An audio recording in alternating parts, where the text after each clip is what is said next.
Toxic sludge is good for you. We are especially grateful to investigative journalist Joel Bleyfuss. Joel's extensive writings, which appeared under his byline in PR Watch and in These Times, have been incorporated in these chapters. Poisoning the grassroots, silencing spring and all the news that's fit to print. Others whose research or writings have been incorporated in this book are Keith Ashdown, Jill Cashin, Ronnie Cummins, Rob Innerfeld, and Peter Montague. Thanks to Liz Chilson for permission to use portions from Friends Indeed in The Torturer's Lobby. Thanks also for permission to incorporate material by Sheldon Rampton published previously in Z Magazine under the title, Colombia, the Bosnia in Our Own Backyard. We wish to express our gratitude to the staffs and boards of the following nonprofit foundations: CS Fund, Foundation for Deep Ecology, HKH Foundation, Ottinger Foundation, Florence and John Schumann Foundation, Stern Family Fund and Town Creek Foundation. The following friends have provided support, ideas, encouragement, and inspiration: Grant Abbard, Greg Bates, Elva Barnes, Audrey Bedwell, Laura Berger, Eileen Sincor, Mark Dowie, Carol Bernstein Ferry, William H. Ferry, Wade Green, Cherry Ivy, Linda Jameson, Kevin McCauley, Robert McChesney, Joe Mendelson, David Merritt, Alida Messenger, Dan Perkins, Renee Rampton, Scott Robb, Deborah Schwarz, Flick Shooter, John H. Stauber, Martin T. Eitel, Nancy Ward, Ken White, Walda Wood, and Winifred Woodman C. On the surface it seemed like an ordinary publicity stunt for female emancipation, the pre-depression equivalent of women's liberation. A contingent of New York debutantes marched down Fifth Avenue in the 1929 Easter Parade, each openly lighting and smoking cigarettes. It was the first time in the memory of most Americans that any woman who wasn't a prostitute had been seen smoking in public. It was dubbed the Torches of Liberty Contingent by Edward Bernays, its brilliant behind-the-scenes organizer. Bernays, a nephew of Sigmund Freud, later admitted that he had been paid a tidy sum to orchestrate the march by George Washington Hill, president of the American Tobacco Company. But long before the public learned who had engineered the parade, it had achieved its goal of breaking the taboo against female smoking. Within months, in fact, the politest of American ladies were puffing in public and sales of Hill's Lucky Strikes were soaring. The event is still hailed in public relations lore as a triumph. Some people consider it the coup that launched a whole new, distinctively American industry. Most of us are aware of public relations. That's just a lot of PR, we say, with smug confidence that we have pierced the veil of hype around us rather than be taken in by some anonymous huckster. But few outside the public relations industry know how well PR really works, and fewer still realize how often we are persuaded by it. Nor do many of us know how much of our news and other information originates from the desks of public relations practitioners. The best PR is never noticed, says the proud unwritten slogan of the trade. The sad truth, which this book amply documents, is that PR executives are today mediating public communications as never before. Flacks are no longer mere authors of press memos, video news releases and pre-packaged articles used by lazy reporters and editors. Nor are they simply builders of bridges into prosperity. In a fly-by-night, flim-flam business, as theatrical publicist Ben Sonnenberg once described his chosen profession. That too we now accept about but the intricate practice of relating to the public has evolved even further and requires the kind of close examination that John Stauber and Sheldon Rampton provide. PR has become a communications medium in its own right, an industry designed to alter perception, reshape reality, and manufacture consent. It is run by a fraternity carefully organized so that only insiders can observe their peers at work. Veteran PR professionals can read the front page of almost any newspaper in the country, or watch a segment of broadcast news and identify which of their peers placed, handled or massaged a specific story, even which executives arranged the placement, managed the spin or wrote the CEO's quotes. But can you or I? Or do we assume, as we are supposed to, that some dogged reporter, trained and determined to be the objective eyes and ears of the public, set out to research, investigate, and report his or her findings as accurately as possible. This book is of particular interest to me as a journalist, not only because I spend so much of my time on the phone with communications directors, public information officers and community relations liaisons, but also because about a third of America's currently practicing PR men and women began their careers as journalists, where they learned how to investigate people and institutions, how newsrooms work and how to write a compelling and informative story. In a strange way, many of them still are journalists. Academicians who study media now estimate that about 40% of all news flows virtually unedited from the public relations offices, prompting a prominent PR exec to boast that the best PR ends up looking like news. Also disconcerting is the fact that the 150,000 PR practitioners in the US outnumber the country's 130,000 reporters. Furthermore, some of the country's best journalism schools now send more than half their graduates directly into public relations. With media becoming dependent on PR for more and more of its content, public relations executives have become inordinately powerful. Even the most energetic reporters know that they have to be somewhat deferential in the presence of a powerful publicist. No one on a national beat can afford to get on the wrong side of a Frank Mankiewicz or a Harold Burson, knowing that their firms together represent a third of the most quotable sources in the country. People often equate public relations with the advertising industry, and in fact almost every major Madison Avenue agency, from J. Walter Thompson to Young & Rubicam, owns or is paired with a large PR firm. But PR firms carry out activities that are often considerably more secretive and sinister than designing clever slogans and video imagery. The modern account managed by a PR/advertising giant can now package a global campaign that includes a strategic blend of paid media and free media. Add to that some of the other standard services offered by most PR firms, including crisis management, industrial espionage, organized censorship, and infiltration of civic and political groups, and you have a formidable combination of persuasive techniques available to large corporations and anyone else who can afford to hire the services of a PR firm. You know you're looking at propaganda when you open your newspaper and notice an ad for General Electric, but you're less likely to notice the rest of the mixed story about GE that appears on page 1, which may well have been placed by the same firm that placed the ad, and may in addition have deployed a private investigator to infiltrate and subvert the efforts of an activist organization attempting to combat GE's environmental practices. The independence of the press, already challenged by the influence of Madison Avenue, is now being further compromised by the interdependence of advertising, and pro-corporations use the term integrated communications to describe this massive institutional meld, and its consequences are profound. The methods of modern advertising, steeped in subliminal psychology and imagery aimed at the subconscious, have proven themselves effective at selling cars, mouthwash, and cigarettes. Today similar methods are used almost reflexively to promote and protect ideas, policies, candidates, ideologies, tyrants, and hazardous products.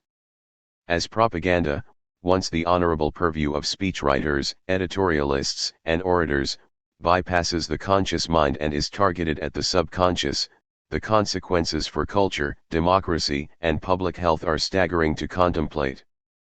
As Stauber and Rampton clearly demonstrate in chapter after chapter of this book, a single public relations professional with access to media, a basic understanding of mass psychology, and a fistful of dollars can unleash in society forces that make permanent winners out of otherwise evident losers, whether they be products, politicians, corporations, or ideas.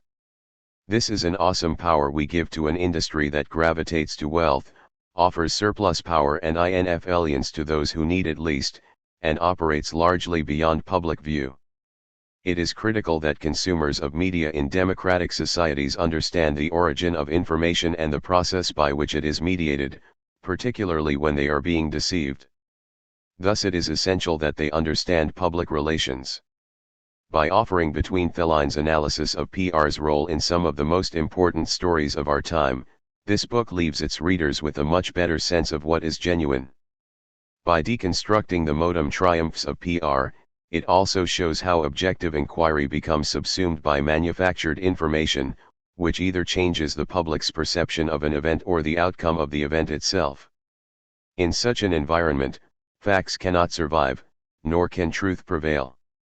Mark Dowie, a former publisher and editor of Mother Jones magazine, is the recipient of 14 major journalism awards, including an unprecedented 3 national magazine awards. Chapter 1: Burning books before they're printed. Who kills a man kills a reasonable creature, God's image, but he who destroys a good book, kills reason itself, kills the image of God. John Milton. Areopagitica. All document are confidential, warned the September 7, 1990 memo from Betsy Gullickson, senior vice president at the giant Ketchum public relations firm. Make sure that everything, even notes to yourself, are so stamped. Remember that we have a shredder, give documents to Lynette for shredding. All conversations are confidential, too. Please be careful talking in the halls, in elevators, in restaurants, etc. All suppliers must sign confidentiality agreements.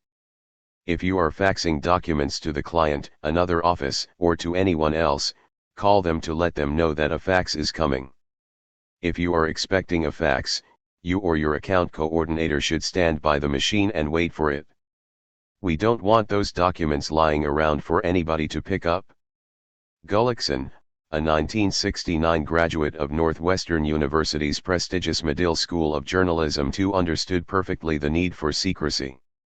If word leaked out, the media might have had a field day with Ketchum's plan to scuttle a groundbreaking environmental book even before it went to press. The stakes were high for Ketchum's client, the California Raisin Advisory Board, the Business Association of California Raisin Growers. In 1986, CalRab had scored big with a series of clever TV commercials using the California dancing raisins. The singing, dancing raisins, animated through a technique known as claymation, were so popular that they had transcended their TV commercial origins. Fan mail addressed to the raisins was forwarded to Ketchum, along with phone inquiries from the media and public clamoring for live public performances. Ketchum obligingly supplied live, costumed characters dressed as the raisins, who performed at the White-Ho_SE Easter egg roll and Christmas tree lighting, Macy's Thanksgiving Day Parade, and a claymation Christmas celebration on the CBS television network. In the summer of 1988, the raisins were sent out on a 27-city national tour, beginning in New York and ending in Los Angeles. Along the way, they performed in hotel lobbies, children's hospitals, and convalescent centers and supermarkets. In several cities, they were greeted by the mayor and given keys to the city. They visited historic landmarks, singing and dancing their version of I Heard It Through the Grapevine.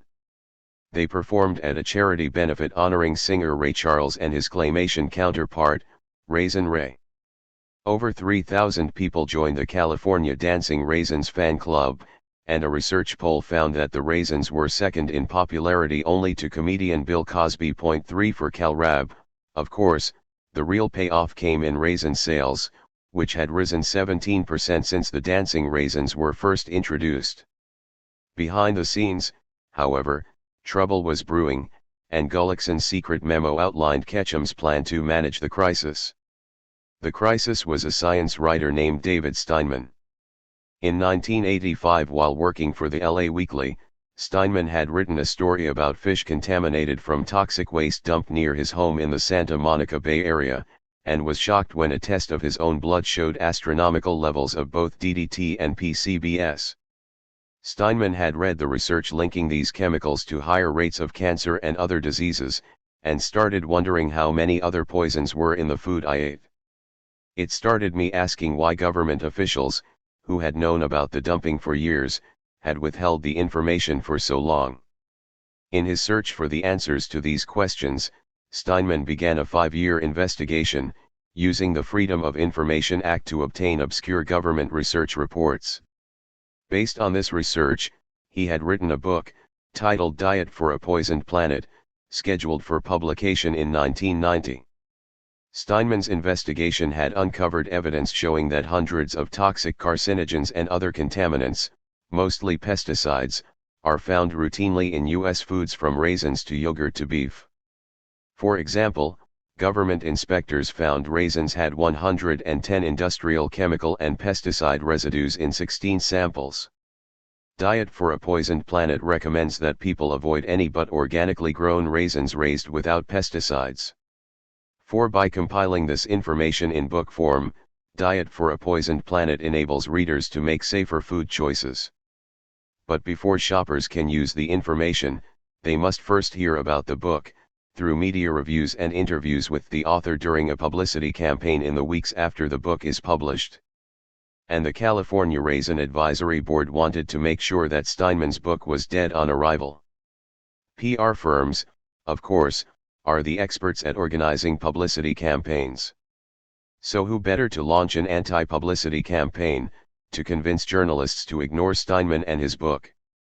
For Spy's Eyes only, our copy of Betsy Gullickson's memo came from an employee of Ketchum Pro. Despite the risk of being fired, conscience drove this corporate whistleblower to reveal Ketchum's campaign aimed at concealing the possible health risks from high pesticide levels in California raisins and other foods. I find it very discouraging when I read in the paper that cancer among children has increased dramatically, and they don't know why, our source explained. I believe that people have the right to know about the little dancing raisins and the possibility that they might be harming children. There is a new censorship in this country, based on nothing but dollars and cents. According to the 1994 O'Dwyer's Directory of PR Firms, Ketchum is the sixth largest public relations company in the United States, receiving net fees of over $50 million per year. Headquartered in New York City, Ketchum represents a number of corporate food clients, including Dole Foods, Wendy's, The Potato Board, Oscar Mayer Foods, Miller Brewing, Kikkoman, H.J. Heinz, the Beef Industry Council, the California Almond Board, and the California Raisin Advisory Board. In addition to writing press releases and organizing news conferences, Ketchum aggressively markets its services in crisis management, a growing specialty within the PR industry. In a profile written for O'Dwyer's PR Services report, Ketchum boasted of its experience handling PR problems ranging from toxic waste crises to low-level nuclear wastes, from community relations at Super 8. Fund sites to scientific meetings where issues like toxicology of pesticides are reviewed. 6. Gullickson's PR expertise is in food marketing strategic counsel. 7. And Steinman's book is the type of crisis that she was hired to manage. Her memo outlined a plan to assign broad areas of responsibility, such as intelligence/information gathering, to specific Ketchum employees and to Gary Obanoff of CalRab. Months before the publication of Diet/or A Poisoned Planet, Ketchum sought to obtain copy of book galleys or manuscript and publisher's tour schedule. Gullickson recommended that spokespeople conduct one-on-one briefings/interviews with the trade and general consumer media in the markets most acutely interested in the issue. The agency is currently attempting to get a tour schedule so that we can shadow Steinman's appearances, best scenario. We will have our spokesman in town prior to or in conjunction with Steinman's appearances. 8. To get this information, Ketchum used an informant involved with the book's marketing campaign to tell them when and on which talk shows Steinman was booked. They called up each and every talk show, explained our source inside Ketchum. A list of media to receive low-key phone inquiries regarding the Steinman book included specific journalists at the New York Times, The Larry King Show, and The Washington Post. The callers from Ketchum argued that it would be unfair to allow Steinman on the show without the other side of the issue, or tried to depict him as an off-the-wall extremist without credibility. Ketchum wasn't the only PR firm working to cripple Steinman's book publicity efforts. Gene Rainey of Edelman Public Relations contacted The Today Show, providing anti-Steinman material and offering to make available the president of the American Dietetic Association to counter Steinman. Apparently she succeeded in bouncing him from the program. Today interviewed Steinman, but never aired the segment. 9 Government moves to suppress Gullickson's memo also suggested possible external ambassadors who might be recruited into the campaign, including Republican California Governor Pete Wilson and Democratic Party fundraiser Tony Coelho. Thanks to a pesticide industry front group with deep Republican connections, the stealth campaign against Steinman's book even reached into the White House and other arms of the U.S. government. Elizabeth M. Whelan is a prominent anti-environmentalist who heads the American Council on Science and Health, a group funded largely by the chemical industry. The ACSH is also a client of Ketchum Pro. On July 12, 1990, Whelan wrote a letter to then White House Chief of Staff John Sununu warning that Steinman and others who specialize in terrifying consumers were threatening the U.S. standard of living and, indeed, may pose a future threat to national security. Whelan's letter was copied to the heads of the government's Food and Drug Administration, Department of Agriculture, Department of Health and Human Services, Environmental Protection Agency, and the Surgeon General. Whelan also contacted her friend, former Surgeon General C. Everett Koop, whom she calls a close colleague. 10 Dr. Koop joined the attack against Steinman's book, calling it trash in a statement mailed nationwide. In September 1990, before Steinman's book was published, the USDA initiated its anti-book campaign through the Agriculture Extension Service. The federally funded effort was led by government employees Kenneth Hall, Bonnie Polly, Cynthia Garman-Squire, and Janet Poley. According to a government memo, the Department of Agriculture group felt that communications with the media by concerned parties have been effective in minimizing potential public concern about issues in the book. Attached to the memo is a confidential analysis of Steinman's book written by the National Food Processors Association, a food and pesticide trade group. The memo warns recipients that this information is for internal use and should not be released to the news media. 12 Dr. William Marcus, who was then a senior science advisor to the U.S. Environmental Protection Agency, wrote the introduction to Diet for a Poisoned Planet. Marcus' views were his own, but they greatly angered Whelan. She asked White House Chief of Staff Sununu to personally investigate the matter, and exerted pressure to have the introduction removed from the book. Marcus refused, and was later fired from the EPA. 13 Government policy has now been changed to prohibit officials from writing book forewords. Deciding what you'll swallow. You are probably going to eat some food today. It is possible, in fact, that you are in the process of eating right now. You have the right to eat. You have the right to eat wholesome foods. You have the right to read, even while you are eating. You have the right to read about the foods you are about to eat. Neither Ketchum Public Relations nor the White House has any right to interfere with your access to good food or good reading materials. You have never voted for a politician who campaigned on a pledge that he would work to limit your access to information about the food you eat. You never voted for Ketchum PR, and, if you are like most people, you've never even heard of them. You never gave your consent for them to become involved in your life, and in return, they have never bothered to ask for your consent. After all, they're not working for you. They're working for the California Raisin Advisory Board. One of the most cherished freedoms in a democracy is the right to freely participate in the marketplace of ideas. We value this freedom because without it, all our other freedoms are impossible to defend. In a democracy, every idea, no matter how absurd or offensive, is allowed to compete freely for our attention and acceptance. Turn on the TV, and you'll find plenty of absurd and offensive examples of this principle in action. On the Sunday public affairs shows you'll find Republicans, Democrats, Republicans who love too much, and Democrats who love Republicans. On A Current Affair or Oprah Winfrey, you'll find self-proclaimed werewolves, worshippers of Madonna, and doomsday prophets from the lunatic fringes of American society. Unfortunately, What You Want created the National Smokers Alliance to mobilize smokers into a grassroots lobby for smokers' rights. Deceptive PR has become so cynical that sometimes it staggers belief.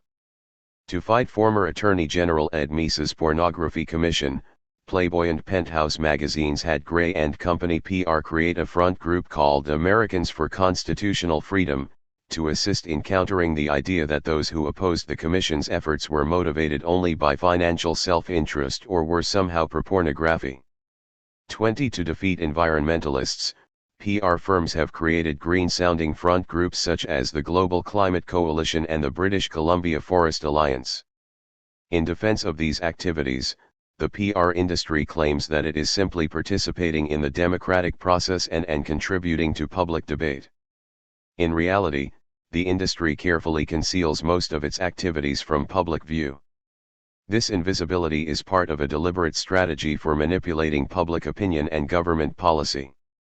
Persuasion, by its definition, is subtle, says another PR exec. The best PR ends up looking like news.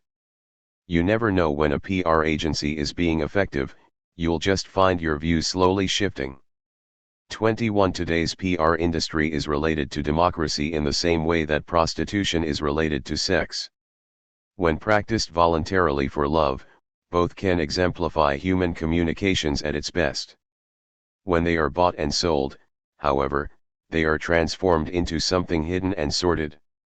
There is nothing wrong with many of the techniques used by the PR industry: lobbying, grassroots organizing, using the news media to put ideas before the public. As individuals, we not only have the right to engage in these activities, we have a responsibility to participate in the decisions that shape our society and our lives. Ordinary citizens have the right to organize for social change: better working conditions, health care, fair prices for family farmers, safe food, freedom from toxins, social justice, a humane foreign policy. But ordinary citizens cannot afford the multi-million-dollar campaigns that PR firms undertake on behalf of their special interest clients, usually large corporations, business associations, and governments. Raw money enables the PR industry to mobilize private detectives, attorneys, broadcast faxes, satellite feeds, sophisticated information systems and other expensive, high-tech resources to outmaneuver, overpower, and outlast true citizen reformers. 15. Talking back to the flax. Although the public relations industry is a 20th century phenomenon, the art of influencing opinion has a long history, dating in fact to the days of ancient Athens, the first recorded Western democracy. Aristotle's Rhetoric remains one of the most insightful books ever written on the subject. Aristotle argues that rhetoric is an art as opposed to the sciences, which are governed by logic. The sciences deal with measurable quantities, known facts, and principles of proof based on propositions which can definitely be labeled true or false. In social life, however, people are often confronted with situations in which many of the facts are unknown and unknowable. In addition, competing sectors within society have conflicting interests. It is often impossible to say for sure whether a proposition is true or false, and scientific logic is incapable of evaluating statements whose degree of truth can only be approximated using concepts like maybe, probably, or probably not. Instead of logic, therefore, people turn to rhetoric, the art of communication and persuasion. Aristotle recognized that rhetoric could be used to mislead as well as to enlighten the public. Persuasive speakers could lead their audience into unwise choices. For this reason, he argued that rhetoric should be widely taught and understood, so that the wise members of society would be able to contend effectively with the rhetoric of the unwise. Society would be best served if the public could choose from a range of contending arguments, and if people were trained in the skills necessary to recognize manipulative uses of rhetoric. Aristotle's analysis is over 2,300 years old, but it offers the best solution that we have found to the problem of democracy in our own age, the age of public relations. Today's opinion manipulation industry is a powerful giant, but like Goliath, it is a giant with a fatal weakness. When the public is educated about its techniques, it often loses its ability to mislead and manipulate. In Nevada, for example, Don Williams, president of Altamira Communications and widely known as a Nevada political kingmaker, attempted in 1992 to persuade the state to serve as a national storage site for nuclear waste. When the nuclear industry's PR activities were exposed in Nevadan newspapers, public opinion turned decisively against the plan. 22 The founders of the American Revolution argued that the price of freedom is eternal vigilance. Every man ought to exercise the faculties of his mind, and think and examine for himself, that he may be the less likely to be imposed on, and that he may form as 16. Accurate an opinion as possible of the measures of his ruler, wrote one farmer who campaigned against the British. Christopher Gadsden, another American revolutionary, argued that it was easier to stop the work of crafty, dissembling, insinuating men before rather than after they carry their point against you. 23 The price of democracy is the same today as it was in the days of Samuel Adams and Thomas Jefferson, and the PR industry is a haven for many of the crafty, dissembling men we need to guard against. The PR industry is a little like the title character in the 1933 Claude Rains movie, The Invisible Man. Rains plays an evil scientist who attempts to rule the world, committing crimes such as robbery and murder and using his invisibility to evade detection. The Invisible Man was an early special effects film, using hidden wires and other tricks to make ashtrays, guns, and other objects float in mid-air as though they were manipulated by an invisible hand. Instead of ashtrays and guns, the PR industry seeks to manipulate public opinion and government policy. But it can only manipulate while it remains invisible. We like to think of this book as the literary equivalent of a nice, big can of fluorescent orange spray paint. We are spray painting the Invisible Man in order to make him visible again. We want the public at large to recognize the skilled propagandists of industry and government who are affecting public opinion and determining public policies, while remaining out of public view. In a democracy, everyone needs to know who is really in charge, who makes the decisions, and in whose interest.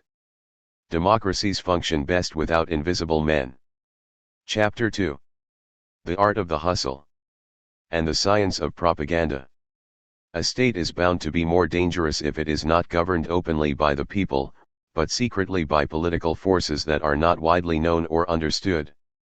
Andrei Sakharov. In 1836, legendary showman P.T. Barnum began his career by buying an old Negro slave woman named Joyce Haight and exhibiting her to the public as George Washington's childhood nursemaid. Joyce Haight claimed to be 160 years old. Was she for real? The man who coined the phrase, "There's a sucker born every minute," kept the public guessing through a clever series of forged letters to the editors of New York newspapers. Written by Barnum himself and signed by various fake names, some of the letters denounced Barnum as a fraud. In other letters, also written by Barnum, he praised himself as a great man who was performing a service by giving the public a chance to see George Washington's mammy. The letters succeeded in stirring up controversy. Joyce Haight was discussed in news reports and editorial columns, and the public turned out in droves to see for themselves. Barnum collected as much as $1,500 per week from New Yorkers who came to see the pipe-smoking old Negro woman. When Joyce Haight died, doctors performed an autopsy and estimated her true age at around 80. Barnum handled the situation like the PR pro that he was.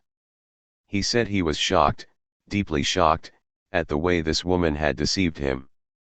Barnum knew that in his publicity for the greatest show on earth, it didn't matter whether people called him a scoundrel or a saint. The important thing was that the newspapers spelled his name right, and that they mentioned him often. He was one of the first people to manipulate the news for fun and profit. The 1830s marked the beginnings of what we now call the mass media, with the rise of penny presses such as the New York Sun, which used low newsstand prices to draw in a large readership. Because of their larger circulation, they were able to charge enough for ads that advertisers, rather than readers, became their main source of income. This change also gave advertisers more power to influence the news and editorial sections.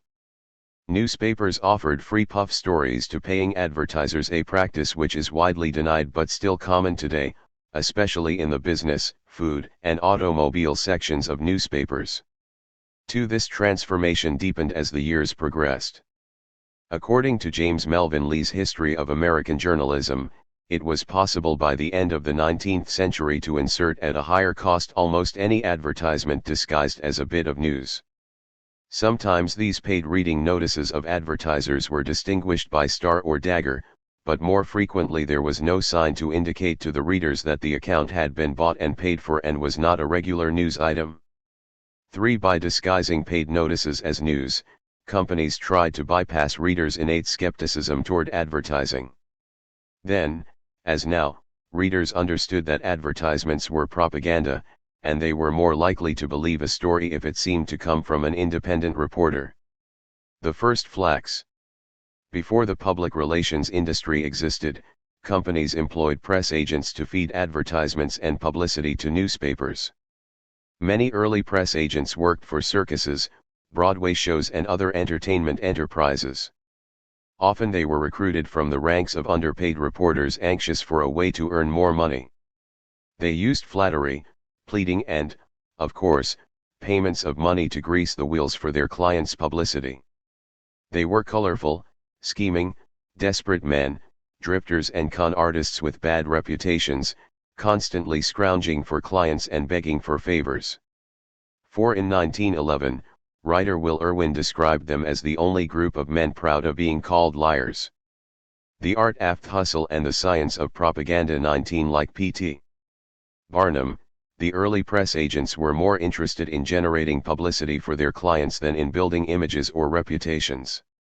The railroads, utility companies, and big businesses like Standard Oil were just starting to learn that their profit margins could be affected by the public's opinion of them. When a reporter suggested that the New York Central Railroad should adjust its train schedules to accommodate the public, New York Central President William Vanderbilt angrily replied, "The public be damned." His remark provoked public outrage, and attacks by the New York legislature forced him to sell off part of his railroad holdings. 6. At the turn of the century, social movements rose up to challenge the power of big business: the Grange movement, the Socialist Party, the Greenbackers, the Populists, and Progressives. The labor movement was growing, and radical agitators were urging exploited farmers to raise less corn and more hay. President Teddy Roosevelt coined the word muckrakers to describe the growing number of journalists who were dedicating themselves to exposing the corruption of business and government. 7. William Randolph Hearst's newspapers attacked privilege, monopoly, corporate power, and the plunderbund of banks and trusts. The public be damned attitude of robber barons like Vanderbilt turned public opinion against the railroads, prompting Congress and state legislatures to enact over 2,000 laws affecting the industry between 1908 and 1913. 8. Ivy Lee was one of the first consultants to offer the service of corporate image building. According to PR industry historian Scott Cutlip, Lee worked for J.P. Morgan's International Harvester Company to stave off antitrust action and later for the Pennsylvania Railroad, which hired him in 1906 to take offensive measures, as it were, to place our case before the public. 9. This led in turn to work as personal representative of railroad magnate E.H. Harriman. In 1914, Lee was hired as counsel to John D. Rockefeller, Jr. The Rockefeller family had become widely hated because of the ruthless, monopolistic business tactics of their company, Standard Oil. Lee is widely credited for advising John Sr. to soften his image as a cold, sinister tycoon by carrying a pocketful of dimes to give away to children whenever he was seen in public. Lee invented the public relations specialty that is today known as crisis management, helping clients put the best possible spin on a bad situation. At the time he went to work for the railroads, accidents were common, and the railroad companies dealt with the situation by withholding information and using bribes such as free railroad passes to suppress reports of accidents and their costs in lives and property. Lee had worked previously as a newspaper reporter, and knew that this approach often invited suspicion and bad publicity. As an alternative, he proposed an open policy of providing information to the press. Shortly after he went to work for the Pennsylvania Railroad, a wreck occurred. Instead of trying to suppress the story, Lee invited reporters to travel to the scene at the railroad's expense and set up facilities to assist them once they got there. Company executives thought Lee was crazy, but they changed their minds after they discovered that his open strategy won them more favorable coverage than the old approach.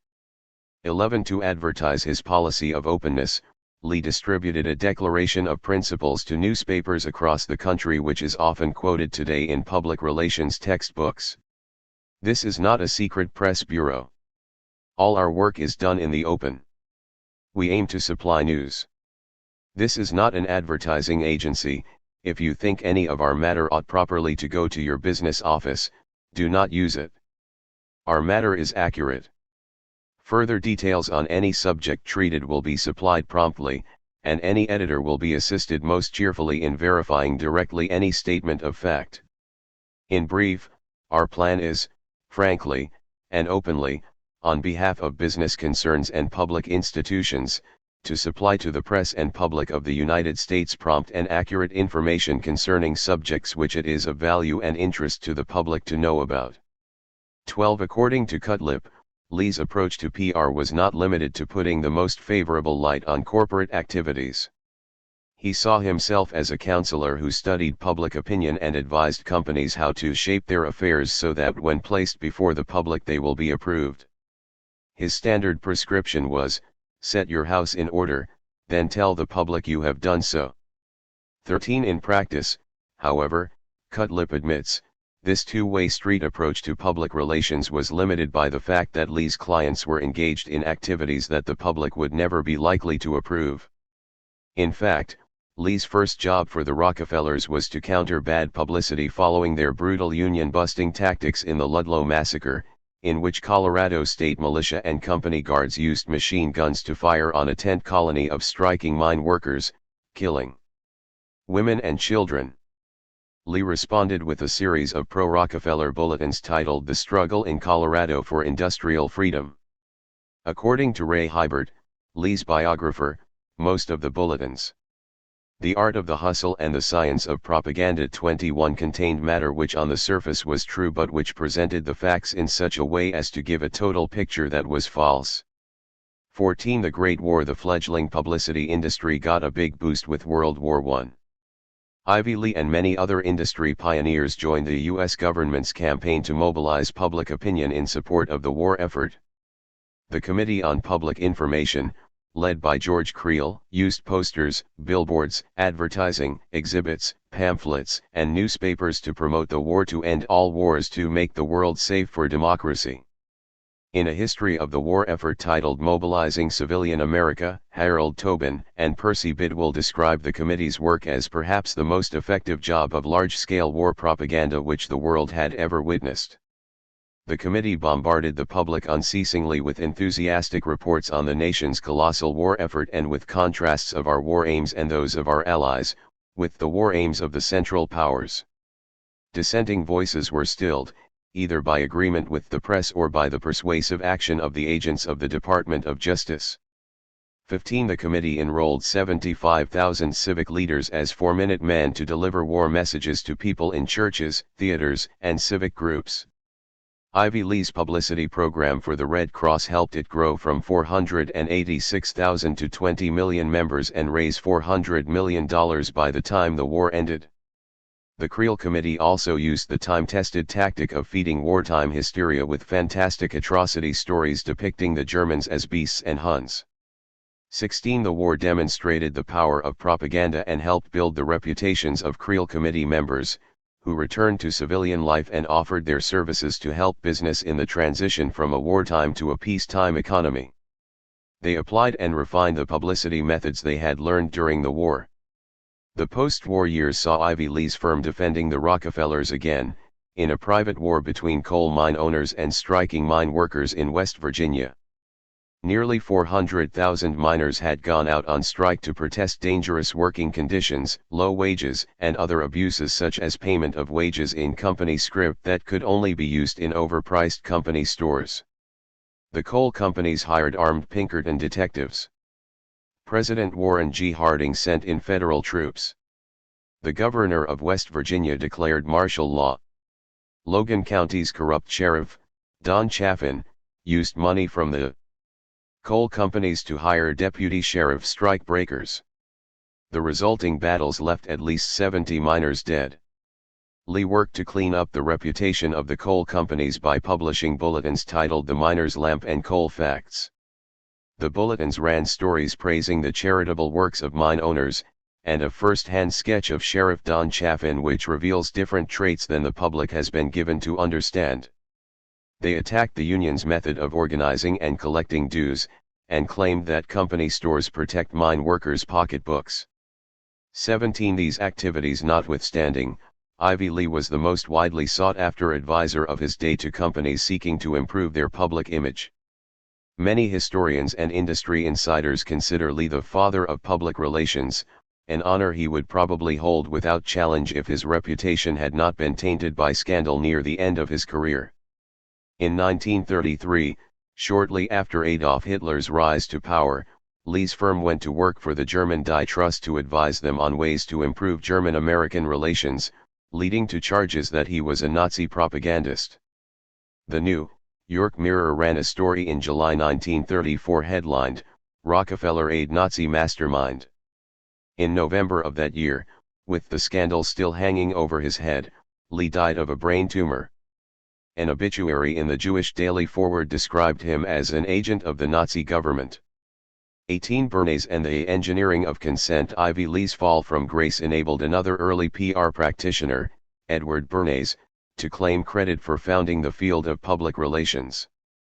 In his History of the PR Industry, Scott Cutlip describes Bernays as perhaps public relations' most fabulous and fascinating individual, a man who was bright, articulate to excess, and most of all, an innovative thinker and philosopher of this vocation that was in its infancy when he opened his office in New York in June 1919. Much of Bernays's reputation today stems from his persistent public relations campaign to build his own reputation as America's #1 publicist. During his active years, many of his peers in the industry were offended by Bernays' constant self-promotion. According to Cutlip, Bernays was a brilliant person who had a spectacular career, but, to use an old-fashioned word, he was a braggart. 19 Born in Vienna, Bernays was a nephew of Sigmund Freud, the father of psychoanalysis, and his public relations efforts helped popularize Freud's theories in the United States. Bernays also pioneered the PR industry's use of psychology and other social sciences. The Art of the Hustle and the Science of Propaganda 23 to design its public persuasion campaigns. If we understand the mechanism and motives of the group mind, it is now possible to control and regiment the masses according to our will without their knowing it, Bernays argued. 20 He called this scientific technique of opinion molding the engineering of consent. 21 One of Bemis's favorite techniques for manipulating public opinion was the indirect use of third-party authorities to plead for his clients' causes. If you can influence the leaders, either with or without their conscious cooperation, you automatically influence the group which they sway, he said. In order to promote sales of bacon, for example, he conducted a survey of physicians and reported their recommendation that people eat hearty breakfasts. He sent the results of the survey to 5,000 physicians, along with publicity touting bacon and eggs as a hearty breakfast. 22 His clients included President Calvin Coolidge, Procter & Gamble, CBS, General Electric, and Dodge Motors. Beyond his contributions to these famous and powerful clients, Bernays revolutionized public relations by combining traditional press agentry with the techniques of psychology and sociology to create what one author called the science of ballyhoo. 23 When a person would first meet Bernays, noted writer Scott Cutlip, it would not be long until Uncle Sigmund would be brought into the conversation. His relationship with Freud was always in the forefront of his thinking and his counseling. According to Irwin Ross, another writer, Bernays liked to think of himself as a kind of psychoanalyst to troubled corporations. In the early 1920s, Bernays arranged for the U.S. publication of an English-language translation of Freud's General Introduction to Psychoanalysis. In addition to publicizing Freud's ideas, Bernays used his association with Freud to establish his own reputation as a thinker and theorist, a reputation which was further enhanced when Bemis authored several landmark books of his own, most notably Crystallizing Public Opinion and Propaganda. 24 Bernays defined the profession of counsel on public relations as a practicing social scientist whose competence is like that of the industrial engineer, the management engineer, or the investment counselor in their respective fields. 25 To assist clients, PR counselors used understanding of the behavioral sciences and applying them sociology, social psychology, anthropology, history, etc. This definition of PR was worlds apart from the old days of press agents and circus handbills. In Propaganda, his most important book, Bemis argued that the scientific manipulation of public opinion was necessary to overcome chaos and conflict in society. The conscious and intelligent manipulation of the organized habits and opinions of the masses is an important element in democratic society. Those who manipulate this unseen mechanism of society constitute an invisible government, which is the true ruling power of our country. We are governed, our minds are molded, our tastes formed, our ideas suggested, largely by men we have never heard of. This is a logical result of the way in which our democratic society is organized. Vast numbers of human beings must cooperate in this manner if they are to live together as a smoothly functioning society. In almost every act of our daily lives, whether in the sphere of politics or business, in our social conduct or our ethical thinking, we are dominated by the relatively small number of persons who understand the mental processes and social patterns of the masses. It is they who pull the wires which control the public mind. 27. Compared to Ivy Lee's claim that all our work is done in the open, Bernays was audaciously blunt about the secret, manipulative nature of public relations work. His celebration of propaganda helped define public relations, but it didn't win the industry many friends. In a letter to President Franklin Roosevelt, Supreme Court Justice Felix Frankfurter described Bernays and Lee as professional poisoners of the public mind, exploiters of foolishness, fanaticism, and self-interest. 28 And history itself showed the flaw in Bernays' claim that manipulation of the masses is natural and necessary in a democratic society.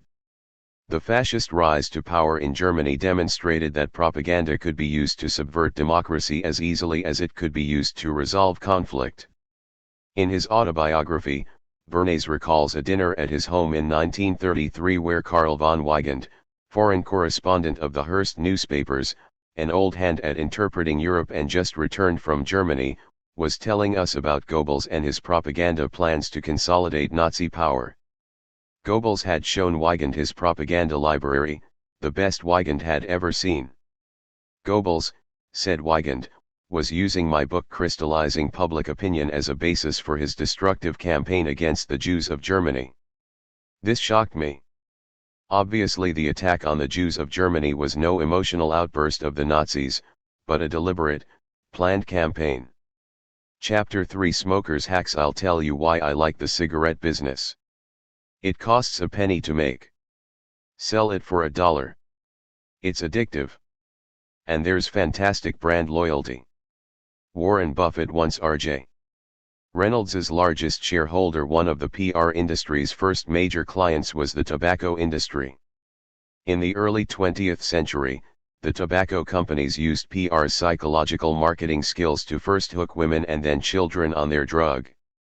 Edward Bernays, Ivy Lee, and John Hill all worked on PR for tobacco, pioneering techniques that today remain the PR industry's stock in trade: third-party advocacy, subliminal message reinforcement, junk science, phony front groups, advocacy advertising, and buying favorable news reporting with advertising dollars. Prior to World War I, smoking cigarettes was considered unrefined for women and effeminate for men, who either smoked cigars or stuck to tobacco of the chewing variety. The war brought cigarettes into vogue for men, and during the Roaring Twenties, the American Tobacco Company turned to PR to develop a vast new market: American women for sales of its Lucky Strike brand. The company first hired adman A.D. Lasker, who portrayed Lucky Strikes as a healthy cigarette by concocting surveys using spurious data to claim that doctors preferred Lucky's as the less irritating brand. Lasker also developed an advertising campaign featuring female Metropolitan Opera stars, their soprano voices somehow unaffected by smoking, giving testimonials such as "Cigarettes are kind to your throat and I protect my precious voice with lucky strikes." One Edward Bernays was hired by Liggett and Myers, the maker of Chesterfields, to spoof their rivals at American Tobacco. Bemis 25 created an organization called the Tobacco Society for Voice Culture to establish a home for singers and actors whose voices have cracked under the strain of their cigarette testimonials. The satire was successful enough that American Tobacco president George Washington Hill hired Bernays away from Liggett and Myers. Some time later, Bemis learned that Hill had also hired Ivy Lee's PR firm a year earlier. When Bemis asked Hill about this, he replied, "If I have both of you, my competitors can't get either of you." To persuade women that cigarette smoking could help them stay beautiful, Bernays developed a campaign based on the slogan, "Reach for a lucky instead of a sweet." The campaign played on women's worries about their weight and increased lucky sales threefold in just 12 months. But smoking remained a taboo for respectable women, and Bernays turned to psychoanalyst A.A. Brill for advice. Brill provided a classic Freudian analysis. Some women regard cigarettes as symbols of freedom. Smoking is a sublimation of oral eroticism. Holding a cigarette in the mouth excites the oral zone. It is perfectly normal for women to want to smoke cigarettes. Further, the first women who smoked probably had an excess of masculine components and adopted the habit as a masculine act. But today the emancipation of women has suppressed many of the feminine desires. More women now do the same work as men do. Cigarettes, which are equated with men, become torches of freedom. Brill's analysis inspired Bernays to stage a legendary publicity event that is still taught as a model in PR schools. To sell cigarettes as a symbol of women's liberation, he arranged for attractive debutantes to march in New York's prominent Easter parade, each waving a lit cigarette and proclaiming it a torch of liberty. Bemis made sure that publicity photos of his smoking models appeared worldwide. 5 decades of saturation cigarette advertising and promotion continued into the 1950s via billboards, magazines, movies, 1V, and radio. Thanks to Bernays and other early pioneers of public relations, cigarettes built a marketing juggernaut upon an unshakable identification with sex, youth, vitality, and freedom. The work for the tobacco industry, in turn, earned PR widespread credibility and launched the rise of today's multi-billion-dollar public relations industry. In the early 1950s, the first scientific studies documenting tobacco's role in cancer and other fatal illnesses began to appear. In 1952, Reader's Digest ran an influential article titled, "Cancer by the Carton." A 1953 report by Drive Ernst L. Winder heralded to the scientific community a definitive link between cigarette smoking and cancer. Over the next 2 years, dozens of articles appeared in the New York Times and other major public publications: Good Housekeeping, The New Yorker, Look, Woman's Home Companion. Sales of cigarettes went into an unusual, sudden decline. The tobacco czars were in a panic. Internal memos from the industry-funded Tobacco Institute refer to the PR fallout from this scientific discovery as the 1954 emergency. Fighting desperately for its economic life, the tobacco industry launched what must be considered the costliest, longest-running, and most successful PR crisis management campaign in history. In the words of the industry itself, the campaign was aimed at promoting cigarettes and protecting them from these and other attacks, by creating doubt about the health charge without actually denying it, and advocating the public's right to smoke, without actually urging them to take up the practice. For help, the tobacco industry turned to John Hill, the founder of the PR megafirm, Hill and Knowlton. Hill designed a brilliant and expensive campaign that the tobacco industry is still using today in its fight to save itself from public rejection and governmental action. Hill is remembered today as a shrewd but ethical businessman.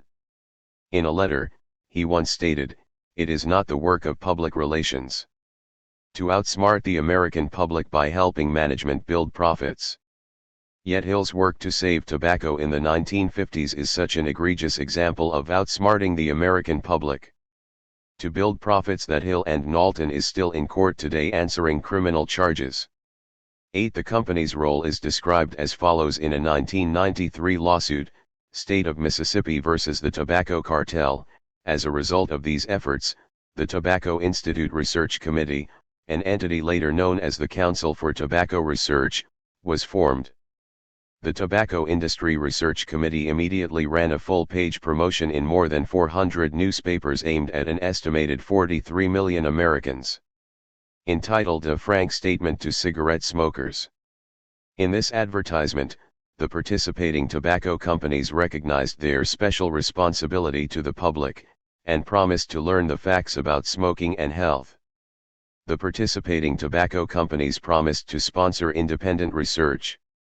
The participating tobacco companies also promised to cooperate closely with public health officials. After thus beginning to lull the public into a false sense of security concerning smoking and health, the Tobacco Industry Research Committee continued to act as a front for tobacco industry interests. Despite the initial public statements and posturing, and the repeated assertions that they were committed to full disclosure and vitally concerned, the TIRC did not make the public health a primary concern. In fact, there was a coordinated, industry-wide strategy designed actively to mislead and confuse the public about the true dangers associated with smoking cigarettes. Rather than work for the good of the public health as it had promised, and sponsor independent research, the tobacco companies and consultants, acting through the Tobacco Trade Association, refuted, undermined, and neutralized information coming from the scientific and medical community. 9 Smoke and mirrors. To improve its credibility, the TIRC hired Dr. Clarence Little as director. Previously, Little had served as managing director of the American Society for the Control of Cancer, forerunner to today's American Cancer Society. 10 Little promised that if research did discover a direct relationship between smoking and cancer, the next job tackled will be to determine how to eliminate the danger from tobacco. This pretense of honest concern from a respected figure worked its expected magic. Opinion research by Hill and Knowlton showed that only 90/0 of the newspapers expressing opinions on the TIRC were unfavorable, whereas 65% were favorable without reservation. There is no question that the tobacco industry knew what scientists were learning about tobacco. The TIRC maintained a library with cross-indexed medical and scientific papers from 2,500 medical journals, as well as press clippings, government reports, and other documents. TIRC employees culled this library for scientific data with inconclusive or contrary results regarding tobacco and the harm to human health. These were compiled into a carefully selected 18-page booklet, titled A Scientific Perspective on the Cigarette Controversy, which was mailed to over 200,000 people, including doctors, members of Congress and the news media. During the 1950s, tobacco companies more than doubled their advertising budgets, going from $76 million in 1953 to $122 million in 1957. The TIRC spent another $948,151 in 1954 alone, of which 1/4 went to Hill and Knowlton, another 1/4 went to pay for media ads, and most of the remainder went to administrative costs. Despite TIRC's promise to sponsor independent research, only $80,000, or less than 100/0 of the total budget for the year, actually went to scientific projects. 12 In 1963 the TIRC changed its name to the Council for Tobacco Research. In addition to this scientific council, Hill and Knowlton helped set up a separate PR and lobbying organization, the Tobacco Institute. Formed in 1958, the Tobacco Institute grew by 1990 into what the Public Relations Journal described as one of the most formidable public relations/lobbying machines in history. Spending an estimated $20 million a year and employing 120 PR professionals to fight the combined forces of the Surgeon General of the United States, the National Cancer Institute, the American Cancer Society, the American Heart Association and the American Lung Association.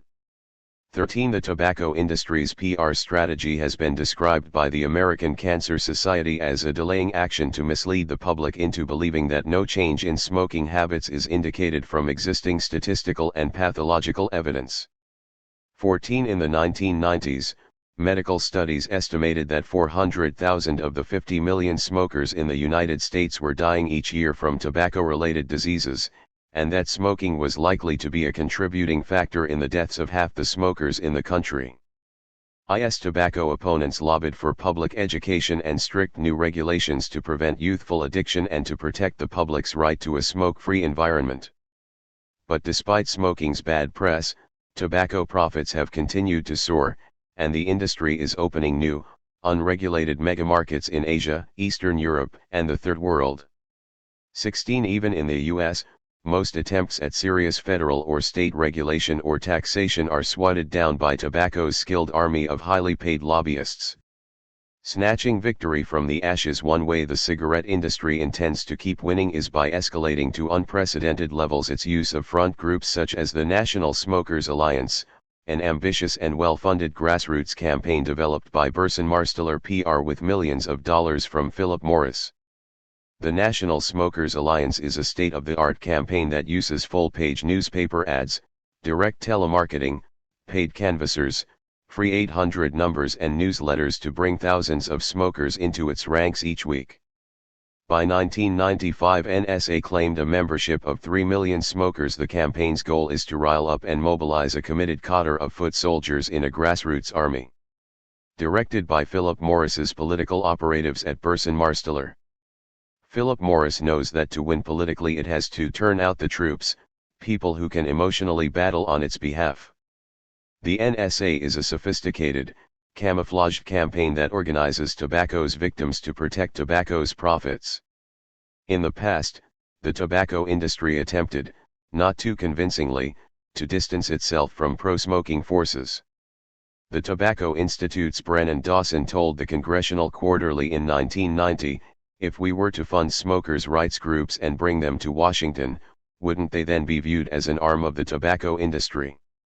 Apparently desperate times require more obvious measures.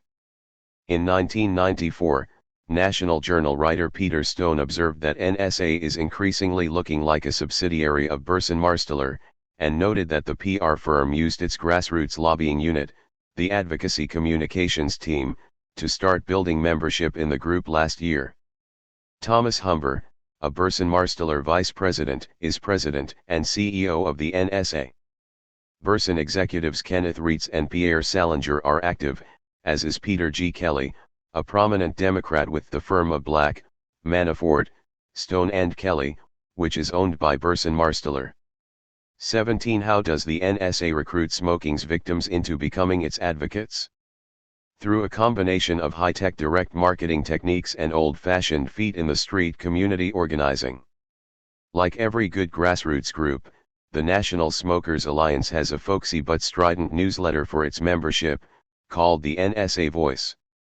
According to its June 1994 issue, the NSA pays hundreds of young activists to sign up members in bars and bowling alleys in cities around the country.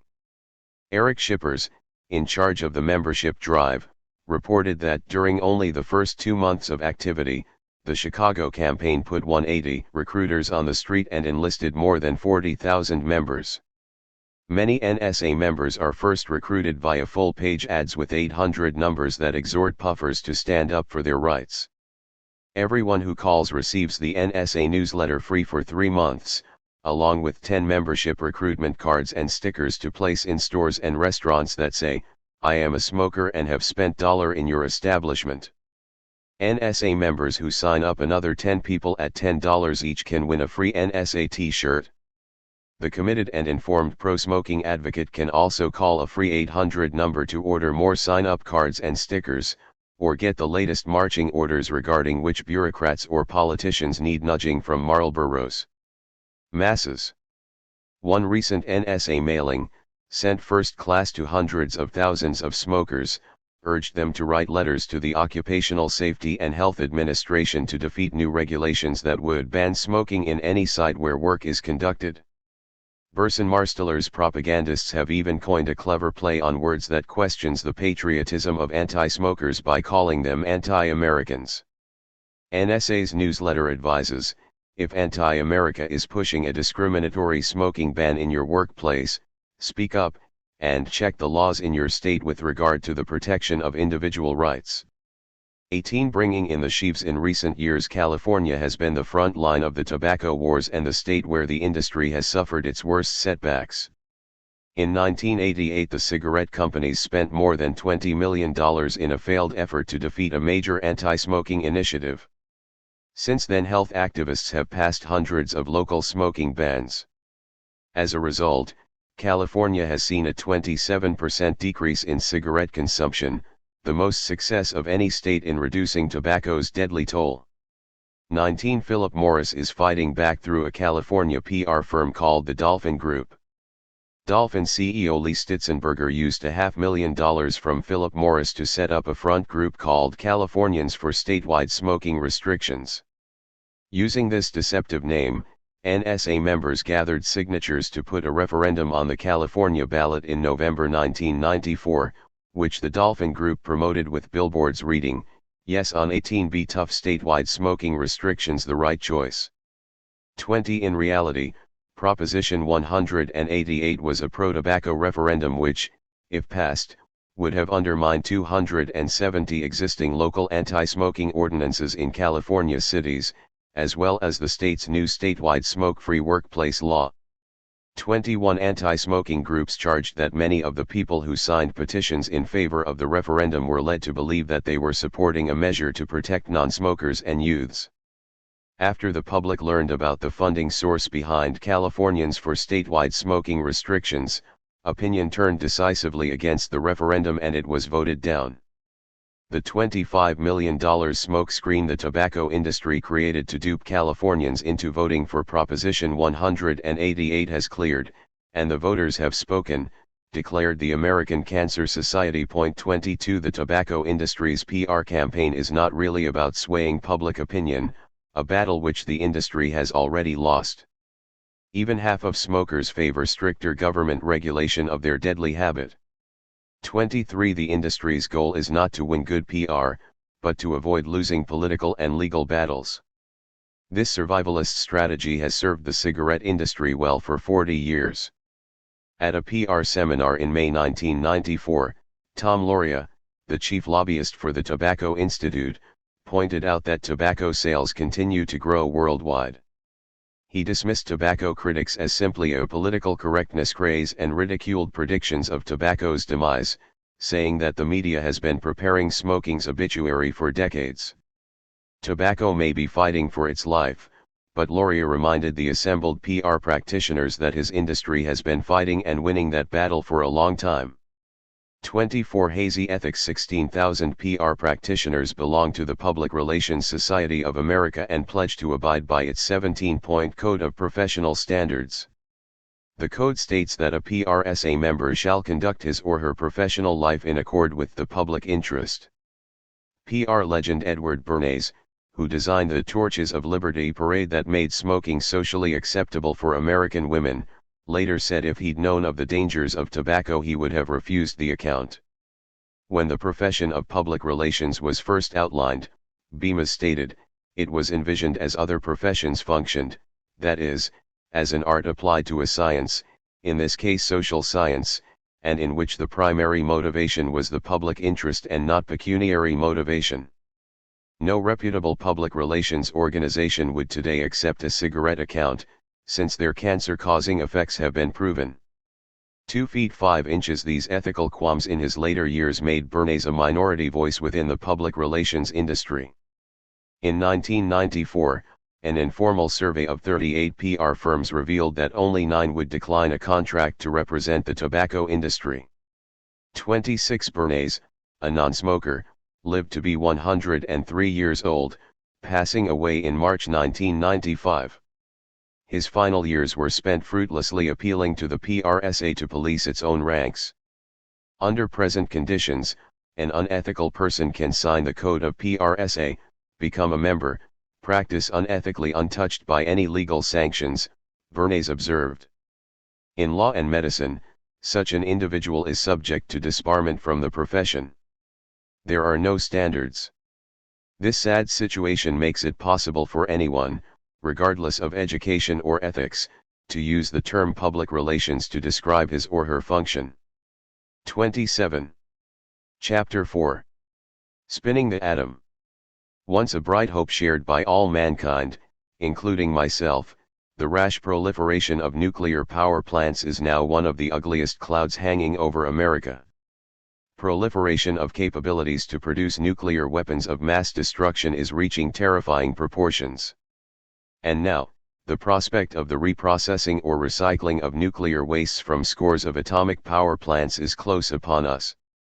Dr. David Lilienthal, physicist, Nobel Prize winner, and first chairman of the U.S. Atomic Energy Commission as part of Edward Bernays' incessant effort to create a professional image for public relations, he proposed creating an informal social forum where public relations professionals could mingle and share ideas with top leaders in business and government. To get the group started, he organized a dinner at his home in January 1938, with university professors, journalists, business leaders, and other PR professionals as invited guests. He followed up by sending a memo about the dinner to Time magazine, which ran a story in its January 24 issue. Around a dinner table in Manhattan frequently gather some 20 of the top propagandists in the U.S. This unpublicized high-powered group calls itself the Council on Public Opinion. Chairman is the nation's #1 publicist, dark Machiavellian Edward L. Bernays. This small group might be the seat of a sinister supergovernment were it not that no two members of the Council on Public Opinion completely agree on anything very important. One indeed. Disagreements quickly led to a shake-up within the group. The self-serving reference to Bernays as the nation's #1 publicist offended Hill and Knowlton founder John Hill, who complained that Bernays' press release had depicted him as sitting at the feet of the master to learn public relations. Hill organized a monthly dinner and social forum of his own, to which Bernays was not invited. At a meeting hosted by the PR director of Bethlehem Steel, a member joked that after our pilgrimage to Bethlehem they should call themselves the Wise Men. The name stuck, and the Wise Men have been meeting ever since, an elite group of high-level practitioners who regularly discuss social, economic, and political trends. Near the end of World War II, the U.S. government turned to the Wise Men for advice on how to handle publicity aspects of the top secret Manhattan Project to develop the atomic bomb. With government security men guarding the doors, the Wise Men met with Major General Leslie Groves, chief of the Manhattan Project, at the University Club in New York City. Groves briefed them on the atomic development and asked for advice on how to handle PR for the first tests in New Mexico. At their suggestion, the War Department invited New York Times reporter Bill Lawrence to observe the tests and to be the pool reporter relaying information from the bombings of Japan to other reporters the Army had assembled in Manila.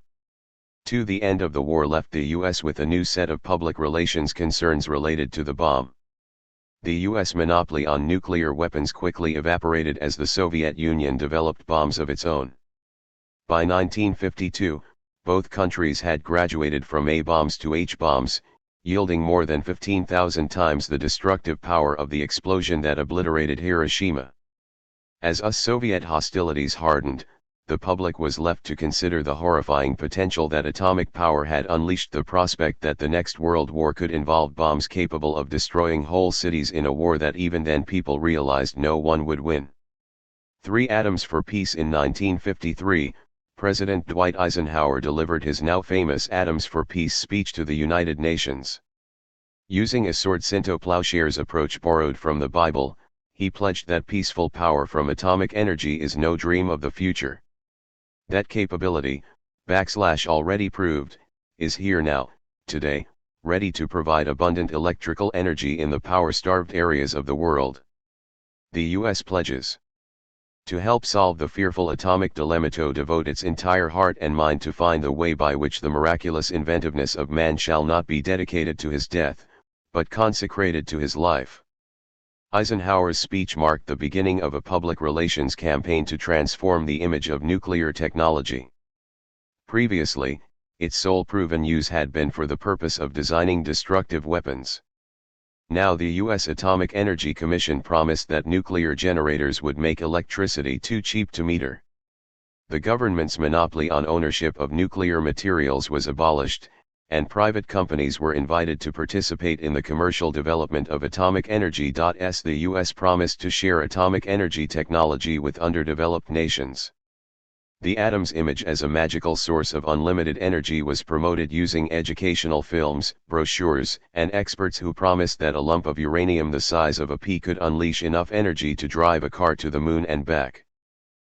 Less than a year following his Atoms for Peace speech, Eisenhower appeared on national television to personally lead a publicity stunt on Labor Day of 1954.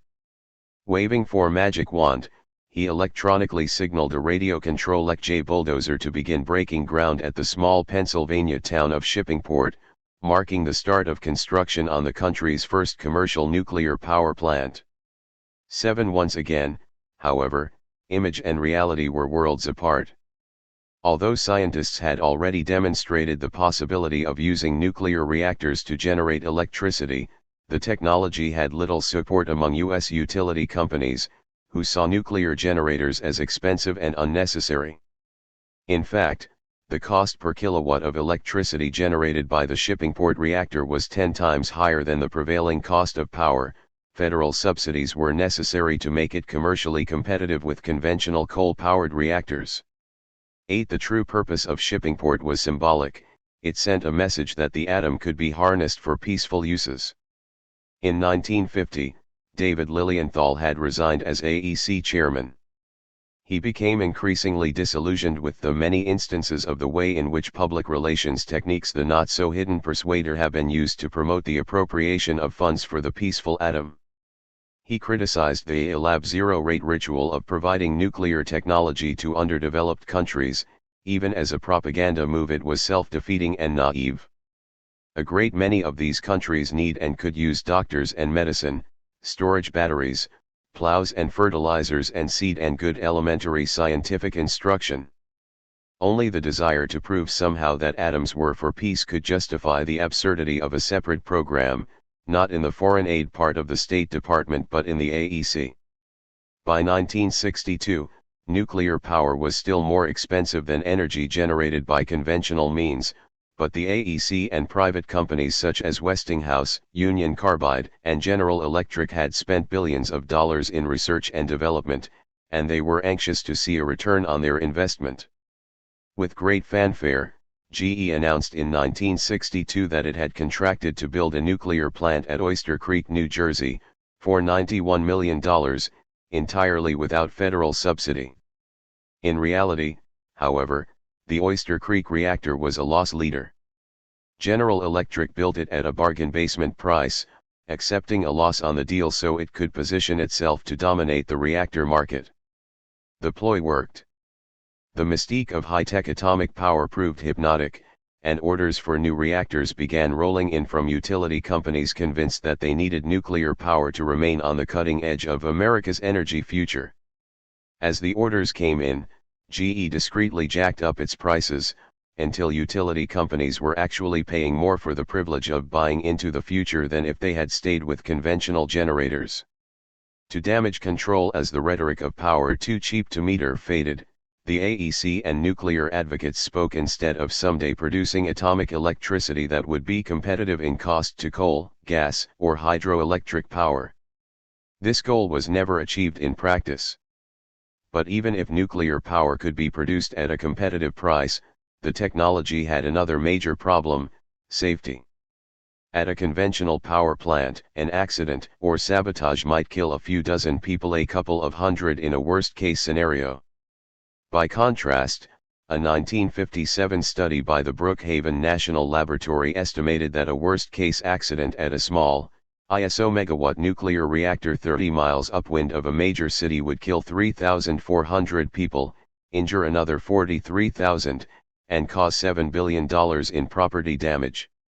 An accident at a larger, 1,000 megawatt reactor could kill as many as 45,000 people, cause property damage of nearly $300 billion, and radioactively contaminate an area the size of the state of Pennsylvania. These estimates stunned the AEC steering committee, which had commissioned the study. In an internal memorandum, steering committee member S. Alan Locke wrote that great care should be exercised to avoid establishing and/or reinforcing the popular notion that reactors are unsafe. Though this is a public information or promotional problem that the AEC now faces with less than desirable success, I feel that by calculating the consequences of hypothetical accidents, the AEC should not place itself in the position of making the location of reactors near urban areas nearly indefensible. The steering committee decided to withhold publication of the Brookhaven study, and when word of its existence leaked out, the AEC responded by saying only that it had never been completed. 11 In fact, the industry had already seen a series of catastrophic incidents, most of which were successfully kept out of the press. As the years unrolled, new accidents kept happening. In KYSHTYM in the Soviet Union, a massive radioactive explosion at a high-level waste dump in 1957 rendered an area of over 70 square miles permanently uninhabitable.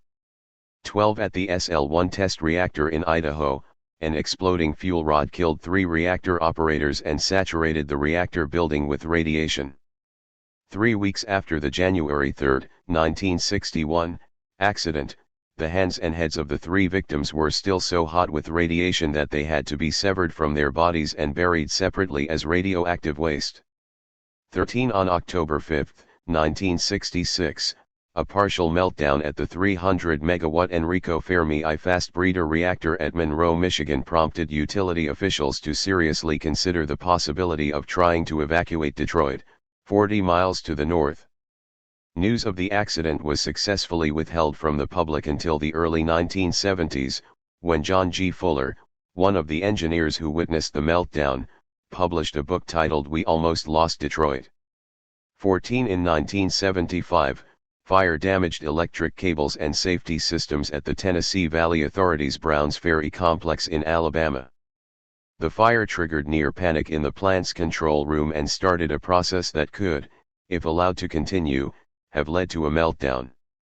IS containment failure. Despite aggressive publicity efforts, the peaceful atom was never able to overcome its association with the nuclear weapons industry.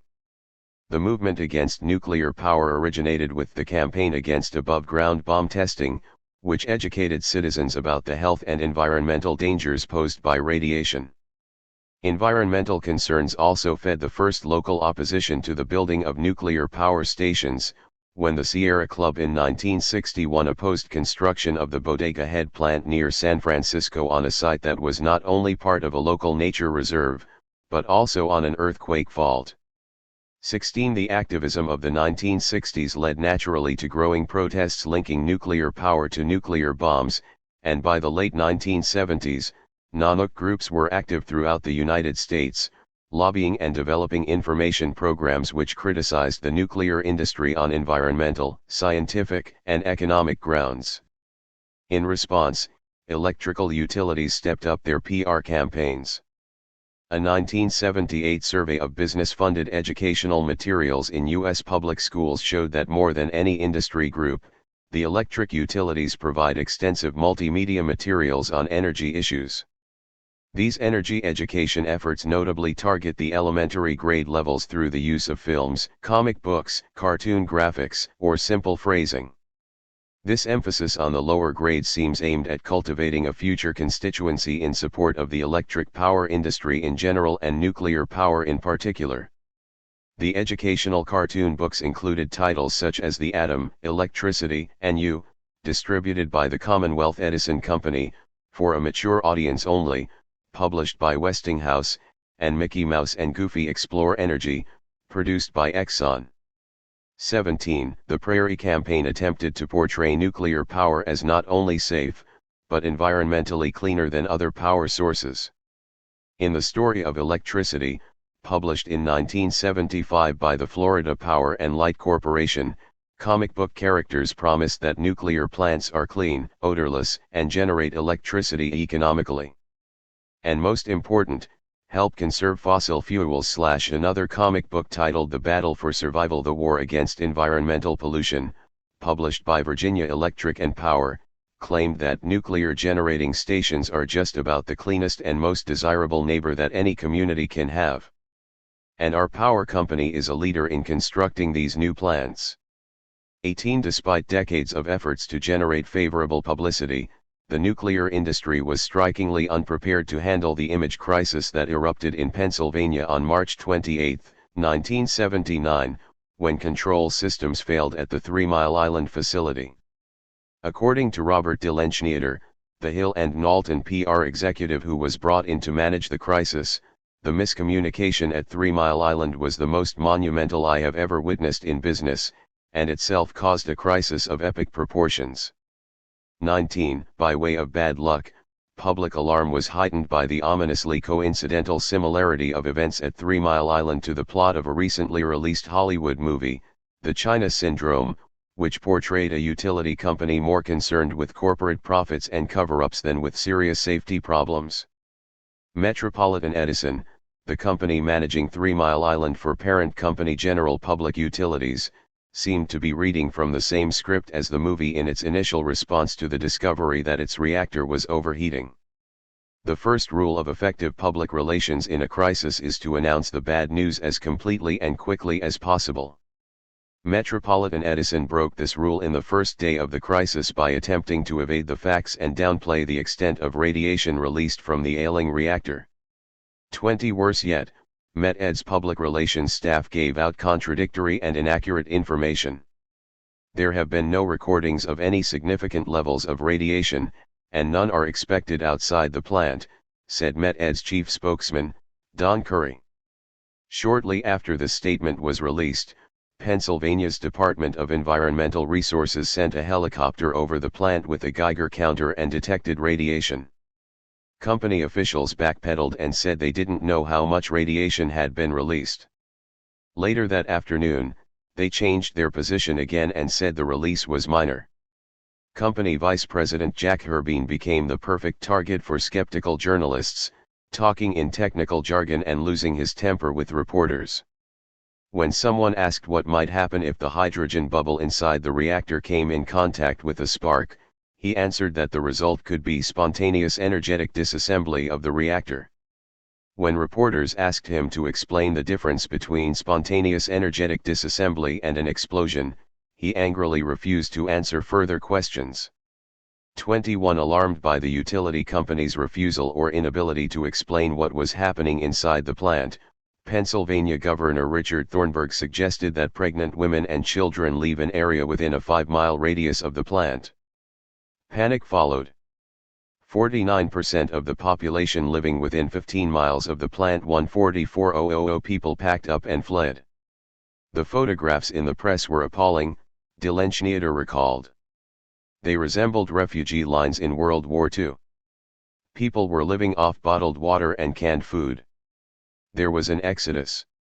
They packed their cars and their campers with everything they could, and jammed the highways, babies bundled in blankets, kids with scarves wrapped across their faces to limit their exposure to the radiation, and pregnant women in sheer panic about the future they might be facing. 22 Following the accident, opinion polls registered a sharp drop in public support for nuclear power, and the nuclear industry responded with a multi-million-dollar media blitz. Teams of utility executives spread across the country to hold press conferences and appear on TV talk shows. Pro-nuclear advertisements were placed in magazines aimed at women readers. Videotapes of experts discussing technical aspects of nuclear power were distributed free to TV stations, and information packets were sent to the print media. An industry-funded Nuclear Energy Education Day was organized on October 18, 1979, with over 1,000 sponsored events, including a brunch for congressional wives in Washington and a joggers mass relay race in California. When Jane Fonda and Tom Hayden went on an anti-nuclear speaking tour, the industry sent out 2 nuclear engineers as a truth squad to follow them and refute their arguments. 23 In reality, however, the nuclear power industry was in decline even before 3 Mile Island. Between 1970 and 1980, the price for building a new reactor had quintupled. The nuclear industry complained that legal challenges and delays from anti-nuclear citizens were responsible for many of the cost increases. Rising costs led utility companies to cancel their plans to build NE-reactors. The last order for a nuclear power plant was placed in 1978. In 1984, at least half a dozen nuclear power plants under construction were cancelled as the industry realized that it was cheaper to let them sit unused and incomplete than to try to finish and operate them. 24. The 1985 meltdown of the Russian nuclear plant at Chernobyl, which spewed radioactive contamination over Europe and around the globe, seemed to mark the final nail in the coffin of an already dying technology, born of hype and deception. Waste not want not. The radioactive waste from nuclear power plants contains the deadliest substances known. It consists mostly of spent fuel which, although it is no longer suitable for generating power, will remain radioactive and lethal for over 100,000 years. At the government's Hanford, Washington, test reactor in the late 1940s, engineers used remote-controlled machinery to remove radioactive waste, put it into heavy containers, and bury it in the ground near Hanford. This crude method has remained the basic model for disposal ever since, despite promises by experts that science will find a way to dispose of it safely. Since the late 1950s, deep underground geologic disposal has been proposed as a means to isolate the used highly radioactive fuel for the thousands of years necessary. Several exploratory efforts to 1. Locate repository sites in salt beds buried deep beneath Ohio, Michigan, and New York were halted when state and local officials discovered the work being done by the AEC and objected. By the 1980s, growing quantities of nuclear waste had become the ultimate hot potato.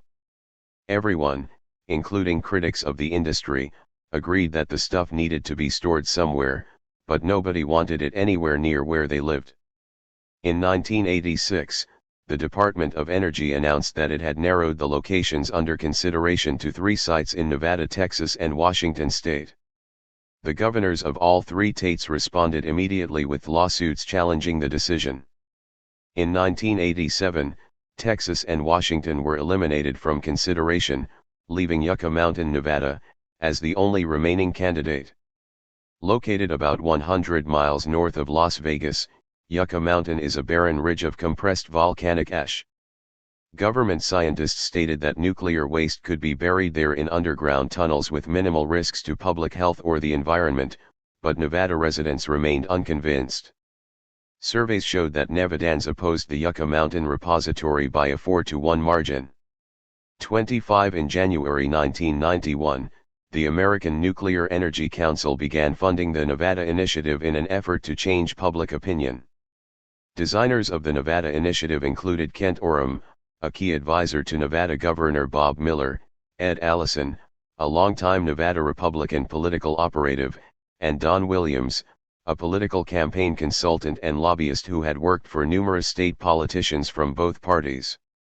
Using military jargon, the plan proposed a series of TV ads to provide air cover for the repository plan. Local reporters were to be hired to present the industry's side of the story to their peers. Kent Oram trained scientists from the Department of Energy to act as a scientific truth response team to reply to critics of the repository. The goal of the campaign, according to the plan, was to reduce the public's concerns over safety. Once public sentiment swings, the next phase of the campaign will focus on the merits of nuclear energy. With our campaign committee of Nevada political insiders, our strategic response teams, the advertising program and the polls that will provide us a roadmap along the way, we believe that as each move is made, one or more of the targeted adversaries will begin to surface, move our way, fight us and then, eventually dialogue with the industry. It is through this strategic game of chess that the campaign will ultimately prevail and move to checkmate anti-nuclear forces in Nevada. The planners warned, however, that the campaign has a formidable goal. It took Nevadans a lifetime to build up fears and resentments regarding nuclear energy. Countering the amount of free press against nuclear, such as accidents at 3 Mile Island and Chernobyl, hazardous leaks and various other plant problems, along with science fiction movies, would literally cost tens of millions of dollars in terms of column inches and airtime in Nevada alone. Across the country, the cost would run into the billions. 26 In October 1991, the Nevada Initiative began its first massive barrage of air cover ads. Narrated by Ron Vito, a popular former sportscaster, the ads attempted to demonstrate the safety of transporting high-level nuclear waste. One advertisement showed a truck and trailer bearing a cask of nuclear waste being rammed at high speed by a train to show that nuclear waste casks could safely survive such a collision. Other ads featured DOE scientists explaining that nuclear waste would not explode, or claiming that living near a nuclear power plant would not cause cancer. 27 Nevada political officials at all levels have been extremely aggressive in opposition to the project, explained a letter dated October 25, 1991, from Florida Power President Alan J. Kiesler to other members of the Edison Electric Institute, a U.S. association of electrical utility companies. They have effectively frustrated DOE's efforts to move forward. Sustained progress on the Yucca Mountain program can only be achieved by developing a cooperative environment in Nevada. To fund the PR campaign, Kiesler asked each utility engaged in nuclear energy production to pay a special assessment, collected through a special billing included with EELS dues. Kiesler's letter closed by reminding recipients that this document is confidential. You can understand the sensitivity associated with it becoming public. 28 In November, 3 weeks into the advertising campaign, industry-funded pollsters conducted a survey and reported that although 72.40/0 of Nevada residents had seen the ads, the results were not encouraging. Fewer than 15% of the respondents who had seen the ads said the ads made them more supportive of the repository, while 32% said the messages made them less supportive. Despite the barrage of pro-repository messages, almost 3/4 of the respondents said they would oppose the repository if they were to vote on whether it should be built, almost exactly the same proportion as before the ad campaign. Almost half of the respondents who had seen the advertisements said they did not believe the ads, while 3.3% felt insulted by the ads, and 11.8% disagreed with the ads for a variety of reasons. These three categories of negative comments make up 63.6% of the recorded responses. 29 A few weeks later, the campaign hit another, even worse snag. One of the nuclear utility executives who had received Alan Kiesler's confidential letter decided to leak it to anti-nuclear forces, along with other key documents detailing the industry's PR strategy. The documents proved highly embarrassing. In televised testimony before the Nevada Commission on Nuclear Projects, ANEC Vice President Ed Davis had claimed that the purpose of the advertising campaign was strictly to inform and educate the public. Newspapers and television coverage contrasted his statement with the campaign's internal documents, which talked of bringing pressure on the state of Nevada to cooperate with the program, and hiring local reporters to present the industry's side of the stories and convince the public that nuclear energy is safe. Nevadans reacted with outrage. Newspapers and television coverage featured scathing attacks by state officials that continued for weeks. Nevada Senator Richard Bryan demanded an explanation from Energy Secretary James Watkins regarding the role of his department in the PR campaign. Governor Bob Miller wrote the governors of other states with nuclear power plants, challenging the propriety of using utility ratepayer funds to persuade Nevadans that they ought to accept nuclear wastes that no other state wanted. 30. The Prairie Campaign's death throes are captured in a report titled The Nevada Initiative, a Risk Communication Fiasco by James Flynn, Paul Slovic, and C.K. Mertz, employees of an opinion polling firm named Decision Research. Perhaps the most devastating rejoinders to the ANEC campaign came from a pair of Las Vegas disc jockeys who began to parody each of the new TV ads. The main character in their satiric skits bore the mock name Ron Ditto, whose simple-minded pronouncements were heaped with ridicule. Hi. This is Ron Ditto, your formerly respected sportscaster, trading in your respect for much-needed dollars. Local businesses joined in. A TV advertisement showed the disc jockeys in a huge pair of overalls as a two-headed mutant, Yucca Mountain Man, in a commercial for a Las Vegas auto dealership. A restaurant extolled the quality of the tomatoes in its salad bar by putting one through the same tests that nuclear waste casks were subjected to in the ANEC ads. After the tomato survives being run into a cement wall, hit by a speeding train and dropped from a high tower, you can be sure that it's one high-quality tomato. The ANEC campaign, faced with disbelief, ridicule, and little measurable influence on public opinion, was discontinued. By that time, the campaign's credibility had been damaged considerably. A survey conducted in June 1992 by researchers from Arizona State University and the University of Nevada, Las Vegas showed that after seeing the ads, only 3.3% of respondents reported an increased level of trust in the repository program, while almost 41% were less trusting and the remainder were unchanged. 31 In April 1991, former Secretary of Energy James Watkins created a task force to analyze the critical institutional question of how the Department of Energy might strengthen public trust and confidence in the civilian radioactive waste management program. After 2 years of public meetings and hearing formal presentations from more than 100 organization representatives, the task force concluded that distrust is not irrational. Moreover, this distrust will continue for a long time, will require sustained commitments from successive secretaries of energy to overcome, and will demand that DOE act in ways that are unnecessary for organizations that have sustained trust and confidence. During the task force hearings, participants made repeated references to the public relations tactics of the nuclear industry. DOE found itself in the unfortunate position of being blamed for these activities as well as their own. The HTIGE sums of money paid to PR operatives of the nuclear industry had left a legacy that was not only unsuccessful in molding public opinion, but permanently harmful to the industry's image. Newcomb. The combination of public opposition and management problems within the Department of Energy led to repeated postponements of the anticipated completion date for the Yucca Mountain repository. On average, in fact, every year the date was pushed back by 2 years, making for what the decision research team described as an extremely slow-moving program. Combined with funding shortfalls, questions about the ability to meet regulatory requirements, and a history of inadequate management of the scientific work, the program often appears on the verge of collapse. 32 With the date for completion of a permanent storage site postponed until sometime in the 21st century, the industry has been forced to fall back on a temporary plant storing spent fuel locally in the yards of power plants across the country.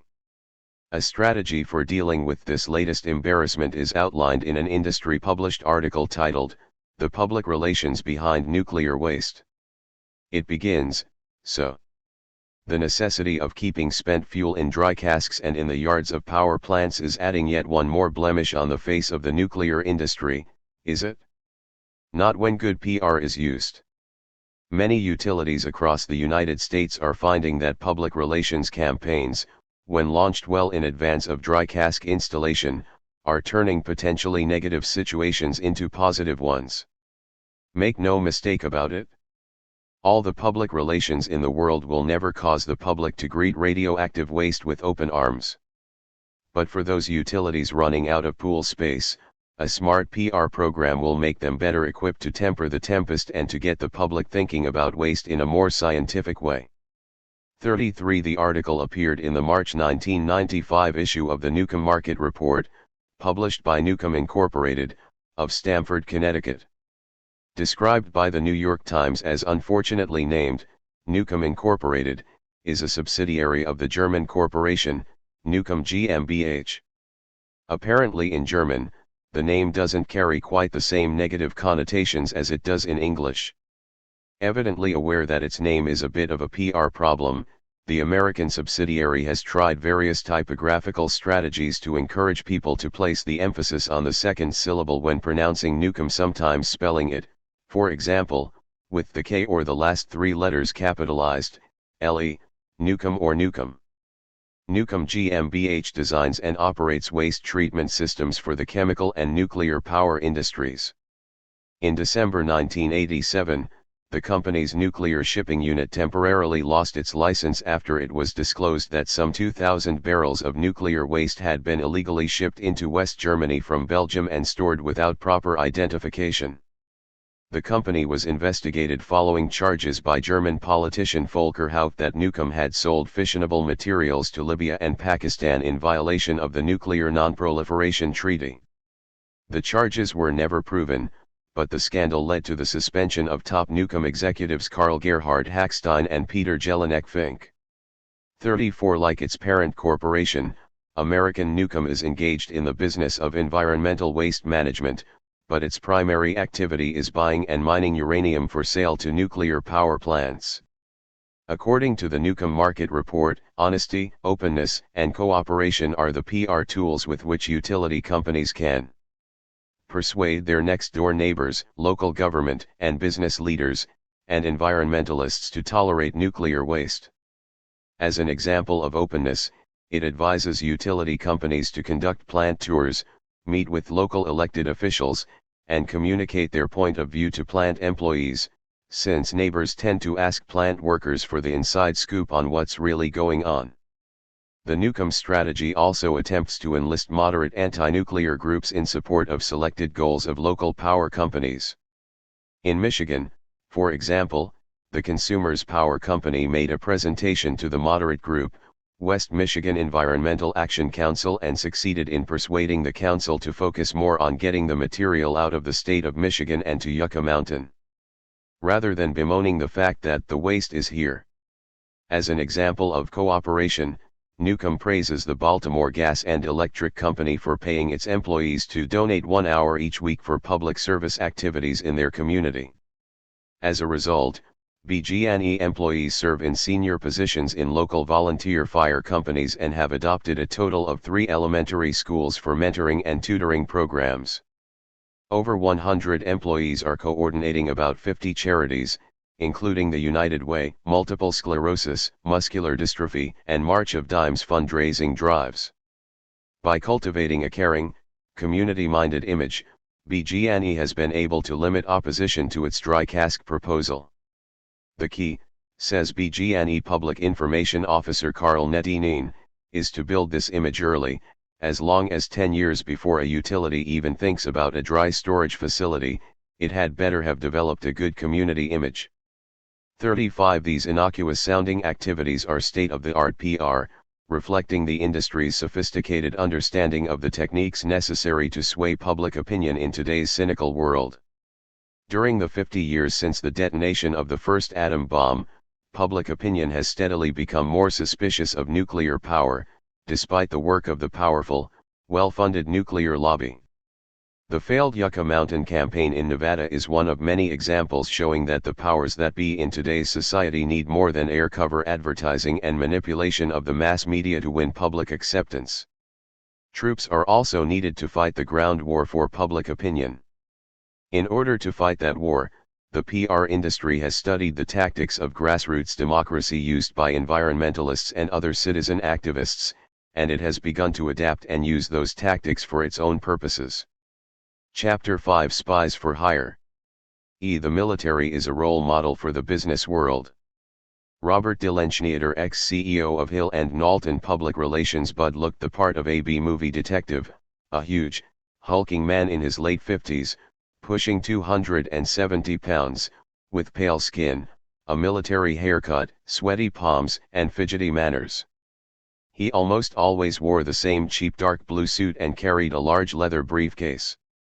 For years Bud was a frequent visitor to the offices and events of nonprofit public advocacy groups, particularly those involved in environmental, food safety and animal welfare issues.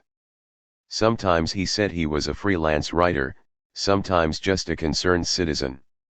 One day Bud showed up at a press conference organized by the Beyond Beef campaign to persuade consumers that they should eat less meat for health and environmental reasons. A reporter thought he recognized Bud and went over to say hello. "How are you doing?" the reporter asked. "Are you still working for McDonald's?"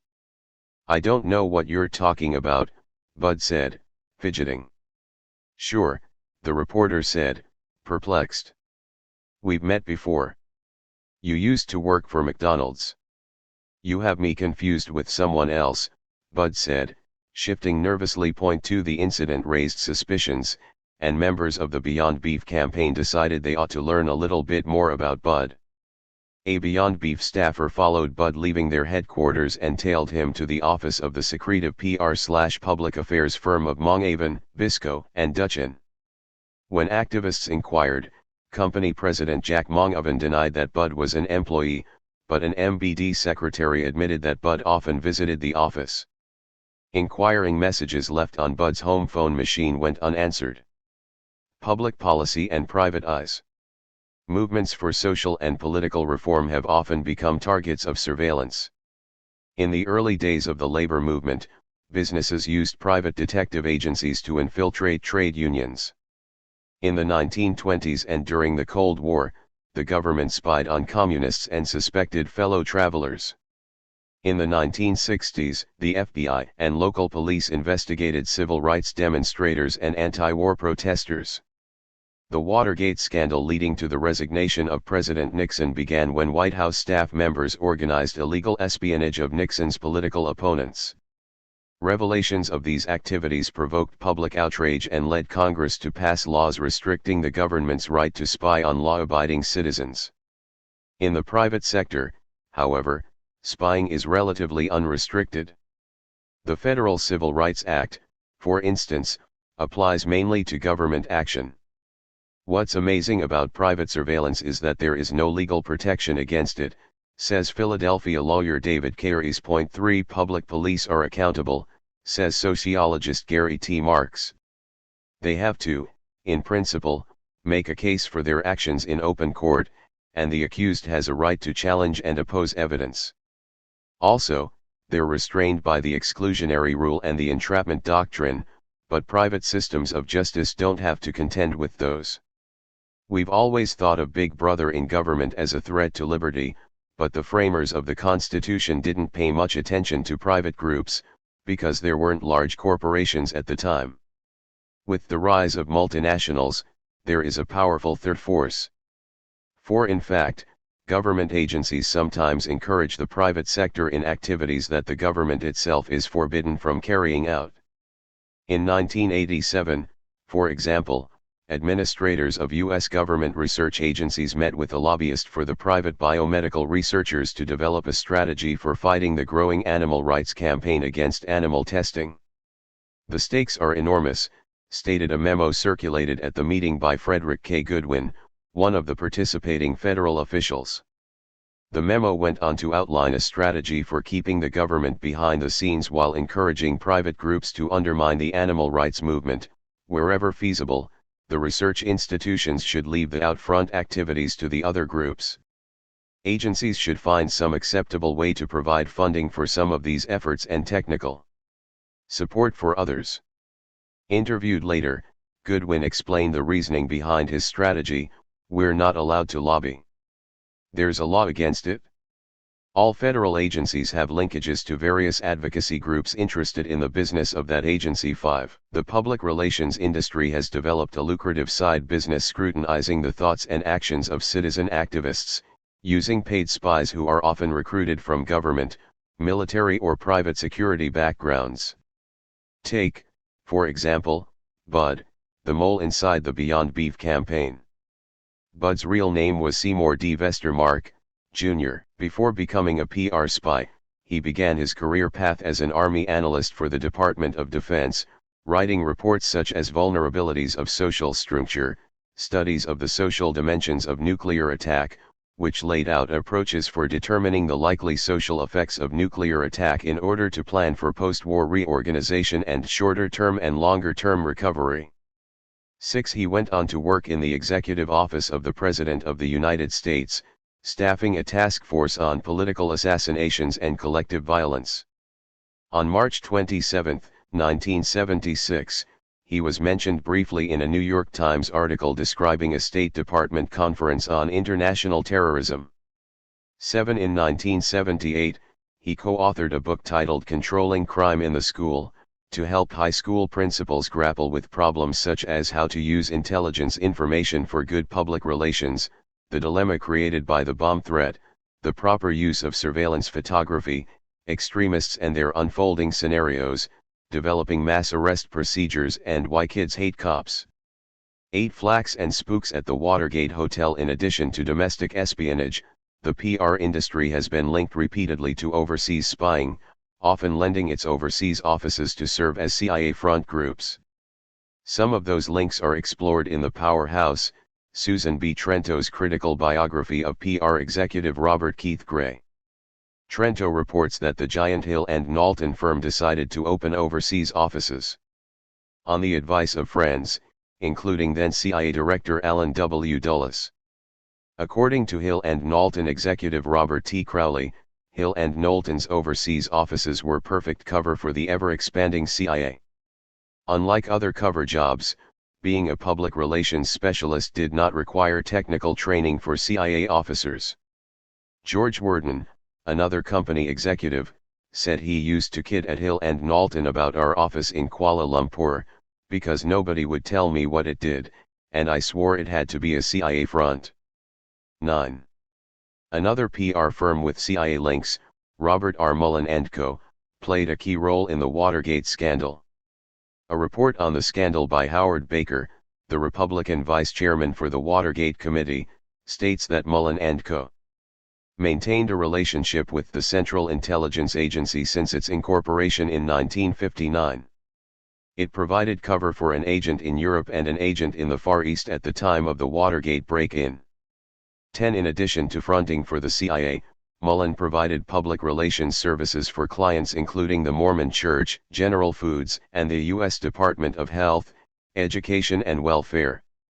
In 1971, the Mullen firm was purchased by Robert F. Bennett, the son of Wallace Bennett, Utah's conservative Republican senator.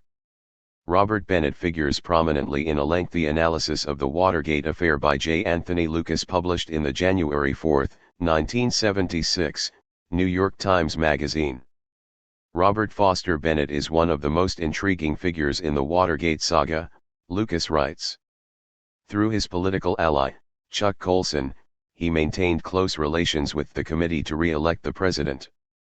And in early 1971, through Colson's good offices, he purchased Robert R. Mullen & Company, a Washington public relations firm which served as a CIA front in Stockholm, Singapore, Amsterdam, and Mexico City, provided cover for some CIA activities in this country, and hired a whole platoon of former CIA men, among them Howard Flint. 11. The day after Hunt's retirement from the CIA on April 30, 1970, he went to work for the Mullen Co. As the presidential election campaign was gearing up, Colson called Bennett in July 1971 and arranged to have Hunt moonlight for the White House. The Mullen Co.'s offices were located at 1700 Pennsylvania Avenue, directly across the street from the offices of the Committee to Re-elect the President at 1701 Pennsylvania, and the Nixon campaign planned many of its dirty tricks, including the Watergate burglary, in Hunt's office at the Mullen Co. 12. The day after Hunt's accomplices were arrested at the Watergate Hotel, a Mullen Co. attorney helped the burglars make bail. Subsequent investigations showed other connections between the Mullen firm and the Watergate conspiracy, including a series of phone calls from Hunt's office to Donald Segretti, who was later convicted for directing a campaign of political espionage and sabotage against the Democrats. In fact, several prominent journalists investigating the Watergate affair, including Lucas, came to the conclusion that Mullen CEO Robert Bennett was Deep Throat, the mysterious secret informant who leaked Watergate information to Washington Post journalists Bob Woodward and Carl Bernstein. According to Senator Howard Baker's Watergate report, Bennett was feeding stories to Bob Woodward, who was suitably grateful. He was making no attribution to Bennett, and he was protecting Bennett and Mullen and Company. According to Watergate defendant Chuck Colson, Bennett was the key figure in the CIA's efforts to cover up its own role in Watergate and to blame the whole thing on the White House. 13. By positioning himself as an information source rather than a target of the Watergate investigation, Bennett survived the scandal with his reputation intact, and in 1992 Utah voters elected him to his father's old seat in the U.S. Senate. The Nestle Crunch in 1977, a church-based group of activists became concerned about the Swiss-based Nestle Corporation and its deadly practice of selling infant formula to women in third-world countries. To stimulate sales, Nestle gave away free infant formula to hospitals along with educational materials instructing women to use the formula to feed their newborns.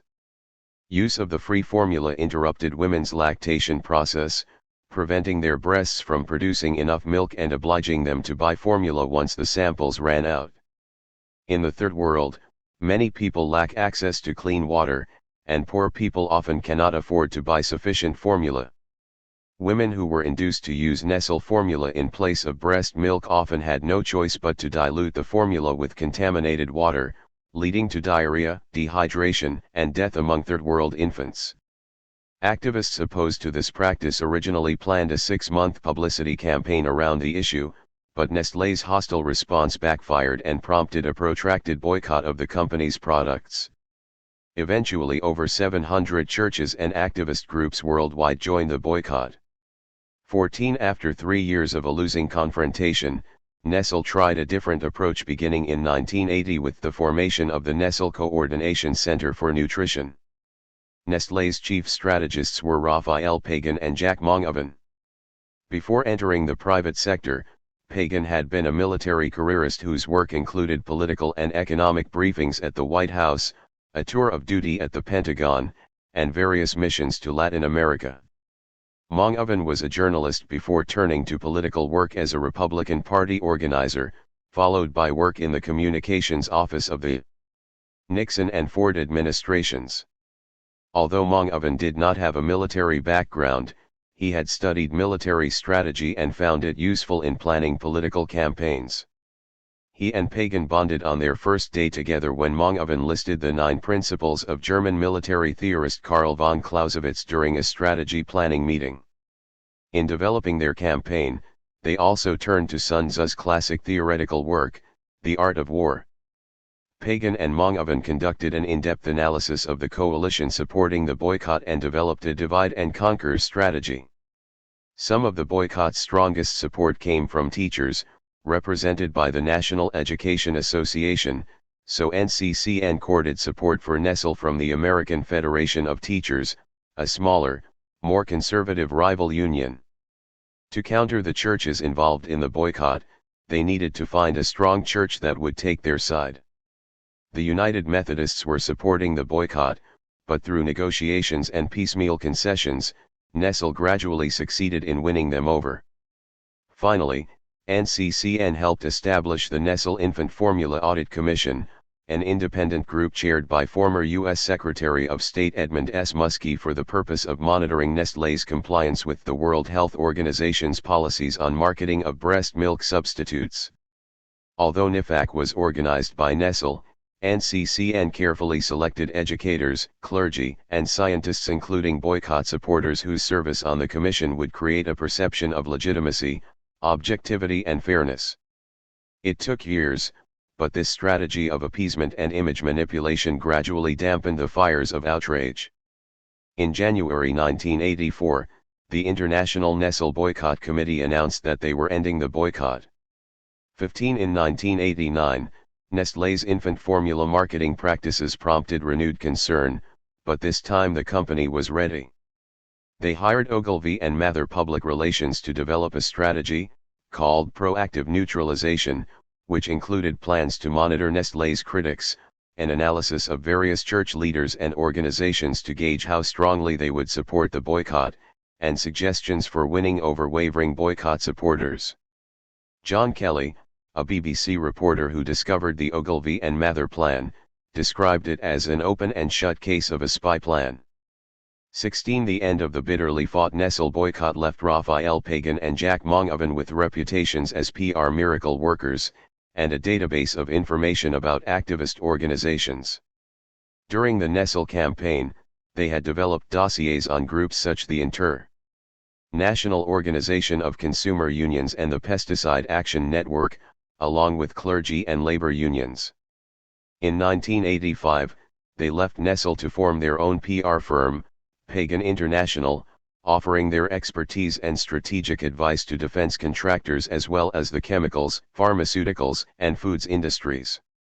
17 Pagan's clients quickly grew to include Union Carbide, Shell Oil, Sibagega Corp., Chevron, and the government of Puerto Rico. 18 In 1987, the firm suffered an embarrassing setback when someone leaked to the press its Neptune strategy for helping Shell Oil counter a boycott against its business dealings in South Africa.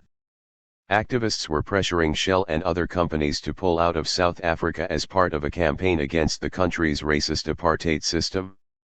Instead of divesting its South African holdings, the Neptune strategy advised Shell to develop a task force of South Africans, church leaders, U.S. activists, and executives to issue a statement about the company's role in helping South Africa prepare for life after apartheid and to develop post-apartheid plans that will ensure the continuation and growth of the Shell companies in the United States and South Africa. To implement this plan, Pagan International organized and subsidized a front group composed of black clergy called the Coalition on Southern Africa. Launched with great fanfare in September 1987, COSA talked of ambitious plans to develop black business links between South Africa and the United States, promote education and training of South African blacks, and pressure for an end to apartheid. In reality, COSA was a paper front group with no resources to carry out these goals. According to Donna Katzen, a leader in the Shell boycott, COSA reflected a deliberate attempt to divide and weaken the position of the religious community with regard to South Africa. She noted that immediately after COSA was created, companies with South African operations began to point to COSA to show that not all U.S. church groups backed disinvestment. 19 Public disclosure of the Neptune strategy prompted Shell to cancel its account with Pagan International, and company revenues plunged. Jack Mongovan left to form his own firm in partnership with other key Pagan executives, including Ronald Dutchin and Alvin Bisco. Lawsuits followed, with Mongovan, Bisco and Dutchin complaining that Pagan owed them money, and Pagan accusing them of deliberately undermining the firm by leaking the Neptune strategy to the press. Pagan went down in bankruptcy, but the new firm of Mongovan, Bisco and Dutchin has prospered. 20. Like Pagan International, MBD specializes in providing public policy intelligence. Its services do not come cheap. Regular clients pay a retainer ranging from $3,500 to $9,000 per month. In addition, Mongovan, Bisco and Dutchin sometimes produces special reports, such as a 1989 analysis of the Natural Resources Defense Council, one of the country's leading mainstream environmental organizations. Corporations interested in obtaining the report paid $1,500 per copy. 21 The company refuses to name its clients, but an internal MBD document says they are almost all members of the Fortune 100 and 6 are members of the Fortune Top 20. 22 Known clients include Monsanto, DuPont, Philip Morris, and Shell Oil. Mike Miles, the former CEO of Philip Morris, had a particular affinity for MBD's Cold War style. According to PR executive Robert DeLenschneider, Miles has a voracious appetite for intelligence, and he's very much aware of the other side's intelligence-gathering efforts. He's so careful that he has his company's travel people glue stickers on airline ticket jackets cautioning his executives not to talk shop while en route. 23 MBD tries to get on the mailing list of as many organizations as possible. Its employees read activist newsletters and other publications to keep tabs on controversial issues that may affect its clients. Those interests have expanded vastly beyond the food safety issues that concerned Pagan and Mongovan during the Nestle boycott. According to MBD documents, they include acid rain, clean air, clean water, hazardous and toxic wastes, nuclear energy, recycling, South Africa, the United Nations, developments in Eastern Europe, dioxin, organic farming, pesticides, biotechnology, vegetarianism, consumer groups, product safety, endangered species, oil spills. Information related to all of these topics is sifted and reviewed by company analysts, then distilled into reports and memos. 24 MBD's promotional brochure says the purpose of this research is to maintain extensive files on organizations and their leadership, particularly environmental and consumer groups, churches, and other organizations which seek changes in public policy. A typical dossier on an organization includes its historical background, biographical information on key personnel, funding sources, relationships with other organizations, publications, and a characterization of the organization aimed at assessing the potential for coopting or marginalizing the organization's impact on public policy debates. 25 To gather information, MBD also uses covered operatives like Bud Vestermark and Kara Ziegler. Kara spies both in person and over the phone, falsely representing herself as a writer for Z Magazine. 26 Or a friend of a friend. 27 Sometimes she will correctly identify herself as representing MBD, a public affairs company, without elaborating on the real reasons behind her call. In one single day, Kara placed calls to an aide to U.S. Senator Russ Feingold, Dr. Michael Hansen of Consumers Union, the publisher of Consumer Reports magazine, and Wisconsin dairy farmer Francis Goodman.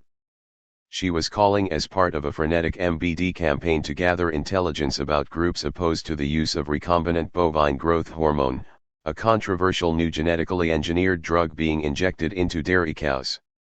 The mutations industry. Monsanto, the developer of RBGH, is one of the world's largest transnational corporations, manufacturing a wide range of chemicals, drugs, and other high-tech products, many of which are dangerous or lethal. Monsanto was the manufacturer of most of the world's PCBs, persistent chemicals used in electrical equipment which have been shown to cause cancer and birth defects. It is also the world's largest producer of herbicides, including products contaminated with dioxin. In the area of consumer products, Monsanto produces the Ortho line of lawn chemicals, as well as NutraSweet TM, a sugar substitute whose safety has been challenged by safe food activists.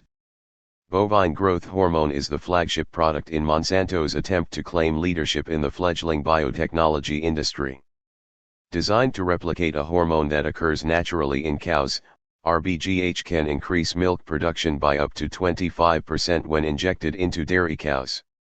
Monsanto spent hundreds of millions of dollars developing RBGH for commercial use, and has hyped the synthetic hormone as a miracle technology that will increase milk production and lower food costs to consumers.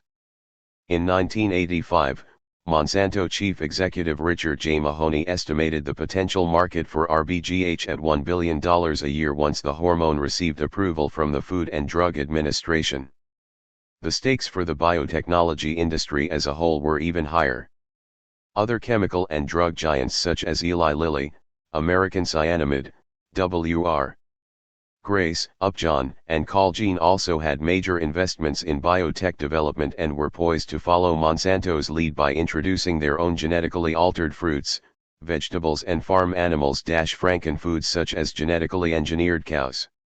From Bristol-Myers Squibb that produce human mother's milk protein, potatoes that kill pests by producing their own insecticide, slow-ripening tomatoes, virus-resistant squash, herbicide-tolerant cotton and soybean plants, growth hormone for pigs, and meat from cloned cattle.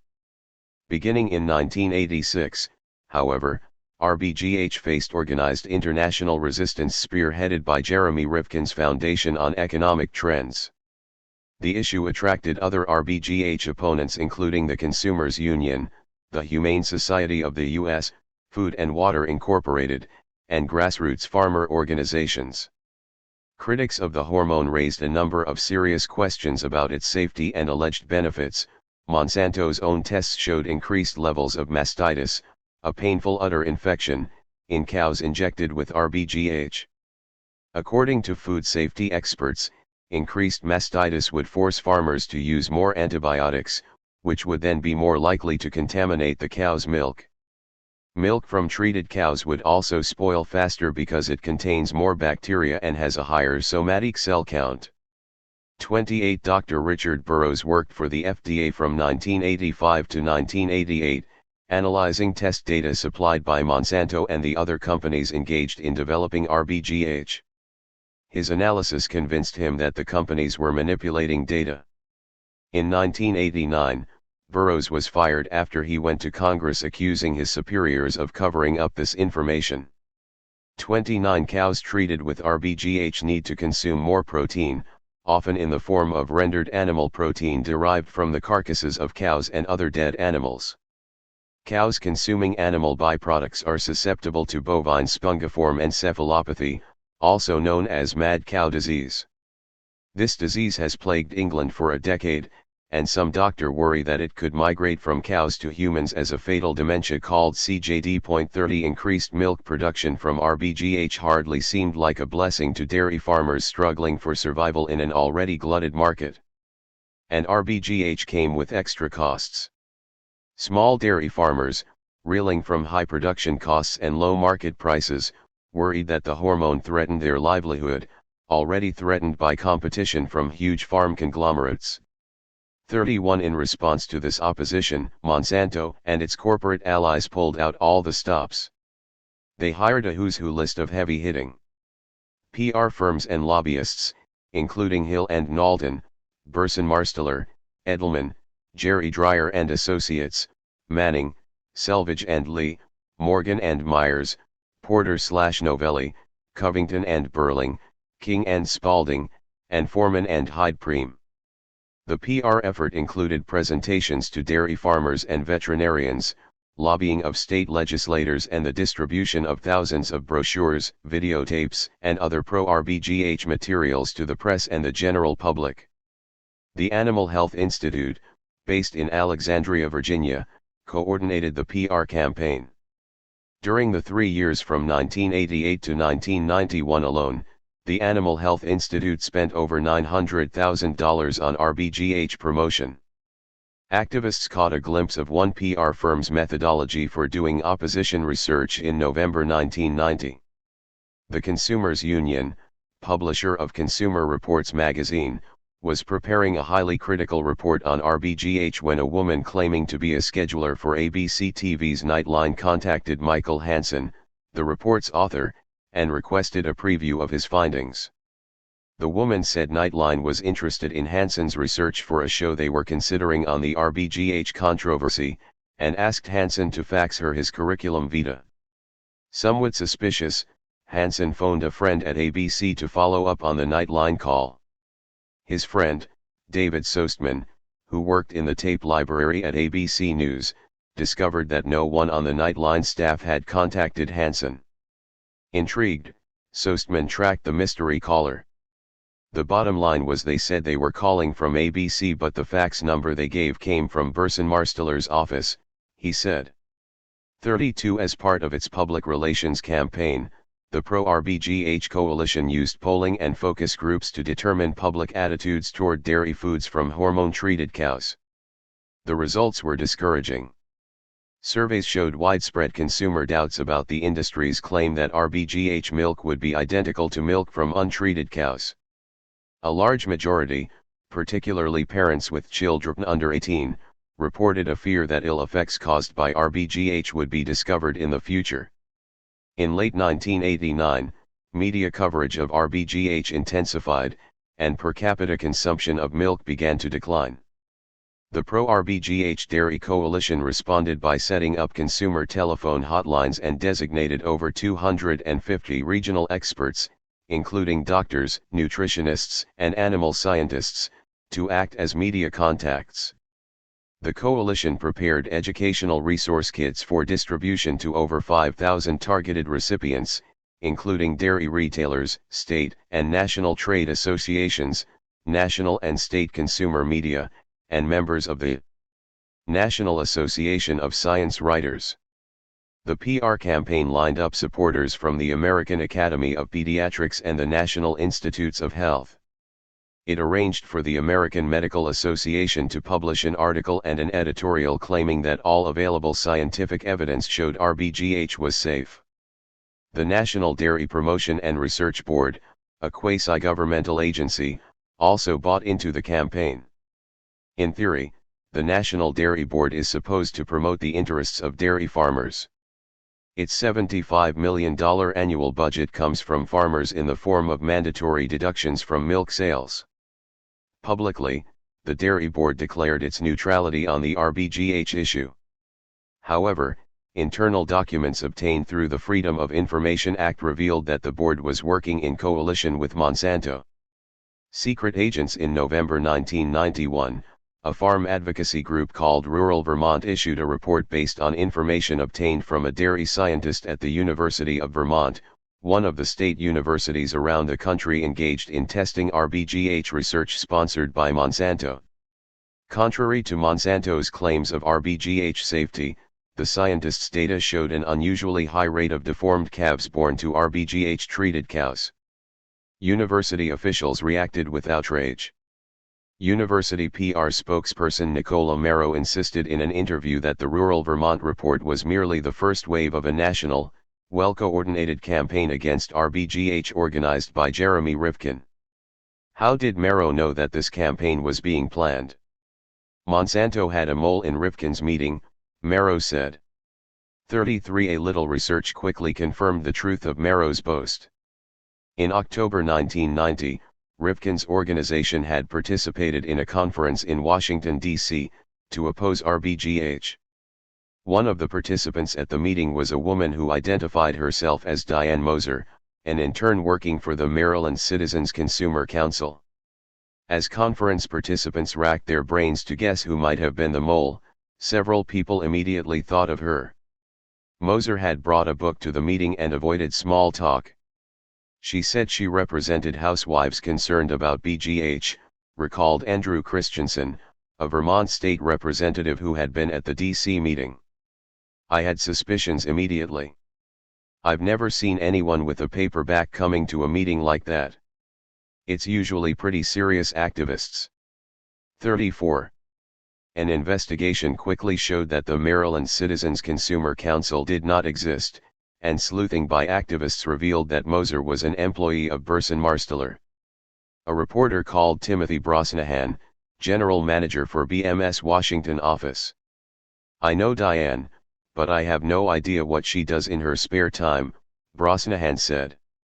35. Further investigation linked another member of the non-existent Maryland Citizens Consumer Council to Burson Marsteller, Lori Ross, who, like Diane Moser, worked under the supervision of BM Vice President Sheila Raviv.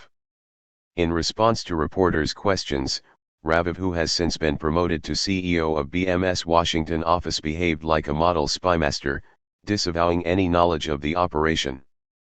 36. Kaufman Prairie. The National Dairy Board's PR agency from 1990 to 91, spied on another anti-RBGH meeting, this time in New York City in January of 1990.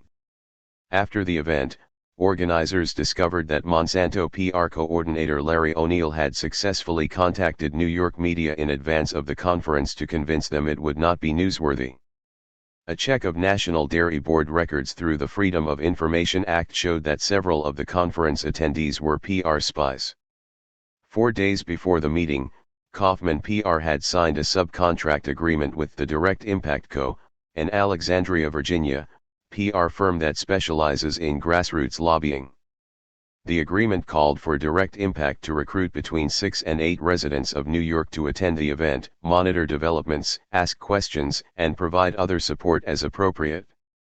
Each attendee must be able to articulate the basic arguments on the issue and cite one or more substantive reasons for supporting the Dairy Board's position. 37. The purpose of the covert operation was apparently to minimize news coverage of the conference, and to spin the coverage by planting housewives in the audience who would appear to favor injecting milk cows with bovine growth hormone. The Kaufman/Direct Impact covert action was less than subtle.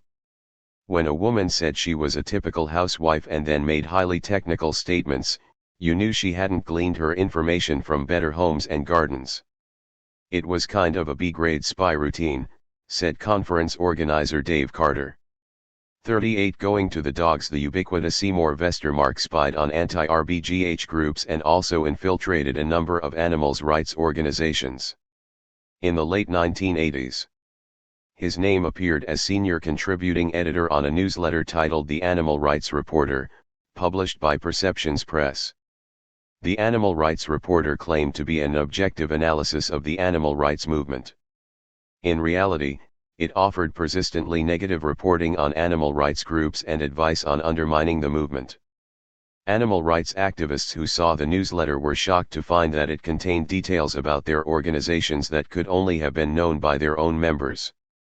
39 Fund for Animals staffer Heidi Prescott recalls someone pointing Vestermark out to her and warning that he was a spy when she first began attending rallies in 1989. It was kind of common knowledge among people who went to all of the animal rights events, she said. He was laid back and came across real friendly. He'd show up and lurk around and talk to people. Usually someone would recognize him and go over and say, "He works for Perceptions Press." 40 Perceptions Press was the publishing arm of a two-company operation owned by Jan Reber, an unlicensed private investigator whose other business, Perceptions International, provided information gathering and security services to transnational corporations, including research on coercive trends and movements that affect business, in particular, animal rights activists and environmentalists. 41 Its clients included Leon Hirsch, the controversial president of the U.S. Surgical Company in Norwalk, Connecticut. U.S. Surgical manufactures surgical staples, used in place of conventional sutures to close wounds and surgical incisions. Financially, the company was a astonishing success, with $91.2 million in profits in 1991, of which $23.3 million in salary and stock options went to Hirsch himself. 42 Hirsch called himself an only in America success story, but animal rights activists were upset with the methods the company used to market its product. To demonstrate the advantages of staples over sutures, U.S. Surgical conducts training demonstrations for surgeons in which they cut open live dogs and staple their intestines. After the demonstration, the dogs are killed. By U.S. Surgical's own estimate, it disposes of over 1,000 dogs a year. 43 In 1981, a local newspaper wrote an article about the company's use of dogs, prompting a series of protests outside U.S. Surgical headquarters by a Norwalk animal rights group, Friends of Animals. Following one demonstration, FOA Vice President Sarah Seymour discovered that she was being followed by Bud Vestermark and Jan Reber. They tailed her by car to her child's school and took photo. Activists turned the tables on Seymour Bud Vestermark, Jr., by taking this picture of him as he spied on an animal rights rally. Graphs of her. Sarah Seymour went over to confront them, and Reber denied that he was following her. "I'm just here to pick up my own kid," he said. Seymour checked and learned that none of Reber's children were enrolled at the school. The incident upset her. It seemed like an attempt at intimidation. But it was nothing compared to later events. Bombing the boss. According to journalist Lisa McCurran Driscoll, Mary Lou Sapone entered the animal rights movement in the summer of 1987 when she appeared at a conference in Washington, D.C. "She just burst on the scene," said Julie Lewin, FOA's Connecticut coordinator. A friendly, talkative woman, Sapone immediately became involved in at least a half-dozen animal rights groups. She seemed to be everywhere, traveling all around the country to participate in protests, meetings, and conferences. 44 Animal rights activists began to have suspicions about Sapone. Unlike most activists, she seemed to have unlimited time and money. She seemed unusually inquisitive, making a point of getting to know all of the key people in the movement. She always asked questions and carried a pad of paper, taking notes, said Kim Bartlett, editor of a magazine called Animals Agenda, who first met Sapone in June 1987, at a demonstration in Massachusetts. Bartlett noticed that Sapone's statements didn't add up. First she said she was a psychologist, then a Lamaze instructor, and then a social worker. Betsy Swart, chairwoman of a San Francisco-based animal rights group, became so suspicious of Sapone's questions that I made up a date and told her there would be a demonstration. Within days, Swart said, she received a call from a government official asking about the demonstration. 45 Sapone frequently urged others to commit violent or illegal disruptions. She showed a lack of judgment, always looking for action. This woman clearly seemed to be reckless, with no appreciation for the political and moral ramifications of violence, Lewin said. 46 In April 1988, Sapone and Lewin attended a demonstration in New York City, where Sapone introduced Lewin to a woman named Fran Stephanie Trutt, a 33-year-old part-time math teacher who Sapone described as someone who lobbies in New York. Lewin was not impressed with Trutt, who seemed disheveled and not too tightly wrapped. She wore lumpy clothing, and her hair was askew. After talking to her briefly, Lewin decided that Trutt was pretty crazy and excused herself. FOA President Priscilla Feral had met Trutt 2 years earlier at a U.S. surgical demonstration, and formed a similar opinion. My assistant saw her stomping on azaleas. She seemed particularly angry, Feral recalled. 47 Unlike the other animal rights activists, Mary Lou Sapone took an active interest in Trutt, befriending her and cultivating a close relationship. Over the course of the next 6 months, Sapone and Trutt spoke by phone at least 2 or 3 times a week. 48 Unbeknownst to Trutt, Sapone, a spy for Perceptions International, was secretly tape recording the conversations and giving the tapes to U.S. Surgical, along with written reports detailing her efforts to incite Trutt into carrying out a murder attempt against U.S. Surgical President Leon Hirsch. In 1988, U.S. Surgical paid Perceptions International over $500,000 for its services, of which $65,000 went to pay Sapone. 49 Normally, of course, company presidents do not pay to arrange their own murder, but Hirsch was neither crazy nor suicidal. He was trying to engineer an embarrassing scandal that would discredit the animal rights movement, and if the resulting sensational court case had not unearthed tape transcripts and other confidential company documents, he probably would have succeeded. Fran Trutt was a vulnerable, lonely, angry woman. She talked wildly of killing her ex-lover. The transcripts of Sapone's phone conversations with Trutt show Sapone's efforts to direct that anger toward Leon Hirsch. On May 23, for example, the two women reviewed possible murder scenarios. Trutt commented that the police would probably identify her as a suspect if she killed her ex-lover. Sapone replied, "Well, maybe you could, so maybe you should do Leon first." Trutt laughed, and Sapone added, "I mean, if you think that with this other guy that they should come to you well, the other one, they're going to come to me first." "There's no question about that," Trutt said. "So maybe you should do Leon first," Sapone repeated. 50 When Trutt showed signs of losing her resolve, Perceptions orchestrated a supposedly accidental meeting in September 1988 between Trutt and another agent, Marcus Mead. The meeting took place in a pizza shop, where Mead struck up a conversation with Trutt by asking her for advice on taking care of his puppies. Mead, whose sister was employed by U.S. Surgical, was paid $500 a week to befriend Trutt and to help egg her on. To help him impress her, U.S. Surgical loaned him the use of a Porsche and an Alfa Romeo. 51 Sapone and Mead gave Trutt money to buy bombs. In a tape-recorded conversation on November 10, Trutt thanked Sapone for giving her $100 which Trutt used for rent. Sapone replied, "If you want to use it for the bomb first or the rent first, I mean, I didn't care because, you knew what you had to do." 52 The following day, Mead drove Trutt and 2 pipe bombs from New York to U.S. Surgical headquarters in Connecticut, where she was arrested under a pre-arranged deal with the Norwalk Police Department. 53 Animal rights activists later wondered why the police had allowed Mead to drive an explosive device across interstate highways rather than simply arrest Trutt at her home where the bombs had been stored. The arrest seemed staged for maximum publicity value, with public safety a secondary concern. News of the arrest spread quickly through the animal rights movement. Shocked and alarmed, Julie Lewin phoned Sapone trying to figure out who Trutt was. In the ensuing conversation, which was also secretly recorded, Sapone withheld information about her relationship with Trutt and pretended to search her memory. "I think the name is familiar," Sapone said. I'm trying to piece this together. I remember the last name because it was kind of distinctive. It was like a strong I remember. I remember names sometimes.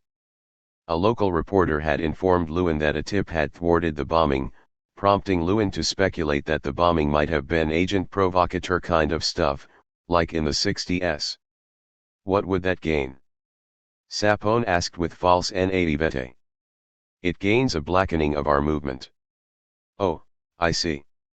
No one that I work with in the state would ever consider such an act, Lewin said. We'd be the first to turn them in. Gosh, said Sapone the provocateur, this is like a nightmare. As for US Surgical, of course, the nightmare was a long-cherished dream.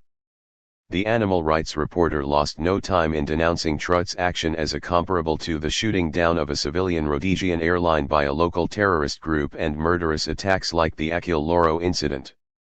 55 Even after Sapone's role in befriending and encouraging Trutt was disclosed, US Surgical continued to claim that the incident was an example of terrorist tendencies in the animal rights movement. People think of animal rights as protecting the birds in the winter and the little puppies, said US Surgical attorney Hugh F. Keefe. I don't think they realize the militancy that has invaded some of these groups. Keefe used pretrial proceedings to seek exhaustive information about Friends of Animals, including lists of all contributors, Julie Lewin's personal diary and personal income tax returns, and all of her medical and psychiatric records, a request she interpreted as an effort to dig up dirt on the animal rights movement. S6 The people who are challenging this corporation are very small, said New Haven attorney John Williams, who represented both Trutt and Lewin. US Surgical is going berserk and spending enormous amounts of money. It's become a personal vendetta for Leon Hirsch. The kinds of abuses that we associate with the FBI under J. Edgar Hoover are now in the realm of private corporations subsidizing a private security force. Chapter 6. Divide and conquer.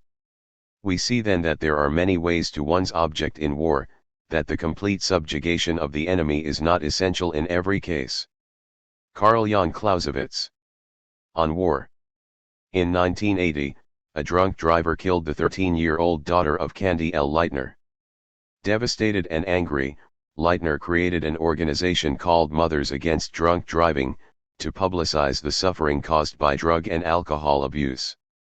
Hollywood publicist Michael Levine described Leitner as a natural practitioner of what he calls guerrilla PR.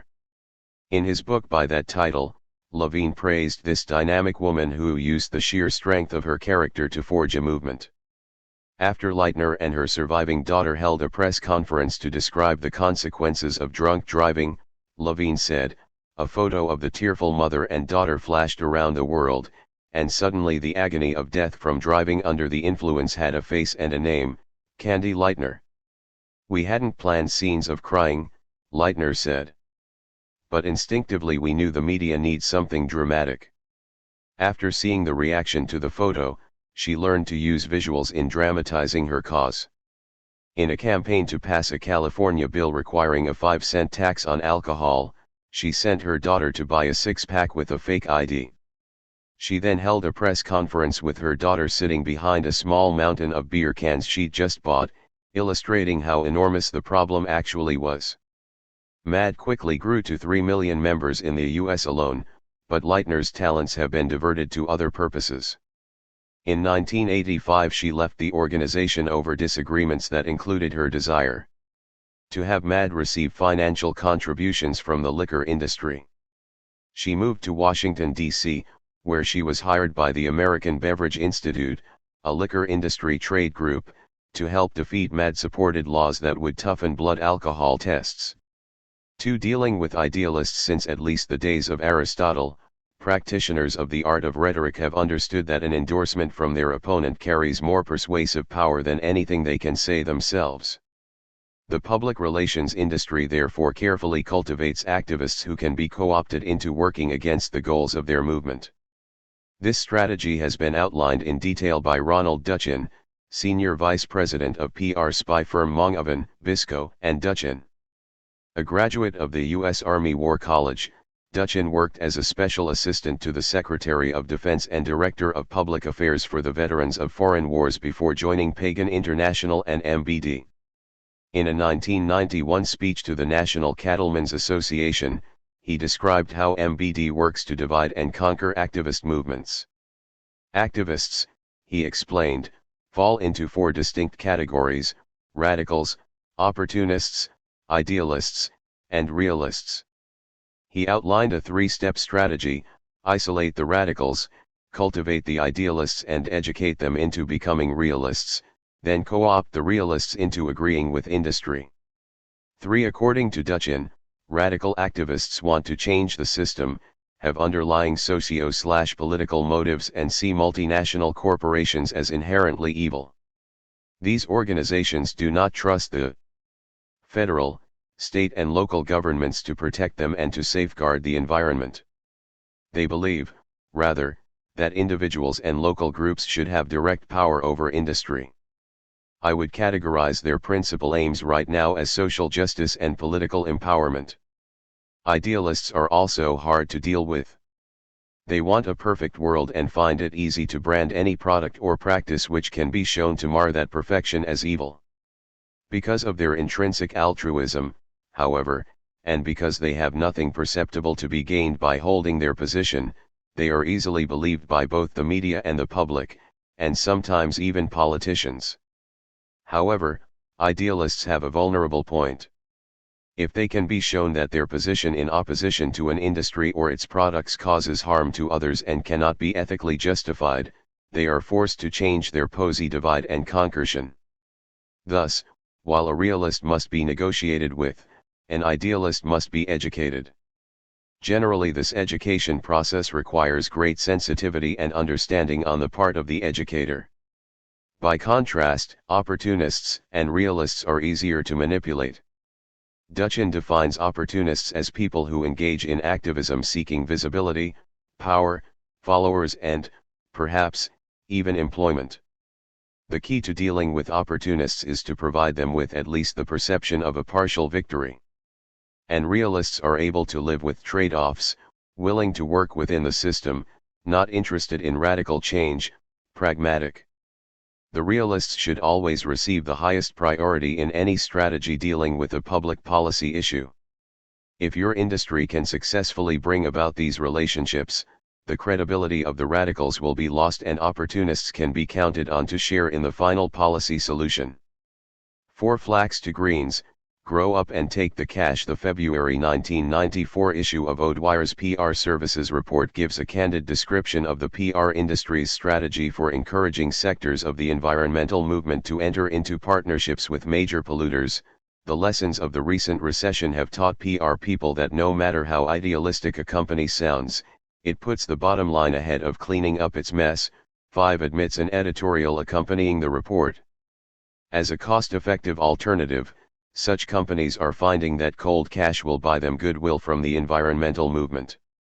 Cash-rich companies, PR people say, are funding hard-up environmental groups in the belief the imprimatur of activists will go a long way in improving their reputation among environmentally aware consumers. 6. On the other side of the partnership, O'Dwyers observes, non-profit groups are beginning to realize that private sector cash can increase an organization's clout and bankroll membership building programs. O'Dwyer sees this increased willingness to take private sector cash as evidence of maturing in the environmental movement. 7. O'Dwyer's interviewed Dale Didion of Hill and Knowlton in Washington, D.C., the nation's third-largest environmental PR firm. Didion said companies are learning that they can hire members of the environmental group's staff to help on certain projects. This is a tremendous benefit for a company that wants to have access to top green experts. Companies can avail themselves of talented researchers, scientists, and analysts at very reasonable prices. 8. Getting a relationship started between a company and an environmental group carries some risks as well. It might be in both parties' interest at first to keep their relationship out of the news, says Didion. Work out early how and when the relationship will be announced to the media and what measure should be taken if word leaks out prematurely, he advises. O'Dwyer suggested some cost-free and virtually risk-free ways to test the waters when entering into a relationship with an environmental group, help them raise money. Offer to sit on their board of directors. That can open up a good symbiotic relationship. Another effective tool is for the company to bankroll a conference on a topic of mutual interest, or fund an issue-specific publication for the nonprofit group. The company gets substantial input into the content because the publication has its name on it, Didion said. 9 strange bedfellows to help industry determine how and which activists can be co-opted. The Public Affairs Council, a trade association for public relations executives, sponsors a tax-exempt organization called the Foundation for Public Affairs. Funding comes from a who's who list of America's corporate establishment including Ameritech, Ashland Oil, Boeing, Dow Chemical, Exxon, Health Insurance Association of America, Philip Morris, Mobil, Pharmaceutical Manufacturers Association, RJR Nabisco, and Shell Oil. Many PRI lobby firms also are members, including Bonner and Associates, Burson Marsteller, E. Bruce Harrison, the Jefferson Group, and Mongovan, Biscoe and Dutchin. The Foundation for Public Affairs monitors more than 75 specialized activist publications, and gathers information on more than 1,300 activist organizations, research institutions, and other groups. 11 Until 1993, the Foundation published an impressive biannual directory titled Public Interest Profiles, which offered intelligence on 250 of the nation's key public interest groups, including current concerns, budget, funding sources, board of directors, publications, conferences, and methods of operation. 12 In the 1992-93 version of this phone book-sized tract, groups were profiled in chapters headed Community/Grassroots, Corporate Accountability/Responsibility, Environmental, Think Tanks, etc. 13 Once a year, the Foundation for Public Affairs organizes a 2-day annual conference on activist groups and public policy making, where professional activists and staff members of prominent DEC-based consumer and environmental organizations are invited to rub shoulders with influential corporate PR executives. The conference helps corporate flacks learn how to dissect the strategies, tactics, and agendas of these activists, to better defeat or co-opt their activism. The meeting is billed as a strictly off-the-record affair, a one-of-a-kind opportunity to explore the agendas, strategies, and influence of leading public interest groups. 14 According to a promotional brochure, the purpose of the 1993 conference was to help PR executives find out the answers to questions such as, what tactics are being employed by activists to achieve their goals? What methods can be used by business in cultivating ties with activist groups, and what are the potential benefits and/or drawbacks? 15 Corporate attendance cost $545. Featured speakers included MBD's Ronald Dutchin, along with Gene Karpinski, head of the U.S. Public Interest Research Group, and Gustav E. Jackson of the Citizens Clearinghouse for Hazardous Wastes. Stephen Brobeck, executive director of the Consumer Federation of America, also spoke for an hour on what the dominant consumer issues and trends will be throughout the decade and what it all portends for corporate America. Conference attendees also heard from right-wing speakers including Patrick Noonan, the president of the Conservation Fund who sits on the board of Ashland Oil, Ralph Reed, executive director of the Christian Coalition, and Fred Smith of the Competitive Enterprise Institute. 16 The Best Friends Money Can Buy. The American Civil Liberties Union is one of the organizations that has been successfully recruited by the tobacco industry to promote the myth that smoking is a civil right comparable to freedom of speech and association. The ACLU denies charges by the Advocacy Institute that it is beholden to tobacco interests, but it cannot deny its own financial records, which show that the ACLU solicited and accepted about $500,000 in contributions from tobacco interests between 1987 and 1992, without disclosing the largest to its ACLU membership. 17 In Monsanto's campaign for approval of bovine growth hormone, it was able to buy the support of Carol Tucker Foreman, formerly executive director of the Consumer Federation of America. Foreman took a job in early 1993 as a personal lobbyist for Monsanto's RBGH team, for what is rumored to be an exceptionally large fee. With her help, Monsanto has successfully prevented Congress or the FDA from requiring labeling of milk from RBGH-injected cows, and in fact the company has used threats of lawsuits to intimidate dairy retailers who want to label their milk RBGH-free. Foreman, a former Assistant Secretary of Agriculture, is also the coordinator and lobbyist for the Safe Food Coalition, which calls itself an alliance of consumer advocacy, senior citizen, whistleblower protection, and labor organizations. Formed in 1987 by Foreman, its members include such public interest heavyweights as Michael Jacobson's Center for Science in the Public Interest, Ralph Nader's Public Citizen, and Public Voice for Food and Health Policy. When interviewed, Foreman said she saw no conflict of interest between lobbying for RBGH and for the Safe Food Coalition. The FDA has said RBGH is safe, she explained, adding, "Why don't you call CSPI, they say RBGH is safe too." When asked how much money she has received from Monsanto to lobby for RBGH, she angrily declined to answer, saying, "What in the world business is that of yours?" Her DC consulting firm, Foreman and Hyde-Priem, refused to provide further information and refer journalists to Monsanto's PR department. 19 Playing both sides in the November 22, 1993, Legal Times, writer Sheila Kaplan describes the work of Porter/Novelli, a New York-based PR firm that specializes in what founder William Novelli refers to as cross-pollination. By providing free work for health-related charities, Porter/Novelli is often able to persuade them to support the interests of its paying corporate clients.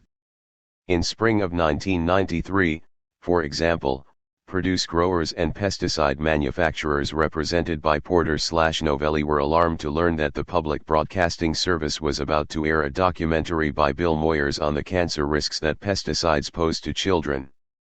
To rebut the documentary, they turned to the government's National Cancer Institute and the American Cancer Society. Porter/Novelli works for NCI and has provided free services to the ACS for over 20 years. It persuaded the National Office of ACS to issue a memo downplaying the risk of cancer from pesticides. The program makes unfounded suggestions. That pesticide residues in food may be at hazardous levels, said the memo, which the pesticide industry cited as evidence that the Moyers documentary overstated dangers to children from pesticides. 20 I have a long-standing concern that contractors work both sides of the street and that government agencies are unaware of these conflicting relationships, said Senator David Pryor, the chairman of the subcommittee that oversees federal contracts. This remains a glaring deficiency. 21 Hill and Knowlton executive Nina Olagino used a similar cross-pollination strategy in 1994 to line up national environmental groups behind a coalition called Partners for Sun Protection Awareness, a front group for Hill and Knowlton's client, drug transnational Schering-Plough. Best known for Coppertone trademark Sun Lotion, Schering-Plough uses the coalition to educate the public about the dangers of skin cancer deaths, cataracts, and damaged immune systems due to the atmosphere's thinning ozone layer and increased ultraviolet radiation. The campaign urges people to liberally apply a sunscreen to all exposed parts of the body before going outdoors. 22 Hill and Knowlton successfully enlisted leaders of the Natural Resources Defense Council and the Sierra Club to add their names to the Partners for Sun Protection letterhead.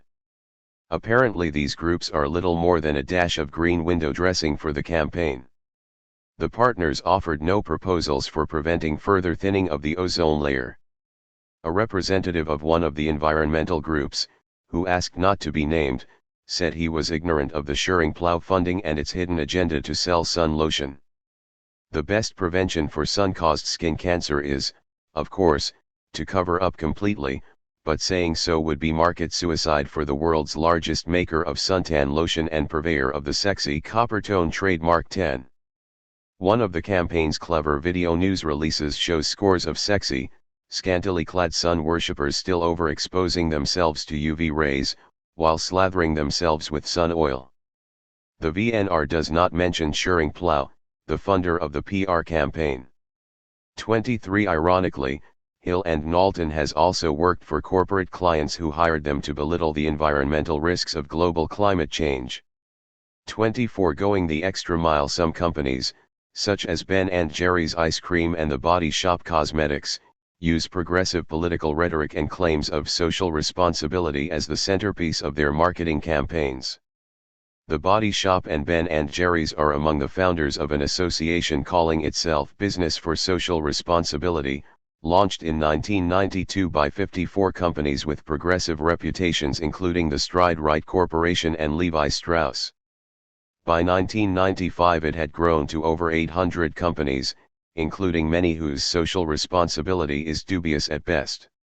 In order to increase its funding and corporate clout, BSR has actively recruited major corporations as members, including FedEx, Home Depot, Viacom, The Gap, AT&T, The Clorox Company, Kidder Peabody & Co., Reebok, Starbucks Coffee Co., Polaroid Corporation, Honeywell, Time Warner, Taco Bell and Monsanto.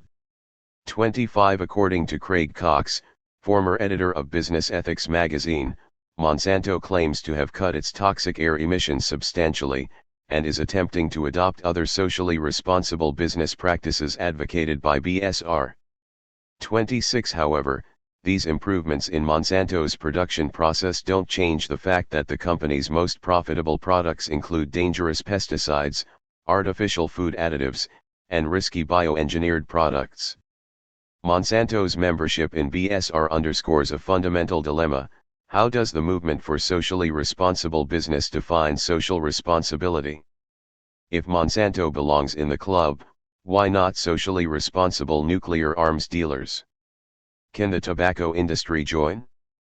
This dilemma forced the BSR board of directors to define its policy on eligibility for membership. After discussion, the board decided it would be counterproductive to impose specific standards of social responsibility on members. According to BSR President Bob Dunn, the board adopted an all-inclusive membership policy so long as companies demonstrate that they understand our mission, understand the principles of the organization, and they wish to be a member because of their own interest in improving their policies and practices.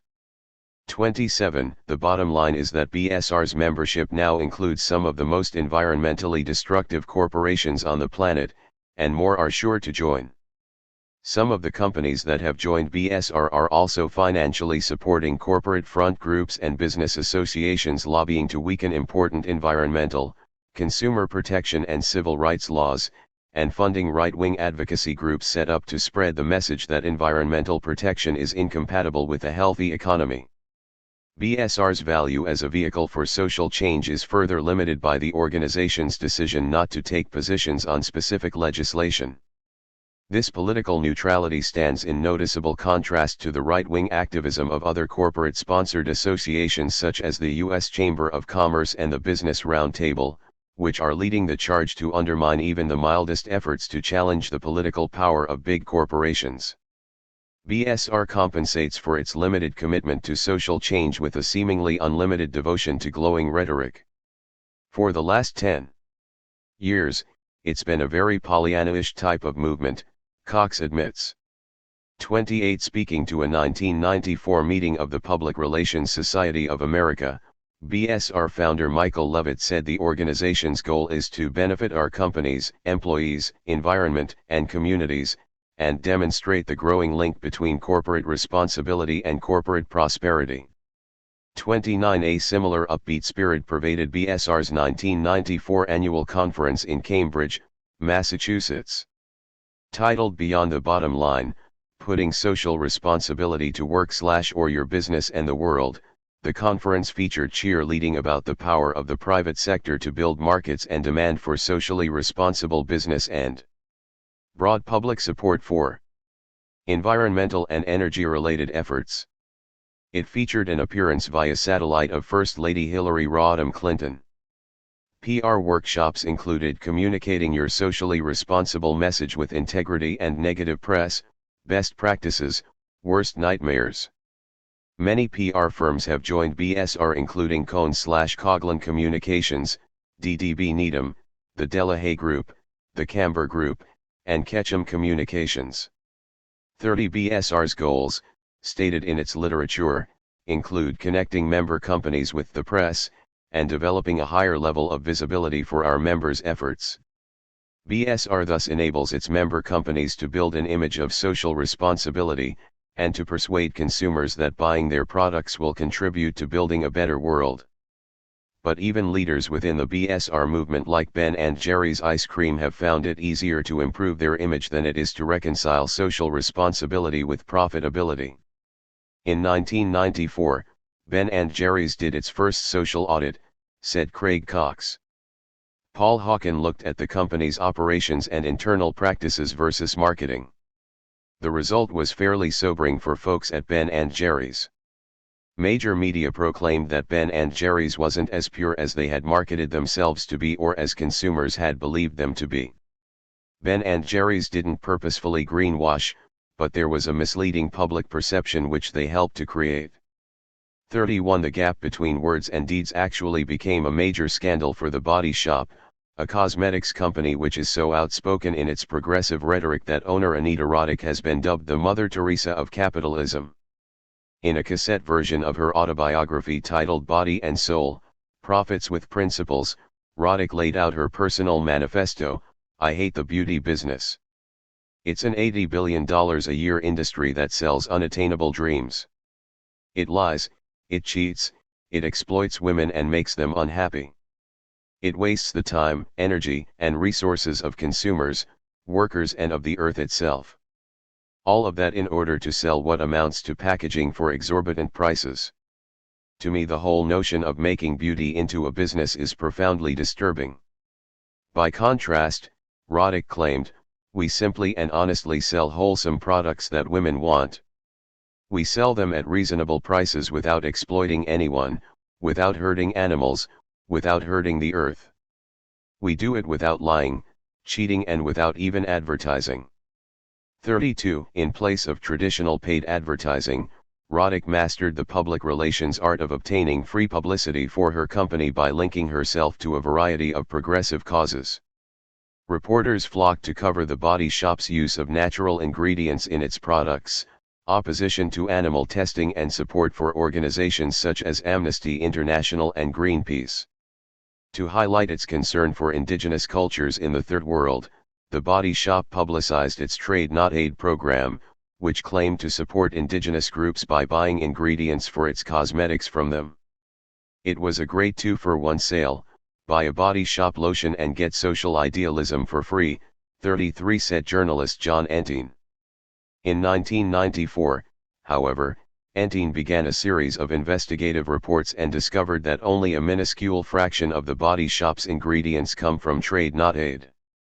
Entine also discovered that the company used many outdated, off-the-shelf product formulas filled with non-renewable petrochemicals, used animal-tested ingredients, and had a history of quality control problems, including selling products that were contaminated and contained formaldehyde. To begin his research, Entine said, the very first thing I did was contact The Body Shop's PR department in New York. They were not used to people asking real questions. They were quite shocked when I asked if there was some kind of outside auditing procedure that verified their claims. They looked at me like I was a man from Mars. They promised they'd send me many documents to verify their claims. Instead, within the next 2 or 3 weeks I received libel threats from their lawyers in New York and London. Over the next 3 weeks while I was at ABC, every 3 or 4 days he came up with a new set of letters. They'd make these accusations but they never would attach a name to them. I had never been treated that way by any subject of a story before. They would react with this incredible anger. It was all part of their orchestrated theatrics. Anyone who cared about social responsibility and took the issues of honesty and integrity seriously was threatened. Anyone who questioned The Body Shop in a serious way was subjected to threats. 34 To combat Entine's story, which appeared in Business Ethics magazine, The Body Shop turned to their PR guru, Frank Mankiewicz of Hill and Knowlton. A former president of National Public Radio, Mankiewicz assailed his former NPR colleagues for running a piece critical of The Body Shop. NPR acquiesced by removing the original NPR reporter and editor from the story. 35 The fallout over The Body Shop also prompted Ben Cohen, the Ben of Ben & Jerry's, to resign from the advisory board of Business Ethics magazine in protest against the publication of Enteen's expose. Ben's response was extremely disappointing and made me wonder where his heart is really at, said magazine editor Craig Cox. A full week before our story was distributed to anyone, he sent us a letter demanding that we pull the story. In the letter he said that the story was a bundle of lies. He had never seen the story. Ben's response was a horrible overreaction that said to me that he had more allegiance to Anita Roddick than he had to this movement's state. The thing about Ben was that when the article went to print he knew that John Enteen was investigating Ben & Jerry's about their trade not aid stuff. He knew that his company may be next on the front line. He knew that this story was going to raise fundamental questions about socially responsible business and that his company would be scrutinized more than ever before. 36. In addition, Cox charged that Hill and Knowlton used another firm as an intermediary to obtain the mailing list of business ethics subscribers so The Body Shop could send them a 10-page letter attacking Enteen's article. Apparently a company named Hoffman & Associates called our list broker and said they wanted to rent the list to do a mailing of a non-profit catalog, Cox said. Apparently Hoffman & Associates gave the list to The Body Shop. The point that has to be made about various attempts to refute the story is that in more than 20 pages they wrote to our subscribers and editorial board, The Body Shop was not able to refute one statement of fact. We are a 5-member staff and we're having to respond to a PR machine, Hill and Knowlton, that has more resources than any other PR machine in the world. Hill and Knowlton is the best known and most powerful PR firm in the US and they are hitting us with everything they've got. According to Enteen, the story of The Body Shop's rise and fall as an icon of social responsibility teaches an important lesson for citizens. The Body Shop is a corporation with the same privileges and power in our society as all others. Like other corporations, it makes products that are unsustainable, encourages consumption, uses non-renewable materials, hires giant PR and law firms, and exaggerates its environmental policies. If we are to become a sustainable society, it is crucial that we have institutions, whether they be corporations or not, that are truly sustainable. The Body Shop has deceived the public by trying to make us think that they are a lot further down the road to sustainability than they really are. We should recognize and encourage corporations that are moving in the right direction, but no longer should the public lionize The Body Shop and others who claim to be something they are not. In fact, warns author Paul Hawken, overhyped claims of social responsibility create dangerous illusions that may prevent society from recognizing the magnitude of the dangers it faces and moving in the direction of true sustainability. If every company on the planet were to adopt the best environmental practices of the leading companies, say, Ben & Jerry's, Patagonia, of 3M, the world would still be moving toward sure degradation and collapse, Hawken writes in The Ecology of Commerce, for Declaration of Sustainability. So if a tiny fraction of the world's most intelligent managers cannot model a sustainable world, then environmentalism as differently practiced by business today, laudable as it may be, is only a part of an overall solution. Rather than a management problem, we have a design problem, a flaw that runs through all business. 59. Chapter 7 Poisoning the Grassroots. The people, I say, are the only competent judges of their own welfare. American revolutionary Josiah Quincy, 1774. The American Revolution viewed the people as the sole legitimate source of all government power. Grassroots empowerment was both the means and the end of America's successful rebellion against King George's colonial empire. It reflected a fundamental shift in thinking. Instead of subjecting the common people to the God-given authority of the British monarchy, the Declaration of Independence announced a visionary new doctrine, stating boldly and clearly that the people have the right to alter or to abolish any government that does not obey their wishes. At the time of the Revolution, neighbors and townfolk participated in grassroots decision-making, sharing their opinions with each other directly and through a rich environment of communications forums that included public meetings, political debates, pamphlets like Tom Paine's Common Sense, posted broadsides and newspapers. Democracy was also strengthened by America's good fortune in avoiding the huge gap between rich and poor that existed in Europe.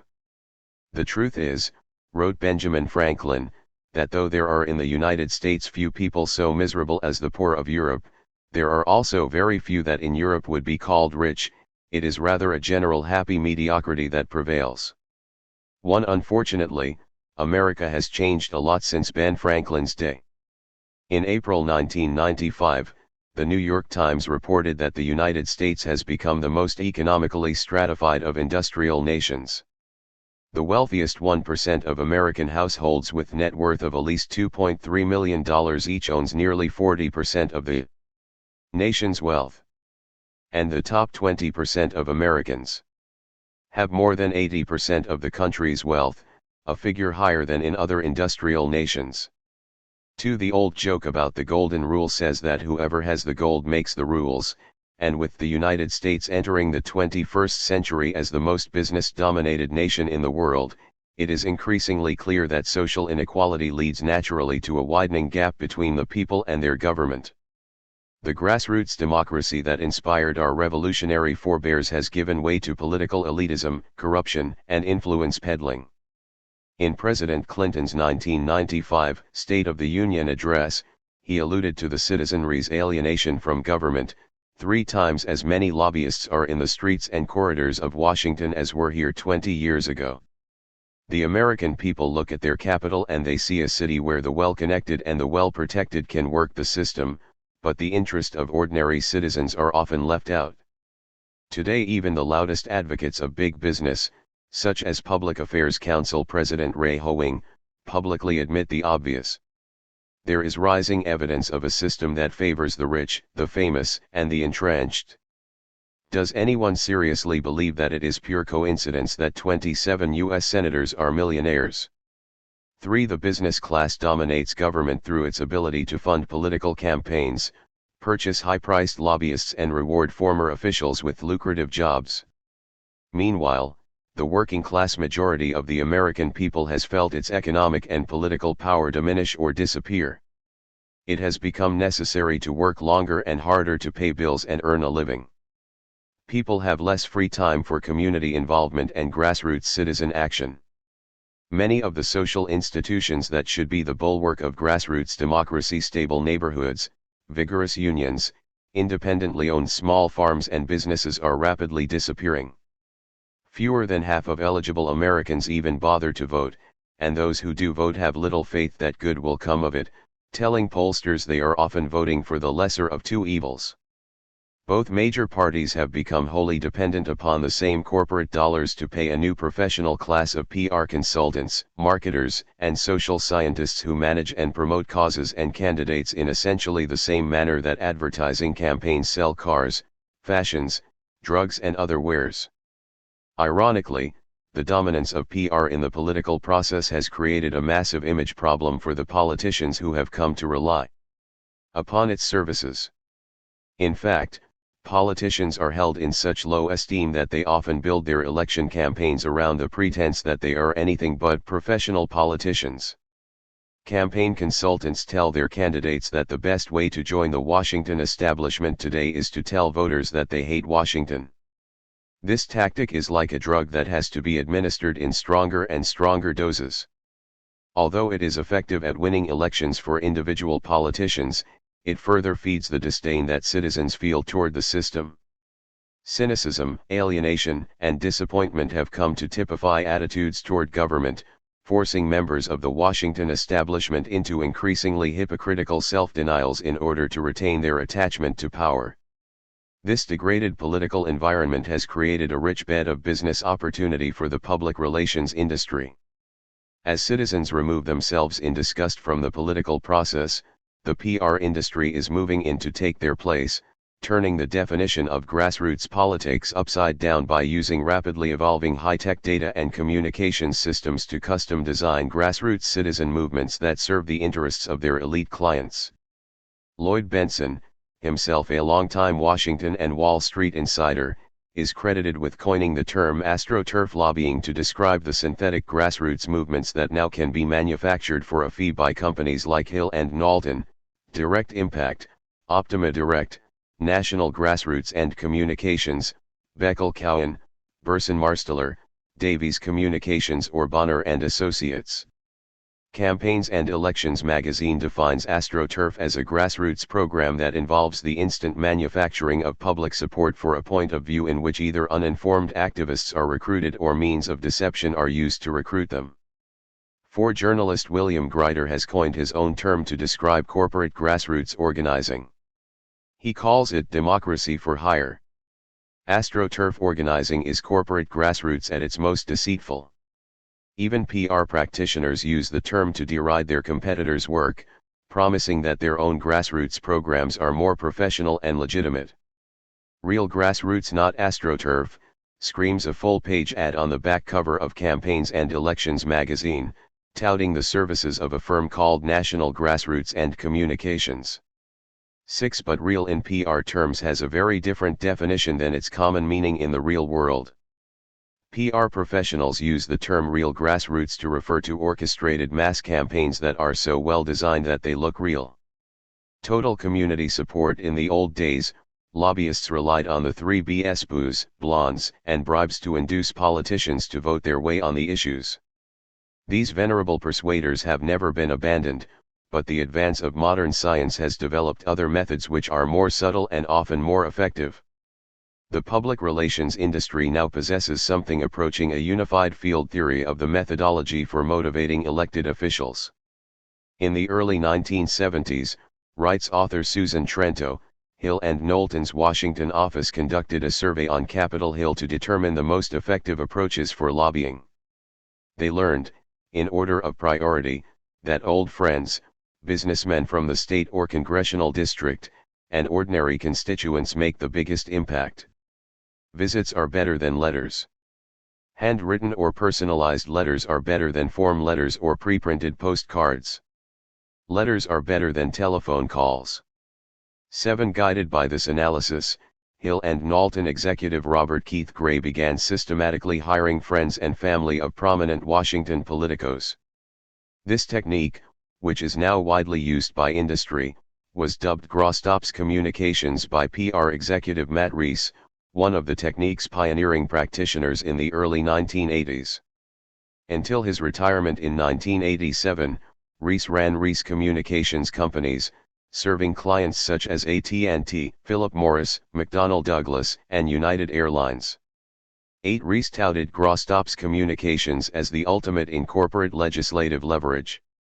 A bold, unique method of cutting through the special interest tangle to make an industry's message heard. And make the legislator sit up and listen. 9 To target an individual legislator, Reese Communications said it begins by hiring a district liaison from the ranks of the legislator's influential friends and leading business associates. In addition to having a close personal relationship with the legislator and his/her staff. This person should also be actively involved in the community and have some media contact.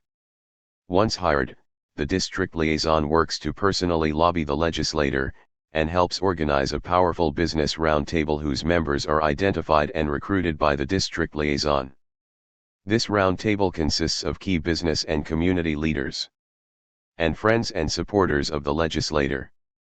In other words, we create a kitchen cabinet. These are not just any leaders but specifically those individuals who are well connected to the legislative target, are receptive to the client's goals and who may have similar legislative concerns in their own business or industry.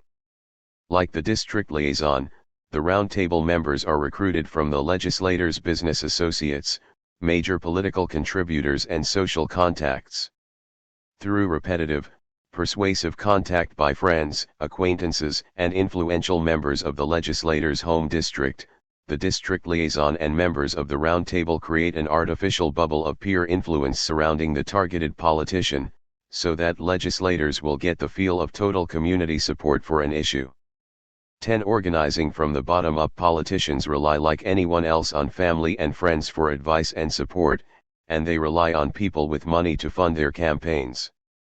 Ultimately, however, they also need votes from the community at large to win election and re-election. Lobbyists therefore need to convince politicians that the masses are desperately concerned about the issue they want pressed. By the 1980s, PR firms like Hill and Knowlton were developing techniques not only for targeting legislators but also for serving up their constituents.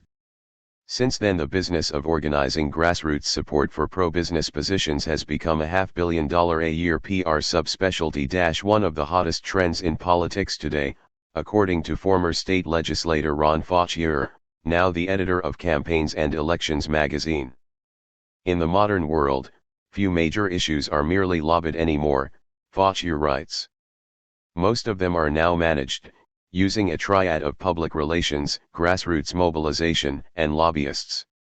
11 Jack Bonner, one of the pioneers in the field of corporate grassroots organizing, is profiled in William Grider's important 1992 book, Who Will Tell the People?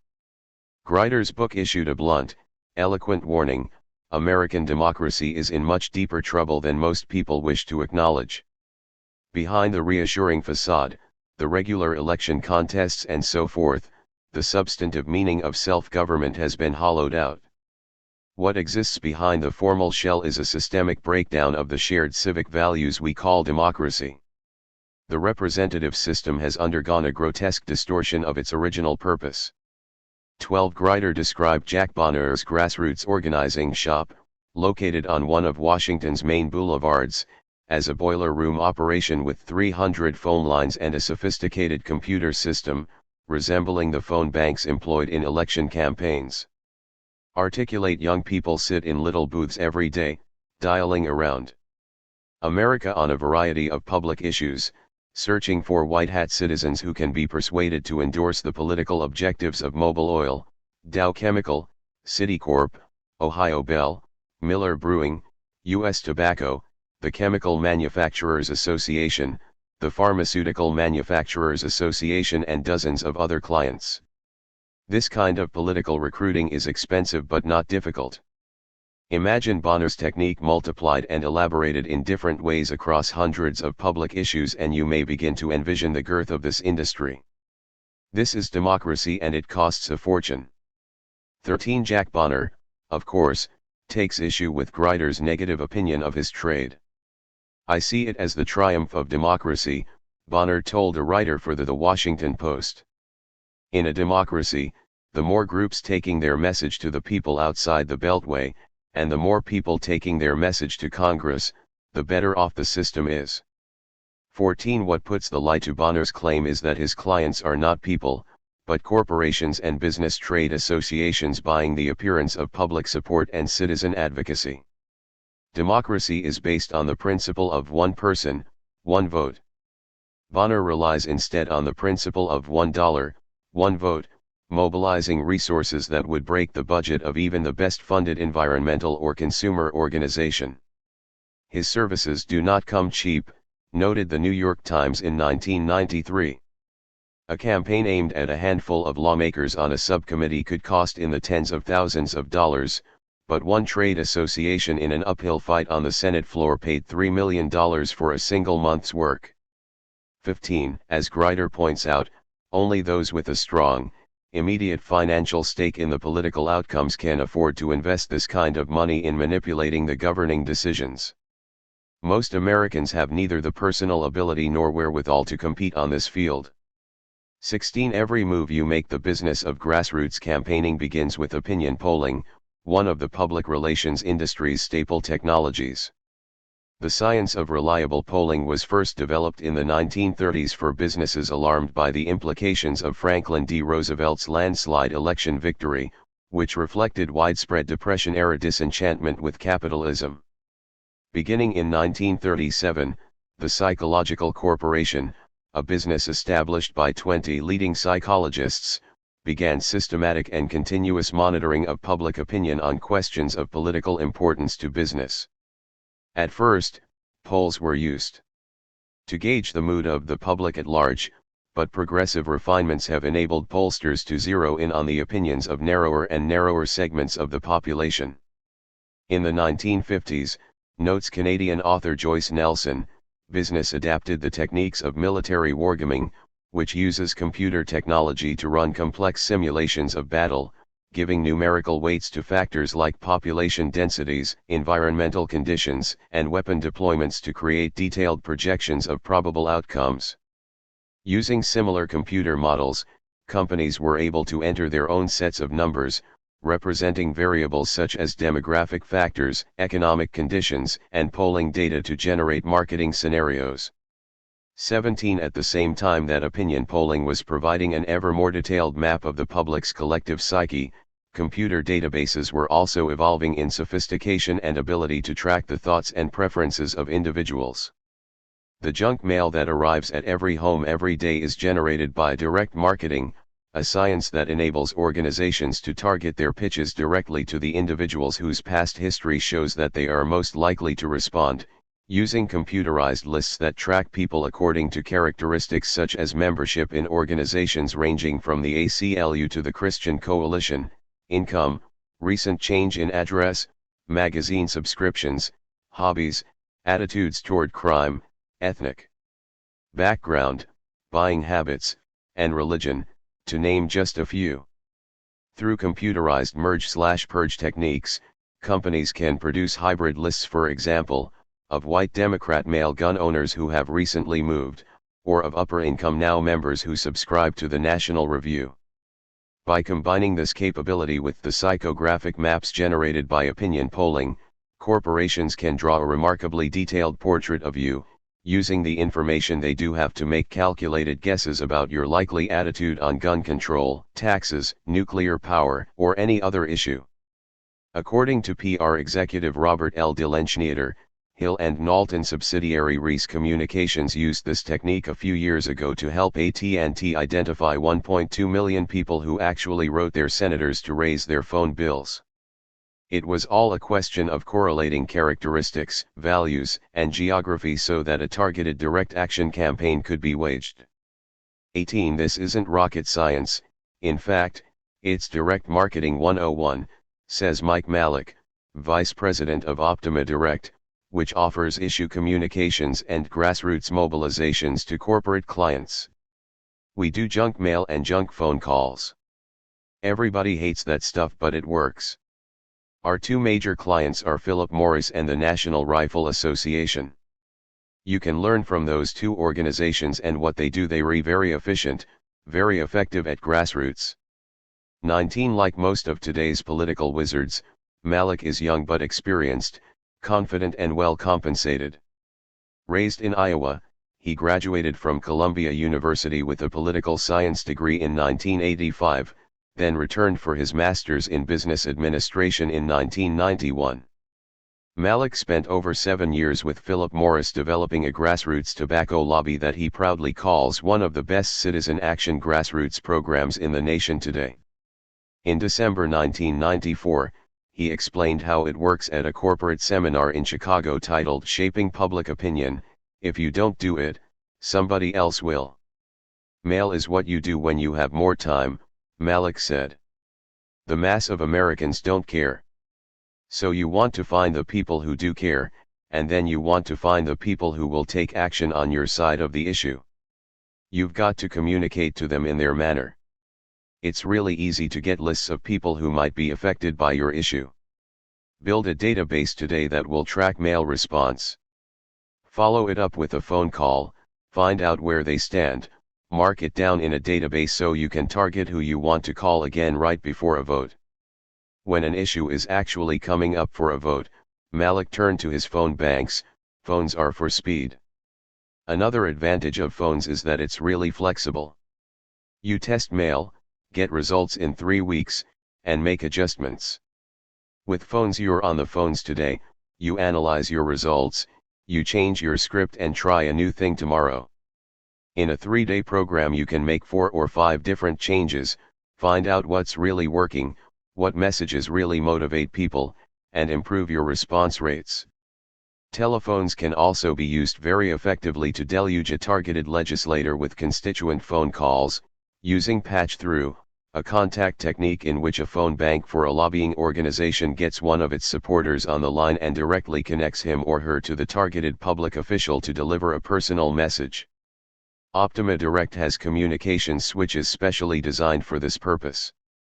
Malik explains, "I'm talking to you, and I say, 'Hey, are you with me on the issue?'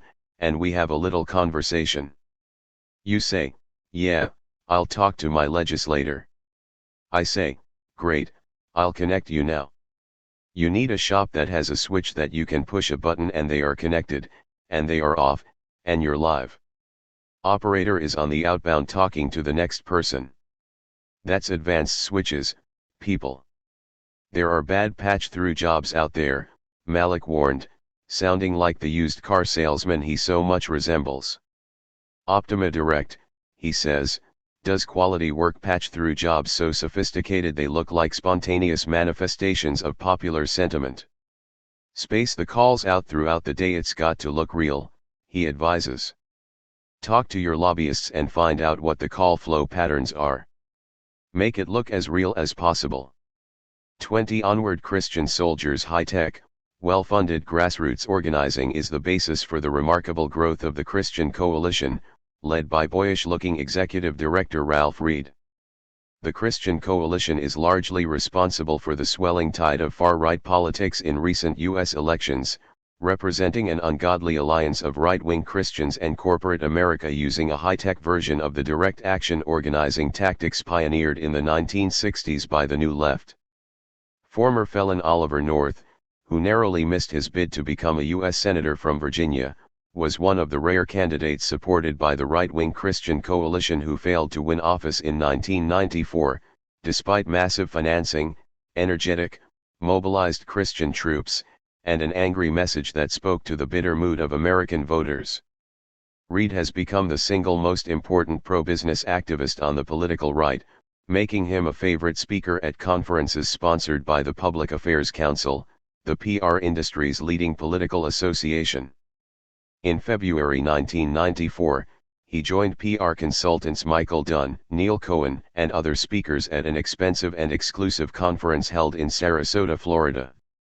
You're beginning to see the emergence of genuine grassroots citizen-based movements that I think are going to be the future of American politics in the 90s and into the next century, Reed told the assembled public relations executives from America's biggest companies. He pointed out that both political parties are in irreversible, precipitous decline. 21 The Christian Coalition is filling that void, not with a party, but with what Reed calls a civic league. By the millennium, the Christian Coalition plans to establish 3,300 county chapters and 175,000 precinct organizations, one for each county and precinct in the United States. Founded in 1990, it already has more than 1.5 million members and 1,200 chapters that are supported by an annual budget of $20 million. The size of our annual budget and the size of our mailing list will exceed that of the Republican Party, Reed predicted. The coalition plans to build that base by reaching out to two demographic groups, pro-life Catholics and the 24% of the electorate who define themselves as born-again evangelicals. The coalition's success is based partly on technological wizardry. The group's Chesapeake, VA, headquarters are equipped with a phone system capable of generating 100,000 calls in a single weekend. Aided by a sophisticated computer system, the coalition is obtaining the public voting records from every precinct in the United States, records that often include a history of which elections a voter has participated in and, if they voted in a primary, whether they picked a Democratic or Republican ballot. The coalition provides each of its 1,200 chapters with the computerized voter rolls for their county.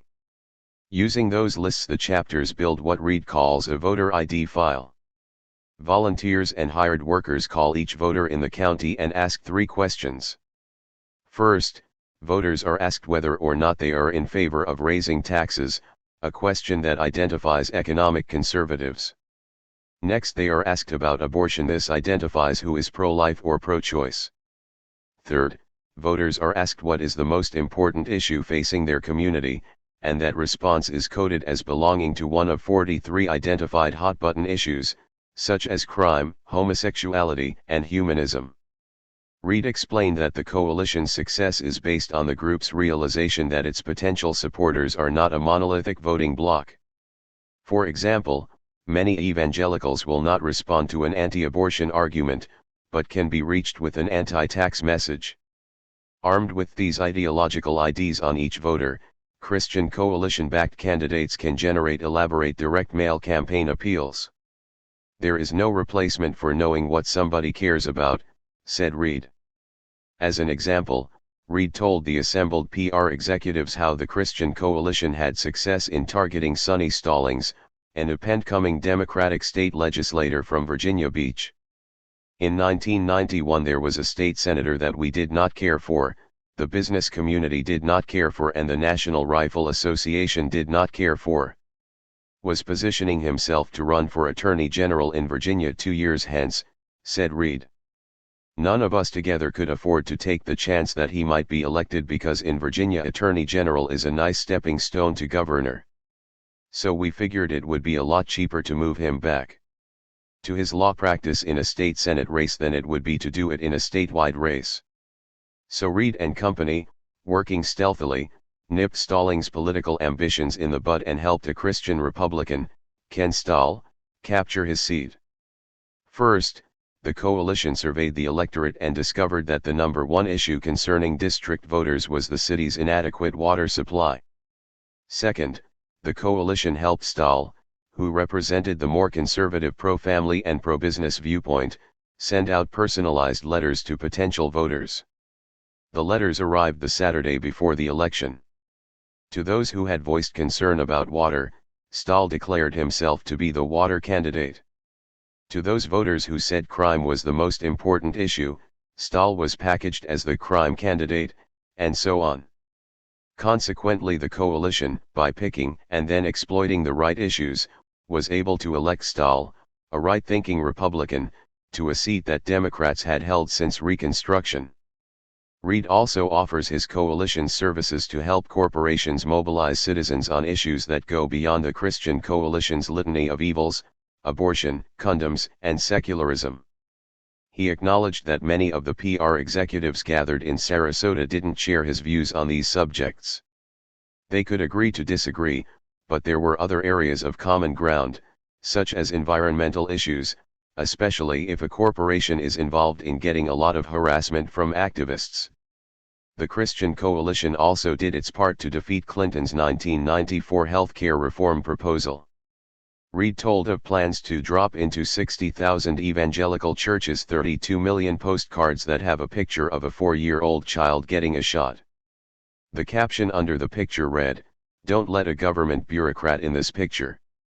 22 Democratic centralism. Like the Christian coalition, corporate grassroots strategies are designed to mobilize the masses in political campaigns while keeping effective control of actual political debates concentrated in the hands of a select few.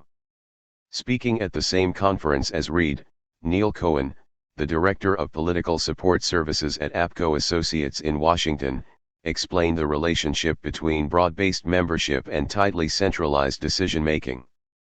Broad-based membership is, what does the public see? What do the legislators see? Decision-making is, a core group of 3 or so people who have similar interests and who are going to get the job done and not veer off. 23 Another speaker, Michael Dunn of the Washington-based PR firm Michael E. Dunn and Associates, agreed, the purpose of the grassroots program is not to get more Americans involved in the political system, Dunn explained. The purpose of a grassroots program is one purpose period, and that is to influence legislative policy. The reality is you are going to be involved in this political process whether you want to or not.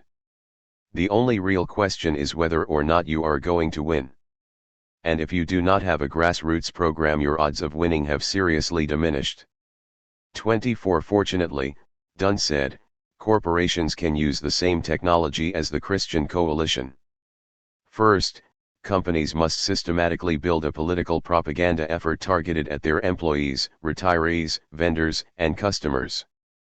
The aim of this indoctrination is to make the majority of employees at each corporate outpost sensitive to the impact government has on what they are trying to do and to realize they've got to play a role in that whole program. To complement this broad-based indoctrination program, he urged companies to set up a key contact program that recruits employees from each corporate outpost to develop a personal relationship with the elected official to whom they are assigned.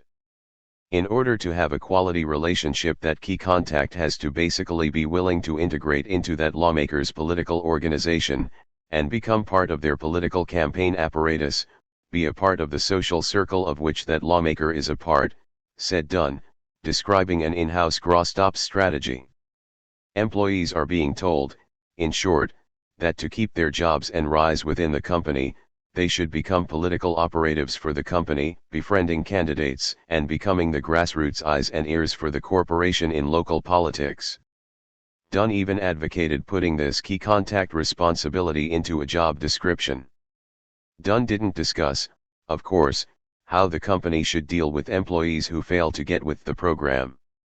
But such a possibility touches on issues of political liberties and the integrity of democratic institutions.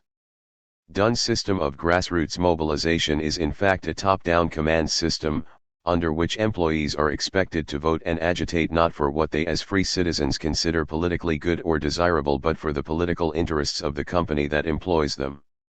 Dunn sees these grassroots agents as corporate soldiers, whose loyalty is essential for victory in today's competitive environment.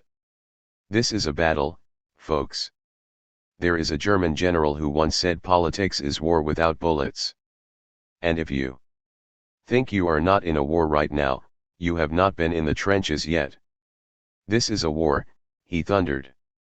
Ultimately, every organization in America has to move to a broad-based program. Until we get all of our people involved in understanding, we are going to continually lose the political marketplace. 25 Stick it up your backyard. Grassroots organizing is industry's weapon of choice against NIMBY or not in my backyard movements. Local community groups that organize to stop their neighborhood from hosting a toxic waste dump, porno bookstore or other unwanted invader. NIMBYs are the white blood cells of the democratic body politic, small, quickly mobilized, and effective at killing off foreign intrusions.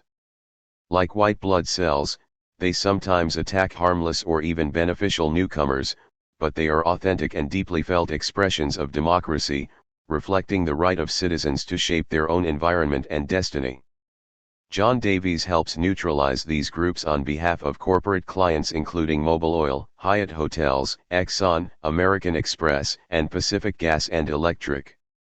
He describes himself as one of America's premier grassroots consultants, and runs a full-color advertisement designed to strike terror into the heart of even the bravest CEO. It's a photo of the enemy, literally a little old white-haired lady, holding a hand-lettered sign that reads, "Not in my backyard." A caption imprinted over the photo says, "Don't leave your future in her hands." Traditional lobbying is no longer enough. To outnumber your opponents, call Davies Communications. 26 Davies' promotional material claims that he can make a strategically planned program look like a spontaneous explosion of community support. Davies has turned grassroots communications into an art form. Speaking at a PR conference in December 1994, Davies said his clients usually come to us when they really need a friend. A local community is going to shut down your business and you call up a public affairs firm and say, "Oh shit." Mark Twain said it best, "When you need a friend, it's too late to make one." 27 Davies manufactures friends for needy corporate clients by using mailing lists and computer databases to identify potential supporters. He explained how his telemarketers turn passive supporters into what appear to be advocates concerned enough to pen a personal letter to a politician, newspaper, or city commissioner. We want to assist them with letter writing. We get them on the phone, and while leave your futui hands. Pubuck AFFAJRSOOALMON building. The enemy as seen in a copyrighted commercial message by the PR firm Davies Communications.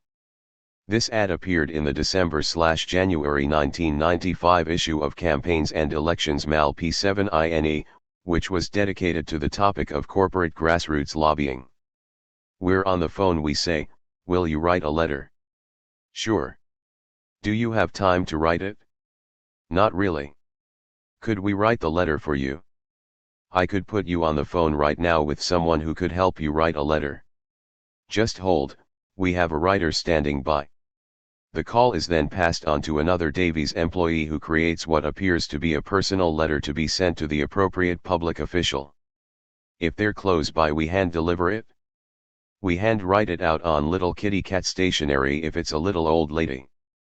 If it's a business, we take it over to be photocopied on someone's letterhead. Use different stamps, different envelopes. Getting a pile of personalized letters that have a different look to them is what you want to strive for. 28 Pamela Whitney, the CEO of National Grassroots and Communications, also specializes in fighting local community groups. "My company basically works for major corporations and we do new market entries. Walmart is one of our clients. We take on the NIMBYs and environmentalists. National Grassroots also assists companies who want to do a better job of communicating to their employees because they want to remain union-free. They aren't quite sure how to do it, so we go in and set that up." 29. Whitney began her political career as a gopher in Democratic Senator Ed Muskie's press office in 1969, then graduated to traveling advance work for the Barnum and Bailey Circus, where she learned the value of a visual. "There's nothing better than a guy walking behind an elephant to make the evening TV news. It was great training for me." In 1980, Whitney joined the nation's second largest PR firm, working for corporate America to defeat legislation that was pro-union. "At the same time, I was married to a member of Congress who was in the pocket of unions." Notwithstanding the contradiction, Whitney campaigned aggressively for her husband, shaking 27,000 hands in 1141 days in 1982, campaigning on the front lines. "Between that and my experience with Mothers Against Drunk Driving, I really learned the value of grassroots support." National Grassroots specializes in passing and defeating legislation at both the federal and state level, setting up its own local organizations, using a network of professional grassroots organizers. "We believe very strongly in having what we term ambassadors on the ground. One of the things we don't like to do is hire a local PR firm. They are not part of the community. We hire local ambassadors who know the community inside and out to be our advocates, and then we work with them. They report to us. They are on our payroll, but it's for a very small amount of money." Who are these on the cheap organizers for hire? We have found that our best community ambassadors are women who have possibly been head of their local PTA, they are very active in their local community, or women who are retired and who have a lot of time on their hands. We find them to be the very best activists. To supervise these grassroots grannies, Whitney hires professionals who have had field organizing experience on electoral campaigns, operatives who can drop in the middle of nowhere and in 2 weeks they have an organization set up and ready to go. When outside organizers are sent in, they dress carefully to avoid looking like the high-priced, out-of-town hired guns that they really are. "It's important not to look like a Washington lobbyist," Whitney explained.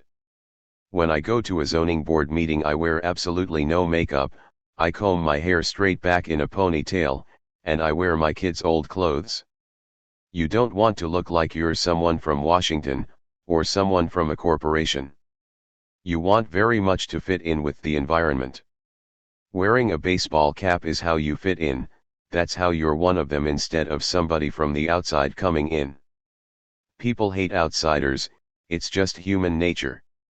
30 Not in our bottom line. The growing proliferation of phony grassroots groups prompted a May 1994 article titled "Public Interest Pretenders" in Consumer Reports magazine.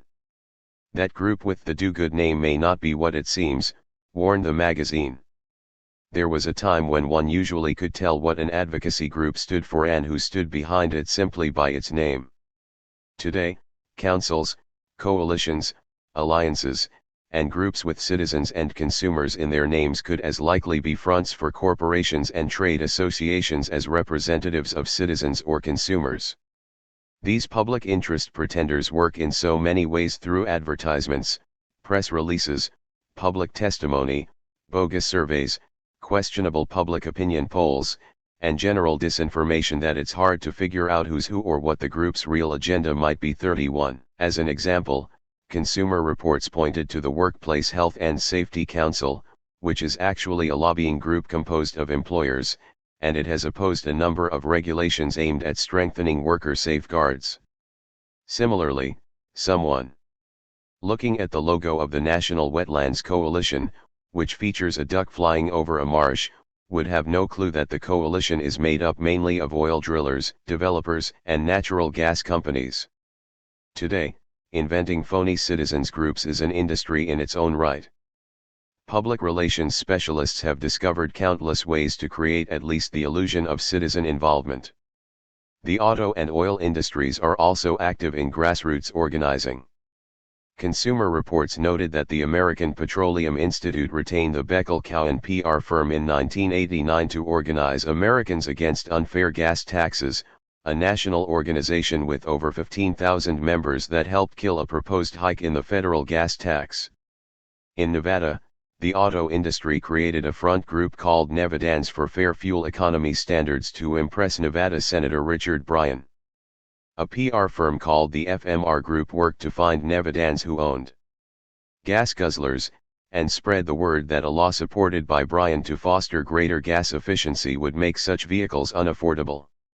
FMR recruited 20 Nevada residents, put their names on the group's letterhead, and sent letters to organizations and individuals, asking them to write Senator Bryan. The letters to constituents didn't mention the auto industry's sponsorship. 32 insurance companies are also mobilizing, according to Barbara Bay, the managing director of public affairs at the American Council of Life Insurance in Washington, a trade association of more than 600 companies. Bay was also the Public Affairs Council's 1995 chairperson. Bay told Impact, the Council's monthly newsletter, how the American Council of Life Insurance is preparing for action. Technology is what allows us to do it and do it efficiently, and do it well, Bay said. We're building an interactive database for grassroots use in explaining concerns to members, legislators, and other stakeholders before these concerns escalate into issues. We are also developing a key contact program to expand and take the grassroots program to the next step. 33. There is just no substitute for grassroots campaigns, according to Eric Rennie, the Director of Public Policy Communication at the I1T Hartford Insurance Group. Rennie told Impact, in a top-down organization such as ours, when the local general manager wants employees to sit down and write letters to their legislators, it's often done right there at work. The employees are given the paper, the pens, the stamps, and the envelopes. Afterwards, copies are made so we know what kind of response we have achieved. Because we don't feel comfortable doing that with our customers, we don't know what proportion of them actually responded or along what lines. And that is where grassroots mobilization comes in. These days, Rennie continued, corporate grassroots campaigns require that we knock on more and more doors, the doors of our customers, distributors, suppliers, related industries, and other members of our extended family. 14. Robert C. Kirkwood, the Director of Government Affairs at Hewlett-Packard, is another true believer. He told Impact, we had an epiphany. In the NAFTA effort, for the first time, we went to a widespread grassroots program that involved employees throughout the country. My sense is that we will use that as a part of our regular arsenal. The environmental movement will be upset, labor will be troubled. Everyone hasn't tooled up yet, but they will. 35. Amputating health reform. During the 1992 presidential campaign, opinion polls showed that voters were especially concerned by skyrocketing costs for health care. Candidate Bill Clinton talked frequently about his interest in a managed competition approach to health reform. In fact, observes James Fallows in the January 1995 issue of The Atlantic, demand for health reform was so strong that through most of 1993 the Republicans believed that a health reform bill was inevitable, and they wanted to be on the winning side. Bob Dole said he was eager to work with the administration and appeared at events side by side with Hillary Clinton to endorse universal coverage. 23 Republicans said that universal coverage was a given in a new Bill 36. Critics have pointed to numerous flaws in the Clinton administration's health care proposals. In a democratic system, however, flawed initial proposals are common, perhaps even inevitable.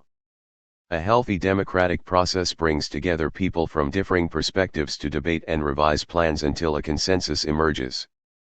In the case of the Clinton health plan, however, AstroTurf tactics funded primarily by the insurance and drug industries managed to quash the debate in its entirety, crushing not only the Clinton plan but all proposed alternatives for reforming the U.S. healthcare system.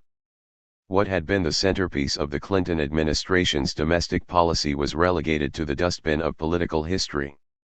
By 1995 the issue was not even on the political map. The first salvo in the campaign was fired in 1993, when the Clinton administration attacked high prices for prescription drugs and hinted at the possibility of government-imposed price controls. In response, the pharmaceutical industry hired the Beckel-Cowan PR firm, whose principals had managed the Mondale for President campaign. Beckel-Cowan created an AstroTurf organization called RX Partners and began deploying state and local organizers to, in the words of a company brochure, generate and secure high-quality personal letters from influential constituents to 35 targeted members of Congress. Simultaneously, Beckel-Cowan managed a targeted mail and phone campaign which produced personal letters, telegrams, and patch-through calls to the targeted members' local and Washington, D.C. offices. The firm claimed that the campaign generated in excess of 50,000 congressional contacts and built an extensive network of supporters in 35 congressional districts and states. 37 Robert Hoops, who also started his career working for liberal Democrats, was another key player in the PR campaign against health care reform. In 1986, Hoops was a college freshman when he picked up a Time magazine, saw Michael Deaver on the cover, and decided, "I want to be a lobbyist, because this looks like a great job. You sit in the back of a limousine, you're on the phone, you've got a view of the Capitol, and get paid big bucks." In pursuit of this dream, Hoops went to work for liberal Democrats including Senators Joe Biden and Christopher Dodd. In 1992 he worked for the Clinton/Gore campaign. In October 1993, he was named the first grassroots coordinator/political education specialist for the 300,000-member Independent Insurance Agents of America. According to Hoops, the IIAA has made grassroots lobbying the cornerstone of our public affairs agenda since 1987, making it a frequently cited model for lobbyists in other industries. 38 Healthcare was a very slow-moving train, Hoops said. We saw it coming in Clinton's State of the Union address. We had time to gin up the grassroots, mail our letters, educate our membership, have town hall meetings. I could travel all over the country and get my members excited about it. When it came TTME for a vote we were ready. According to Campaign and Elections magazine, the IIAA activated nearly 140,000 insurance agents during the healthcare debate, becoming what Hoops describes as a new breed of Washington lobbyists. The new lobbyists, good lobbyists, wear unpressed pants, tacky name tags, and are in the Capitol to represent themselves. 300,000 independent insurance agents across the country. Our lobbyists have behind them an army of independent insurance agents from each state, and members of Congress. Understand what a lobbyist can do with the touch of a button to mobilize those people for or against them. This change is a direct result of technology. 39 The Coalition for Health Insurance Choices, an insurance industry front group, led the effort to kill health reform. The coalition admitted that it received major funding from the National Federation of Independent Businesses and the Health Insurance Association of America, a trade group of insurance companies. According to Consumer Reports, the HIAA doesn't just support the coalition, it created it from scratch. 40 The coalition's mastermind was Blair G. Childs, who has been organizing grassroots support for the insurance industry for a decade. From 1986 to '89 he orchestrated a media, grassroots, and coalition-building campaign for the industry's American Tort Reform Association.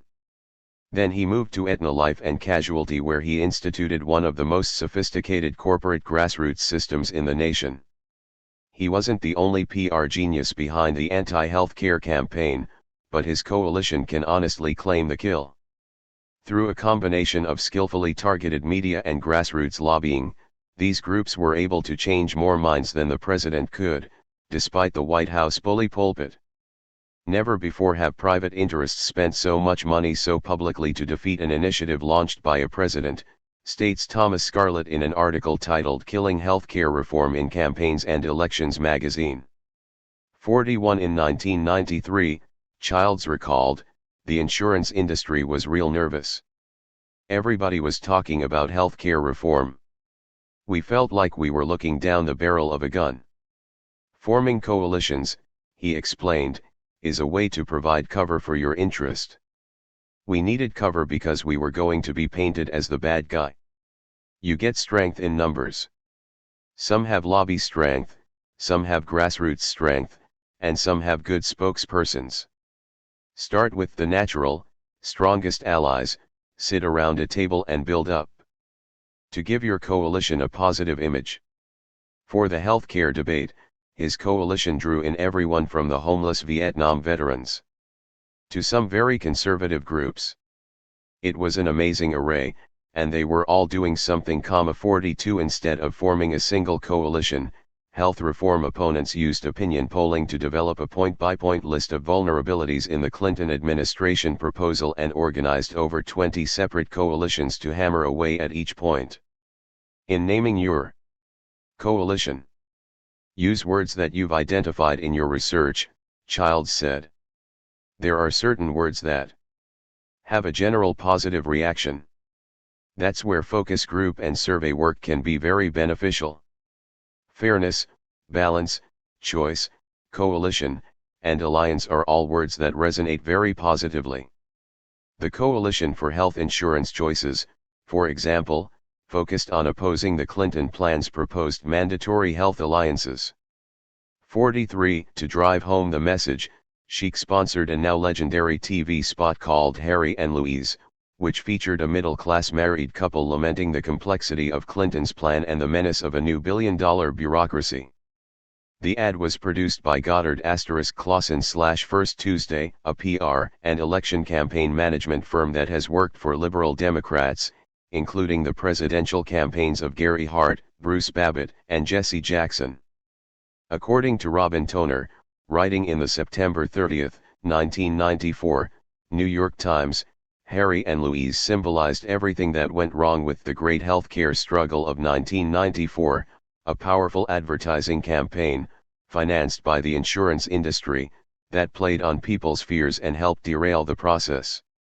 44 Chic and the other coalitions also used direct mail and phoning, coordinated with daily doses of misinformation from radio blowtorch Rush Limbaugh, to spread fears that government health care would bankrupt the country, reduce the quality of care, and lead to jail terms for people who wanted to stick with their family doctor.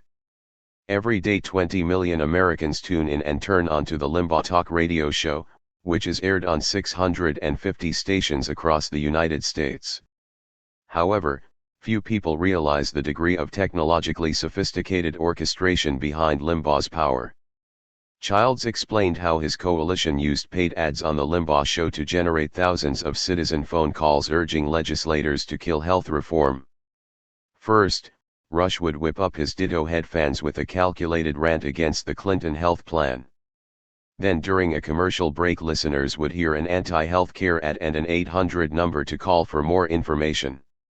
Calling the number would connect them to a telemarketer, who would talk to them briefly and then patch them through directly to their congressperson's office. The congressional staffers fielding the calls typically had no idea that the constituents had been primed, loaded, aimed, and fired at them by radio ads on the Limbaugh show, paid by the insurance industry, with the goal of orchestrating the appearance of overwhelming grassroots opposition to health reform. That's a very effective thing on a national campaign and even in a local area if the issue is right, Childs said. He said this tactic is now widely used, although few will discuss the technique. Childs also stepped in to provide corporate resources where members of the coalition were unable to do it themselves. With one group we wrote a large portion of their direct mail package which went out to 4.5 million people and generated hundreds of thousands of contacts. We worked with a number of associations to finance fly-ins to Washington, D.C., where people lobbied their representatives. In some case we funded them entirely, in some cases funded part of them, in others we didn't have to fund, we just provided the background and message. In other cases we actually wrote the stuff. With our coalition allies in some cases we were totally invisible. We actually ended up funding some advertising that our coalition partners ran under their names, mostly inside the Beltway to affect lawmakers' thinking. Q6 By 1994, the barrage had substantially altered the political environment, and the Republicans became convinced that Clinton's plan, any plan, could be defeated. Their strategist, William Kristol, wrote a memo recommending a vote against any administration health plan, sight unseen. Republicans who previously had signed on to various components of the Clinton plan backed away. GOP Senator Robert Packwood, who had supported employer mandates for 20 years, announced that he opposed them in 1994, leading the National Journal to comment that Packwood has assumed a prominent role in the campaign against a Democratic alternative that looks almost exactly like his own earlier policy prescriptions. In desperation, George Mitchell, the Democratic Party's Senate Majority Leader, announced a scaled-back plan that was almost pure symbolism, with no employer mandates, and very little content except a long-term goal of universal coverage. Republicans dismissed it with fierce scorn. In 1994, notes author James Fallows, The Wall Street Journal tested the reaction of a panel of citizens to various health plans, including the Clinton plan. First they tried describing each plan by its contents alone, and found that the panel preferred the Clinton plan to the main alternatives. But when they explained that the preferred group of provisions was in fact the Clinton plan, writes Fallows, most members of the panel changed their minds and opposed it. They knew, after all, that Clinton's plan could never work. 47. Chapter 8 The sludge hits the fan. The major public acceptance barrier which surfaced in all the case studies is the widely held perception of sewage sludge as malodorous, disease-causing or otherwise repulsive. There is an irrational component to public attitudes about sludge, which means that public education will not be entirely successful.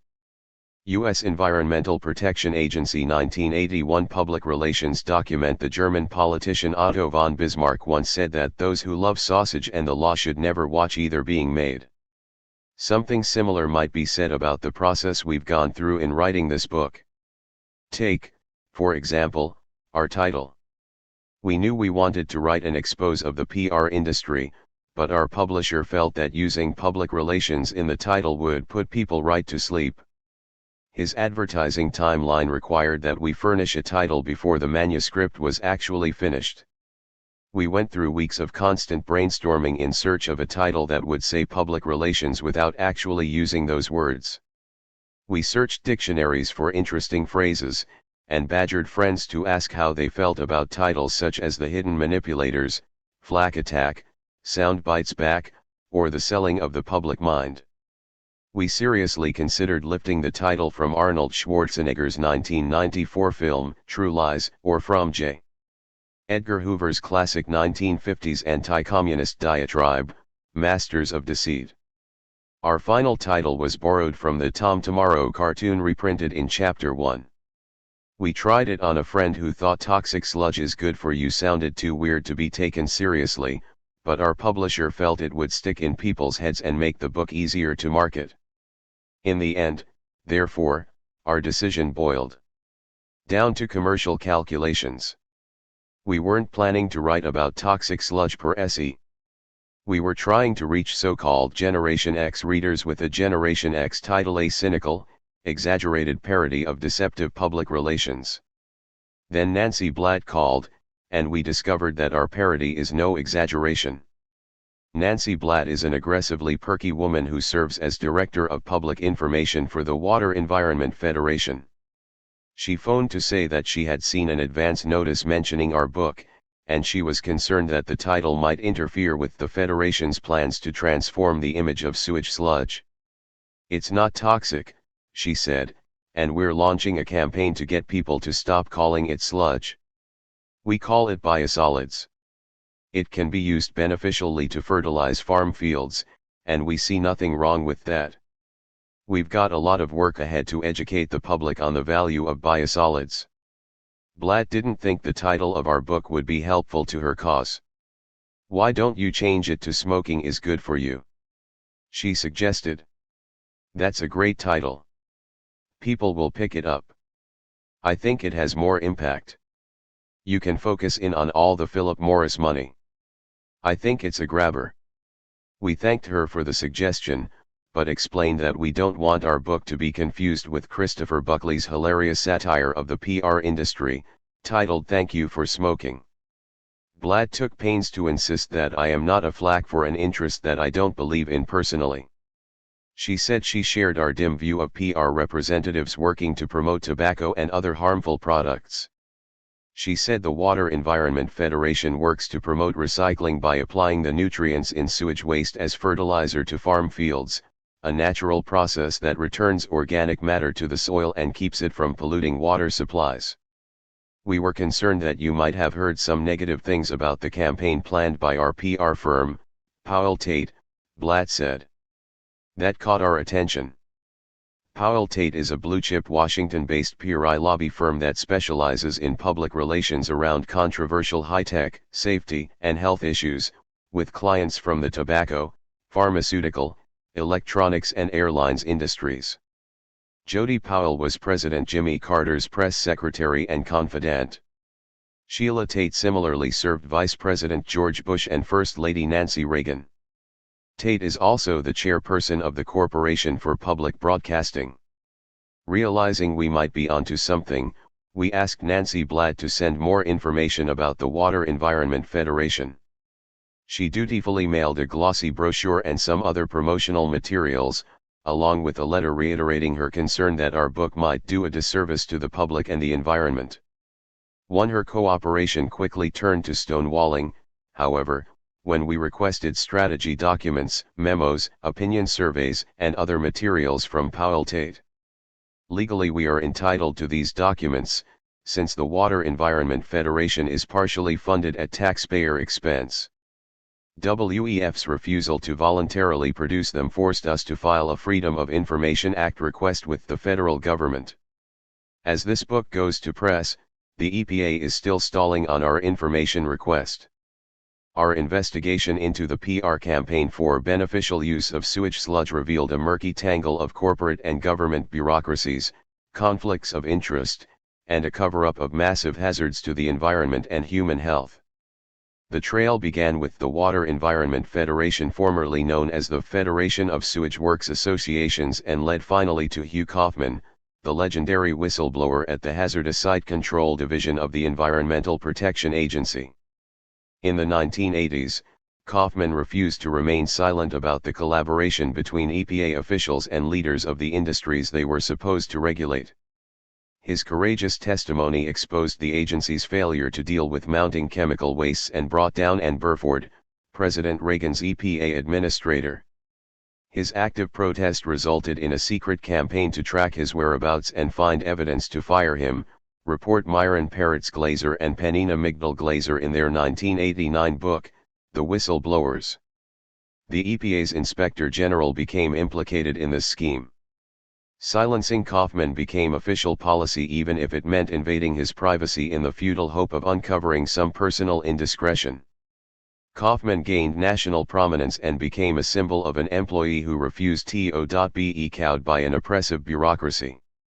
To today, Kaufman is attempting to raise a similar alarm about the so-called beneficial use of sewage sludge, a boondoggle he refers to as Sludgegate. The mother lode of toxic waste.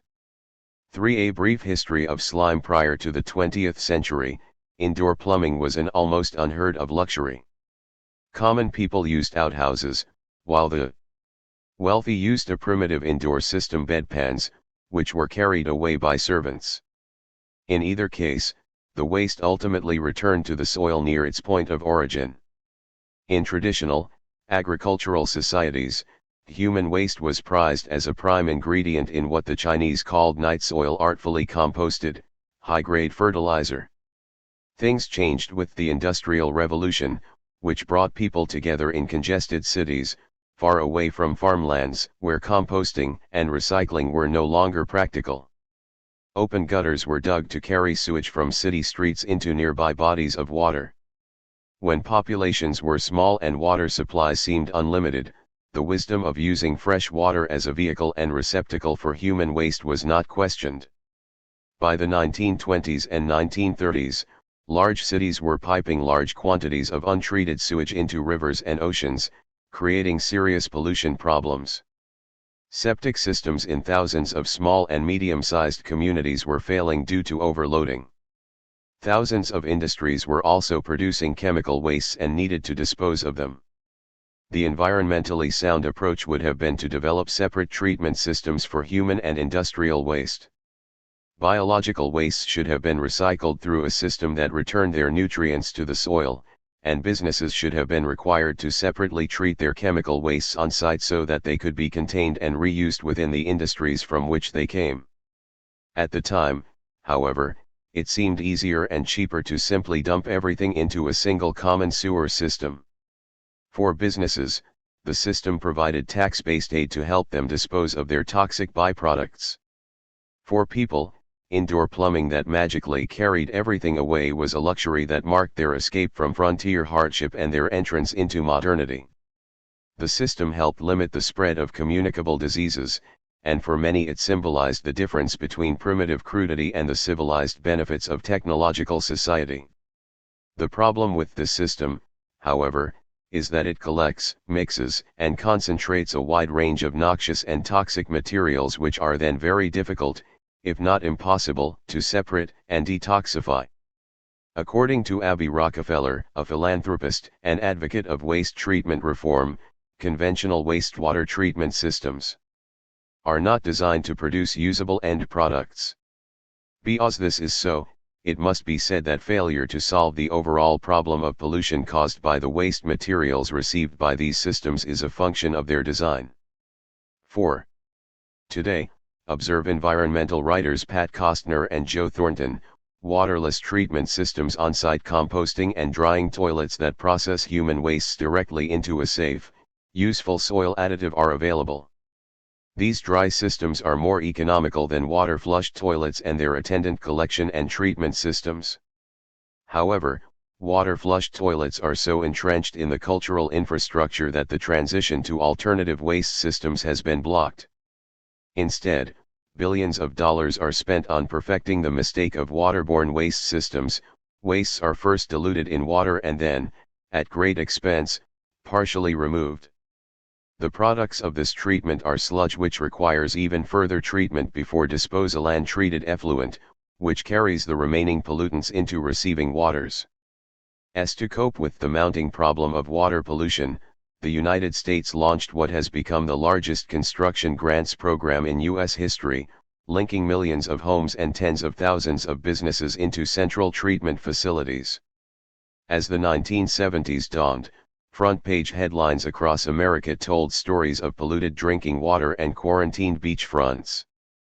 Pressure from environmentalists spurred Congress to pass the Clean Water Act of 1972, which, according to U.S. Senator Max Baucus, put us on the course to fishable and swimmable rivers at a time when one river was known as a fire hazard and others hadn't seen fish in a generation.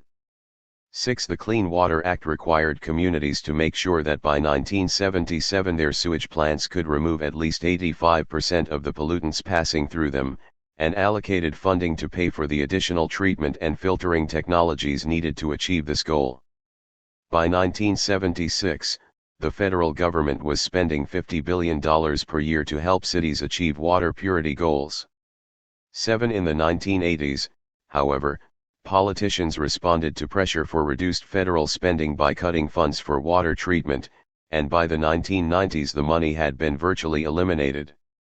8. In the meantime, the push for clean water had created another problem: tons of pollution-laden sewage sludge generated as a byproduct of the treatment process. According to Abby Rockefeller, the hundreds of billions of dollars spent purifying water through central sewage processing plants has largely been wasted. Leaving aside the immense costs of this option, both in energy and in money, there is the critical though inadequately recognized problem of the sludge, Rockefeller states. The more advanced the treatment of the sewage, the more sludge will be produced, and the worse, the more unusable and dangerous it will be. That is, the better the treatment, the greater the range of incompatible materials that will have been concentrated in this highly entropic gray jelly. 9 secret ingredients. The HarperCollins Dictionary of Environmental Science defines sludge as a viscous, semi-solid mixture of bacteria and virus-laden organic matter, toxic metals, synthetic organic chemicals, and settled solids removed from domestic and industrial wastewater at a sewage treatment plant. 10 over 60,000 toxic substances and chemical compounds can be found in sewage sludge, and scientists are developing 700 to 1,000 new chemicals per year. Stephen Lester of the Citizens Clearinghouse for Hazardous Wastes has compiled information from researchers at Cornell University and the American Society of Civil Engineers showing that sludge typically contains the following toxins: polychlorinated biphenyls, chlorinated pesticide DDT, dieldrin, aldrin, endrin, chlordane, heptachlor, lindane, Mirex, capone, 2,4,5T, 2,4D, chlorinated compounds such as dioxins, polynuclear aromatic hydrocarbons, heavy metals arsenic, cadmium, chromium, lead, mercury, bacteria, viruses, protozoa, parasitic worms, fungi, and miscellaneous asbestos, petroleum products, industrial solvents. 11 In addition, a 1994 investigation by the U.S. General Accounting Office found that the full extent of the radioactive contamination of sewage sludge, ash, and related byproducts nationwide is unknown.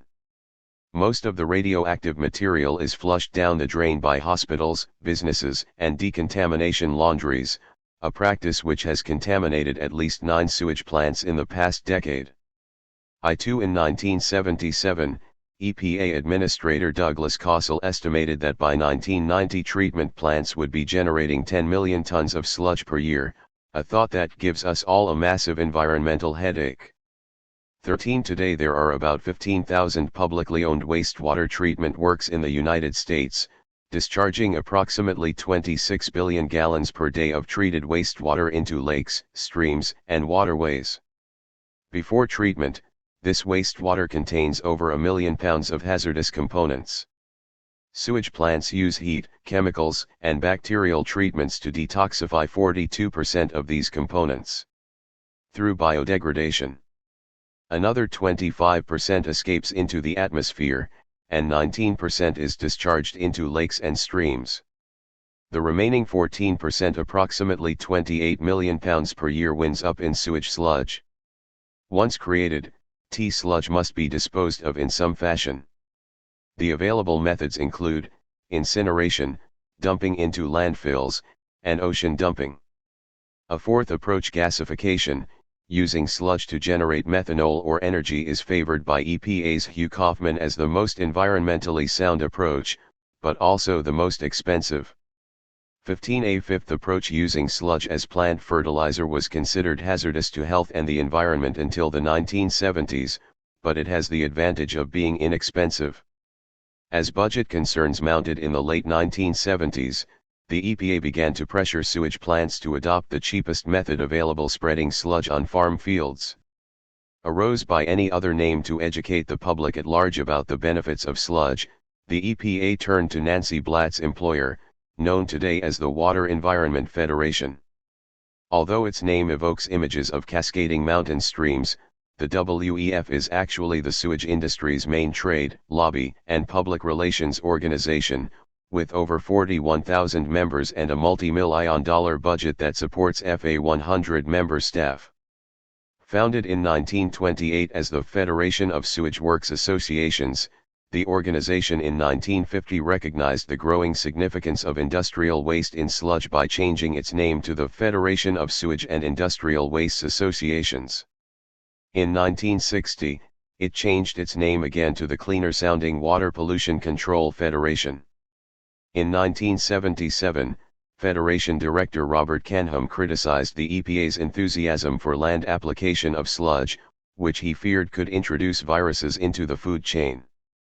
The results can be disastrous, he warned. By the 1990s, however, Federation members were running out of other places to put the stuff. The Federation became an eager supporter of land farming, and even organized a contest among its members to coin a nicer-sounding name for sludge.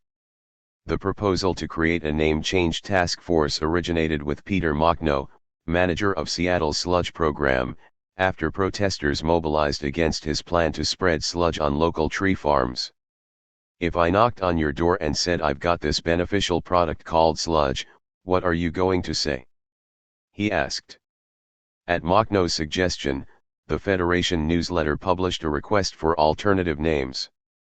Members sent in over 250 suggestions, including Algae Roth P Urinatory Biolife Bioslur P Black G Old G Eoslime, SCA do the end P Product Humanure Hoodoo or G Anic Resid, Uels Bioresidu Urban Biomass P Our GRO or G Anite Rec Y, Glide, NutriCake and Rose, short for Recycling of Solids Environmentally. In June of 1991, the name change task force finally settled on biosolids, which it defined as the nutrient-rich, organic byproduct of the nation's wastewater treatment process.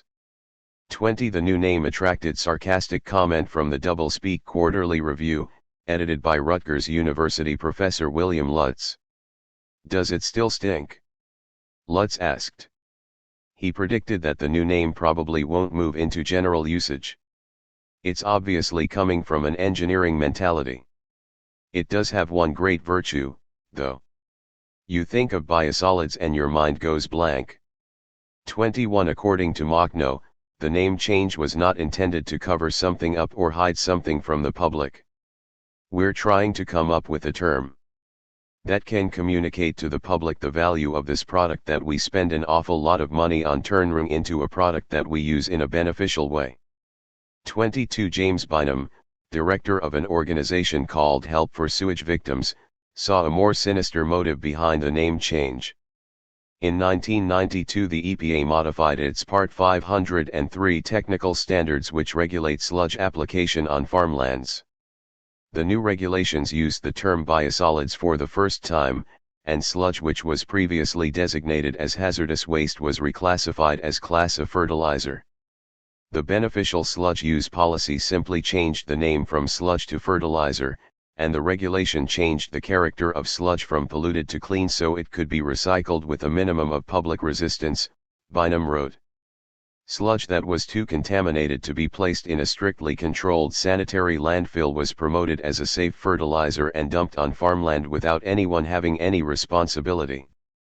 There is a real concern for everyone, when a bureaucrat can write a regulation which circumvents the liability provisions of the major congressional mandated environmental laws, by simply changing the name of a regulated material. A few months after the debut of biosolids, the Water Pollution Control Federation dropped the words pollution control from its own name and replaced them with environment.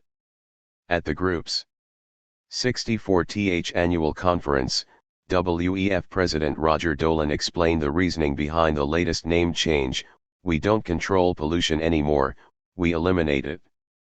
To the outside world, our people came to be seen as pollution people. In today's world, the word control just isn't good enough." In fact, this claim was largely rhetorical. Virtual elimination has not been achieved for one single persistent toxic, said E. Davy Fulton, a Canadian official involved in sagging efforts to clean up the Great Lakes. So you see, it is good for you. In 1992, the Water Environment Federation, describing itself as a not-for-profit technical and educational organization whose mission is to preserve and enhance the global water environment, 25 received a $300,000 grant from the EPA to educate the public about the beneficial uses of sludge. The campaign will tie in with the Federation's ongoing efforts to promote use of the term biosolids, reported the Federation's December 1992 newsletter. Beneficial use is the industry euphemism for the practice of spreading sludge on farm fields. Even before the current push, sludge has been applied to soil for decades. Milwaukee's sewage sludge has been dried and sold nationally for 70 years as Milorganite, a lawn and garden fertilizer. Other cities have offered sludge products such as New Earth from Chicago, Nitrohumus from Los Angeles, and Hoactinite from Houston. 26 In the early 1980s, Milorganite contained high levels of cadmium, a toxic heavy metal, and the fertilizer bag carried a warning, "Do not use on vegetable gardens, other edible crops or fruit trees. Eating food grown on soil containing Milorganite may cause damage to health." 27 Under current federal rules, however, most sludge products carry no such warning. Consumers are largely unaware that tens of thousands of acres, from Midwest dairy land to Florida citrus groves and California fruit orchards, are routinely fertilized with byproducts of industrial and human sewage. In theory, this approach harkens back to the time-honored natural system of composting.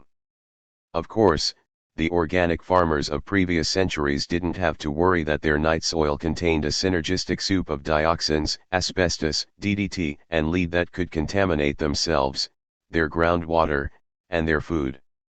I am appalled at what I would term the total disregard for human health and the fact that the Environmental Protection Agency is actively promoting and is, in fact, lulling communities throughout the United States into initiating programs for the composting of sewage sludge, said Melvin Kramer, an infectious disease epidemiologist who has been researching the issue since the late 1970s. He says the EPA's plan for sludge disposal poses a significant health hazard to the population in general, but especially to the elderly, children, and the infirm, both in terms of nuisances as exemplified by excessive putrid odors and minor allergic reactions to life-threatening diseases. 28 Some environmental activists with Greenpeace and the Citizens Clearinghouse on Hazardous Waste have warned about the dangers of sludge, but most groups have bought into the argument that sludge farming is the least offensive way to deal with the problem of waste disposal. Some groups even support sludge farming. During the 1970s, these environmentalists worked for passage of the Clean Water Act. Now they find themselves in the awkward position of defending its consequence: huge mountains of poisonous sludge that need to be put somewhere. Sarah Clark, formerly of the Environmental Defense Fund, claims that sludge farming is the best means of returning to the soil nutrients and organic matter that were originally removed. It is recycling a resource just as recycling newspapers or bottles is. If the right safeguards are taken, it can be environmentally protective and even beneficial. 29 Unfortunately, the right safeguards are not being taken. Joseph Zenobile, a risk management consultant with the Pennsylvania-based Waste Risk Education Fund, agrees that human waste residue can be applied to land in a safe manner. The problem, he says, is that it is often not done safely at this time.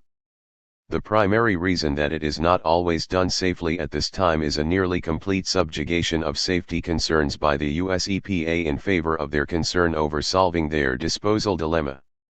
30 Dr. Stanford Tackett, a chemist and expert on lead contamination, became alarmed about sludge on the basis of its lead content alone.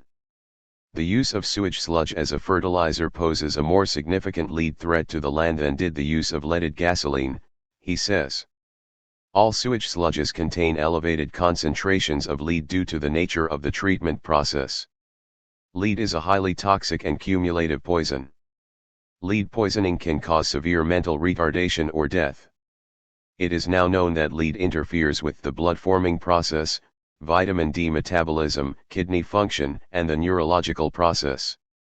From the standpoint of lead alone, sludge is safe only if you are willing to accept a lowered IQ for the young children living in the sludge area. And what about the other toxins? 31. Tackett is appalled that the government would take the citizens' money and use it in such an odious way. The land spreading program for sewage sludge is a scam of enormous proportions, driven mainly by money, he charges. The high-sounding justifications such as sludge is a beneficial resource and sludge is just as safe as manure are clever excuses designed to fool the public. In truth, only 1 to 3% of the sludge is useful to plants. The other 97 to 99% is contaminated waste that should not be spread where people live. Land spreading of sewage sludge is not a true disposal method, but rather serves only to transfer the pollutants in the sludge from the treatment plant to the soil, air, and groundwater of the disposal site. 32 One hand washes the other. Tackett also condemns the selective science and manipulation of research money used to rationalize sludge farming. Millions of dollars have been made available through EPA and other federal, state, and local agencies, for beneficial use research. Toxicologists, public health scientists and medical researchers have not had a similar money pot available to study the potential dangers and adverse health effects of sewage sludge. It is no wonder then that the scientists selected by the EPA to serve on sludge advisory committees are the beneficial use researchers, and the only research reports they deem acceptable for the purpose of adopting new sludge spreading regulations are from the beneficial use studies. The claims now made for sludge safety sound eerily like the earlier claims that DDT is perfectly safe and asbestos is a miracle fiber that poses no danger at all. 33 In fact, the researchers, advocates, regulators, and practitioners of sludge farming are a closely interwoven group.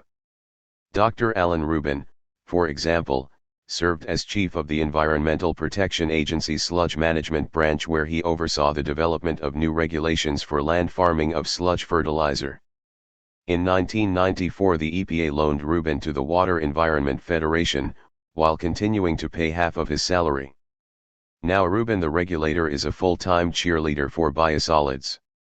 Together he and Nancy Blatt are a team, barnstorming the nation, meeting the press, schmoozing with politicians, and debating critics. 34 Dr. Terry Logan, a professor of soil chemistry at Ohio State University, is another sludge advocate who has conflicting roles and interests. He co-chairs the US EPA Peer Review Committee, a group described by the EPA as the best scientific talent and data assembled to help develop recent federal regulations that eased restrictions on sludge farming. Logan also receives $2,400 per month as a paid consultant and board member of the Enviro International Corporation, which has developed a patented process for converting sludge into fertilizer by mixing it with dust from concrete kilns and heat drying it to kill germs. Enviro, a client of Hill & Knowlton PR, handles sludge treatment and disposal for sewer plants in New Jersey, Minnesota, Ohio, and Harsham, England. At the recommendation of Logan's committee, the EPA promulgated a modification of its Part 503 regulations that increased the allowable heavy metals in sludge fertilizer. At the same time that Logan was involved in developing the new, relaxed regulations, he held stock options in Enviro whose value could have dropped substantially if he had recommended stricter requirements. 35 Despite its many customers, Enviro is in shaky financial condition. Since 1993, the value of its stock has plummeted from $9.50 to $1.50 a share. 36 One of its major problems has been the slow rate of acceptance of land farming of sludge. The company is banking on sludge regulator/promoter Alan Rubin to help overcome political and PR obstacles so the company and industry can flourish.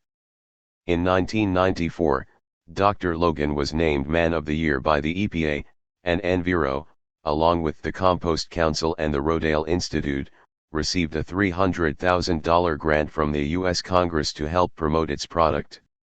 37 Criticism of EPA's sludge policy has emerged from within the EPA itself. William Sanjur has spent 16 years supervising hazardous waste management programs. In 1990 he testified before the Georgia State Senate on the close working relationships formed with government officials who are lured by the huge profits made by the waste management industry. There are many examples. The power of this industry to influence government actions is further enhanced by the ease with which government regulatory officials are hired by the industry. Over 30 state and federal officials have gone over to the waste management industry in the Southeast region alone, including a former EPA regional administrator in Atlanta. This practice extends even to the highest levels of government. William Ruckelshaus, a former administrator of EPA and a close advisor to President Bush, is CEO of the second largest waste management company in America. He is credited with getting William Riley, the present administrator, his job. With this kind of influence and power, trying to have a meaningful hazardous waste reduction program is, frankly, like trying to have a meaningful egg-laying program after you've let the fox into the chicken coop. 38. Our sludge doesn't stink. The EPA's PR strategy for sludge was first outlined in a 40-page report published in 1981 with a classic bureaucratic title, Institutional Constraints and Public Acceptance Barriers to Utilization of Municipal Wastewater and Sludge for Land Reclamation and Biomass Production. It warns that there is an irrational component to the public's attitude toward sludge, including the widely held notion that sludge smells bad. It is difficult to say to what extent odors emanating from sludge may be imagined. However, it is the most common ground voiced by opponents in taking action against land application projects. In addition, the growing awareness about hazardous wastes and the inadequacy of their past disposal practices will inevitably increase public skepticism. 39. While national environmental groups are usually no threat to sludge farming, ICPABUMUSLORB warns that projects may be blocked by small local groups. Citizens who feel their interests threatened may often mount a significant campaign against a project. To counter this opposition, ICPABUMUSLORB advises project advocates to choose a strategy of either aggressive or passive public relations. Aggressive public relations uses glossy brochures describing the project, open public meetings, presentations to specific interest groups, presentation of films about similar projects, local media coverage, technical education campaigns for the public and in schools, establishment of a hotline for quick response questions, and presentation of material stressing community benefits from the project. This approach, however, entails some risk. A highly visible public relations campaign would in itself alarm and harden opinion against the project. In some communities, therefore, ICPABUMUSLORB recommends using a passive public relations campaign to introduce sludge farming. A passive campaign makes little effort to reach out to particular segments or constituents of the public. Rather, information about the project made available for individuals and groups which made the effort to obtain it. This secretive approach works best in small, rural communities where the application site is relatively isolated. 40. Kelly Stauber, a PR specialist in sludge crisis management, offered her advice to other sludge marketers in a 1994 article titled, Campaign Tactics: How to Strategize for Successful Project Development. The article warns that public opposition has taken its toll on the sludge industry, which is experiencing new, unprecedented levels of interest, discomfort, and complaints from the public. To counter these stirrings of community self-determination, Stauber uses tactics that she attributes to sludge opponents, such as creating photo opportunities, using a small number of vocal people to make it appear like a majority, and undermining messages through counter-messages. Countering the opposition without letting them determine the approval process is the most important goal of a good campaign manager. This is called controlling the debate. 41. To control the local media's coverage of the sludge issue, Stauber recommends a preemptive strike to get positive messages out about the project before the counter messages start. She advises sludge companies to identify and develop several advocates or opinion leaders who can persuade other community members that they have taken the time to learn about the project and are comfortable with it from an environmental standpoint. They should be careful, however, to avoid seeking early public support from local politicians, because a local community can be very unforgiving of a political leader believed to have come to some type of conclusion about what is best for the rest of the community before anyone else has heard about the project. A better positioning of the politician is to provide education. while promoting the importance of the community having an open mind about the project. 42 Stauber is especially proud of her PR work in 1991 to 1992 for EnviroGro Technologies, a sludge hauler now operating under the name WeLibrator. Stauber quietly approached business leaders and politicians in the rural town of Holly, Colorado, which EnviroGro had targeted as a dumping site for New York City sludge. When the proper groundwork had been laid, the pro-sludge campaign struck like a blitzkrieg, quickly deploying third-party scientific advocates to assure local citizens of the safety of sludge. Stauber bragged about stealing the media spotlight at a public meeting organized by opponents of sludge farming. Advocates were placed directly on stage and demanded participation in the forum, which was granted. In addition, local advocates promoted the project through general grandstanding activities in the audience. By targeting the press during the event, the spin of the story changed from an opposition meeting to one which showed that several farmers wanted to find out how they could get more biosolids. Rather than allowing the opposition to have a press success in blasting the project, the media stories show support, with only a few dissenters. When Governor Romer of Colorado came out to throw a shovel full of New York City biosolids on a field, it was apparent that the initial sighting of the project had been successful. 43 Flush with victory. Kelly Stauber has fought on the front lines of several other sludge campaigns involving sludge disposal for New York City. In addition to EnviroGro, her employers have included the New York Organic Fertilizer Company and Merco joint venture, the major players in the Big Apple's billion-dollar sludge disposal game. The city has signed contracts totaling $634 million with Merco and New York Organic, in exchange for which the two companies have committed to haul away over 1,000 tons per day of city sewage sludge. 44 New York has an especially messy history of waste disposal problems. In addition to sewage, the city used to dump its garbage into the ocean, and is famous for the 1987 garbage barge that was forced to sail for nearly 3,000 miles in search of a place to dump its cargo. New York's practice of dumping sludge into the ocean first came under fire from the EPA in 1981, prompting the city to file a lawsuit arguing that ocean dumping was environmentally preferable to land-based alternatives. In 1985, however, the EPA found that New York's ocean dumping site, located 12 miles offshore, had suffered heavy degradation, including bacterial contamination of shellfish, elevated levels of toxic metals, and accumulations of metals and toxic chemicals in fish. Federal legislation in 1987 forced New York to close the 12-mile site and begin dumping at a new site 106 miles from shore. Shortly afterwards, fishermen near the 106-mile site began to complain of decreased catches and diseased fish. In 1988, Congress passed the Ocean Dumping Reform Act, requiring a complete end to ocean dumping by June 1991 and imposing fines of up to $500,000 per day if New York failed to comply. 45 As the city scrambled to meet the deadline, Merco and New York Organic used both aggressive and passive PR to persuade small towns in other states to take their sludge. Their efforts met with mixed success. Alabama residents shut off all attempts to export New York sludge to their pastures, and Merco's efforts in Oklahoma failed in 4 towns. In Thomas, Oklahoma, news of Merco's interest triggered what Thomas Mayor Bill Haney described as a civil war. Within 2 weeks after the plan went public, state officials had received over 200 angry letters from Thomas residents.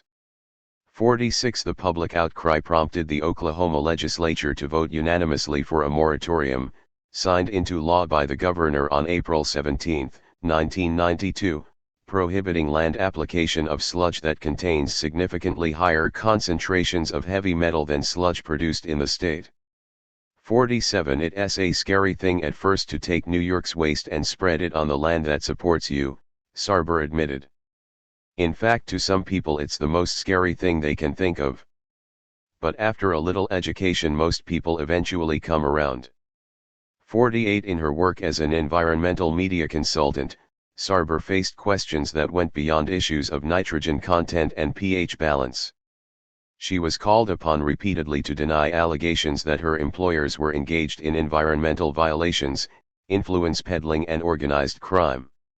Merco came under criticism, for example, when it was discovered that one of its partners, Standard Marine Services, belonged to the Frank family barge empire, a group of companies labeled by the state as New York Harbor's worst polluter. Standard Marine owed over $1 million in taxes and judgments and was forced to drop out of Merco after it was unable to get financial bonding. 49 In 1992, Newsday reported that New York Deputy Mayor Norman Stiesel, whose duties included oversight of the city's sludge program, was a partner in New York Organic Fertilizer Co., and noted that the brother of New York Senator Alphonse D'Amato was a partner in the law firm that negotiated New York Organic's contract with the city. A probe was launched to investigate possible influence peddling, and company spokesperson Stauber promised that we will cooperate fully. 50 A few months later, Alphonse D'Arco, a former boss for the Luchese crime family, testified during a June 1992 murder trial that two Merco partners, the John P. Piccone and Peter Scalamandara and Sons construction firms, had paid $90,000 a year in payoffs to the Luchese family. 51 In separate but corroborating testimony, D'Arco and Gambino family turncoat Salvatore Gravano also described Piccone's involvement in a sweetheart deal involving bidrigging and manipulation of New York labor unions to benefit the Gambino, Genovese, Luchese, Colombo and Bonanno crime families. 52 Piccone and Scalamandara were unavailable for comment, but Stauber was brought out to state that her employers have had no business or personal relationships with any of these people. 53. In 1994, Newsday reported that Merco was using the Cross Harbor Railroad to ship its sludge, even though Salvatore Franco, a major cross harbor investor, had been banned for life from the waste industry in New Jersey. In response to a reporter's inquiry, spokesperson Kelly Stauber said Merco had no idea that Franco was involved with Cross Harbor. 54 Walk softly and carry a big slick. On December 10, 1991, Newsday reported that stealth is New York City's new weapon in its war on sludge. The city has decided to make a secret of where it plans to ship tons of the sewage gunk beginning next month. It hopes to secure permits for sludge disposal in some towns before the local gadflies can get all riled up about it. Thus, the names of towns where New York Organic Fertilizer has applied for sludge permits are strictly hush-hush. Only town officials have been told.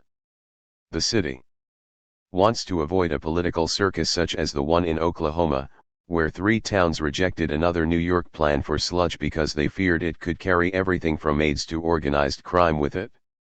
55 Bowie, Arizona, was one of the communities targeted with passive public relations in 1992, when Bowie resident Ronald K. Bryce received state approval to apply 83 million pounds per year of New York sludge on his cotton fields. The rest of the community found out about the plan when someone overheard a conversation in a restaurant in the summer of 1993, shortly before the first deliveries of sludge were scheduled to begin. Bryce had received his permits without public hearings or even public notice. Arizona Daily Star reporter Keith Bagwell sought an explanation from Melanie Barton, a solid waste official with the Arizona Department of Environmental Quality. Our approval was based on guidelines, which are like rules but without the public comment, Barton said. She added that sewage sludge had been applied to crops in Arizona at least since 1978. But we still don't have rules, Barton said. Only guidelines. We have no ability to enforce them legally. Exposure of the sludge plan created a public furor, and the state hastily scheduled informational public meetings, but their explanations failed to allay fears. Who knows what will happen in 20 years? We don't want another Love Canal, said Rhonda Woodcox, vice president of the Bowie Chamber of Commerce. 56 Further inquiry by Bagwell discovered that over 100 million pounds of sludge from Arizona's own Pima County sewers had also been spread on area farms since 1983. EPA regulations had enforced limits for only one metal and one chemical in the sludge, even though Pima County Sewage Treatment Superintendent Donald Armstrong admitted that the county sewer system received wastes from about 1,500 industries, roughly half of which use toxic chemicals. Test data showed that the Pima County sludge contained over 80 priority pollutants, including dioxin, phenol, and toluene, along with high levels of cadmium, lead and other toxic heavy metals. Actually, the Arizona sludge was relatively clean compared to the stuff being shipped in from New York. Sludge from San Diego, Los Angeles, or New York you have to look at carefully. It's different in highly industrialized areas, said Ian Pepper, a soil and water science professor involved in studying Pima County's sludge use program. The metal content of Tucson sludge is relatively low, Pepper said. There isn't as much impact from heavy industry. 57 I've been eyeball deep in sewer sludge disposal on agricultural land for years, said Kirk Brown, a soil science professor at Texas A&M University. Some sludge you could use for 50 years before having problems, not New York City's. Brown's assessment was confirmed by Ian Michaels, a spokesman for the New York City Department of Environmental Protection, who estimated that the city had 2,000 unregulated companies discharging industrial waste into the sewers, but admitted that his department had no way of knowing how many there are. Michaels said half of New York's 14 sewage treatment plants were built in the 1930s, and only 11 meet modern treatment standards. 58 Despite this information, Ronald Bryce began spreading New York sludge on his farm in Bowie on April 5, 1994. Town residents complained that the state allowed him to spread millions of pounds of sludge before receiving any test results on the incoming material. Tests on the April shipment were finally completed in July, showing that the New York sludge contained petroleum hydrocarbons at 14 to 22 times the level at which state regulations require a cleanup from oil and gasoline spills. 59 The tests also showed fecal coliform bacteria at 33.5 times the limit allowed under federal law. That sounds more like untreated sludge, said Laura Fondel, an engineer at the EPA's San Francisco office. It couldn't be land applied, it would have to go to a municipal landfill, a dedicated sludge-only landfill, or to a treatment plant. Those are binding rules 60. Nevertheless, Bryce was allowed to resume spreading on his farmland in August 1994. When push comes to sludge. After Merco's rejection in Oklahoma, it turned to an alternate site, Mexican border town of Sierra Blanca, one of the poorest towns in one of the poorest counties in Texas. Once again, citizens quickly mobilized to protest Merco's plans to spread sludge on desert grazing land 9 miles from a planned repository for nuclear waste from power plants in Maine and Vermont. To placate the town, Merco offered money to buy a new fire engine, donated $10,000 to the school board, set up a scholarship fund, threw barbecues, handed out Christmas turkeys, and promised $50,000 a year to the local Community Development Corporation. Merco executives also contributed $5,000 to Texas Governor Ann Richards, whose appointees on the Water Commission approved Merco's permit in record time. These host community benefits are considered normal in these types of projects, explained Merco Representative Kelly Sarber. 61 critics, however, noted that the money Merco was spending in Austin and Sierra Blanca was a drop in the bucket compared to the $168 million the company was receiving from New York City. Local supporters of the plan included George Four, ranch manager of the Merco site and president of the Texas Beneficial Use Coalition, a Merco front group. Four accused opponents of behaving irrationally. It's like that commercial. When the cowboys find out the stuff they have is from New York City, they want to string someone up. It's the same way with land application. People get particularly bothered when they find out you're bringing sludge out here from the big city. 62 critics, however, expressed more visceral objections. I've smelled cow manure. The rice paddies in Vietnam, they use human manure to fertilize. That's a different smell, said Sierra Blanca resident Leonard Theus. This is like a chemical smell.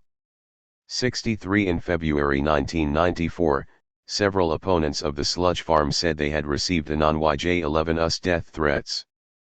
Bill Addington, leader of an anti-sludge citizens group called Save Sierra Blanca, blamed Mirko for a recent fire in which his family's lumber company had burned to the ground, a claim that Mirko attorney John Masters described as absolutely ludicrous. 64 In August 1994, EPA tests of Mirko sludge in Sierra Blanca showed 35 times the safe level of fecal coliform bacteria. "We don't perceive it as a problem," responded Masters. "The fecal coliform testing is erratic in its results." 65 The town sludge war hit the national airwaves in 1994 when it was featured on 4Nation, a satiric show hosted by investigative filmmaker Michael Moore. 4Nation accompanied a trainload of New York sludge cake from New York to Sierra Blanca, where Mirko representative Kelly Stauber led a tour of the farm site. "There's been a lot of thought and there's a lot of integrity in how we're doing this, and the proof is in the pudding," Stauber quipped. Asked about the smell, another Mirko employee smiled. "It's the smell of money," she said. 66 The cheap humor turned serious as the camera cut to the Washington office of Hugh Kaufman. "This hazardous material is not allowed to be disposed of or used for beneficial use in the state of New York, and it's not allowed to be disposed of or used for beneficial use in Texas either," Kaufman said. "What you have is an illegal haul and dump operation masquerading as an environmentally beneficial project, and it's only a masquerade. The fishes off of New York are being protected, the citizens and land of New York are being protected, and the people of Texas are being poisoned. Something is rotten in Texas." 4Nation aired bitter complaints from local residents interviewed on the dusty streets of Sierra Blanca.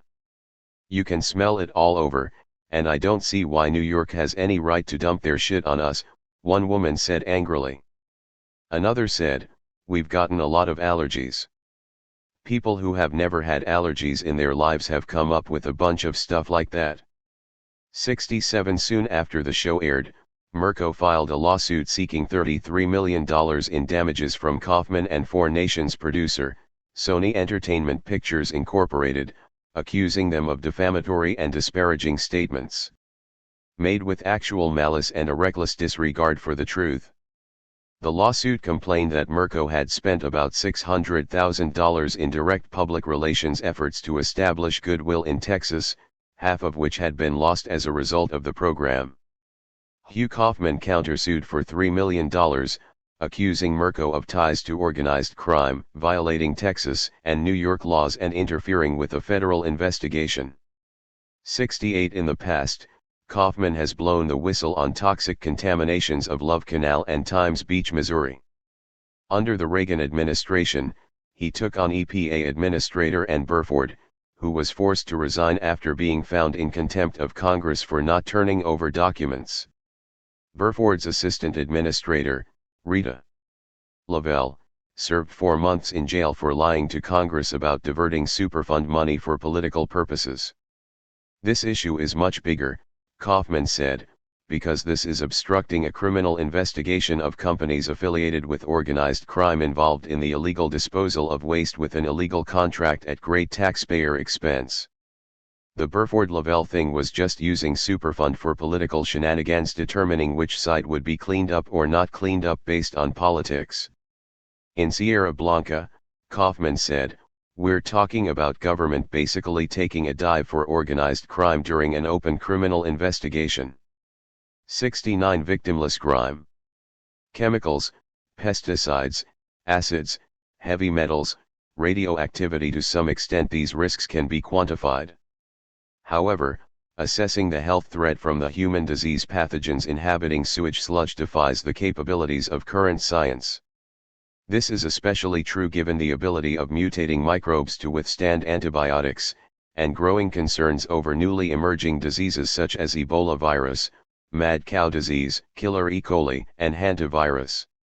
In 1993, a team of researchers at the University of Arizona published an article titled "Hazards from Pathogenic Microorganisms in Land-Disposed Sewage Sludge." Their study found that significant numbers of dangerous human disease organisms infect even treated sewage sludge. Thus, no assessment of the risks associated with the land application of sewage sludge can ever be considered to be complete when dealing with microorganisms. 7. The viruses, bacteria, protozoa, fungi, and intestinal worms present in sewage and sludge is mind-boggling.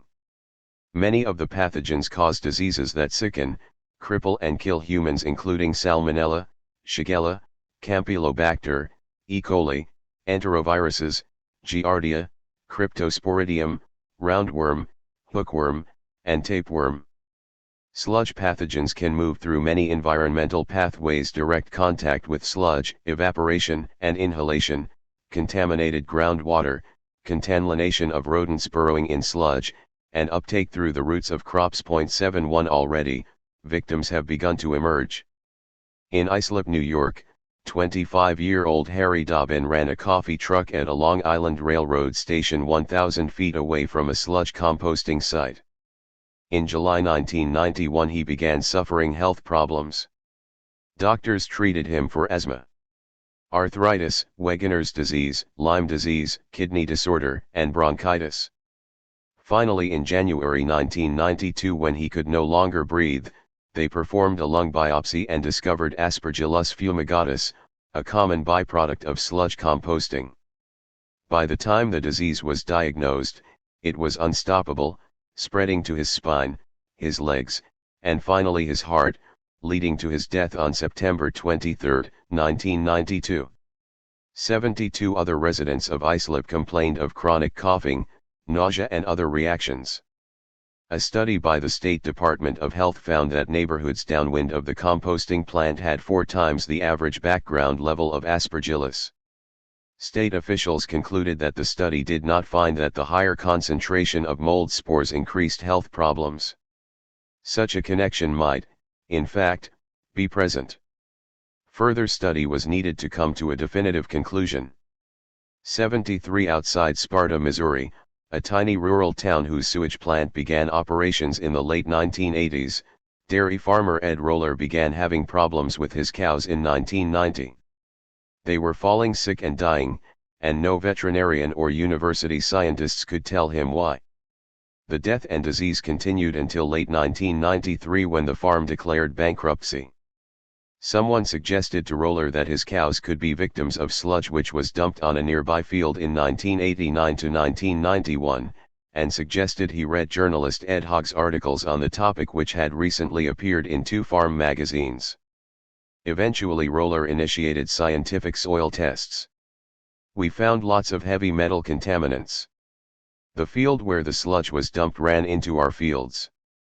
They tested a dead cow and found lead, cadmium, fluoride in the liver, kidneys, bones and teeth. Roller hired an attorney. His situation is especially difficult because the landowner who accepted the sludge is a public official in Sparta, and sits on the board of Roller's bank.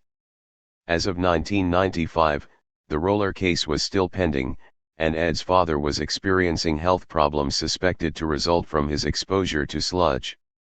"I can't believe what's happening," Roller said. "There are very few places to turn.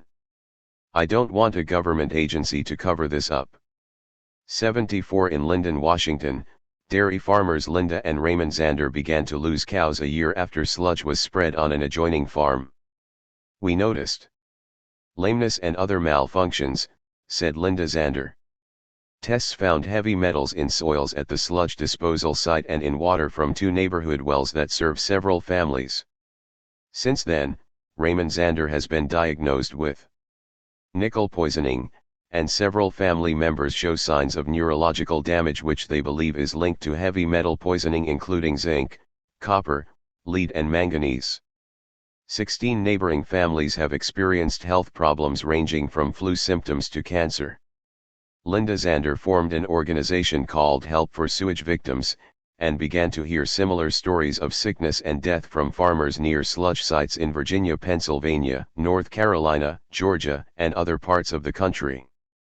Sludge is often marketed to farmers as free fertilizer, but environmental consultant Susan Cook, who tested the Zanders' water supply, warned that farmers may be happy initially but the problems don't show up overnight.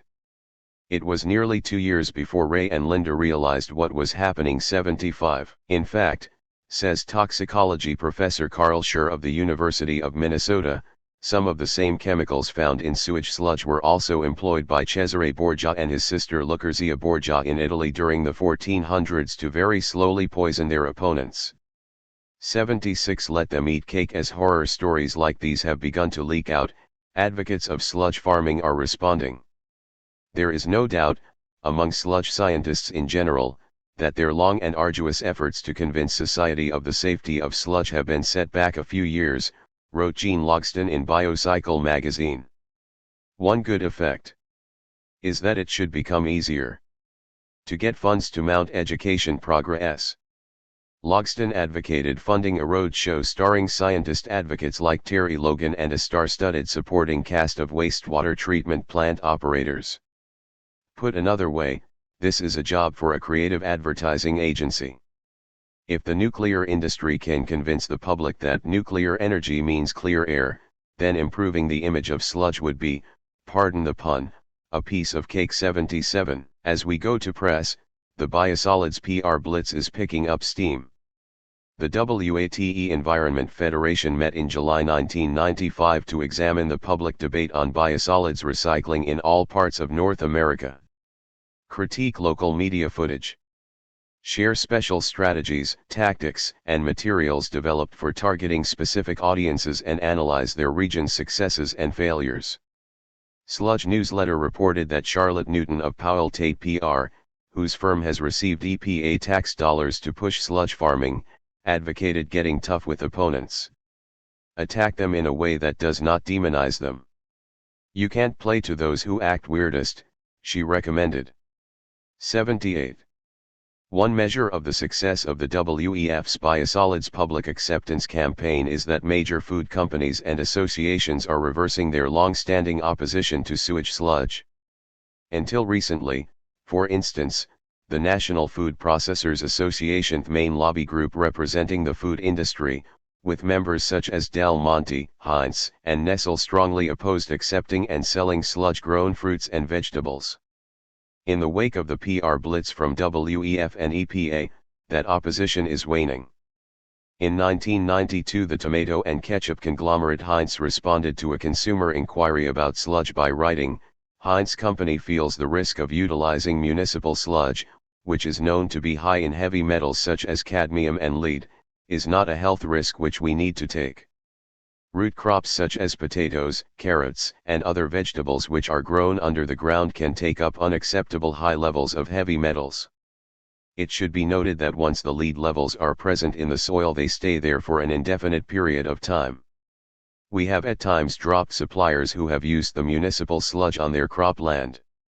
79. In 1995, however, a Heinz representative said they were reconsidering their policy. Other companies are following suit. Chris Myers, a PR representative for the huge Del Monte company, explained that his company's long-standing position to avoid using raw agricultural products grown on soils treated with municipal sludge was likely to change.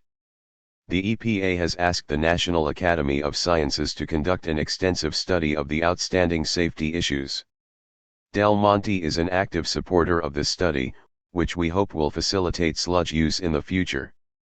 Once biosolids are accepted as a crop fertilizer, the powerful National Food Processors Association lobby will strongly oppose any labeling of food grown on sludge land. According to NFPA representative Rick Jarman, consumers don't need to know whether their food has been grown in sludge.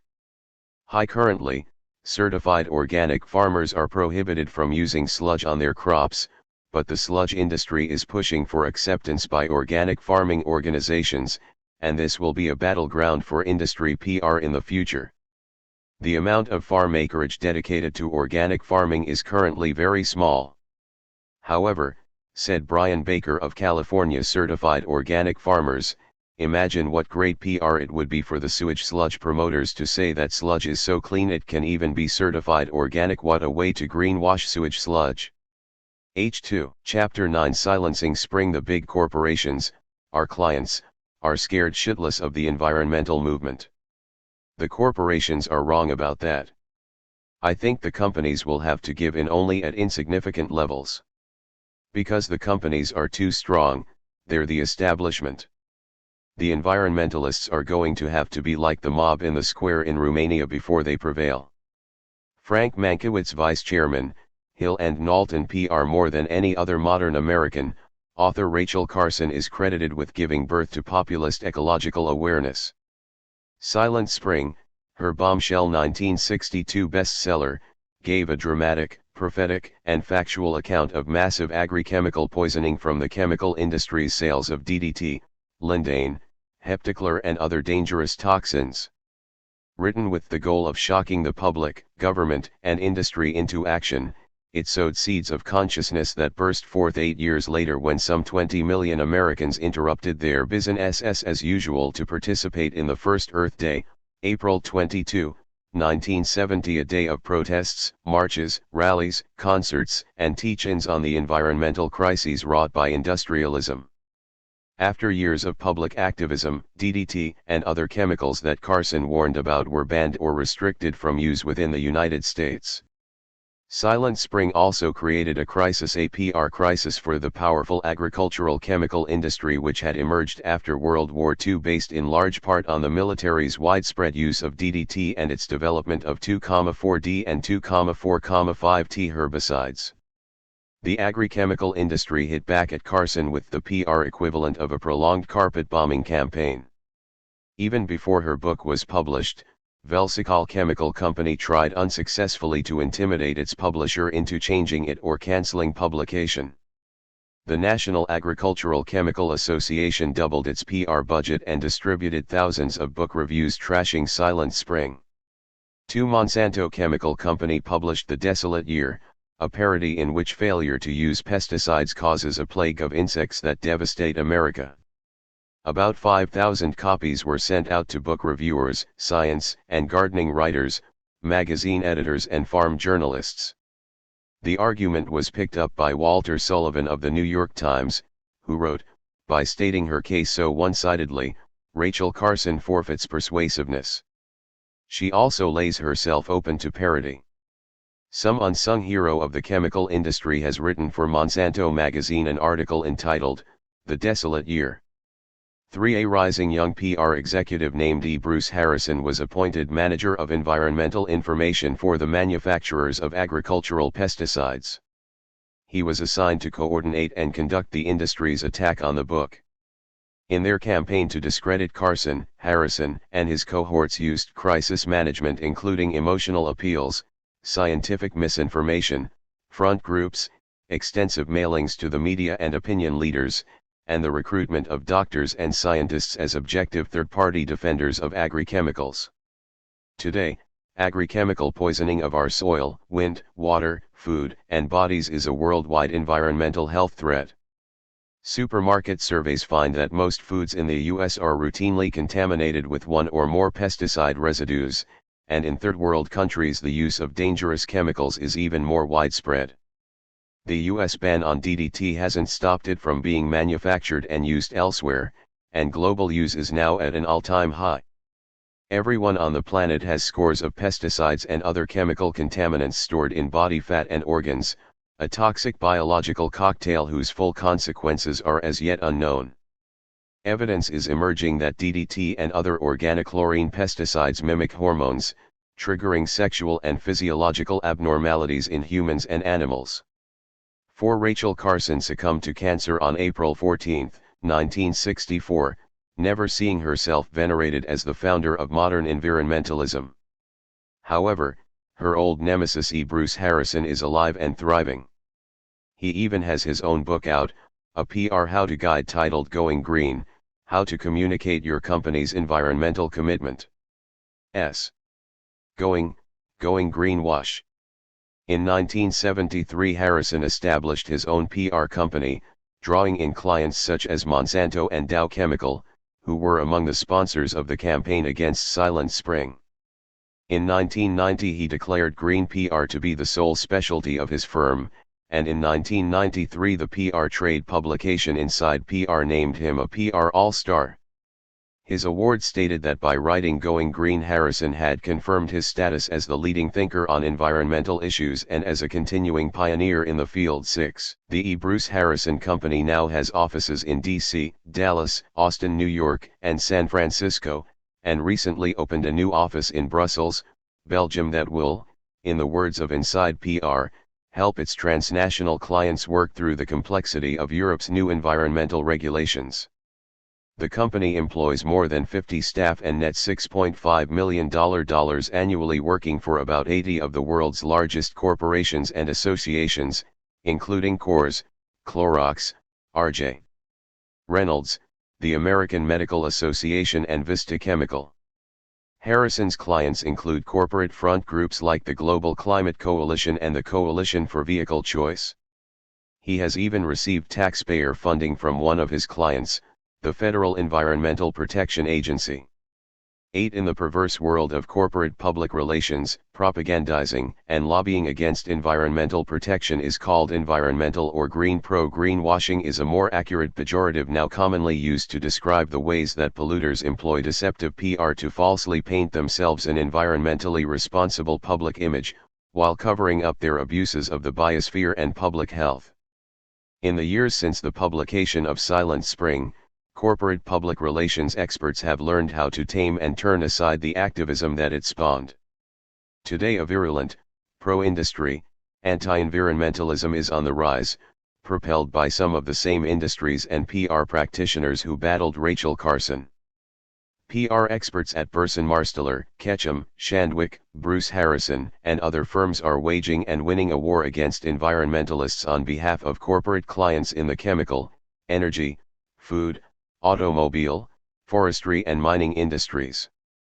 U.S. businesses spend an estimated $1 billion a year on the services of anti-environmental PR professionals and on greenwashing their corporate image. 9. O'Dwyer's PR services, termed the environmental struggle, the life and death PR battle of the 1990s.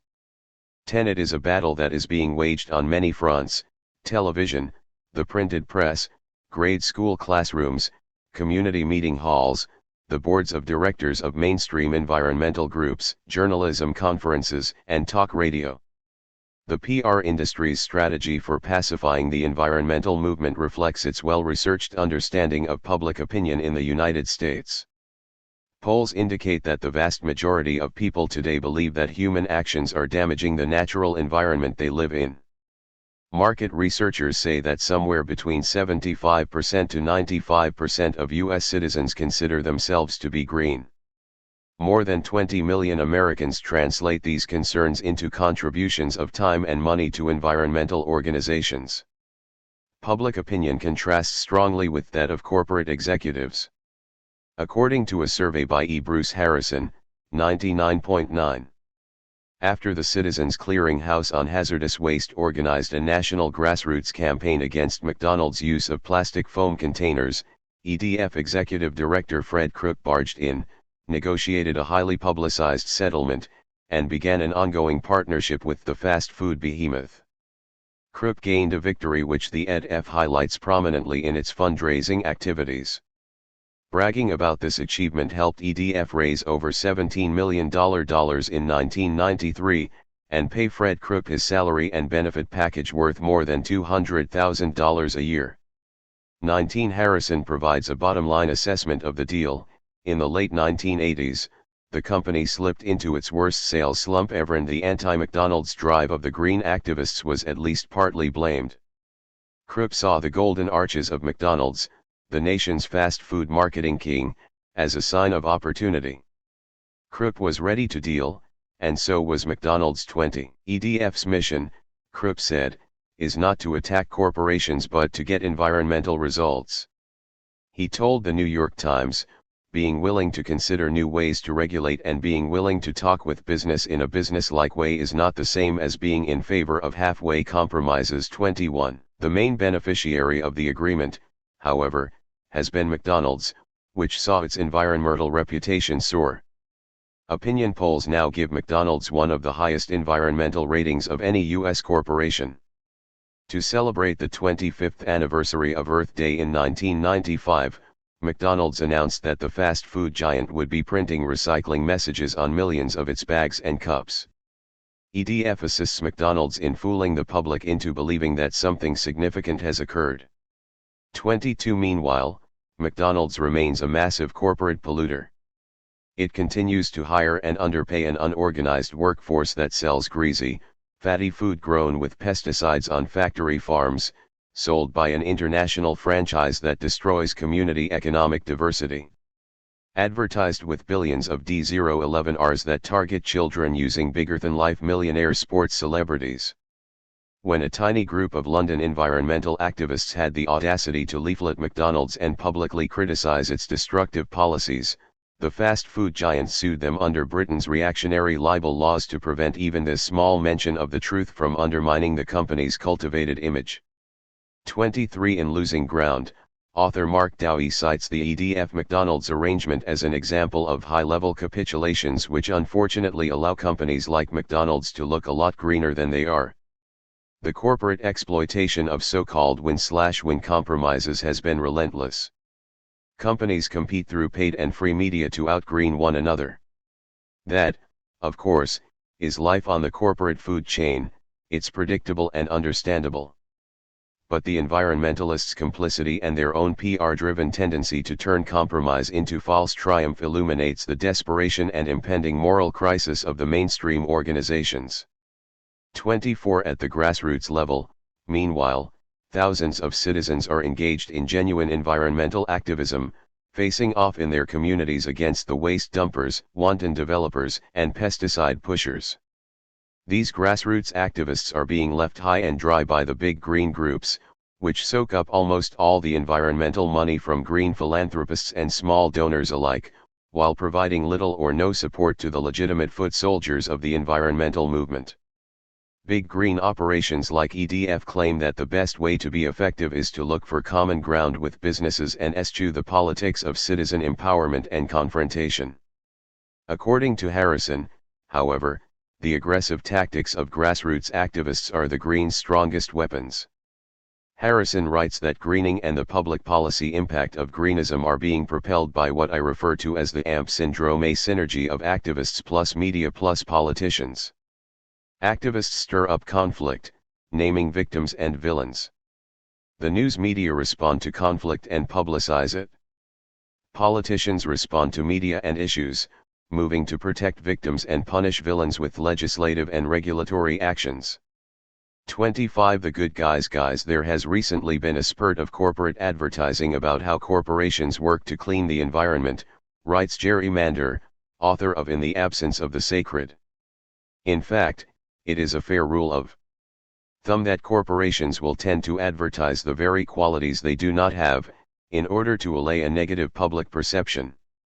When corporations say we care, it is almost always in response to the widespread perception that they do not care. 26 Some of the industrial polluters with the worst records have devised public education campaigns that enable them to placate the public while they continue polluting. The agrichemical conglomerate Monsanto, for example, has given away hundreds of gallons of its Roundup herbicide through spontaneous weed attack teams for spraying in inner-city neighborhoods to make them cleaner and safer places to live. Monsanto's PR also touts Roundup as a boon to endangered species, pointing out that the herbicide is used in Kenya, Africa, to keep grasses from short-circuiting electric fences that protect the endangered black rhino. 27 Dow Chemical's environmental PR campaign began in 1984 with the goal of making Dow a more highly regarded company among the people who can influence its future. Dow's reputation was still suffering from its manufacture of napalm bombs and Agent Orange defoliants that devastated much of Vietnam. The company mailed glossy public interest reports to 60,000 opinion makers, scientists, the media, legislators, regulators, employers, customers, and academics. Illustrated with numerous high-quality photographs, the public interest reports touted Dow's programs in the area of environment and 5 other good works categories. 28 In 1986, a poll by the Washington Journalism Review found that business editors rated Dow's PR efforts tops among Fortune 500 chemical companies. As a member of the Chemical Manufacturers Association, Dow participates in Responsible Care, a PR program where each chemical company evaluates its own environmental performance. Its advertising slogan reinforces the message, Dow helps you do great things. As a result of this systematic campaign, American Demographics listed Dow in 1993 as one of the 10 U.S. firms with the best environmental reputations among consumers. 29 many people use as an example of doing the right thing. There is hardly a discussion of pollution control and prevention among American industries that fails to highlight Dow and the strides it has made, writes Jenny Laidman in the Bay City Times of Saginaw, MI. Laidman notes that Dow garners all this praise even though the company is still a leading polluter in the state and the nation. Fish caught downstream from Midland remain inedible, according to state fish advisories. 30 Sometimes a change of name is all it takes to improve a company's image.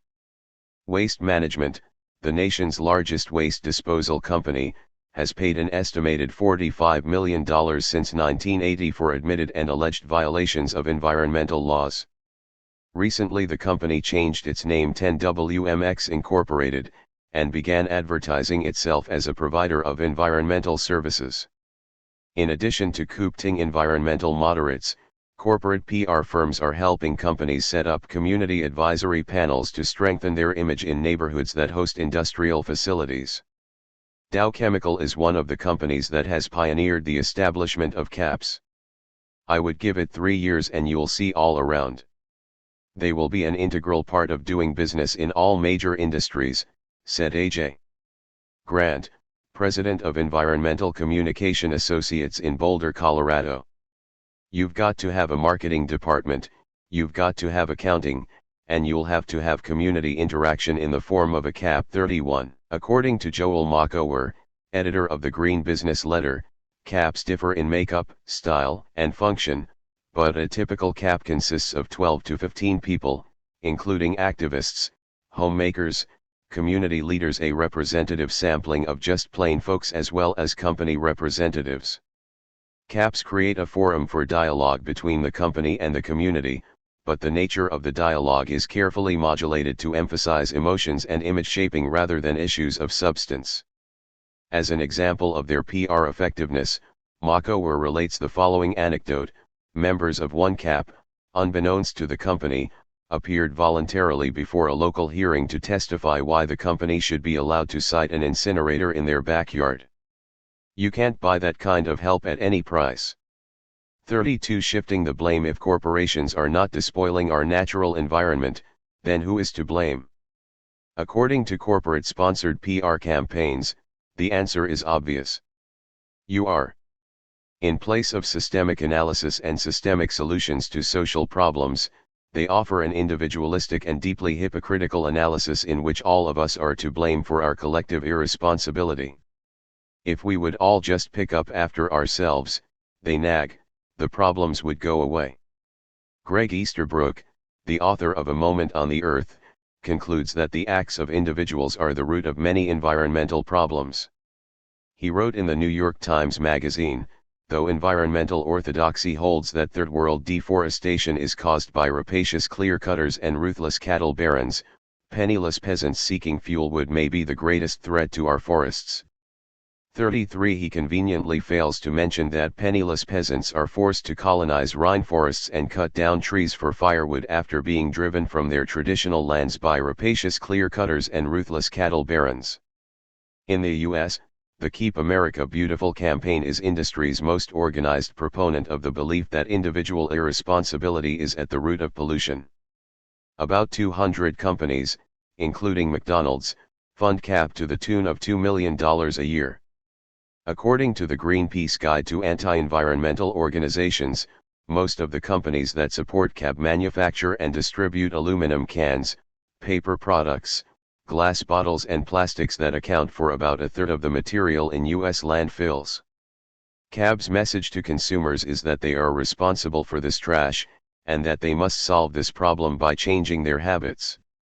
34 Since the early 1970s, Greenpeace reports, CAB has used more than $500 million worth of donated advertising time and space to encourage guilty consumers to put litter in its place. Of course, Since the responsibility for litter rests with individuals, CAB leadership strongly opposes a national bottle bill that would place a deposit on glass and metal drink containers. In effect, CAB is a PR front group for industries that refuse to be responsible for the trash they generate in the course of doing business. 35 The selling of Earth Day on April 22, 1995, the major Washington-based environmental organization celebrated Earth Day's 25th anniversary with a celebrity-studded free concert in the national capital. In the intervening quarter century, these groups had raised and spent billions of dollars in pursuit of environmental reform initiatives. In the White House they had as Vice President Al Gore, a mainstream environmental leader with a best-selling book of his own to prove it. In the countryside, opinion surveys consistently indicated that a solid majority of Americans strongly supported environmental protection initiatives. Despite these trappings of accomplishment, the 25th anniversary celebration was a hollow shell of the once vigorous environmental movement. Rather than stimulating a new wave of activism, it dramatized the failure of its national leaders and their policies of compromise and respectability. The first Earth Day in 1970 began when Wisconsin Senator Gaylord Nelson, a staunch conservationist, borrowed the idea for a student environmental teach-in from the tactics of anti-war organizers. Nobody owned the first Earth Day. The marches, demonstrations, and protests mushroomed almost spontaneously, manifesting the power of aggressive, 1960s-style activism. Many of its organizers saw the common systemic roots of the war against Vietnam and ecological destruction. Dennis Hayes, a national student coordinator, spoke passionately to the first Washington, D.C., Earth Day rally. Our country is stealing from poorer nations and from generations yet unborn. We're tired of being told we are to blame for corporate depredations. Institutions have no conscience. If we want them to do what is right, we must make them do what is right. 36 The term corporate greenwashing hadn't yet been coined, but the problem already existed. Political and business leaders once hoped that they could turn the environmental movement into a massive anti-litter campaign, shouted Hayes in his historic speech.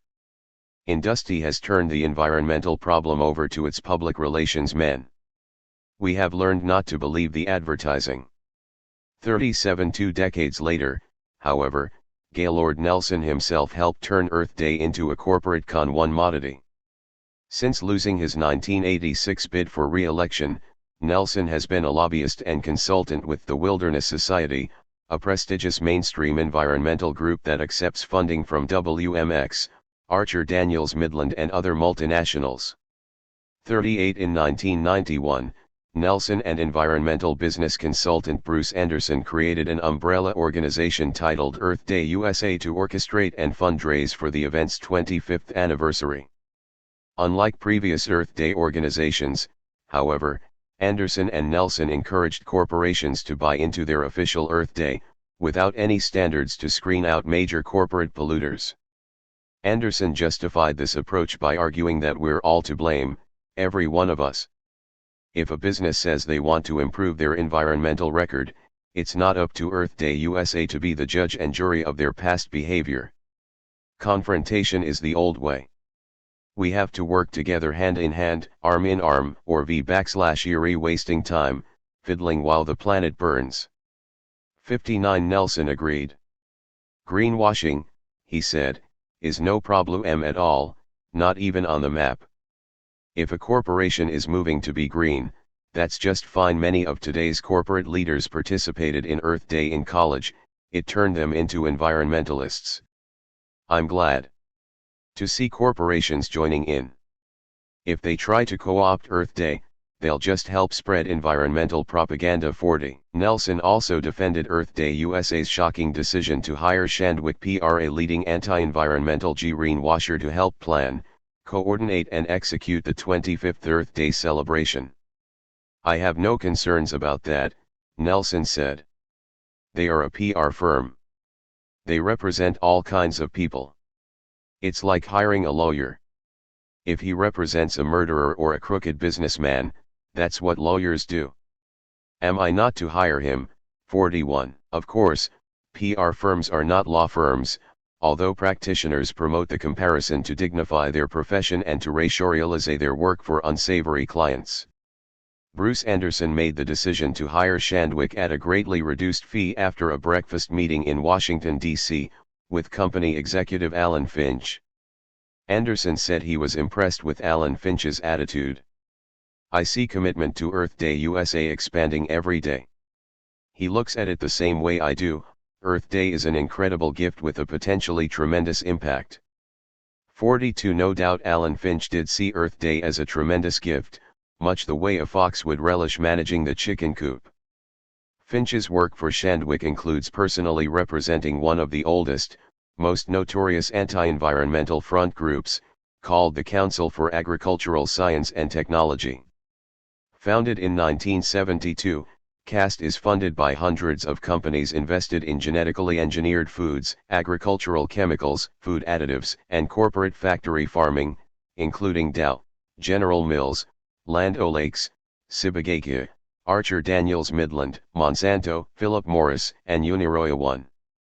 43 According to O'Dwyer's PR services, Alan Finch personally works to establish CAST as the source for public policy makers and news media on environmental issues. 44 CAST is a classic industry front group claiming to provide current, unbiased scientific information concerning food and agriculture. In fact, for over 2 decades CAST has vigorously and publicly defended and promoted pesticide-contaminated foods, irradiated fruits and vegetables, and the use of hormones and drugs on farm animals. The hundreds of industry and university researchers who belong to CAST are often on the receiving end of large grants and other payments from the same agribusiness corporations that subsidize CAST. When Earth Day USA hired Shandwick, its other PR clients included Sibagaki, Chase Manhattan Bank, Ford Motor Company, Hydro-Quebec, Monsanto, Pfizer, Procter & Gamble, Purina Mills, and Sumitomo Bank. Shandwick's net receipts totaled over $11 million in 1992 for environmental public affairs services. 45 As an example of these services, Shandwick cites its success in helping the Western Livestock Producers Alliance win its battle against raising grazing fees on public lands, handing the environmental movement one of the biggest defeats it suffered in the 103rd Congress.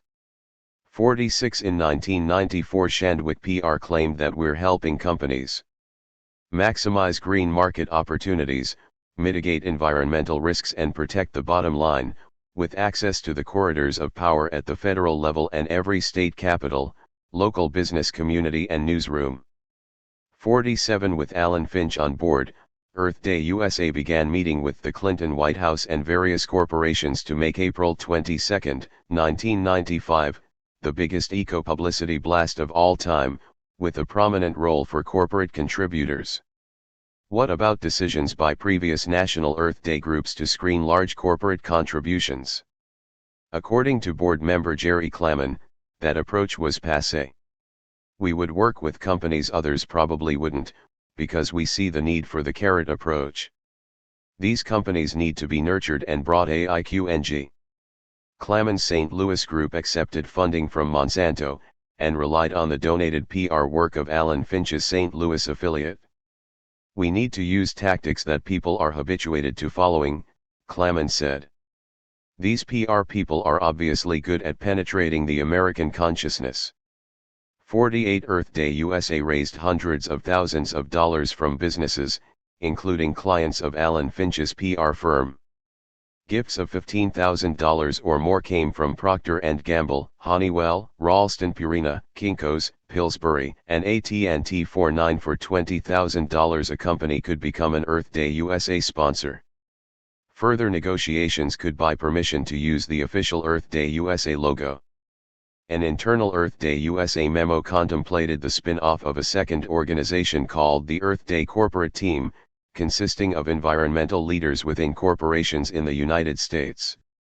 Organized as a separate nonprofit corporation, but with its board of directors dominated by the leaders of Earth Day USA. The team would enhance the fundraising opportunities for Earth Day USA and the other members of the Earth Day family. To protect its own image, Earth Day USA would retain some independence from its corporate arm to preserve the innocence and inclusiveness of the Earth Day spirit. In the end, the inclusive, pro-corporate strategy of Finch, Anderson, and Nelson fell apart when media coverage disclosed the corporate greenwashing behind Earth Day USA. Unwanted publicity led to internal dissension and the eventual breakup of the organization's board of directors. Efforts to involve the Clinton White House in raising millions of dollars from corporations to fund a huge event on the D.C. Mall also fell apart under reporters' scrutiny. 51 Begging for mercy. The whimpering demise of Earth Day USA epitomized the crisis that had come over the environmental movement by 1995. The good cop strategy of lulling environmentalists to sleep had proven a smashing success. With the election of a Republican majority in Congress, the national green organizations found themselves effectively cut out of the loop, just another remnant of a dying liberalism. The new Congress moved quickly to eviscerate the past legislation and regulations that had been the green lobby's major accomplishments. The professional environmental lobbyists cut off from the grassroots they had abandoned were unable to turn up any significant heat on legislators. In desperation, some environmentalists drafted a pleading petition addressed to the political architect of their demise, former professor of environmentalism Newt Gingrich. In fact, the corporate victory was so complete that the public relations industry was quietly advising its corporate clients to refrain from gloating. The February 1995 issue of Odewire's PR Services said green PR people should ride the Republican-fueled anti-environmental backlash wave as far as possible. Green PR pros are salivating at the chance to prove their worth to clients. They are ready to navigate the thicket of regulations in D.C., select those most annoying to clients, and convince lawmakers to dump them. But Odewire's warned, they should not be greedy because overreaching may come back to haunt them once the sun sets on the pro-business Republicans and Greeners are again on the rise. Similar advice came from Michael Kaz, head of Burson Marsteller PR's worldwide environmental practice. Don't appear greedy by complaining how much compliance with green laws costs. That could jeopardize years of good works and careful corporate positioning. The business community enjoys the upper hand. There is a new contract on the street. And although the word environment is never mentioned, many observers believe it's less a contract with America than a contract on environmental busybodies. There is no better time to extend an olive branch.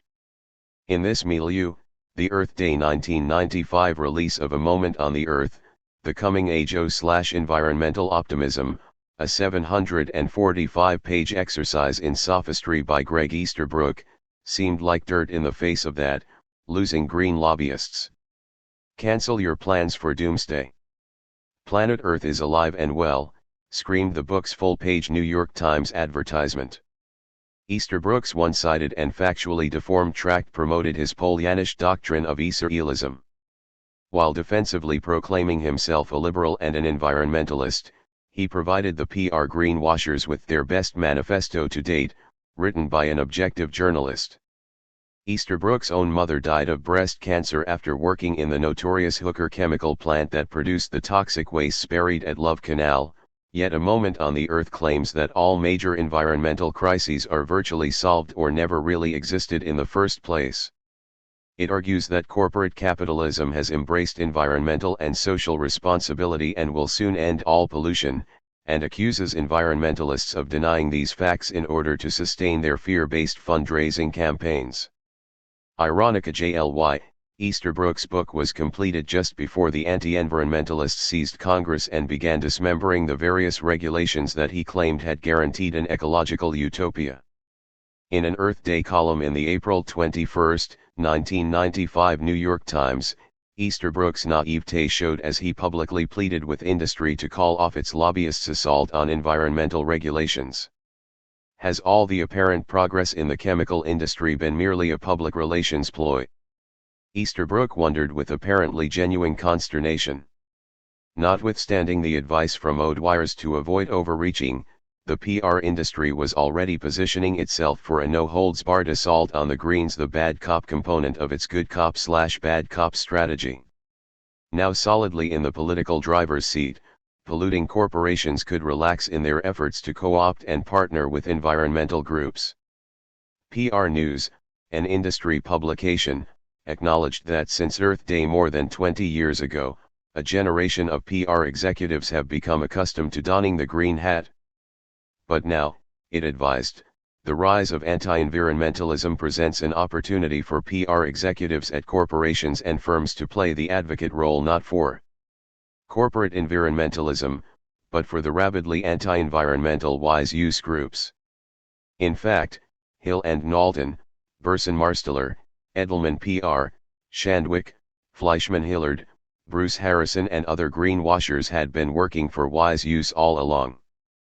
But now, they could come out of the closet, since their tactics of co-optation had the real greens on the run. Crafty alliances. The Washington Post reported that even a decade ago, Burson Marsteller's DC office alone had 5 PR specialists concentrating only on DIG-fling coalitions for clients. 61. As one Prairie executive explained it, these AstroTurf coalition designers are building allies and neutralizing the opposition. James Lindheim, Burson Marsteller's former director of worldwide public affairs, put it this way: don't forget that the chemical industry has many friends and allies that can be mobilized. Employees, shareholders, and retirees. Give them the song sheets and let them help industry carry the tune. 62. Sometimes the public catches on. A group called Citizens to Protect the Pacific Northwest and Northern California Economy was formed IRI 1993 by timber company executives, who mailed out 1.5 million form letters asking people to send back a signature card if they agreed with the group's goals. State leaders were then appointed. When asked what he was going to do, the group's Washington state co-chair replied, "I haven't been brought up to date on what their agenda is going to be." A Seattle Post-Intelligencer editorial put it this way: to hire a press agent to cook up a campaign, pay all that campaign's bills and then claim that the campaign was founded by more than 100 prominent community leaders in Oregon, Washington, and Northern California is too crafty by half. 63. More recently, National Audubon Society board member Leslie Dock was embarrassed when O'Dwyer's Washington report noted that his PR firm, Edelman, was organizing publicity and security for the June 1995 Fly-In for Freedom, the Wise Use Movement's annual lobby event in the nation's capital, sponsored by the Western States Coalition. Dock attempted to distance himself from the event by stating that he personally never had any involvement with the coalition. Actually, he epitomizes the dual good cop/bad cop strategy that co-opts environmental groups like Audubon on the one hand, and wages war against them on the other. Dock handled PR for Democratic presidential candidate Michael Dukakis and is now an executive vice president of Edelman PR and the general manager of their DC operations. Edelman's right-wing contingent includes Michael Deaver, who, like Dock, is also an Edelman executive VP. Deaver was the PR genius behind Ronald Reagan and helped develop the 1994 Republican contract with America. Edelman is a leading anti-environmental greenwasher. According to O'Dwyer's PR services, the firm's executives have a broad range of environmental expertise and have managed numerous issues surrounding Superfund, the Clean Water Act, the Resource Conservation and Recovery Act, wetlands preservation, and public lands.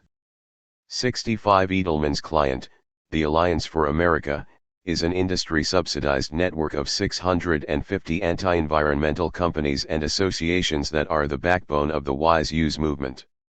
At the 1995 Fly-In for Freedom, Edelman helped the alliance target the Endangered Species Act for elimination.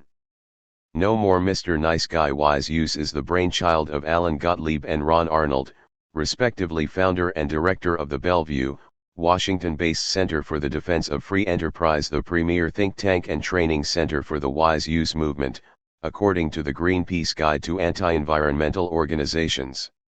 The found-page funders of the center include the timber firms Georgia Pacific, Louisiana Pacific, Boise Cascade, Pacific Lumber and Macmillan Bloedel, along with companies like Exxon and DuPont. The Wise Use agenda is simple. Says Arnold, we intend to wipe out every environmental group, by replacing it with a Wise Use group. The public relations industry has been closely involved with wise use since its founding, according to Joyce Nelson, the author of Sultans of Sleaze, Public Relations and the Media. Nelson writes that 36 of the corporations that are known to fund the wise use movement in the United States were clients of the PR firm Burson Marsteller in the 1980s, the period during which industry began to pour money into organizing grassroots anti-environmentalism. 66 To recruit and mobilize its troops, wise use relies on standard PR techniques of astroturf organizing. Pro-industry citizen activist groups can do things the industry can't, explained Arnold. In a candid talk to the Ontario Forest Industries Association, Arnold elaborated on the benefits of a citizen front group strategy. It can form coalitions to build real political clout.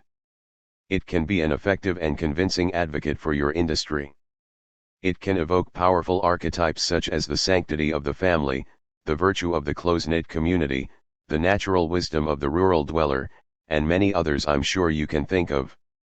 It can use the tactic of the intelligent attack against environmentalists and take the battle to them instead of forever responding to environmentalist initiatives. And it can turn the public against your enemies.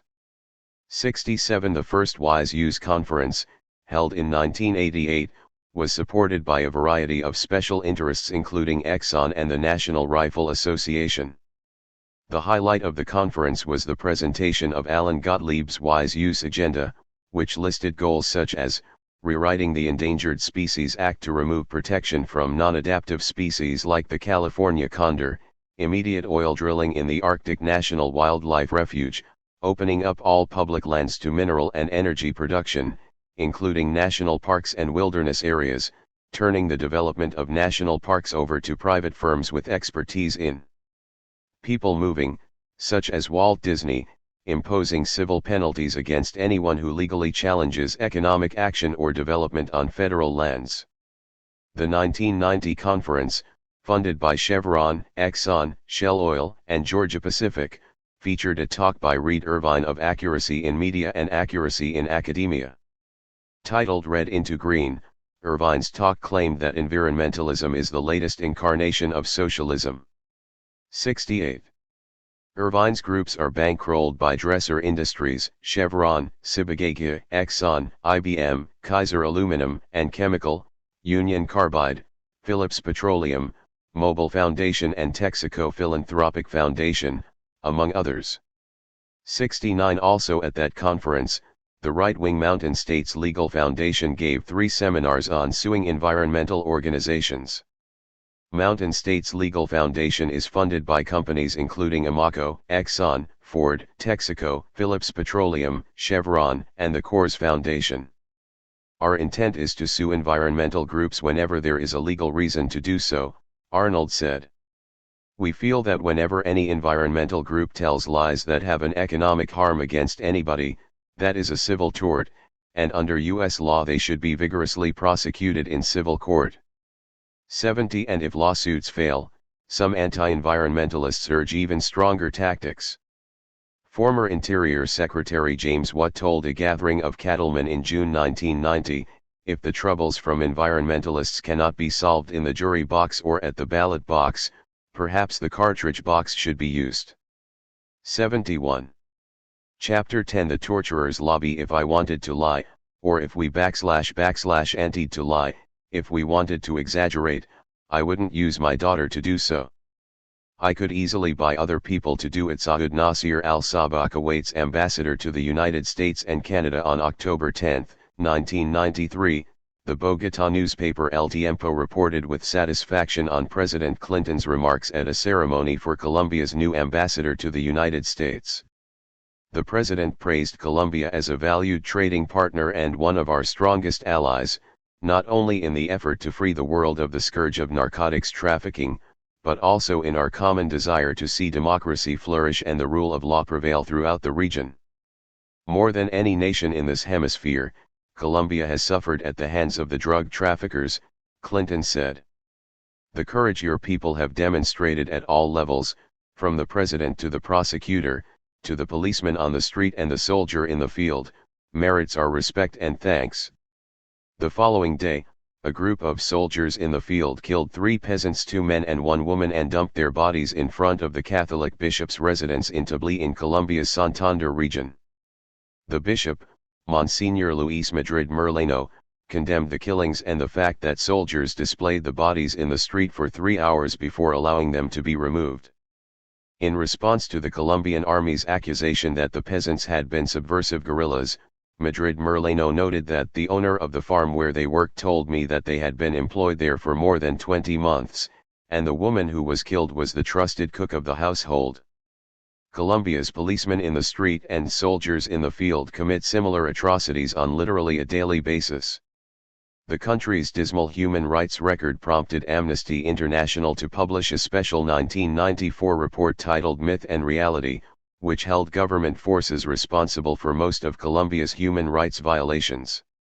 Similar reports have come from human rights organizations, including America's Watch and the Inter-American Human Rights Commission of the Organization of American States. The Andean Commission of Jurists, a human rights organization with offices in Bogotá, has compiled data showing that Colombia's police and armed forces were responsible for 70% of the country's 12 political murders per day during 1993. Human rights groups estimate that there are at least 300,000 internal refugees in Colombia today and about 50,000 more who have fled to Ecuador. Of 264 Unionists assassinated worldwide from January 1990 to March 1991, over half were Colombian, according to the International Confederation of Free Trade Unions in Brussels.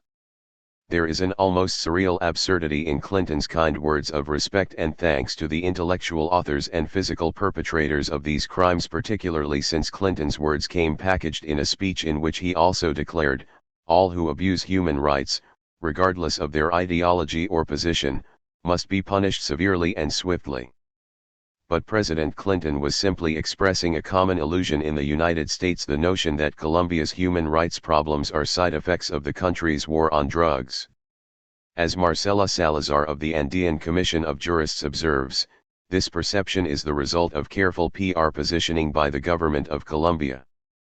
They present themselves as victims and say, "Things are very difficult for us, we are confronting the drug traffickers, and sometimes there are problems," Salazar says. They have presented a good image for themselves, and they even say that they are in the vanguard of the struggle for human rights, but we have to look at their actual practice. From villain to victim. Until a decade ago, the government of Colombia didn't pay much attention to its international image, but in the mid-1980s it began to show concern about its groveling reputation as a compliant haven for the world's largest drug empire. An opinion poll in 1987 showed that 76% of Americans thought the Colombian government was corrupt, and 800/0 wanted sanctions imposed. The country's image suffered an additional blow in 1991 when the government stopped extradition of drug traffickers to the U.S. and negotiated an in-country surrender of Pablo Escobar, the head of the notorious Medellin drug cartel. At the time, Escobar was facing 9 indictments in the U.S. for drug trafficking and murder.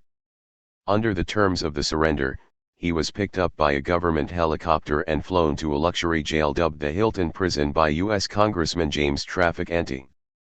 Escobar's mountaintop jail came equipped with jacuzzi, air conditioning, 3 huge bedrooms and a guest room, walk-in closets and private baths, phone and fax machines, a soccer field, a game room, and a panoramic view of the Medellin Valley. He was also allowed to designate his own prison guards, and although police were banned from entering the prison, well-placed bribes enabled Escobar to escape and surrender at will. To clean up its badly soiled image, the Colombian government turned to the Sawyer/Miller Group, a top media consulting firm. Sawyer/Miller built its early career managing political campaigns for Democratic Party candidates including Senators Daniel Patrick Moynihan, Ted Kennedy, and John Glenn, as well as 1984 vice presidential candidate Geraldine Ferraro. In the mid-1980s, the firm shifted from election campaigning to issue management for corporations and international clients.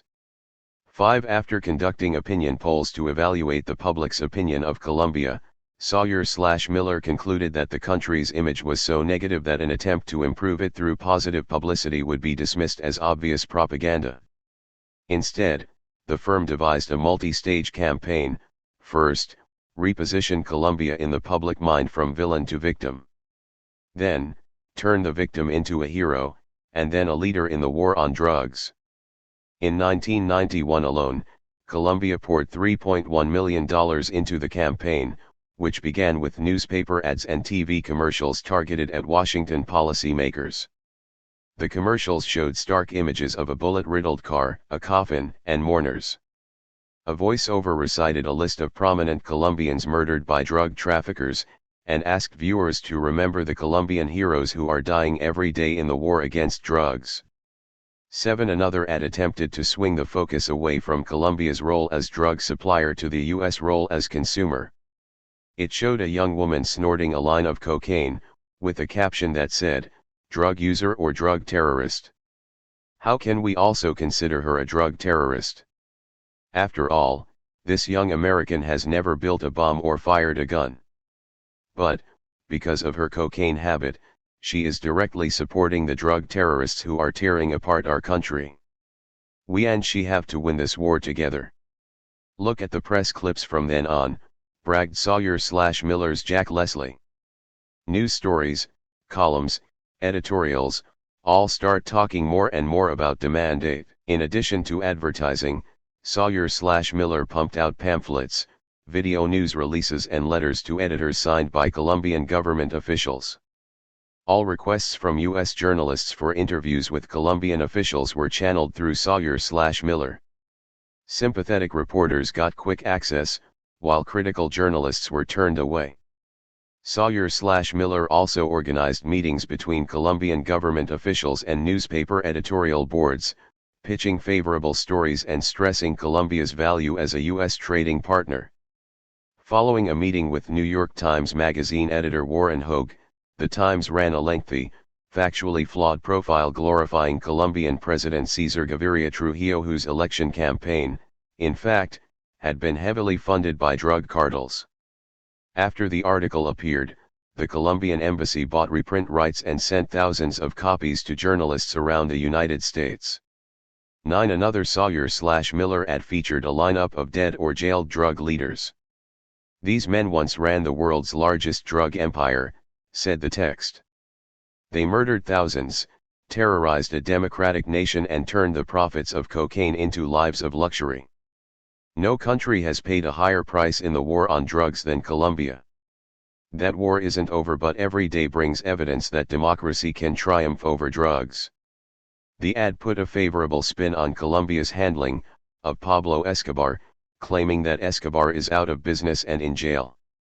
His prison is like many in the US, ringed by barbed wire and electric fences. A Colombian army battalion surrounds it. Soon Pablo Escobar will be tried for his crimes. In fact, the Colombian army's frequent collaboration with drug traffickers is common knowledge in Colombia. Justicia y Paz, a Colombian human rights organization comprising 55 religious congregations, has documented the links between drug cartels and army-supported paramilitary groups to carry out covert death squad activities as part of Colombia's decades-long guerrilla war.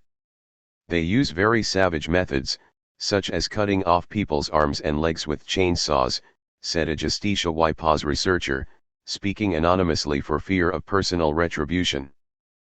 As Colombia's image graduated from victim to hero in the war on drugs, the government's acts of brutality and repression were cast as tough but necessary measures. In 1991, Colombia began a judicial reform known as the system of faceless justice. In cases brought before the faceless courts, judges are kept hidden behind a partition that renders them invisible to defendants and their attorneys. Special electronic equipment is used to disguise the judge's voice. Prosecuting attorneys and witnesses may also have their identities kept secret, and defendants are even denied access to information about the legal process and the evidence that has been brought against them. The system is supposedly aimed at protecting Colombian judges from intimidation and assassination by narco-terrorists, and received glowing praise in December of 1993 by 60 Minutes, which ran a segment extolling the bravery of the Colombian judges who serve on the faceless courts.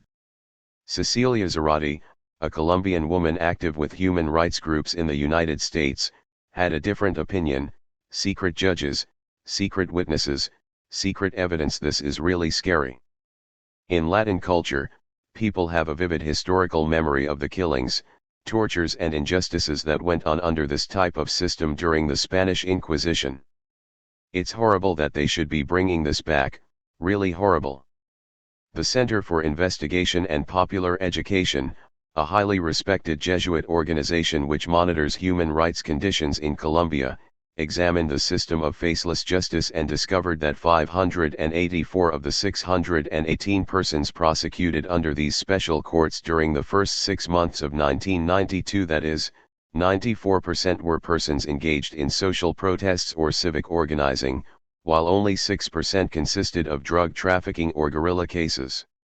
After workers with the state-owned telephone system went on strike, for example, the government charged that the disruption of phone service constituted terrorism and arrested 13 union leaders.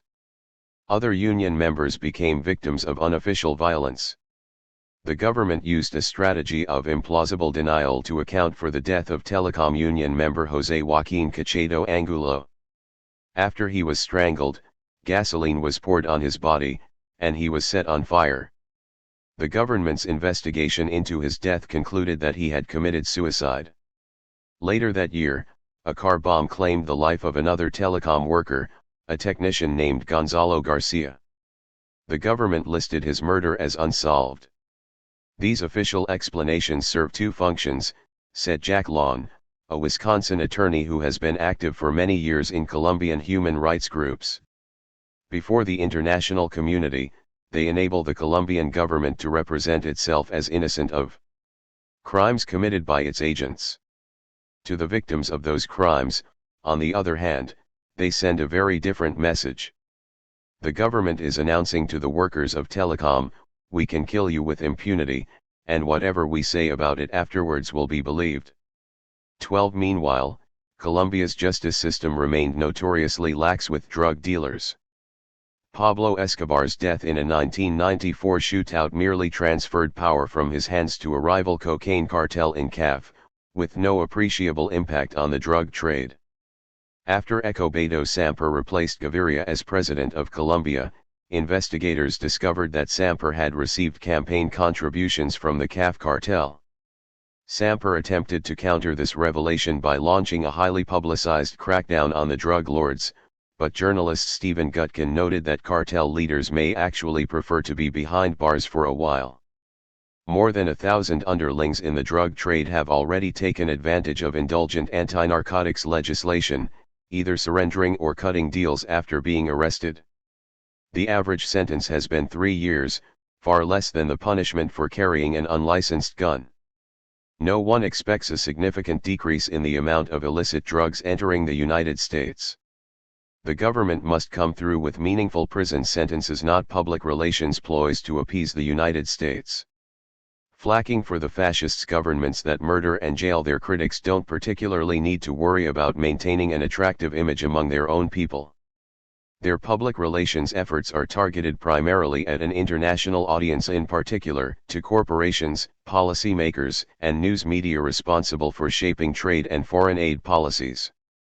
Contrary to common assumptions, propaganda plays an important role, and certainly a more covert and sophisticated role, in technologically advanced democratic societies, where the maintenance of the existing power and privileges are vulnerable to popular opinion, writes Australian scholar Alex Carey. He cites a study by Robert Brady of PR during the first half of the 20th century, which shows that broadly speaking the importance of public relations decreases as one moves away from countries with long and deep-seated liberal, democratic and parliamentary institutions. Brady argues that Italy and Japan had the least experience of democratic institutions and therefore produced the least competent propaganda. In Germany, where there had been greater, though still limited experience of democratic institutions, National Socialist propaganda was by all means better organized, more vociferous and more versatile than the propaganda of either Italy or Japan. At the other end of the scale, that is among countries with the longest experience of liberal, democratic institutions, public relations propaganda. In the United States, is more highly colored and ambidextrous than it has ever become, even in England. 14 In 1933, the Nazis turned for guidance to Ivy Lee, the U.S. pioneer of public relations. Lee's firm was hired for $25,000 per year by the German Die Trust, IG Farben, which invited him to visit Germany and meet Hitler along with propaganda minister Joseph Goebbels and other Nazi government officials. Lee's 28-year-old son, James Lee, went to work for Farben in Berlin for $33,000 a year. An employee of Lee's firm drafted a report suggesting that Joachim von Ribbentrop, the German general who later became Hitler's foreign minister, undertake a definite campaign to clarify the American mind by speaking over the radio to the American people and writing a considered article for an important American publication. 15 Max Illner, the IG Farben official who hired Lee, was a member of the Nazi circle of experts of the propaganda ministry. After World War II he was convicted as a Nazi war criminal by the Nuremberg military tribunals. According to the Nuremberg prosecution, Farben's foreign agents formed the core of Nazi intrigue throughout the world. Financed and protected by Farben, and ostensibly acting only as businessmen, Farben officials carried on propaganda, intelligence, and espionage activities indispensable to German preparation for, and waging of, aggressive war. In 1934, Ivy Lee's work for Germany brought him before the U.S. House Special Committee to answer charges that he was a Nazi propagandist.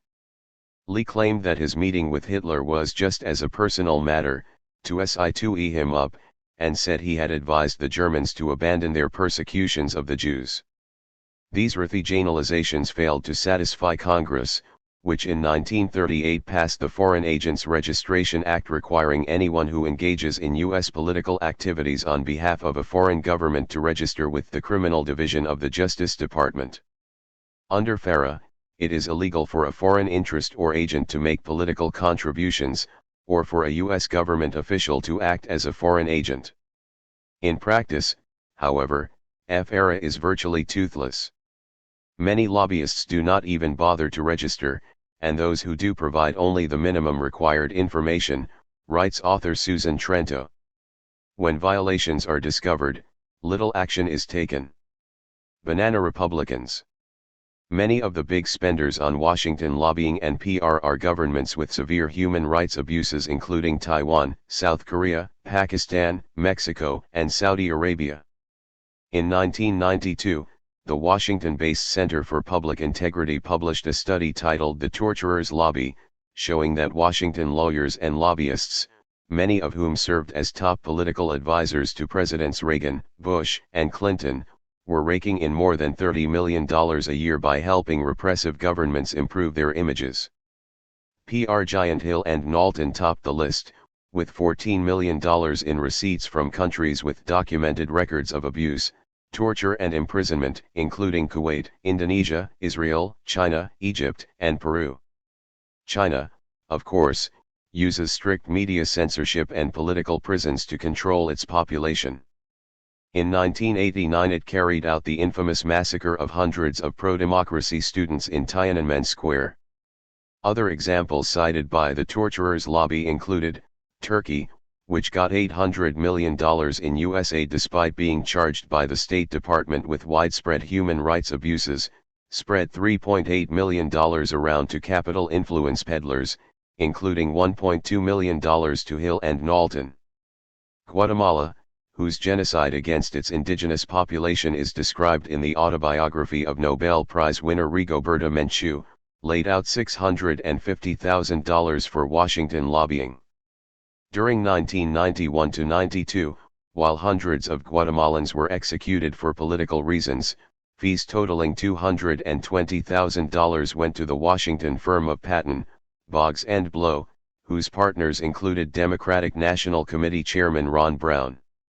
Nigeria's military government spent $2.6 million from 1991 to 92, over $1 million of which went to Burson Marsteller subsidiary Black, Manafort, Stone and Kelly, one of the top 5 firms in the torturers' lobby. In addition to Nigeria, the firm collected another $1.2 million in fees from the Republic of Kenya and Angola's Unit A rebels. In some cases, the torturers' lobby showed that countries were spending a large part of their foreign aid from the United States to subsidize Washington lobbyists. Nigeria's $2.6 million in lobbying fees, for example, represented nearly a third of its $8.3 million in U.S. aid. "The system stinks," said Mako Mutua, director of Harvard Law School's Human Rights Project. "It's morally objectionable, all this influence peddling. There's no doubt Severo, one of these countries, couldn't afford these lobbyists without the help of the American taxpayers. Everybody needs some bodies. Sometimes some PR firms argue that they are ethically obligated, like attorneys, to accept virtually any client who can afford to pay." Reagan-era powerhouse Gray and Company's clients included the murderous baby Doc Duvalier in Haiti. In her biography of Robert Keith Gray, author Susan Trento says the company's rationalizations to explain working for Haiti utilized an Orwellian logic that would be dazzling if it weren't so appalling. According to company executive Adonis Hoffman, the government of Haiti, rank it wherever you will, is entitled to make its position known in Washington to the U.S. government, and has the right to try to tell its side of whatever the story is to the media and to the American public. In order to do that, they are going to have to retain a firm that knows how to do those kinds of things. By definition, people who hire lobbyists and PR people have problems, they have fears, and they have needs. Trento comments sarcastically, "It was as if one of the most brutal dictators of the 20th century were a poor lost soul seeking his inner child, and Gray and Company a benevolent, kindly therapist." 20. In his pre-Clinton days, Ron Brown also personally represented the Duvalier government while working for Patton, Boggs and Blow in the early 1980s. Duvalier finally fled Haiti in 1986 to escape a popular uprising, and power passed through the hands of a quick succession of unpopular governments until December 16, 1990, when Haiti held the first democratic elections in the country's history. Jean-Bertrand Aristide, a radical Catholic priest, received 67% of the vote in a field of 23 candidates, and assumed office on February 7, 1991. 8 months later, however, soldiers led by Lieutenant General Raoul Cedras and Colonel Michel Franois surrounded the presidential palace, seized Aristide, and sent him into exile. During Aristide's exile, some 4,000 Haitians were killed by the Cedras regime. Boat people from Haiti began fleeing in large numbers to the United States and other neighboring countries. The United States and the Organization of American States declared a trade embargo against the military regime. Cedras and Franois responded with a smear campaign against Aristide. After expelling him from the country, they rummaged through Aristide's diaries and personal effects in search of incriminating evidence. Predictably, this investigation concluded that Aristide was a psychotic manic depressive with homicidal and necrophiliac tendencies. The junta transmitted these charges to the U.S. news media through an array of hired lobbyists and PR representatives, including George Demagiat, who also represented a U.S. apparel firm with an assembly plant in Haiti, and Stephen A. Horblett and Walter E. Fauntleroy of Creative Associates International Inc. Another employee in the PR campaign was Darrell Reeves, a one-term Florida state representative who worked to arrange interviews and Capitol Hill connections for Franois and Cedras. Reeves avoided publicity for himself, telling reporters, "I don't exist." When one journalist inquired too deeply, he responded with obscenities and vague threats that he would have the reporter arrested. The regime's most visible lobbyist, however, was Robert McCandless. In addition to the junta, McCandless represented a group of businessmen headed by Gregory Brandt, whose interests in Haiti included cooking oil, cars, tomato paste, and coffee. In March of 1992, McCandless accepted $85,000 from the junta as part of a $165,000 contract. In his F-era filing, McCandless said he would be working to direct favorable PR to provisional government and unfavorable PR against former President Aristide. Eventually. Try to get aid in money and in kind. 2. In the spring of 1992, the Treasury Department ordered McCandless to stop representing the Haitian government on grounds that he was breaking the embargo, but he continued to do so on what he claimed was now a pro bono basis. 26. McCandless circulated position papers and editorials in Washington.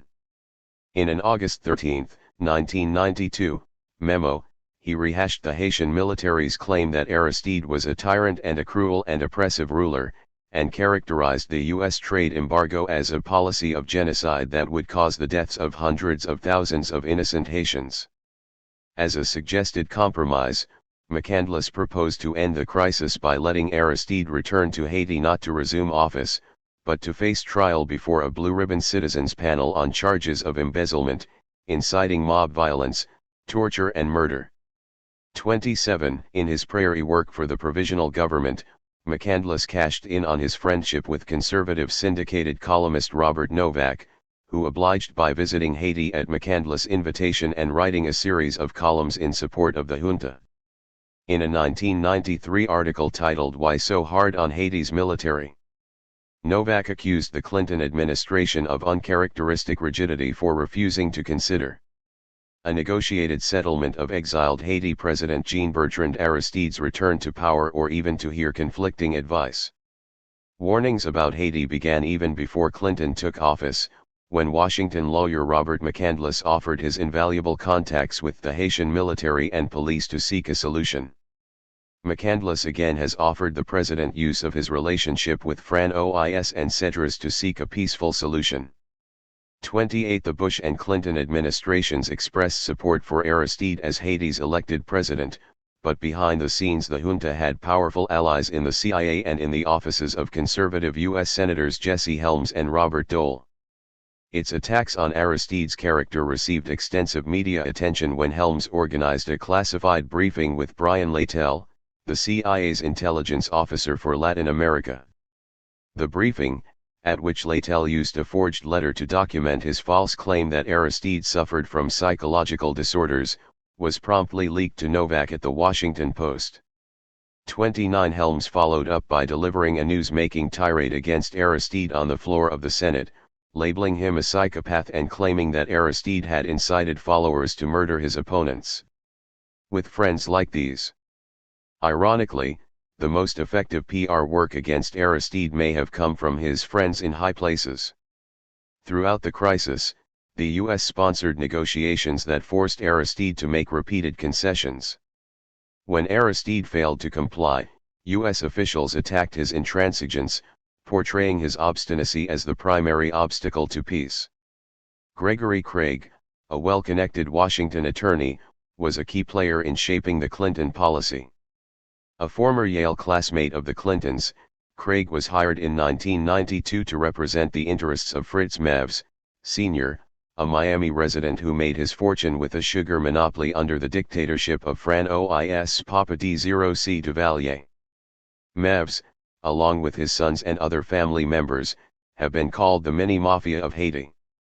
They reportedly shared the military's disdain for Aristide.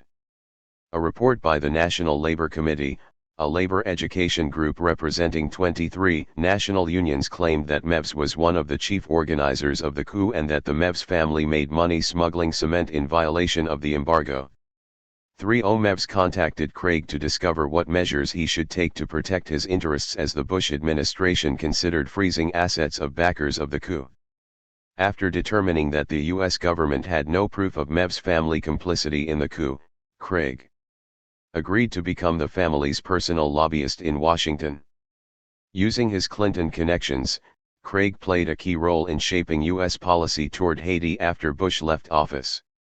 31. The Bush and Clinton administrations vacillated for 2 years before finally taking action, while the junta's defenders repeated and refined their charge that Aristide was just as bad or worse. The Clinton administration finally sent troops into Haiti in September 1994 to impose a settlement that granted a full amnesty to the junta. After 2 years in exile, Aristide was allowed to resume office with barely 16 months remaining in his term, under an agreement that forbade him from running for re-election. The true significance of Aristide's return to Haiti received a frank assessment from Major Louis Kernizan of the U.S. Defense Intelligence Agency, who led the retraining of Haiti's new, reformed police force. "You're going to end up dealing with the same folks as before, the five families that run the country, the military and the bourgeoisie," Kernizan said. "They're the same folks that are supposed to be the bad guys now, but the bottom line is you know that you're always going to end up dealing with them to them vs. us." The latter half of the 20th century has been marked by growing disillusionment as the American people have learned of the gulf that separates official rhetoric from the actual conduct of U.S. foreign policy. This disillusionment has led to a set of attitudes that on the surface seem paradoxical. On the one hand, the people of the United States donate billions of dollars each year to overseas charitable causes, and although attitudes about most aspects of U.S. foreign policy tend to vary with the times, surveys of public opinion consistently show a deep concern about the plight of needy people in other countries. According to one survey, 89% of the American people feel that wherever people are hungry or poor, we ought to do what we can to help them. Only 5% feel that fighting world hunger is not important. Eliminating world hunger and poverty rank far ahead of protecting American business abroad and even ahead of defending our allies' security as an international concern. 34 On the other hand, the public's attitude toward government foreign aid programs has been thoroughly negative since at least the early 1970s, when pollsters began taking surveys on that question. When asked to volunteer their views of the 2 or 3 biggest foreign policy problems facing the nation, respondents regularly identify reducing foreign aid as one of their top concerns.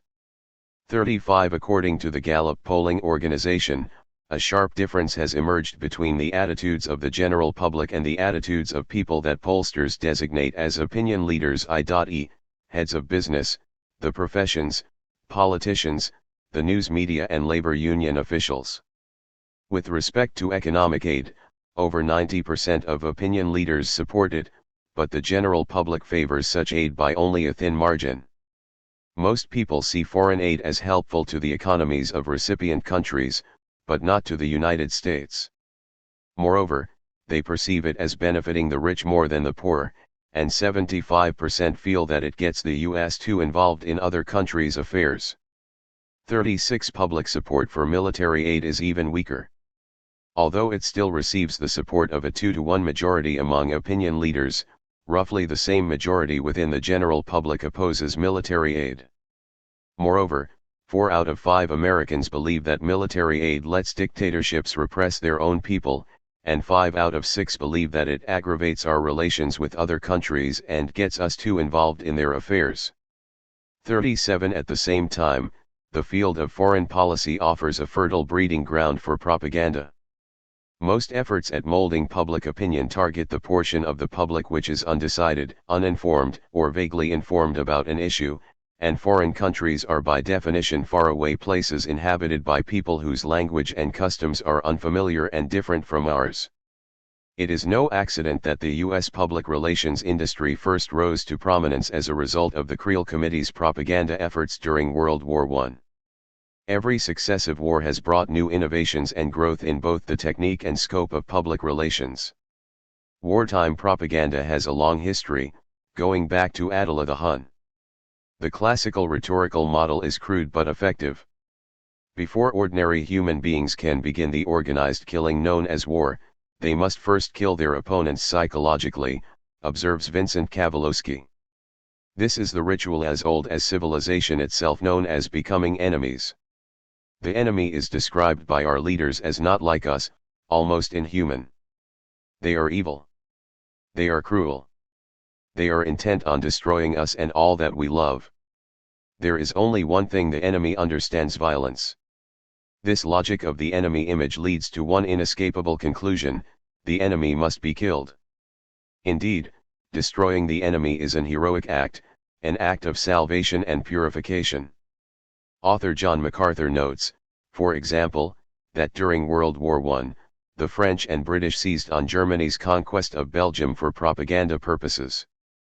The British-sponsored Bryce Committee claimed that German murder, lust, and pillage prevailed over many parts of Belgium on a scale unparalleled in any war between civilized nations during the last 3 centuries. The committee's claims, which were never documented or corroborated, included allegations that German soldiers had publicly raped Belgian girls, bayoneted a 2-year-old child, and mutilated a peasant girl's breasts. The London Times claimed that a witness had seen Germans chop off the arms of a baby which clung to its mother's skirts, a story which was embellished further when the French press published a drawing showing German soldiers eating the hands. 39. One of the striking features of war in the late half of the century has been the degree to which it has become closely integrated with sophisticated public relations, to the degree that military strategy itself has been transformed. For propaganda reasons, war has been redefined using new terminology as a police action or limited engagement. The dead have become casualties, missing in action or the result of collateral damage and friendly fire. The Vietnam War contributed substantially to the military's new emphasis on propaganda and psychological warfare. The war's planners realized that the use of U.S. troops to accomplish traditional military objectives, capturing and holding territory, backfired when the U.S. presence inspired anti-American nationalism among the Vietnamese. As the conflict dragged on, the steady stream of soldiers returning in body bags fed anti-war sentiment at home. Future wars, the planners concluded, should avoid extended placements of U.S. troops on foreign soil. Instead, they proposed 2 alternative strategies: brief blitzkriegs using overwhelming force to quickly and decisively defeat the enemy, and replacing U.S. forces with foreign proxies, special operations forces and mercenaries to engage the enemy using guerrilla tactics of unconventional warfare. In either case, the psychological war for hearts and minds took precedence over the conventional war for terrain and physical assets.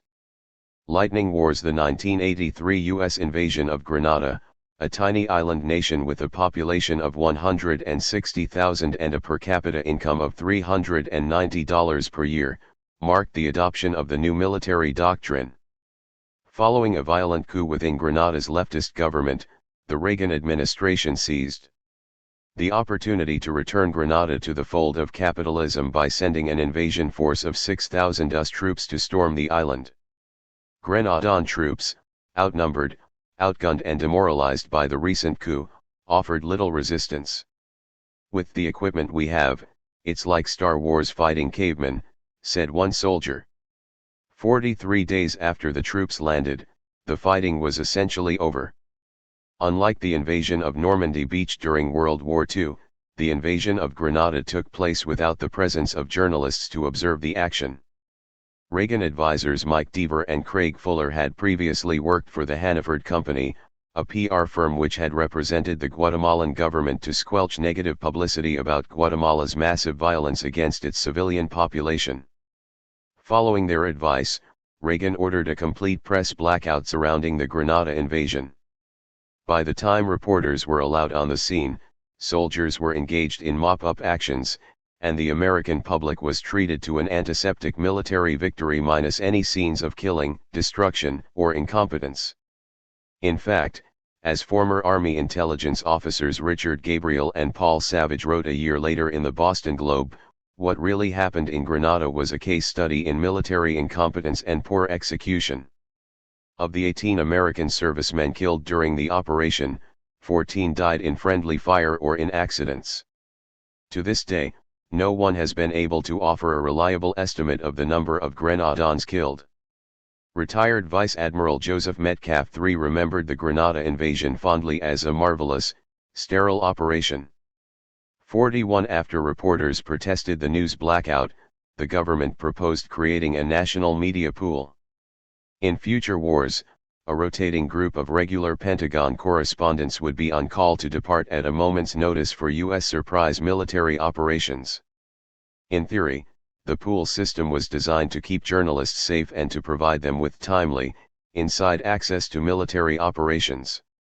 In practice, it was a classic example of PR crisis management strategy, enabling the military to take the initiative in controlling media coverage by channeling reporters' movements through Pentagon-designated sources. 42 The first test of this pool system came on December 20, 1989, when President Bush sent U.S. troops into Panama to oust General Manuel Noriega. Until his fall from official grace earlier that year, Noriega had been a long-time informant for the CIA and U.S. Drug Enforcement Agency. As vice president, in fact, Bush himself had personally honored Noriega for his assistance to U.S. anti-drug efforts. For that reason alone, the invasion of Panama required careful management to keep the media from raising embarrassing questions. Once again, the invasion was carried out with blinding speed. The Pentagon held the national media pool captive on a U.S. base in Panama for the first 5 hours of the fighting, by which time the heaviest action was already over. Outside of Pentagon pictures spoon-fed to journalists, little real information reached the American public. In Chorrillo, the desperately poor neighborhood in Panama City where General Manuel Noriega's headquarters were located, at least 300 civilians died in the attack and resulting crossfire, some burned alive in their homes. Aside from the victims and U.S. Army film crews, however, no one was allowed to observe the attack. The media dutifully reported the Pentagon's claim that only 202 civilians and 50 Panamanian soldiers died in the entire invasion, even though estimates from other sources ranged as high as 4,000 civilian deaths. 43 Dirty Udall Wars Central America's revolutionary movements were too strong to be dislodged with a weekend war like the ones in Grenada and Panama. A longer-term, more sophisticated strategy was needed, one that kept U.S. troops out of the line of fire while enabling the Pentagon to confront the enemy. The strategy that carried the day in Washington became known as the doctrine of low-intensity conflict.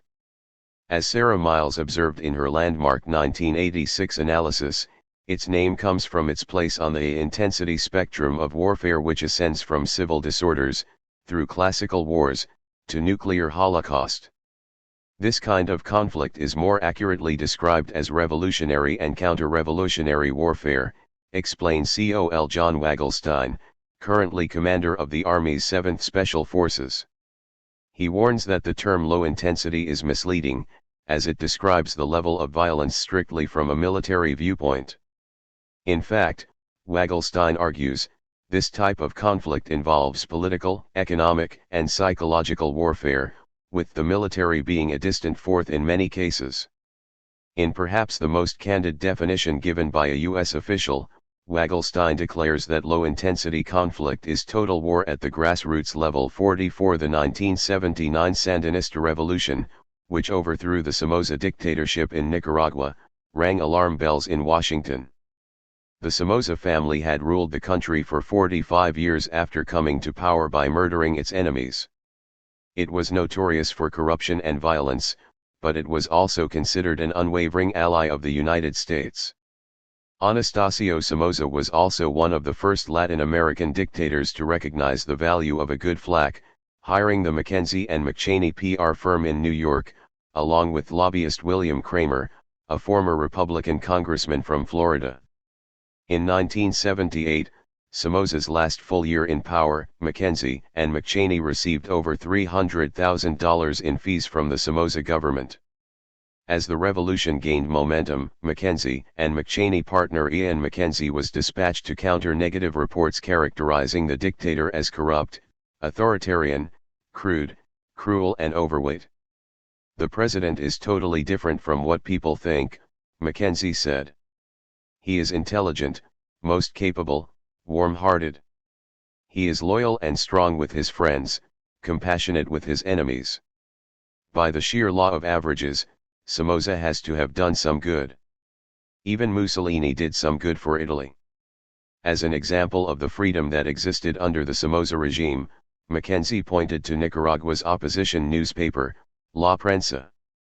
45 2 months later, La Prensa editor Pedro Joaquin Chamorro was gunned down in the street by Somoza's business partners, triggering a paralyzing nationwide strike demanding Somoza's resignation.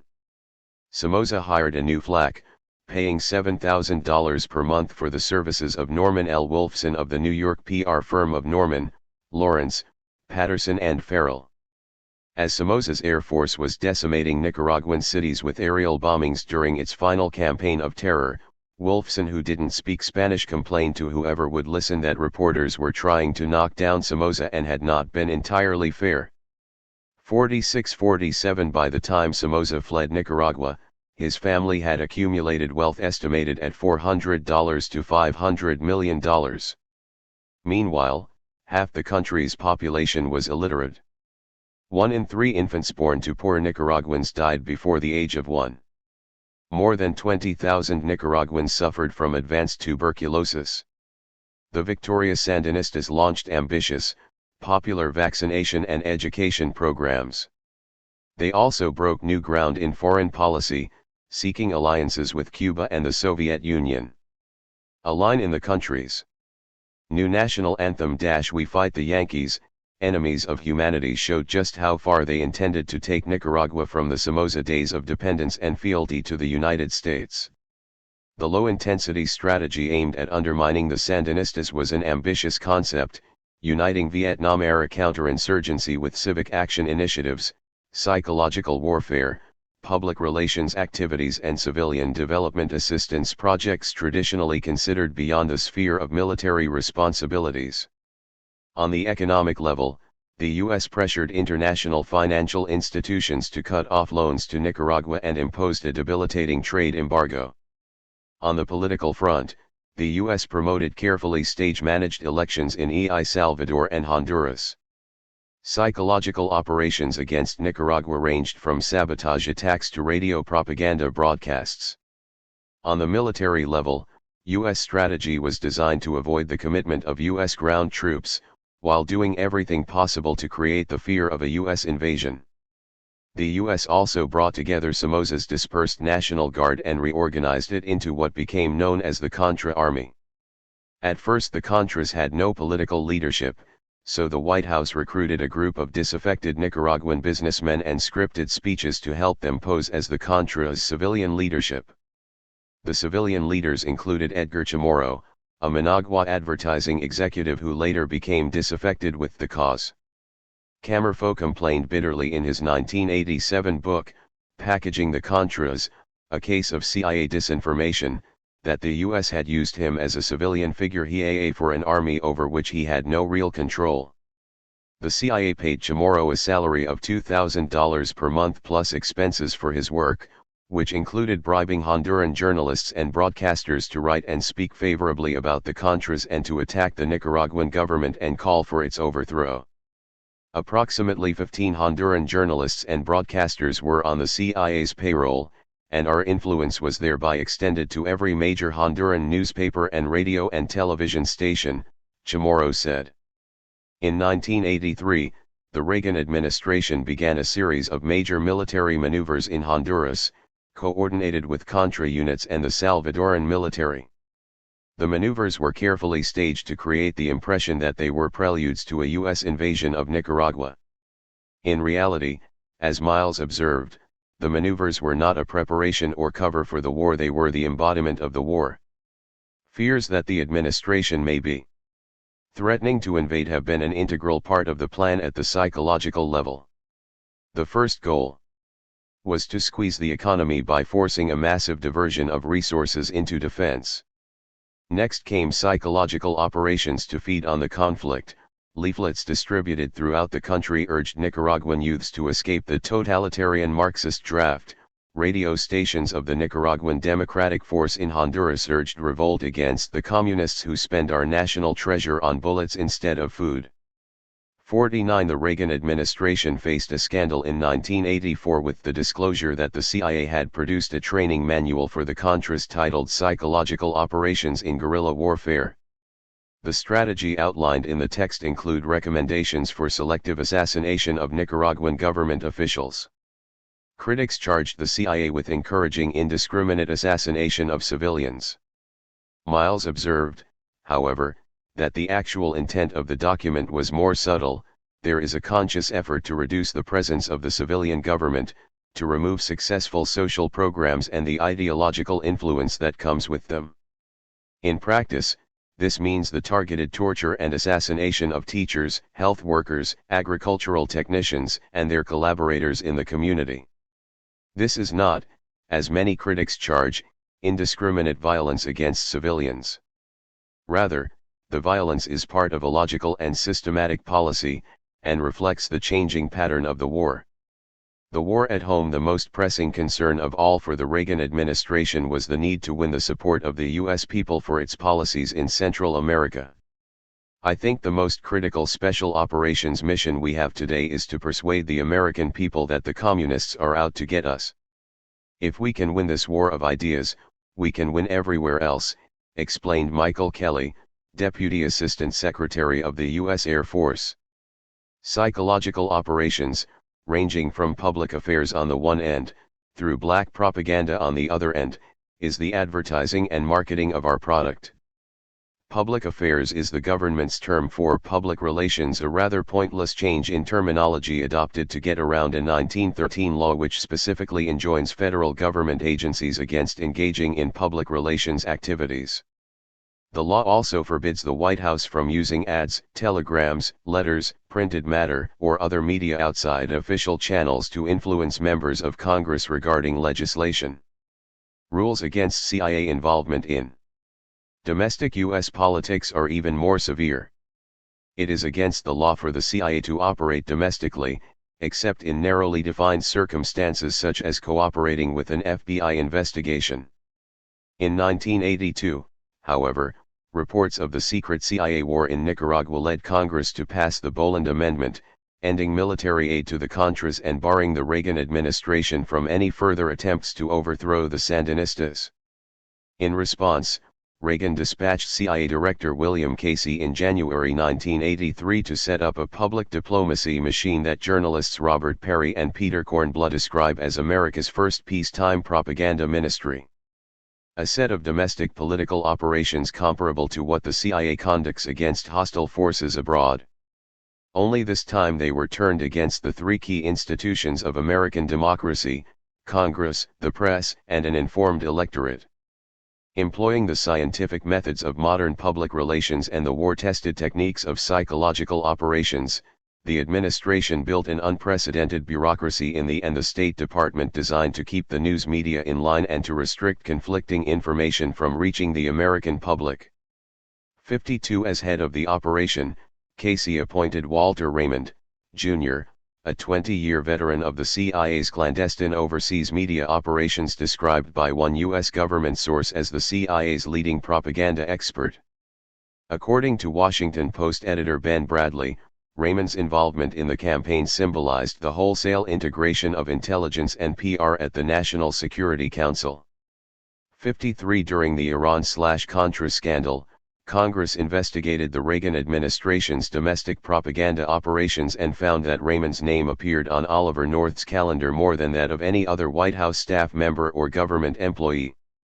A chapter detailing these domestic activities was drafted for the investigating committee's Iran/Contra report, but House and Senate Republicans successfully blocked even a paragraph of the draft from being included in the committee's final report.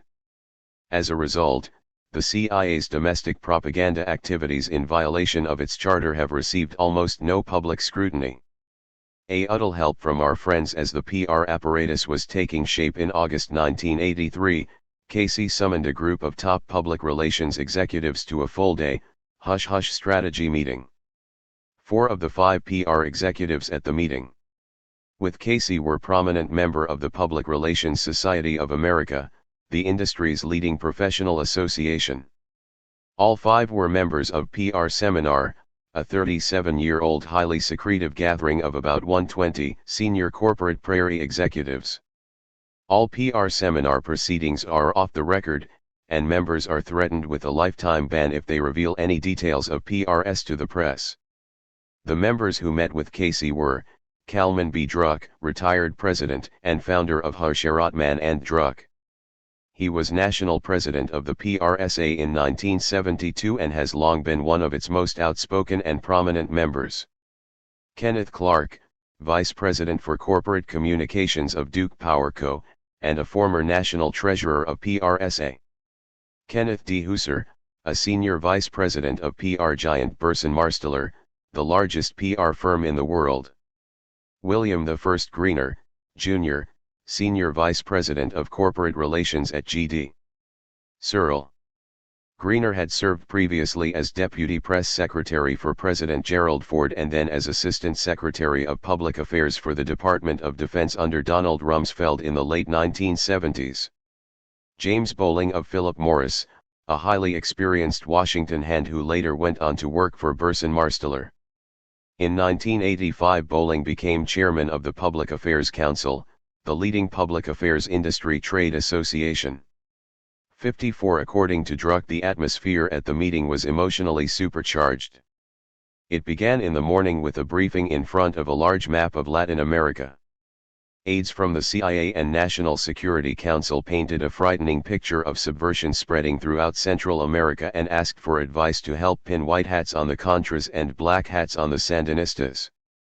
At the aides' request, the PR executives brainstormed some 25 ideas, which were presented on an easel while Casey took copious notes.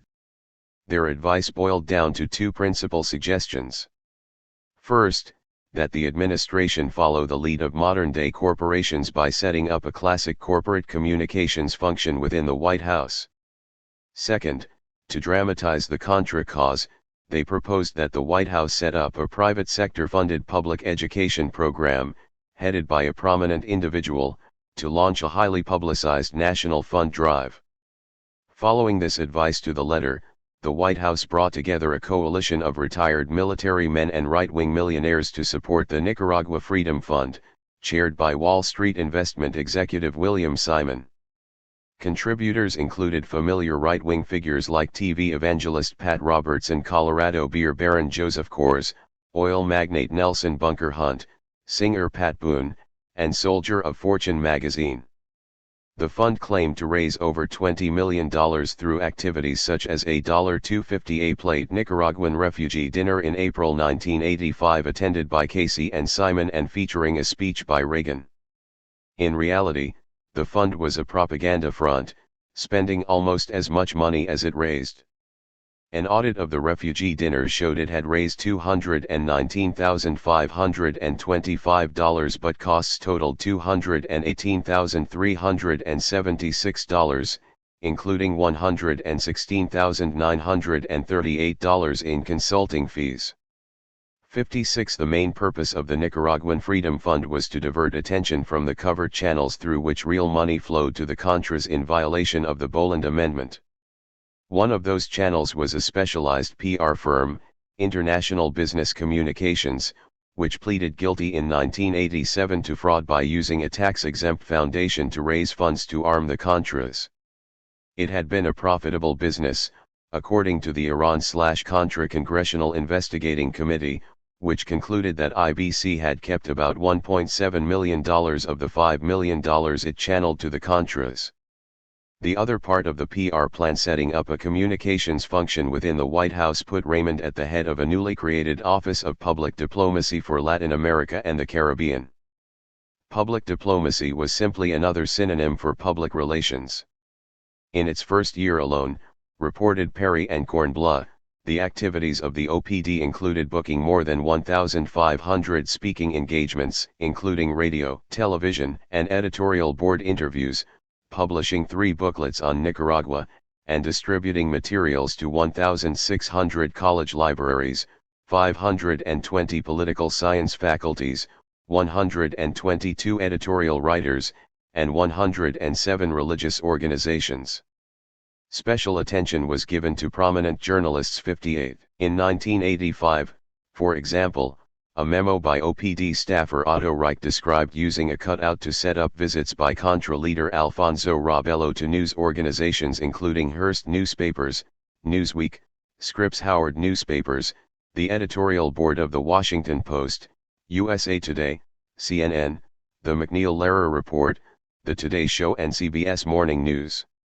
In private memos to the National Security Council, the OPD boasted also of having killed news stories that contradicted the Reagan administration's public position on Nicaragua, using tactics that included intimidation and character assassination of journalists. Using $400,000 raised from private donors, the OPD funded organizations such as Accuracy in Media, a right-wing organization that vigorously attacked journalists who criticized Reagan's foreign policy. In July 1985, the OPD itself helped spread a scurrilous story that some American reporters had received sexual favors from Sandinista prostitutes in return for writing slanted stories. The OPD assigned 5 Army experts from the 4th Psychological Operations Group to find exploitable themes and trends and used opinion polling to see what turns Americans against Sandinistas. A variety of publicity stunts and news stories were staged to achieve this objective. In 1984, for example, the White House leaked information to the press to create a mythical MiGs crisis. The story, which claimed that Nicaragua was about to receive a delivery of Soviet fighter planes, was prominently played on the TV news, with special bulletins interrupting regular programming. Although it was later proven false, the MiGs story helped create the public perception that Nicaragua posed a military threat to the U.S., and also diverted attention away from elections which had been held earlier that week in Nicaragua. Despite widespread praise from a large contingent of international observers, Nicaragua's first free elections in which the Sandinistas received 67% of the vote were summarily dismissed as a sham by the Reagan administration. The White House used classic enemy image propaganda to paint the Sandinistas as the embodiment of evil. A second Cuba, a second Libya, while describing the Contras as the moral equivalent of our founding fathers. White House Communications Director Patrick Buchanan claimed that Iranian, PLO, Libyan and Red Brigade elements were turning up in Managua and warned that if Central America goes the way of Nicaragua, they will be in San Diego. The Sandinistas were accused of drug trafficking, terrorism, persecuting Jews, building secret prisons, and beating Catholics in the street for attending Mass. To push the terrorism charge, the White House used Neil Livingstone, a self-proclaimed expert on terrorism and senior vice president with the public relations firm of Gray and Company. In fact, considerable circumstantial evidence suggests that Gray and Company was itself connected to secret arms and money shipments connected with the Iran/Contra affair. 64 In addition to a web of incriminating financial transactions, the evidence includes the September 24, 1985 shooting of Glenn Suham in Paris. Suham was the son of New York PR counselor Gerard Suham, a frequent White House visitor whose firm was affiliated with Gray and Company. Glenn had talked openly to friends of working with a certain lieutenant colonel at the National Security Council and of suddenly making more money than ever before. Although the killing received almost no attention in the major news media, O'Dwyer's PR services came to the conclusion that young Suham, because of his international social and business connections, was enticed into Iran-Contra arms dealing and that his indiscriminate bragging to friends led to his assassination. The smell of success by the late 1980s, the Sandinistas' image in the United States was so negative that to describe Nicaragua as anything other than a totalitarian dungeon was considered commie-swamp heresy. Reporters stationed in Nicaragua discovered that they had to trim their sails accordingly.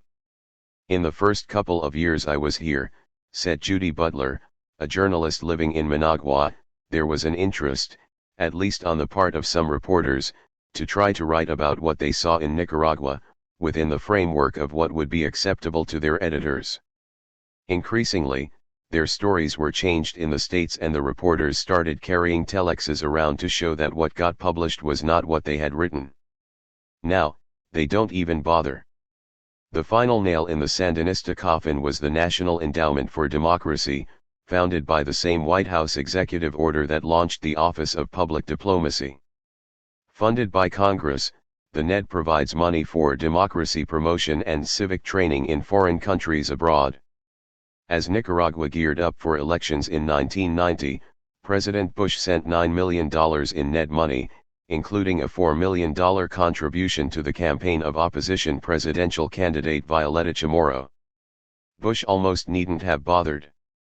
By 1990, a decade of war, combined with the U.S. blockade of trade and investment, had reduced Nicaragua to a bleeding hellhole. Economists debated whether shattered was a strong enough word to describe the state of the Nicaraguan economy, which suffered an inflation rate of 20,000% in 1988. To curb inflation, the Sandinistas had adopted a series of drastic economic measures, driving up unemployment and slashing free food and health programs to the poor. The unpopular military draft, rationing, and a general feeling of exhaustion all contributed to the Sandinistas' growing unpopularity, and the Chamorro opposition won the elections handily. In the United States, revelations of White House Iran/Contra operations brought congressional investigations, lawsuits, and convictions which were later overturned. The Office of Public Diplomacy was disbanded in 1988, after the U.S. Comptroller General concluded that it had engaged in prohibited, covert propaganda activities designed to influence the media and public to support administration Latin American policies. The PR officials involved in helping Casey design the plan also came under scrutiny, when another member of the Public Relations Society of America, Summer Harrison, filed a complaint with the PRSA's Ethics Board. Under PRSA's Code of Ethics, members are supposed to strictly adhere to government rules. After meeting to assess Harrison's charges, however, the Ethics Board issued a terse announcement stating that its members had not violated the code and that there was no basis for further examination. Harrison complained about improprieties and conflicts of interest in the ethical review process. In response, the committee took up charges against Harrison, claiming that her complaint had violated a provision of the Ethics Code which says PRSA members may not intentionally damage the professional reputation or practice of another practitioner. Rather than answer the charge, Harrison resigned in disgust from the PRSA. The mother of all clients on August 2, 1990, Iraqi troops led by dictator Saddam Hussein invaded the oil-producing nation of Kuwait. Like Noriega in Panama, Hussein had been a U.S. ally for nearly a decade. From 1980 to 1988, he had killed about 150,000 Iranians, in addition to at least 13,000 of his own citizens. Despite complaints from international human rights groups, however, the Reagan and Bush administrations had treated Hussein as a valuable ally in the U.S. confrontation with Iran. As late as July 25, a week before the invasion of Kuwait, US Ambassador April Glaspie commiserated with Hussein over a cheap and unjust profile by ABC's Diane Sawyer, and wished for an appearance in the media, even for 5 minutes, by Hussein that would help explain Iraq to the American people. Glaspie's ill-chosen comments may have helped convince the dictator that Washington would look the other way if he annexed a neighboring kingdom. The invasion of Kuwait, however, crossed a line that the Bush administration could not tolerate. This time Hussein's crime was far more serious than simply gassing to death another brood of Kurdish refugees. This time, oil was at stake. Viewed in strictly moral terms, Kuwait hardly looked like the sort of country that deserved defending, even from a monster like Hussein. The tiny but super-rich state had been an independent nation for just a quarter-century when in 1986 the ruling Al-Sabah family tightened its dictatorial grip over the black gold fiefdom by disbanding the token National Assembly and firmly establishing all power in the bejeweled hands of the ruling emir. Then, as now, Kuwait's ruling oligarchy brutally suppressed the country's small democracy movement, intimidated and censored journalists, and hired desperate foreigners to supply most of the nation's physical labor under conditions of indentured servitude and near slavery. The wealthy young men of Kuwait's ruling class were known as spoiled party boys in university cities and national capitals from Cairo to Washington. 7-0 Unlike Grenada and Panama, Iraq had a substantial army that could not be subdued in a mere weekend of fighting. Unlike the Sandinistas in Nicaragua, Hussein was too far away from U.S. soil, too rich with oil money, and too experienced in ruling through propaganda and terror to be dislodged through the psychological warfare techniques of low-intensity conflict. Waging a war to push Iraq's invading army from Kuwait would cost billions of dollars and require an unprecedented, massive U.S. military mobilization.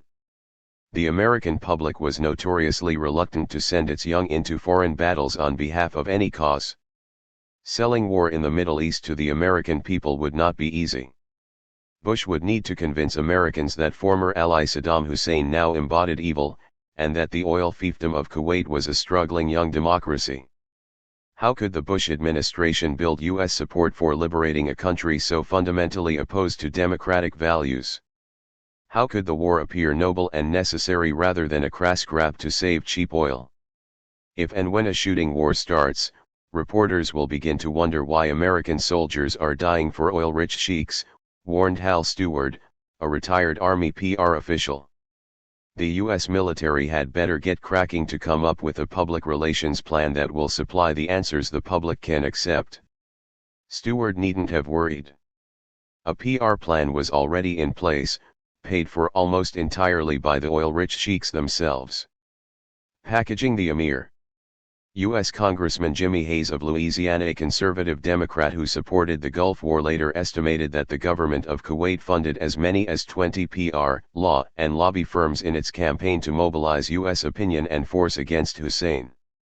72 participating firms included the Rendon Group, which received a retainer of $100,000 per month for media work, and Neal & Co., which received $50,000 per month for lobbying Congress. Sam Zakhem, a former U.S. ambassador to the oil-rich Gulf state of Bahrain, funneled $7.7 million in advertising and lobbying dollars through two front groups, the Coalition for Americans at Risk and the Freedom Task Force. The coalition, which began in the 1980s as a front for the Contras in Nicaragua, prepared and placed TV and newspaper ads, and kept a stable of 50 speakers available for pro-war rallies and publicity events. Hill and Knowlton, then the world's largest PR firm, served as mastermind for the Kuwaiti campaign. Its activities alone would have constituted the largest foreign-funded campaign ever aimed at manipulating American public opinion. By law, the Foreign Agents Registration Act should have exposed this propaganda campaign to the American people, but the Justice Department chose not to enforce it. 9 days after Saddam's army marched into Kuwait, the Emir's government agreed to fund a contract under which Hill and Knowlton would represent Citizens for a Free Kuwait, a classic PR front group designed to hide the real role of the Kuwaiti government and its collusion with the Bush administration. Over the next 6 months, the Kuwaiti government channeled $11.9 million to Citizens for a Free Kuwait, whose only other funding totaled $17,861 from 78 individuals. Virtually all of CFK's budget $10.8 million went to Hill and Knowlton in the form of fees. The man running Hill and Knowlton's Washington office was Craig Fuller, one of Bush's closest friends and inside political advisors. The news media never bothered to examine Fuller's role until after the war had ended, but if America's editors had read the PR trade press, they might have noticed this announcement, published in O'Dwyer's PR services before the fighting began. Craig L. Fuller, Chief of Staff to Bush when he was Vice President, has been on the Kuwaiti account at Hill and Knowlton since the first day. He and Dilenchniader at one point made a trip to Saudi Arabia, observing the production of some 20 videotapes, among other chores. The Worthland Group, research arm of H&K, was the pollster for the Reagan administration. Worthland has reported receiving $1.1 million in fees for research assignments for the Kuwaitis. Robert K. Gray, chairman of H&K, USA based in Washington, D.C., had leading roles in both Reagan campaigns. He has been involved in foreign nation accounts for many years. Laurie J. Fitzpagadou, account supervisor on the Kuwait account, is a former Foreign Service officer at the U.S. Information Agency who joined Gray when he set up his firm in 1982-75. In addition to Republican notables like Gray and Fuller, Hill and Knowlton maintained a well-connected stable of in-house Democrats who helped develop the bipartisan support needed to support the war. Laurie Fitzpagadou, who headed the Kuwait campaign, had previously worked with super lobbyist Ron Brown representing Haiti's Duvalier dictatorship. Hill and Knowlton Senior Vice President Thomas Ross had been Pentagon spokesman during the Carter administration. To manage the news media, H&K relied on Vice Chairman Frank Mankiewicz, whose background included service as press secretary and advisor to Robert F. Kennedy and George McGovern, followed by a stint as president of National Public Radio. Under his direction, Hill and Knowlton arranged hundreds of meetings, briefings, calls and mailings directed toward the editors of daily newspapers and other media outlets. Jack O'Dwyer had reported on the PR business for more than 20 years, but he was awed by the vapid and expansive work of H&K on behalf of Citizens for a Free Kuwait. Hill and Knowlton has assumed a role in world affairs unprecedented for a PR firm. H&K has employed a stunning variety of opinion-forming devices and techniques to help keep U.S. opinion on the side of the Kuwaitis. The techniques range from full-scale press conferences showing torture and other abuses by the Iraqis to the distribution of tens of thousands of free Kuwait t-shirts and bumper stickers at college campuses across the U.S. 76 documents filed with the U.S. Department of Justice showed that 119 H&K executives in 12 offices across the U.S. were overseeing the Kuwait account. The firm's activities, as listed in its report to the Justice Department, included arranging media interviews for visiting Kuwaitis, setting up observances such as National Free Kuwait Day, National Prayer Day, and National Student Information Day, organizing public rallies, releasing hostage letters to the media, distributing news releases and information kits, contacting politicians at all levels, and producing a nightly radio show in Arabic from Saudi Arabia, wrote Arthur Rouse in the Progressive after the war. Citizens for a Free Kuwait also capitalized on the publication of a quickie 154-page book about Iraqi atrocities titled The Rape of Kuwait, copies of which were stuffed into media kits and then featured on TV talk shows and the Wall Street Journal. The Kuwaiti embassy also bought 200,000 copies of the book for distribution to American troops. 77 Hill and Knowlton produced dozens of video news releases at a cost of well over $500,000, but it was money well spent, resulting in tens of millions of dollars worth of free airtime.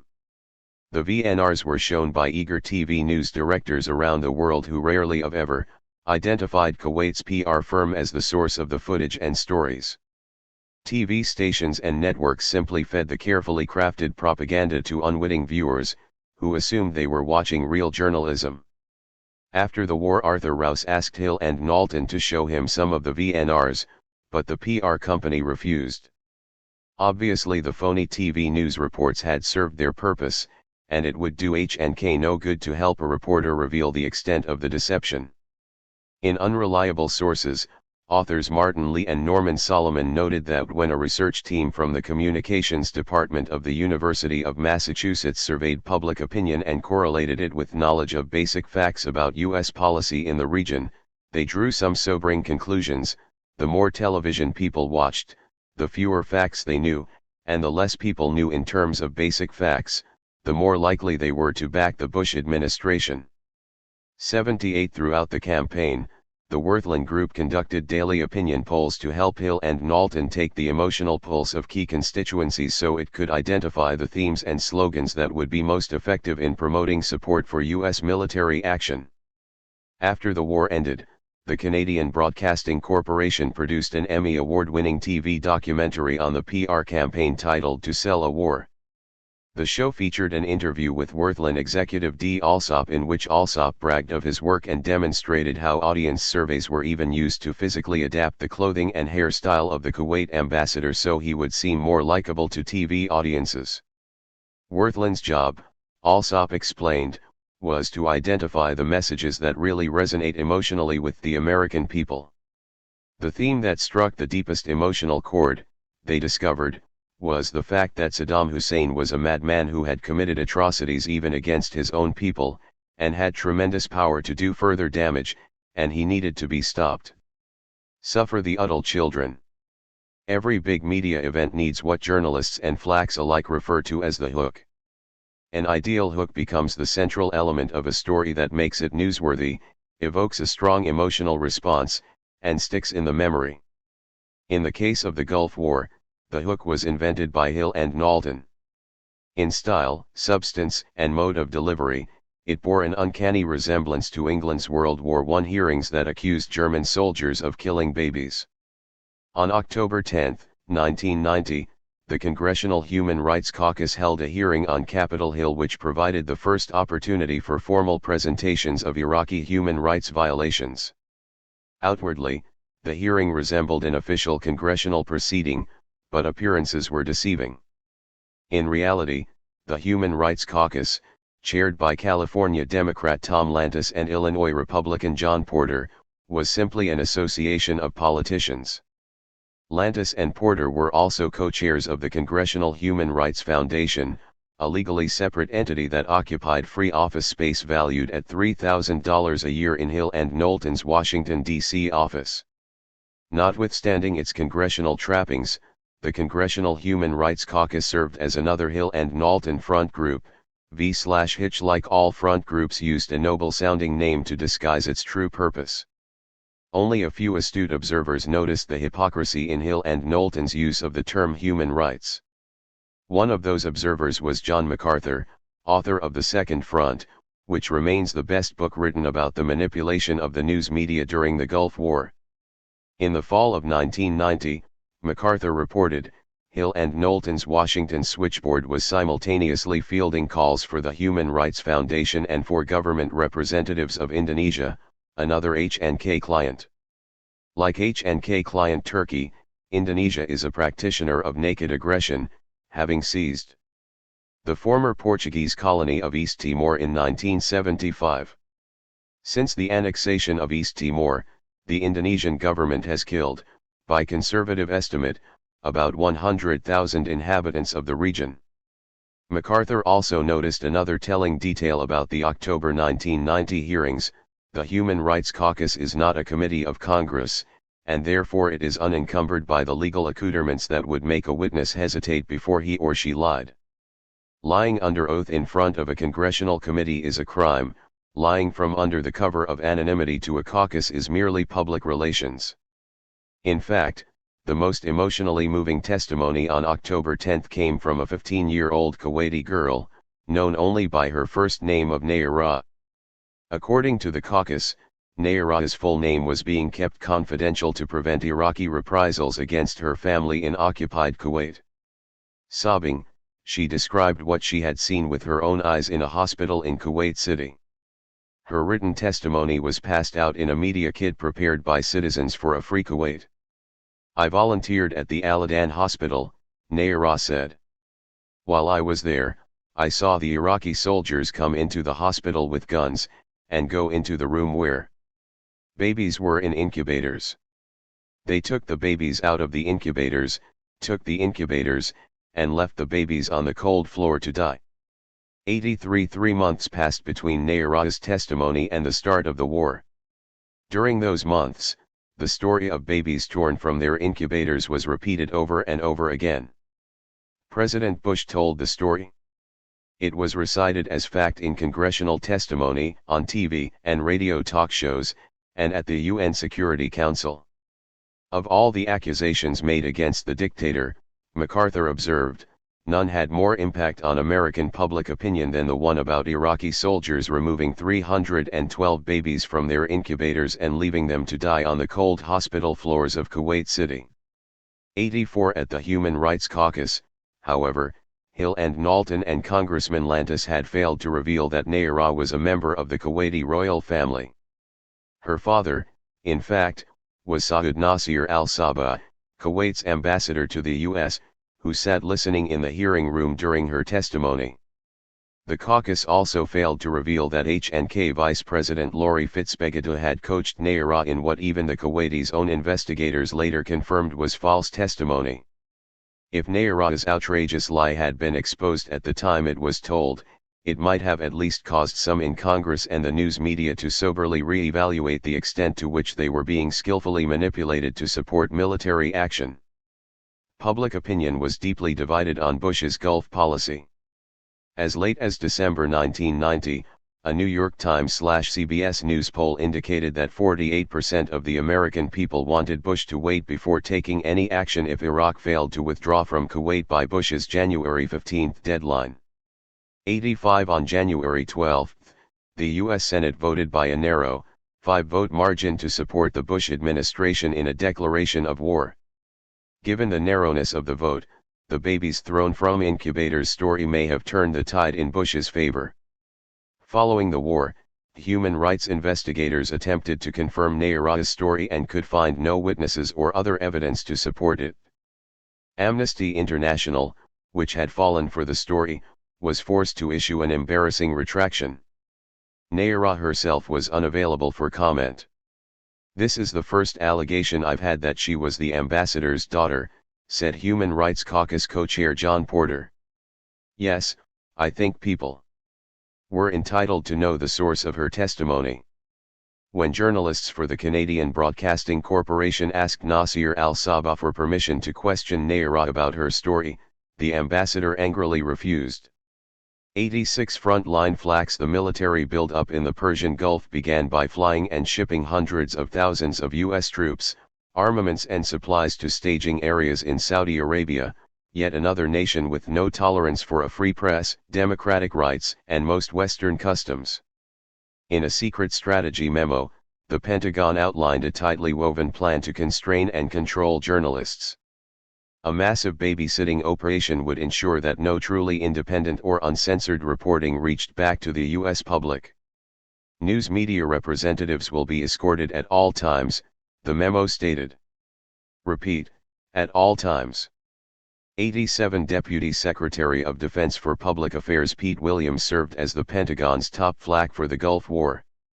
Using the perennial PR strategy of good cop/bad cop, the government of Saudi Arabia played the heavy, denying visas and access to the U.S. press, while Williams, the reporter's friend, appeared to intercede repeatedly on their behalf. This strategy kept news organizations competing with each other for favors from Williams, and kept them from questioning the fundamental fact that journalistic independence was impossible under military escort and censorship. The overwhelming technological superiority of U.S. forces won a decisive victory in the brief and brutal war known as Desert Storm. Afterwards, some in the media quietly admitted that they'd been manipulated to produce sanitized coverage which almost entirely ignored the war's human cost, today estimated at over 100,000 civilian deaths. The American public's single most lasting memory of the war will probably be the ridiculously successful video stunts supplied by the Pentagon showing robot smart bombs striking only their intended military targets, without much collateral damage. Although influential media such as the New York Times and Wall Street Journal kept promoting the illusion of the clean war, a different picture began to emerge after the U.S. stopped carpet bombing Iraq, note Lee and Solomon.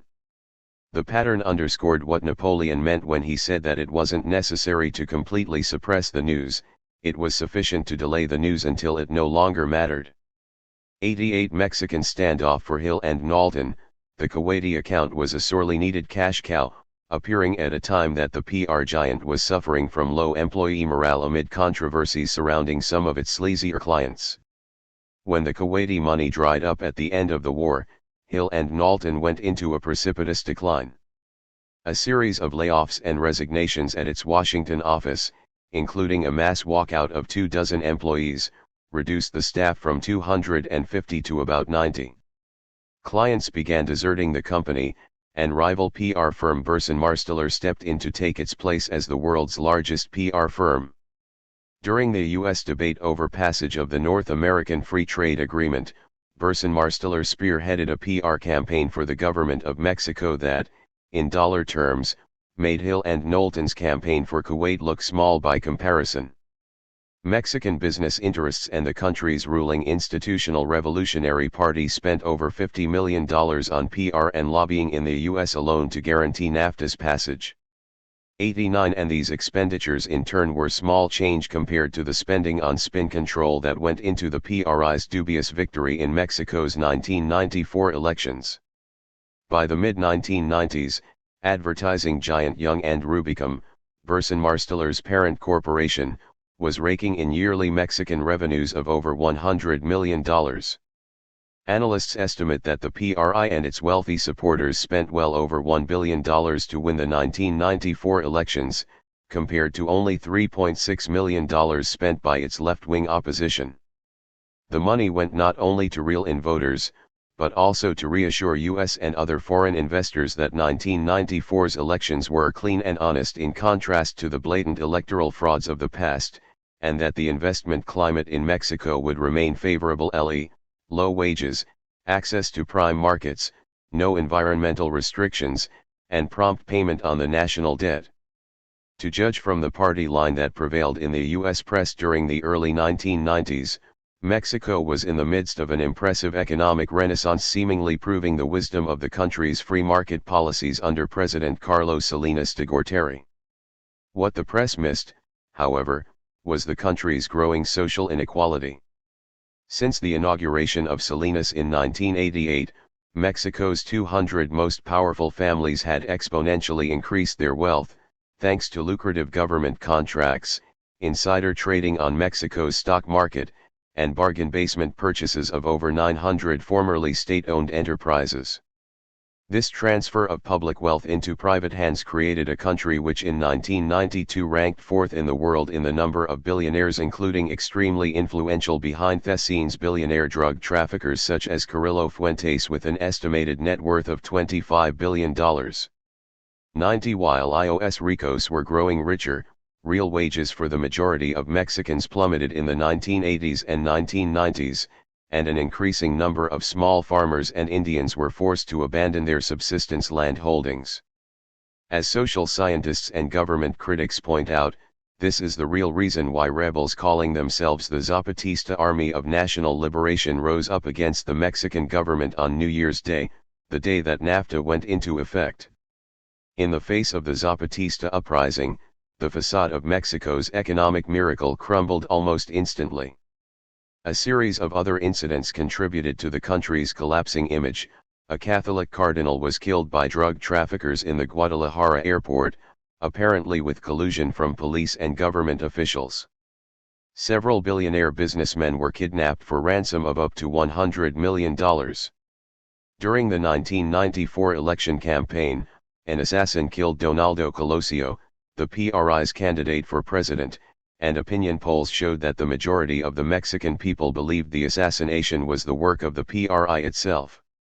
Later that summer, the head of the PRI was assassinated as well, in what investigative reporters said was an internal party feud. Responding to these events, foreign investment slumped and the peso was devalued. The Mexican elite began transferring billions of dollars out of the country. Fix the focus, not the problem. Through all these crises, Burson Marsteller and other Mexican and transnational PR firms demonstrated their effectiveness by working behind the scenes, gauging public opinion, counseling government and corporate leaders, shaping media coverage, and facilitating elite-to-elite communications. The stakes were high. Currently, 66% of Mexico's foreign investment comes from the U.S. To keep this money flowing, along with sufficient international loans to prevent Mexico from defaulting on its $150 billion foreign debt, investors demand guaranteed profits and political stability. Since real stability did not exist, Mexico's spin doctors worked to create the image of stability. As a Burson Marsteller official in Mexico euphemistically put it, our job is to build up the level of confidence of foreign investors, to spotlight the positive economic developments in the country. 91 Burson Marsteller's spin on the 1994 election was that the PRI, a notoriously corrupt institution which has used force and fraud to rule Mexico without interruption for nearly 70 years, had reformed. This effort at spin control, targeted in particular at international investors, reached all the way into the Clinton White House. 9 days before the election, Burson Marsteller client Santiago Onate, representing the Mexican office of the president, met with several of President Clinton's closest advisors, including Cabinet Chief Leon Panetta and National Security Council Director Anthony Lake. At the end of the meeting, Clinton's advisors reassured Onate that the White House didn't believe that there was any crisis in Mexico, but rather just the normal anxiety that represents the transition to a competitive democracy.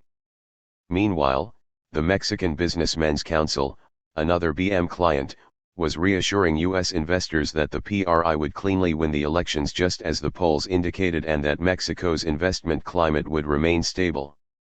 Back in Mexico City, another BM client, the Secretary for Commerce and Industrial Development, worked to arrange a press conference featuring Indian leaders from Chiapas who denounced the Zapatista rebels as violent radicals. 92 The elections were held on August 21, and as expected, the PRI swept the field, gaining the presidency and retaining overwhelming control over the national legislature.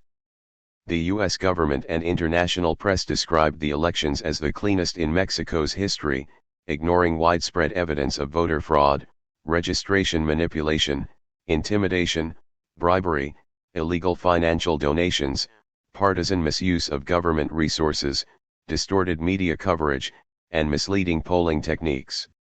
As in 1988, the PRI and government-appointed election officials refused to allow outside observers to compare computer tallies with the actual packets of marked ballots from the country's 90,000 voter precincts.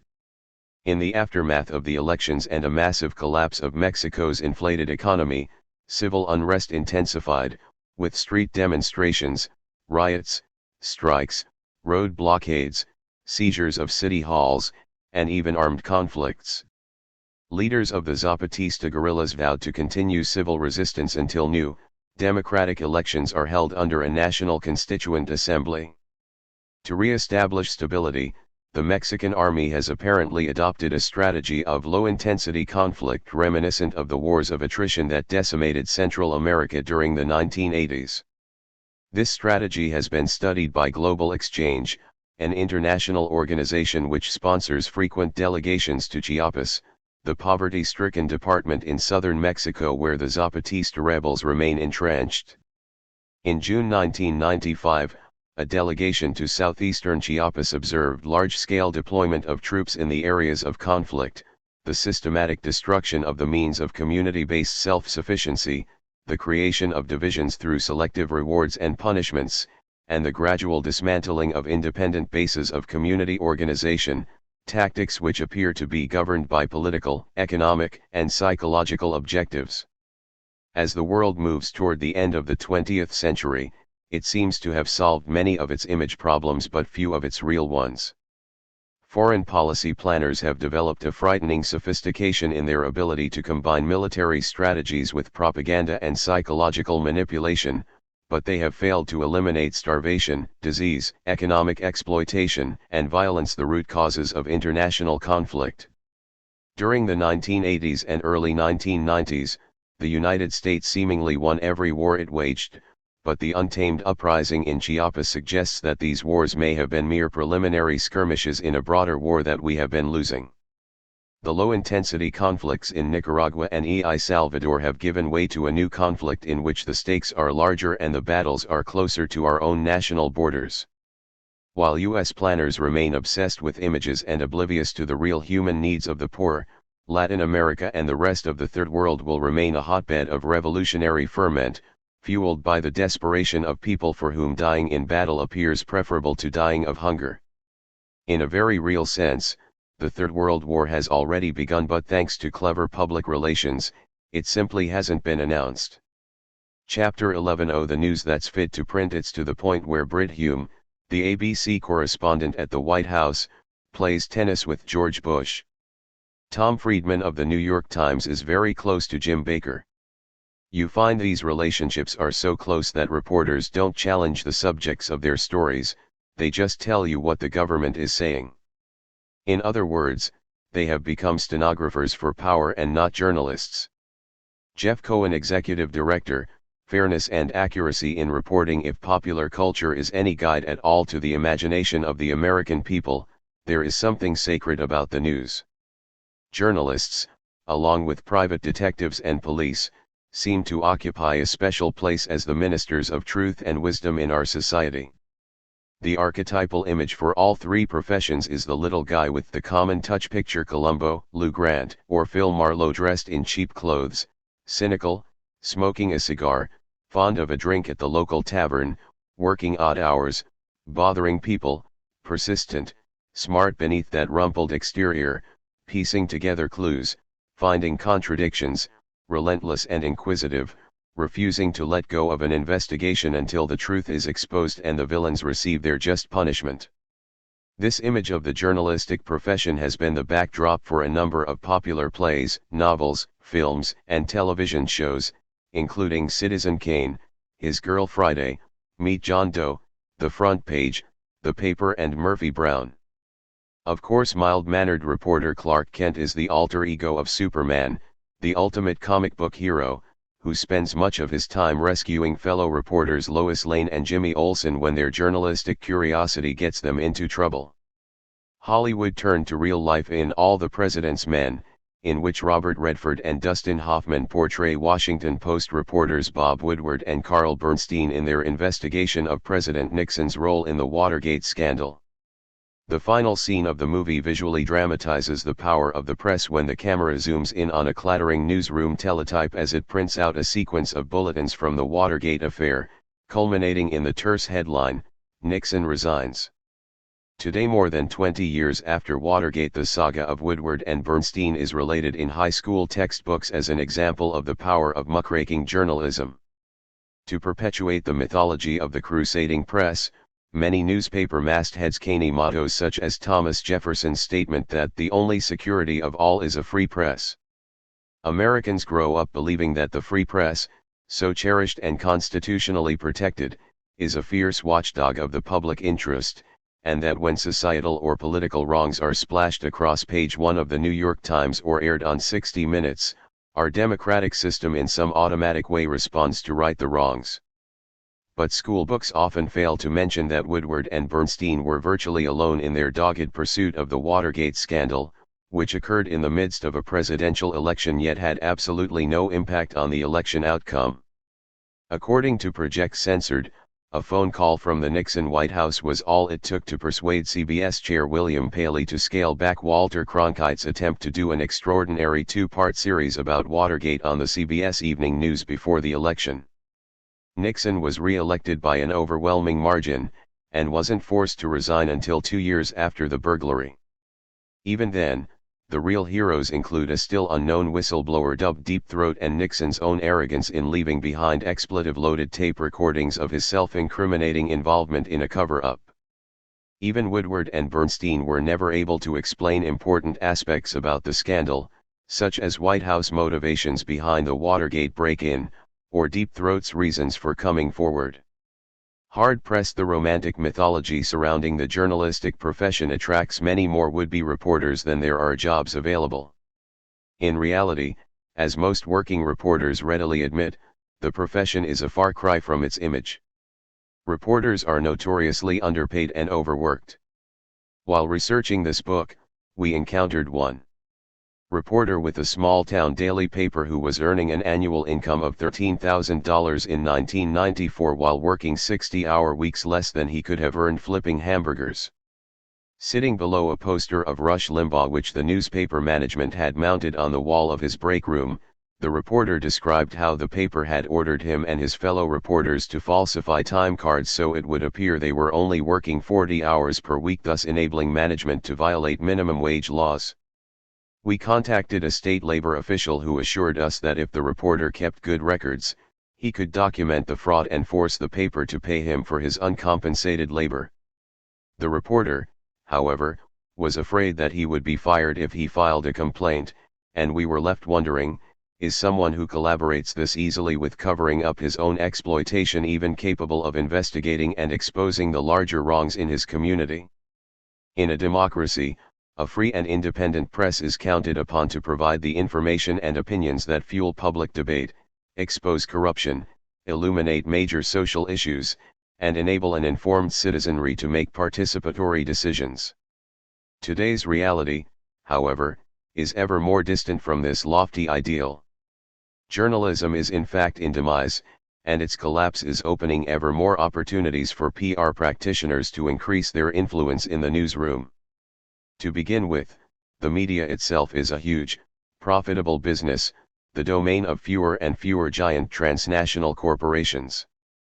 Modem technology and American economics have quietly created a new kind of central authority over information, writes media critic Ben Bagdikian in The Media Monopoly, his landmark 1982 expose. By the 1980s, the majority of all major American media newspapers, magazines, radio, television, books, and movies were controlled by 50 giant corporations. These corporations were interlocked in common financial interest with other massive industries and with a few dominant international banks. Bagdikian concedes that there are other media voices outside the control of the dominant 50 corporations, but most are small and localized. Their diminutive sounds tend to be drowned by the controlled thunder of half the media power of a great society. When Bagdikian updated his book in 1993, he was alarmed to find that during the ensuing decade media concentration had accelerated so that fewer than 20 giant corporations owned over half of all media. When we interviewed him in August 1995, he said the situation is worsening so quickly and dramatically that it's hard now to even get a number to compare. Suddenly there are big new actors in the media business, supergiant corporations like Disney, Time Warner, TCI Cable TV, and telephone companies. The magnitude of the players is incredibly large. Increasingly corporate giants and supergiants are working together in joint ventures. For instance, Turner is partly owned by Time Warner and TCI. Journalism, news, and public information have been integrated formally into the highest levels of financial and non-journalistic corporate control. Conflicts of interest between the public's need for information and corporate desires for positive information have vastly increased. I generally agree with those who bemoan the decline of journalism for sensationalism and titillation, said Buck Donham, a former newspaper editor who has worked for papers in Arkansas and Hawaii. I blame at least part of this decline on the trend of large corporations to buy up both major and minor news media. Back in the good old days, most medium or small newspapers were owned by families, some of whom lovingly passed along their publications to the next generation. I worked for one such newspaper, the Arkansas Gazette, which at the time was the oldest newspaper west of the Mississippi. The pay was atrocious, $85 a week in 1965, but the prestige of working for such a news organization more than made up for the small salary. When corporations buy up a local paper, Donham says, standards usually decline. They practice what I call bottom-line journalism, which means, to quote the late Don Reynolds, editorial material is the gray matter that fills up the space between the ads. Here's how these corporations work.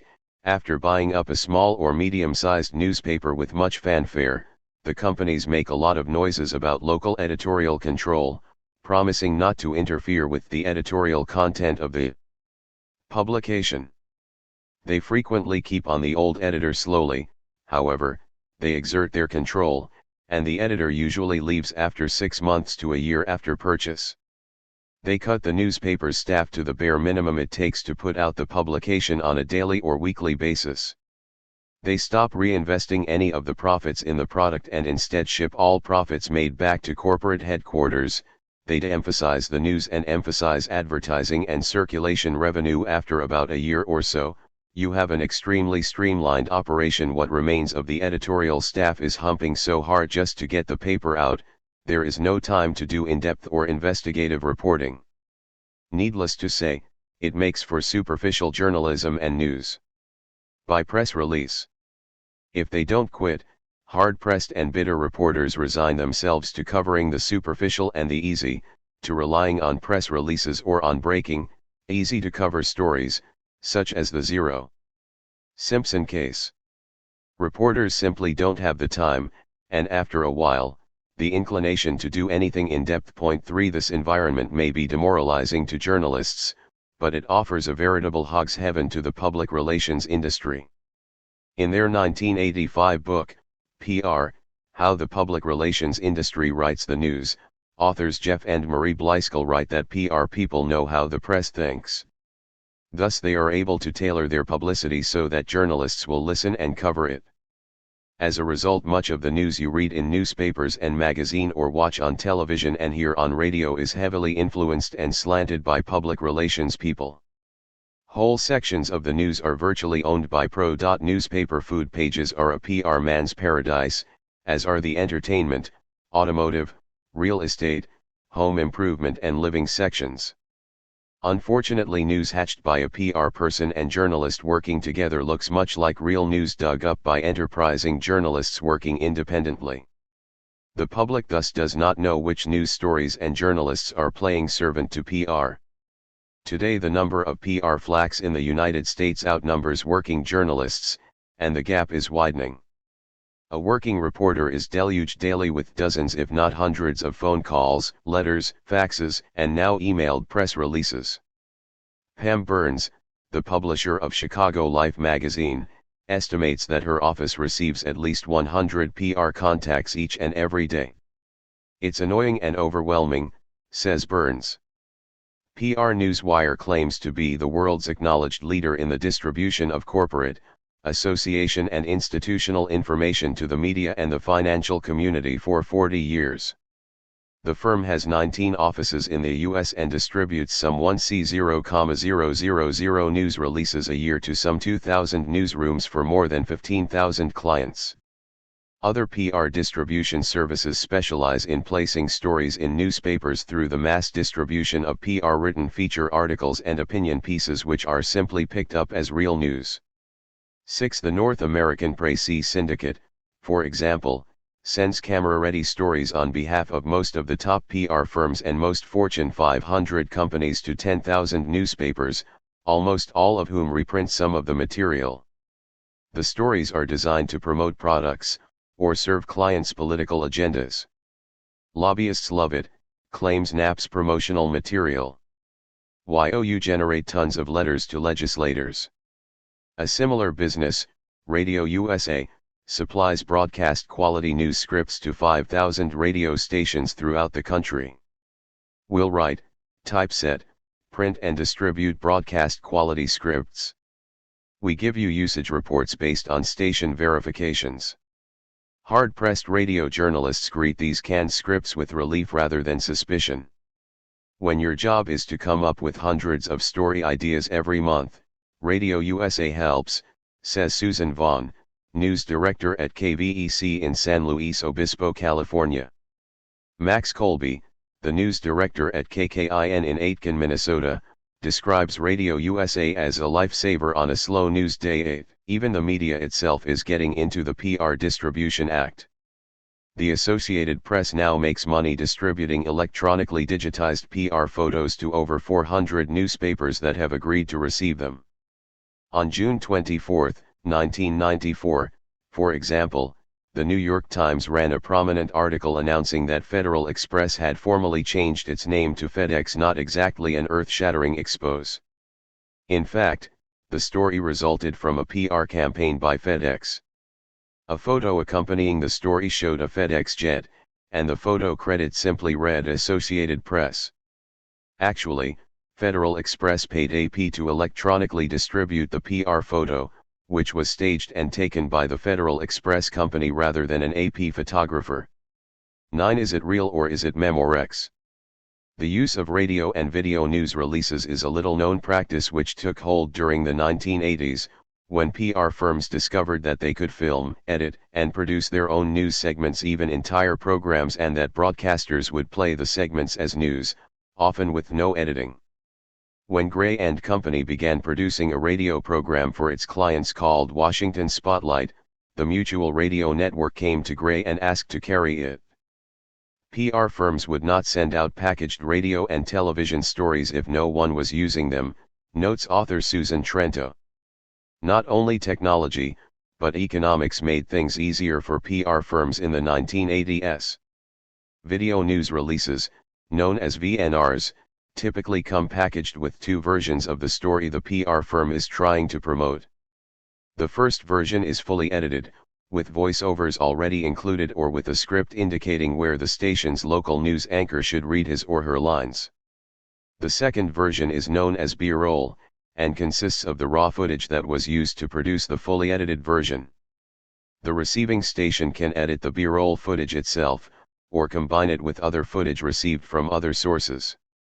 There are two economics at work here on the television side, explains a Gray & Company executive. The big stations don't want pre-packaged, pre-taped.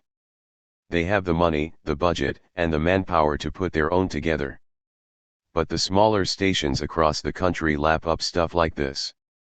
MediaLink, a PR firm that distributed about half of the 4,000 VNRs made available to newscasters in 1991, conducted a survey of 92 newsrooms and found that all 92 used VNRs supplied free by PR firms and subtly slanted to sell a client's products and ideas while appearing to be real TV news.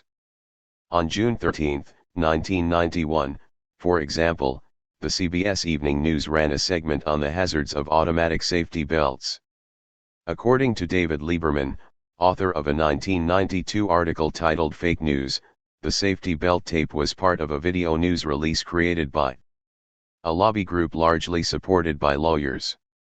VNRs are as much a public relations fixture as the print news release, stated George Glazer, a senior vice president of Hill and Knowlton. In fact, many public relations firms are well into the second generation of VNR technology. We use satellite transmissions from our own facilities almost on a daily basis, and wait early for fiber optic systems to allow us to dial into nationwide networks. With few exceptions, broadcasters as a group have refused to participate in any kinds of standards establishment for VNRs, in part because they rarely will admit to using them on the air.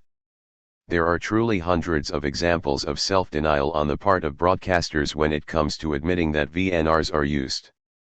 Following a beverage tampering scare on the West Coast, for example, a VNR was mailed out to all 3 TV stations in the first city to report the problem. All 3 stations used the VNR in at least one newscast the following day, along with 5 other stations in the region. When asked later, however, all 3 stations denied that they had broadcast the material. In 1985, Trento reports, Gray & Company distributed a VNR featuring a canned interview with one of its clients, the ruthless King Hassan II of Morocco. The segments airing on CNN provoked a scandal with reporters claiming they had been tricked into airing paid propaganda. An executive at Gray & Company scoffed at the media's hypocrisy. I used to read in broadcasting the cache of letters from news directors after the story broke about electronic news releases saying, "How despicable. Never in 1,000 years." And they were people I had talked to who had called me back so that they had the right coordinates on the satellite so that they could take the feed. They knew exactly who we were. They called us all the time. They asked us for stuff. They told us they couldn't get it. They forgot to turn their downlink on, and could we send them a hard copy FedEx overnight because they'd use it tomorrow night. I was personally aggrieved at all this sort of self-righteousness of the media when that story broke, said another Gray & Company executive. They are free to use it. Not use it. Use it for B-roll. Write their own scripts. Most of them take it straight off the air and broadcast it. Rip and read. Rip and read. Watching the detectives. In theory, journalism is a watchdog profession, which serves the public by finding and reporting on abuses of power. In practice, reporters live under closer scrutiny than the people they are supposed to be monitoring. Former Wall Street Journal reporter Dean Rothbart has carved a niche for himself within the PR industry by compiling dossiers on his former colleagues so that his corporate clients know how to manipulate individual members of the media. Rothbart's firm called TJFR Products and Services publishes this information in high-priced newsletters and delivers customized workshops and reports. Rothbart told a 1993 meeting of the Public Relations Society of America that his workshops and newsletters help PR professionals know what a journalist is thinking. One of the services we provide is taking biographies of reporters from all over the country, something like 6,000 bios in our computer system, and if at any point you get a call from a journalist and don't know who it is, call up and we will fax you that bio within an hour. These bios are a regular feature in a new Rothbart publication, the LJFR Environmental News Reporter. Promotional literature boasts that this $3.95 a year PR resource is tailored to serve the needs of communications professionals who deal with environmental issues. Let us be your eyes and ears when the environmental media convene. Gather vital information on key journalists. Who's the boss? How do you break the ice? Not only will you find news on journalists, we'll tell you what they want from you and what strategies you can employ with them to generate more positive stories and better manage potentially negative situations. 15. The premiere issue of Rothbart's newsletter includes a long piece on CNN's Environment Unit with biographies of all its top staff. It explains, for example, that Peter Dykstra worked for Greenpeace for 11 years and attended Boston University's College of Communications. The issue also contains an interview with Emilia Ascari of the Detroit Free Press. The accompanying bio explains that Ascari is president of the Society of Environmental Journalists and enjoys all kinds of outdoor activities and tutors illiterate adults with Literacy Volunteers of America. In addition to this information, the story tells PR managers whom to contact if they want to complain about something that Ascari writes. Chain of command, reports to Bob Campbell, assistant city editor. Some PR firms specialize in tracking specific issues and compiling reports on the journalists writing stories. Rowan and Blewett, a Washington, D.C., PR firm, conducted in-depth analyses for the dairy industry, analyzing media coverage of the RBGH issue to help answer these questions. Has the coverage been sensationalistic? Has the coverage favored the anti-views? How does the coverage of compare with the volume of coverage on air emissions? Alaskan oil spills. Detailed charts and graphs examined virtually every story on RBGH over an extended period of time. Another media monitoring firm, Karma International, also worked on the RBGH account and ranked individual reporters based on whether their stories were favorable or unfavorable to RBGH. The February 1995 issue of the newsletter Environment Writer reports on another PR effort to get inside the heads of journalists' laboratory research using 12 real journalists as paid guinea pigs to help develop a PR strategy for DuPont pesticides. DuPont Flax recruited participants by sending an invitation to selected members of the media, which promised, "This learning endeavor will be used to help DuPont establish new policies regarding pesticides, their use and information important to consumers, the government, farmers, and the press. Your ethics as a journalist will not be violated or jeopardized in any way. The goal is to make better pesticide policies." One participant who asked not to be named said, "They would give us small pieces of paper which would say something like, 'DuPont makes very wonderful chemicals, and no one needs to worry.'" Journalists were then told to develop a storyline based on the information on the slip of paper, while DuPont researchers observed from behind a mirrored window. When their work was done, the reporters were handed envelopes that contained $250 cash. "I came out of there and I felt really disgusted that I had to earn money in this kind of way," said one journalist who participated in the study. PR firms also hire real journalists to participate in training sessions so Flax can hone their skills in handling media situations. In SIE 17, a magazine, reporter Dashka Slater describes her experience working for Robert J. Myers and Associates, a Houston-based consulting firm that hired her and two other journalists to help Arco Petroleum practice its PR plan for handling the news media following environmental disasters. In a staged run-through of an oil spill, Slater and the other reporters were assigned to play the part of the predatory press. Professional actors were brought in to play the part of environmentalists. Arco employees and government officials played themselves. The drills give company Flax the opportunity to practice varnishing the truth just in case the mop-up doesn't go as planned, wrote Slater. Mostly the company and government spokespeople did what they had learned to do in numerous media training workshops: convey as little information as possible in as many words as possible. In the past 6 years, Myers and Associates have conducted more than 400 such training drills. 21. A number of firms offer clipping and database services used to monitor the media.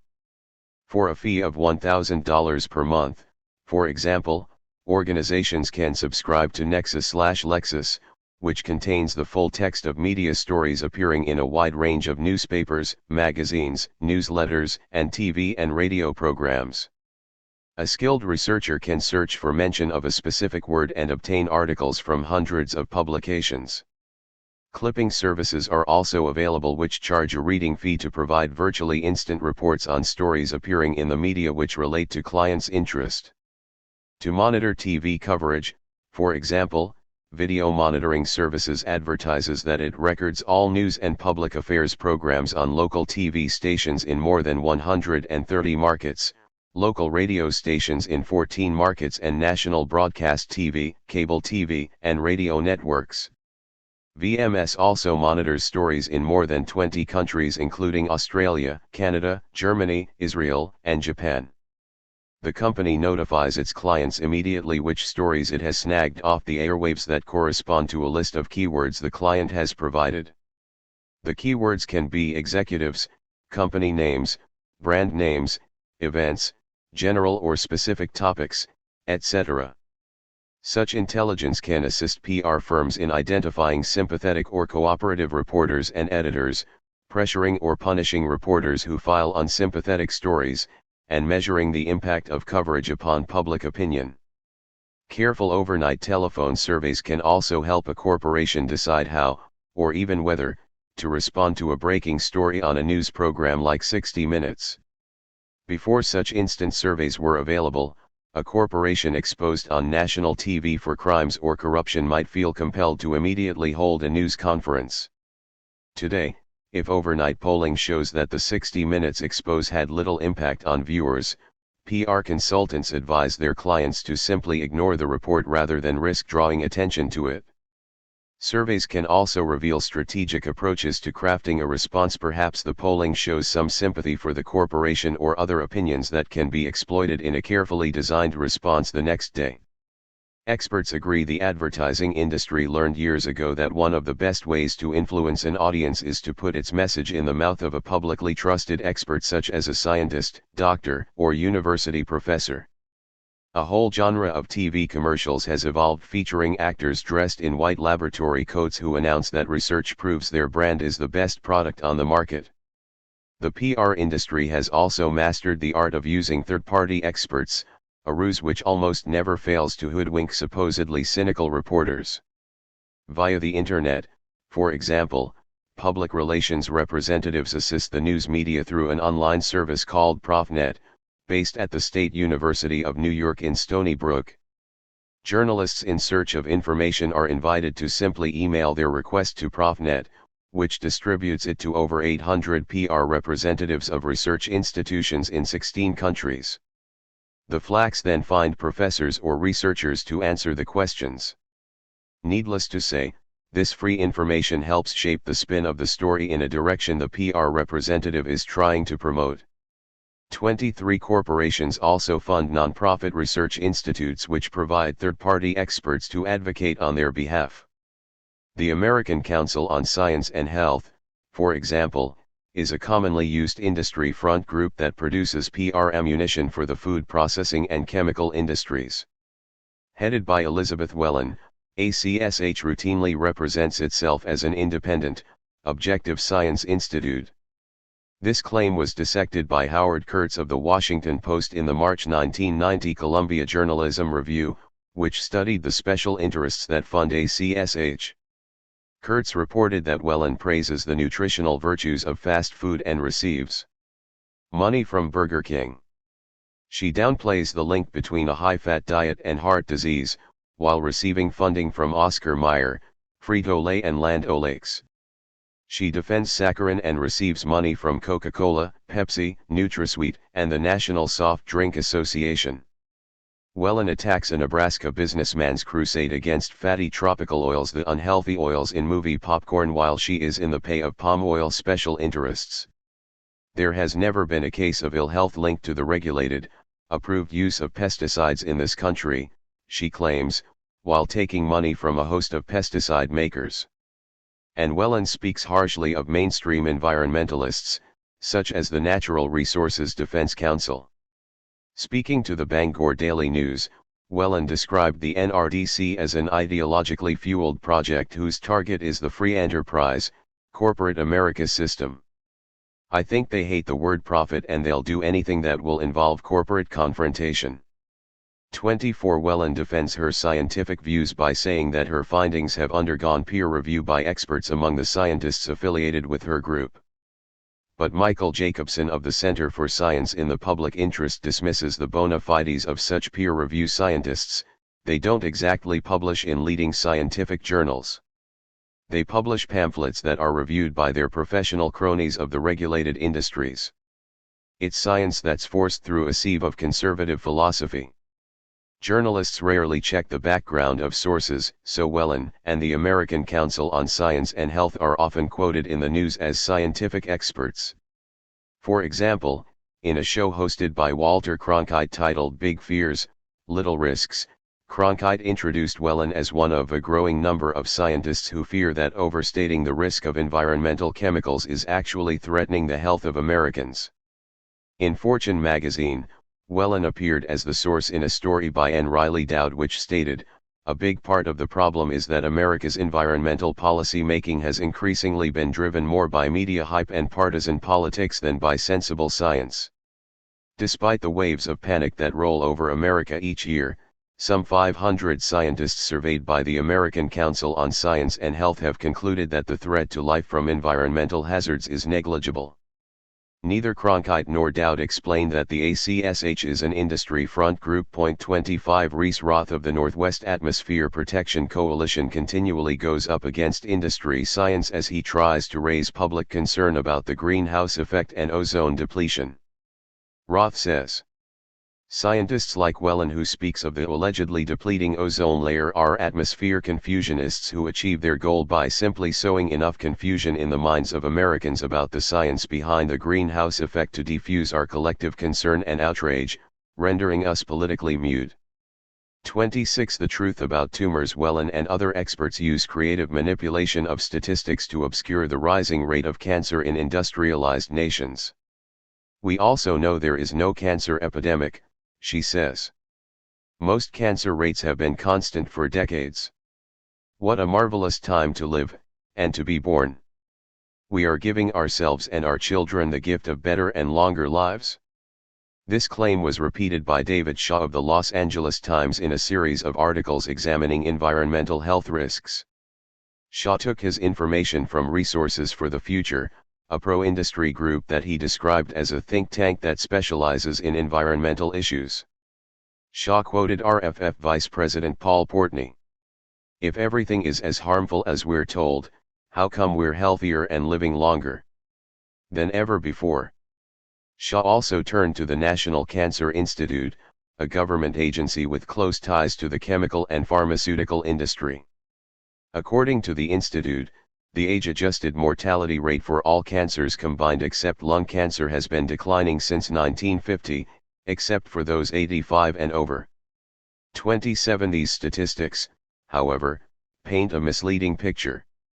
Research by Samuel Epstein at the University of Illinois School of Public Health, published in the American Journal O/Industria I Medicine, shows that the incidence of all types of cancer, excluding lung cancer, rose by 29.1% during the period from 1950 to 1988.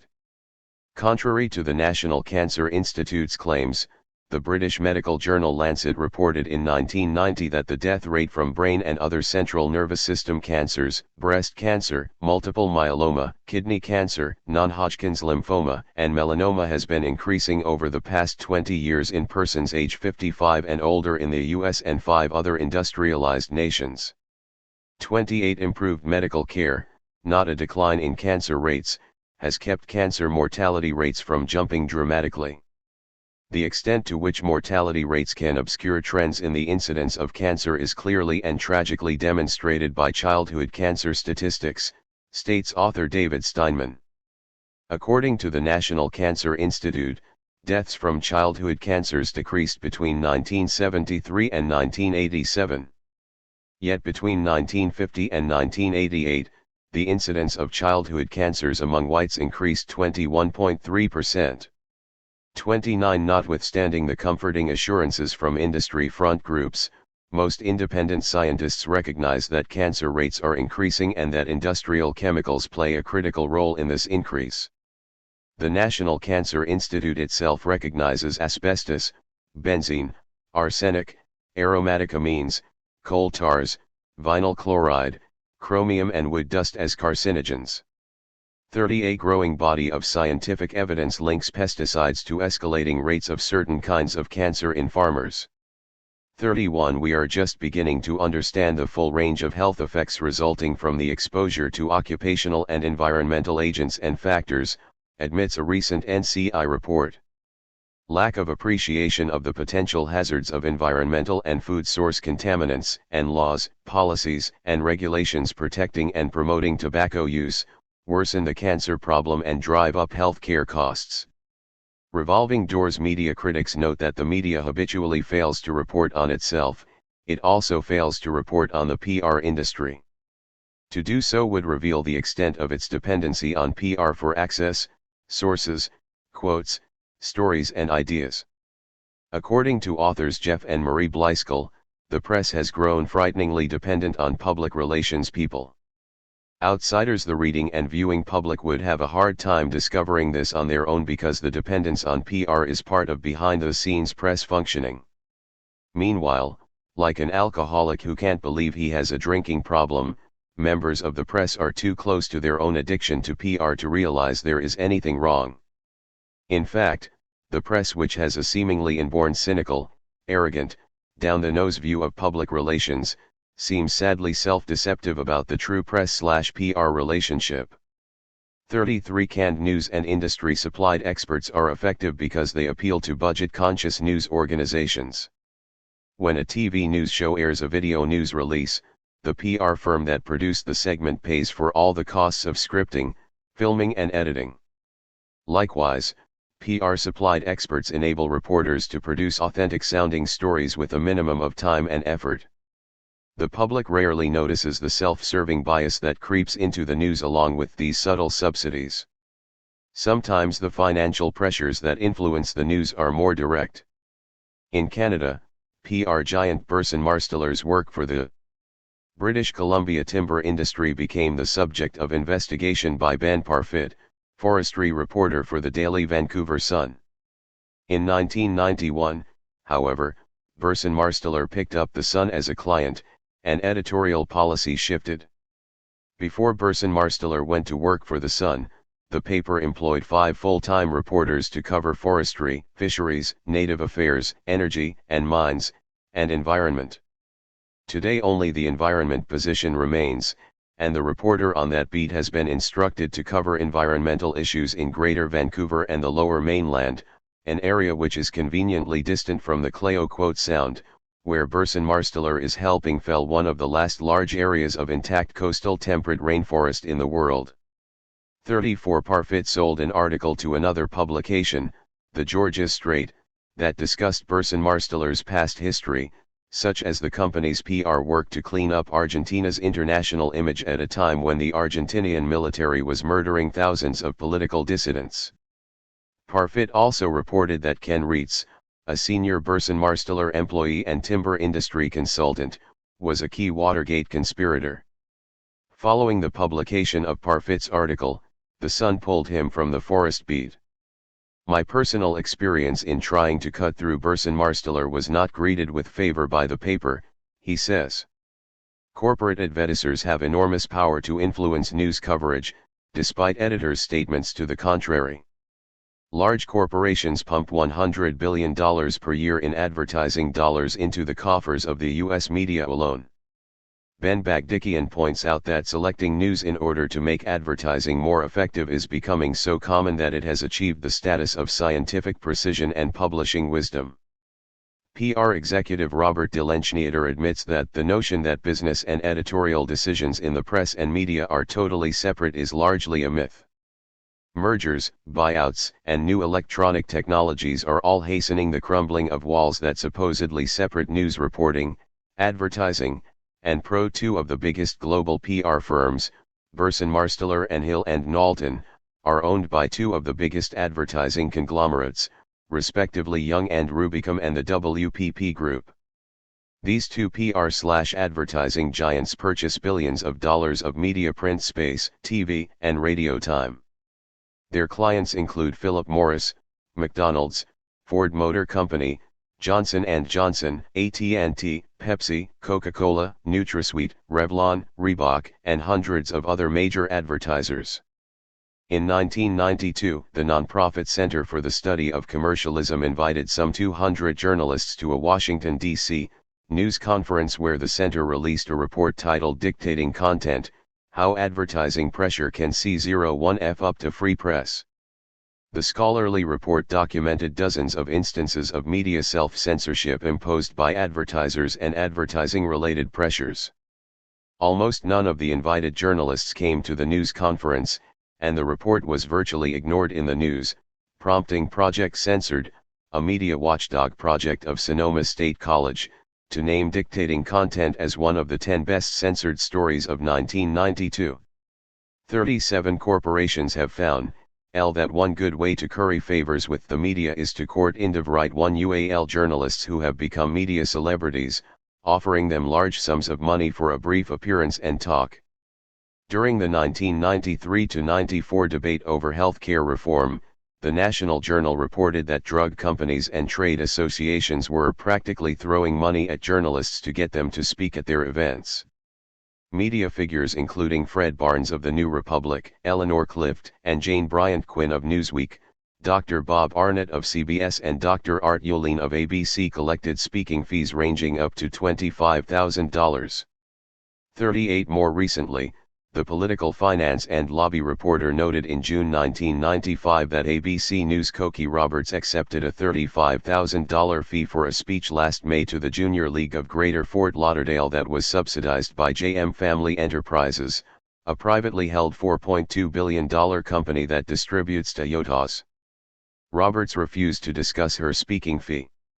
She feels strongly that it's not something that in any way, shape, or form should be discussed in public, ABC spokeswoman Eileen Murphy said when American Journalism Review reporter Alicia Shepard requested an interview. Most reporters, of course, never achieve the celebrity status that enables them to cash in on the speaking circuit. Corporate conglomeration and downsizing has brought hard times to the newsroom. Many journalists find themselves forced out of their chosen profession when they enter their 30s and find it difficult to support a family, save for retirement and fund college for the kids on a reporter's limited salary. They see former schoolmates and colleagues leaving journalism to earn more money in public relations, and the original dream of becoming another Woodward or Bernstein begins to look naive and ridiculous. The revolving door also contributes to the blurred reality projected by the powerhouse PR firms, writes Vermont newspaper reporter John Dillon. This door not only spins between the government and lobbies but between the press corps and the PR firms. Like Capitol Hill aides who trade in their access and expertise for a lobbyist's salary, burned out or broke reporters can be tempted by the greener and more lucrative pastures offered by PR companies. 40. According to author Susan Trento, this revolving door and the collaboration it fosters among elite groups in Washington account for much of the gridlock in America's political process. Nothing seems to change. Nothing seems to get done. Nothing seems to get cleaned up. From Watergate to Corragate to Debategate to the HUD scandals to BCCI, it seems that the same people are doing the same things over and over, and never getting punished, and no one seems to care. The triangle: the media, the government, and the lobbying and PR firms protect each other. The information superhighway: the news media is presently undergoing a technological transformation as the information superhighway enters the mainstream of American culture. Its backbone, the Internet, began as a military communications system and evolved into an inexpensive, government-subsidized melange of arcane computerized and loosely organized data on obscure academic topics ranging from bee migration patterns in Brazil to verb valence structures in Old Saxon. As computer technology brings a user-friendlier version of the Internet to a wider spectrum of users, it has become an object of intense corporate interest. Hyped as the ultimate in electronic democracy, the information superhighway will supposedly offer a global cornucopia of programming offering instant, inexpensive access to nearly infinite libraries of data, educational material, and entertainment. In some circles, the hype surrounding the information age has reached evangelical proportions, as its enthusiasts predict a revolutionary new utopian era in which the technologies of communication will serve to enlarge human freedom everywhere, to create inevitably a council of the people. Other observers see darker possibilities on the horizon, and point out that similar hype surrounded the introduction of older media technologies such as the telephone, radio, and television. Given that a handful of corporations now control most media, media historian Robert McChesney writes that it is no surprise that the private sector, with its immense resources, has seized the initiative and is commercializing cyberspace at a spectacular rate, effectively transforming it into a giant shopping mall. He predicts a flurry of competition followed by the establishment of a stable oligopoly dominated by a handful of enormous firms. A world of information haves and have-nots, thereby exacerbating our society's already considerable social and economic inequality. PR firms are jumping on the online bandwagon, establishing worldwide websites and using surveys and games to gather marketing and opinion information about the users of cyberspace, and developing new techniques to target and reach reporters and other online users. The information superhighway is only one of the technologies enabling PR firms to reach audiences more directly and efficiently than ever before, writes Kirk Hallahan in the summer 1994 Public Relations Quarterly.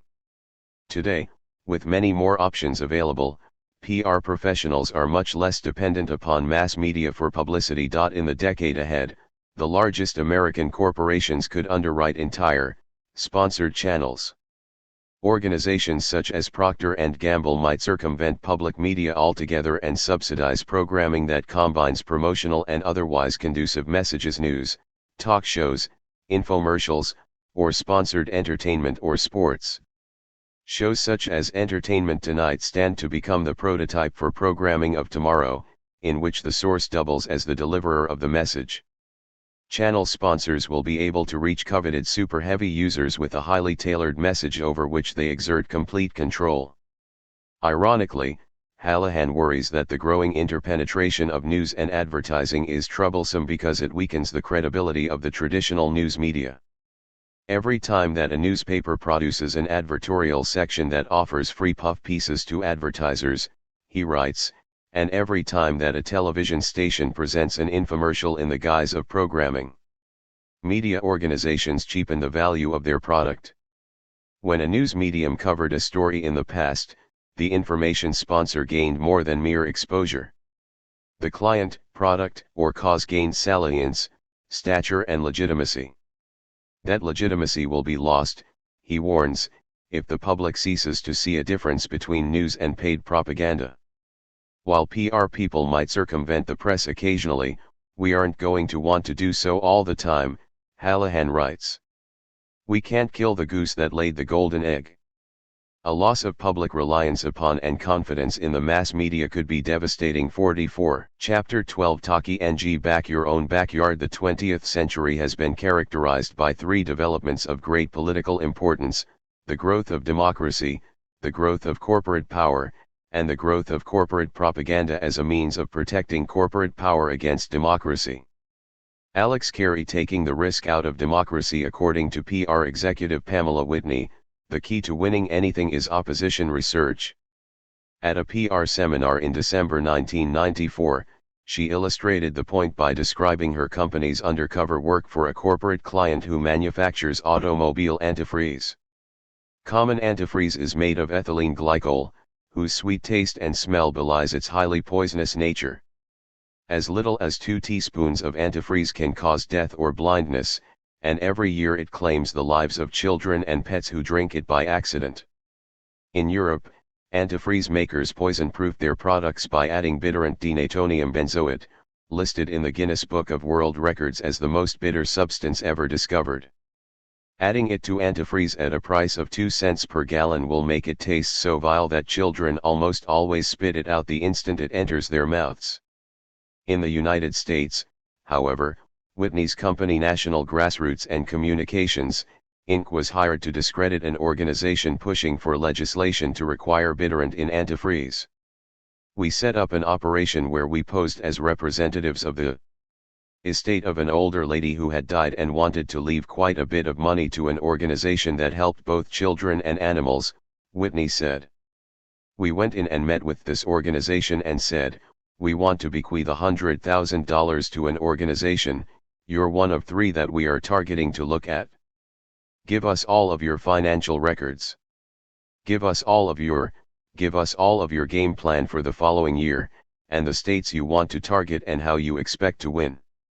We'll get back to you. One Whitney grinned as she boasted, we got this information and found out she had let her IRS standing lapse, which put her in not very good standing. Also, we found out that her money came from Surprise, the companies that make bitter ants. Without leaving any fingerprints or any traces, we then got word through the local media and killed the bill in all the states. 2 Whitney told this story before a crowded roomful of PR professionals. It drew no reaction from the rest of the audience, but it shocked us.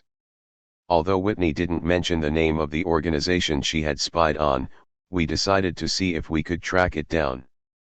A computer search of news articles led us to the organization, which in reality was just one woman, an Oregon housewife named Lynn Tulzak, who said she had started her poison-proof project after watching a public television documentary that described the use of denatonium benzoate in England, where it was discovered 20 years ago. Tulzak laughed incredulously when we told her the story we had heard from Pamela Whitney. She's got a very foolish client, Tulzak snorted. Her story has got more bullshit than a cattle ranch. Tulzak said she was suspicious the moment Whitney's spy called claiming that he represented a Texas-based foundation called the Citadel Trust. In fact, the sting operation was done so ineptly that I called both Texas and Oregon state officials. After talking to them, I sent her trust a bogus game plan/budget that hopefully convinced her client to waste lots of time and money. Contrary to Whitney's claim that her PR firm killed the bill in all the states where it was introduced, Tulzak pointed out that a law requiring bitterant in antifreeze was passed by the Oregon State Legislature in 1991, and went into effect in May of 1995.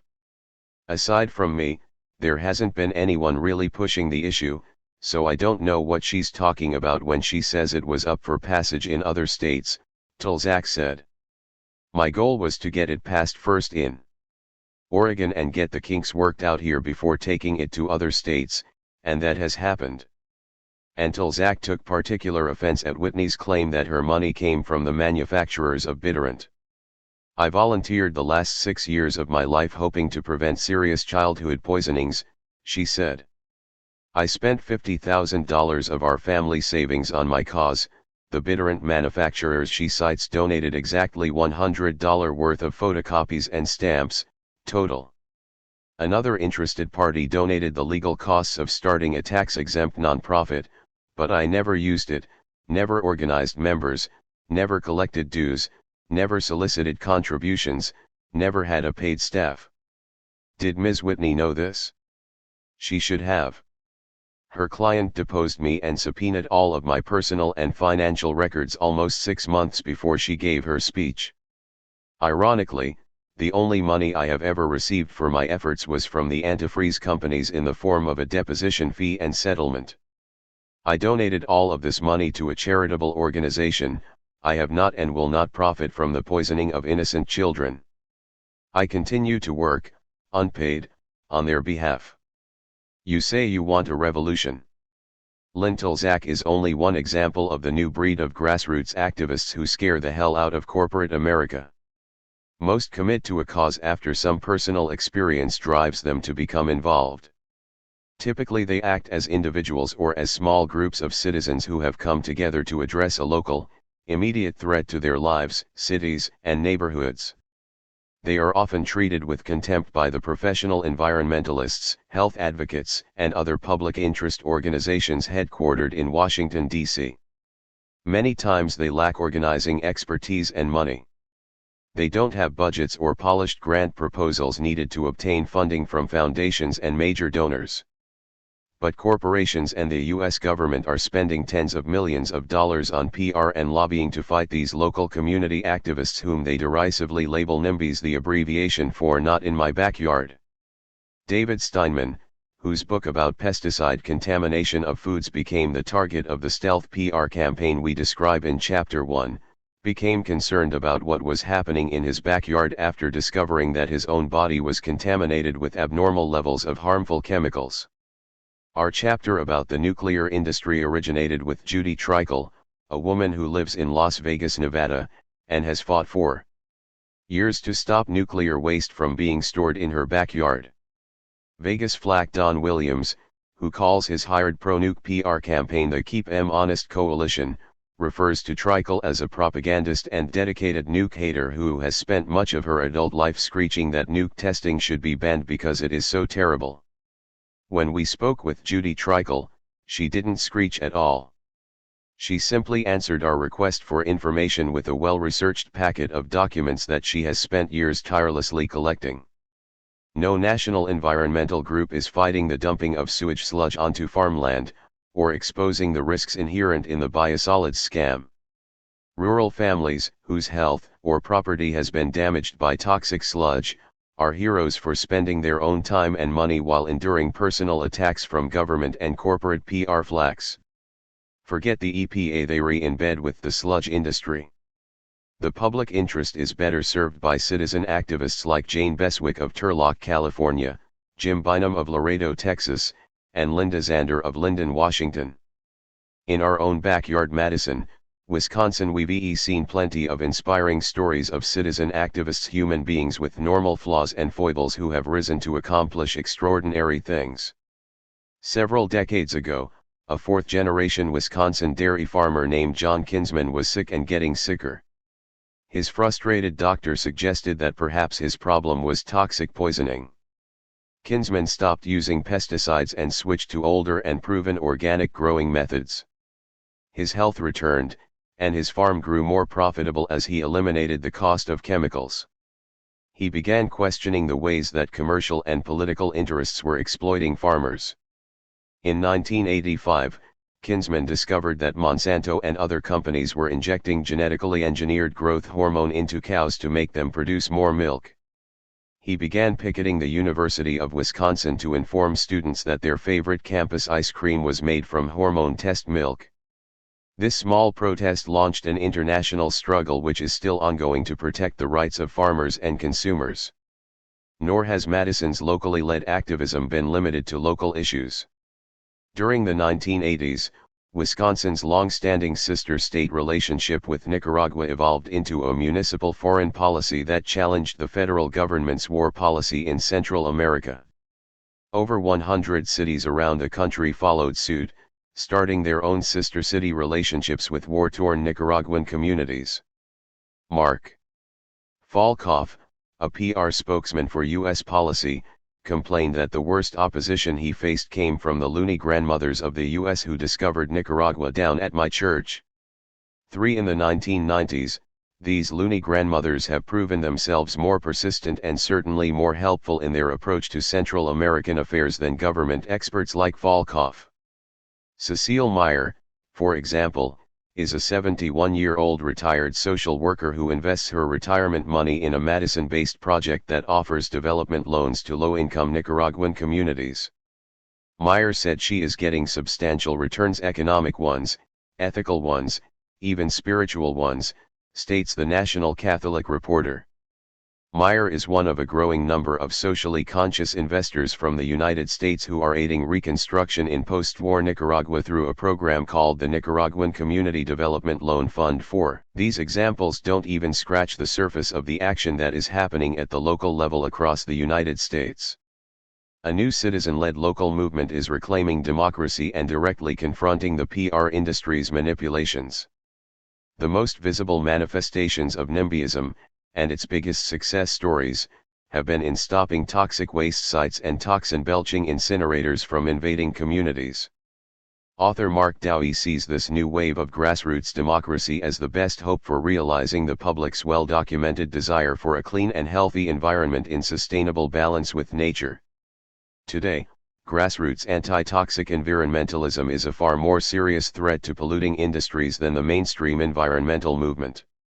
Not only do local activists network, share tactics, and successfully block many dump sites and industrial developments, they also stubbornly refuse to surrender or compromise.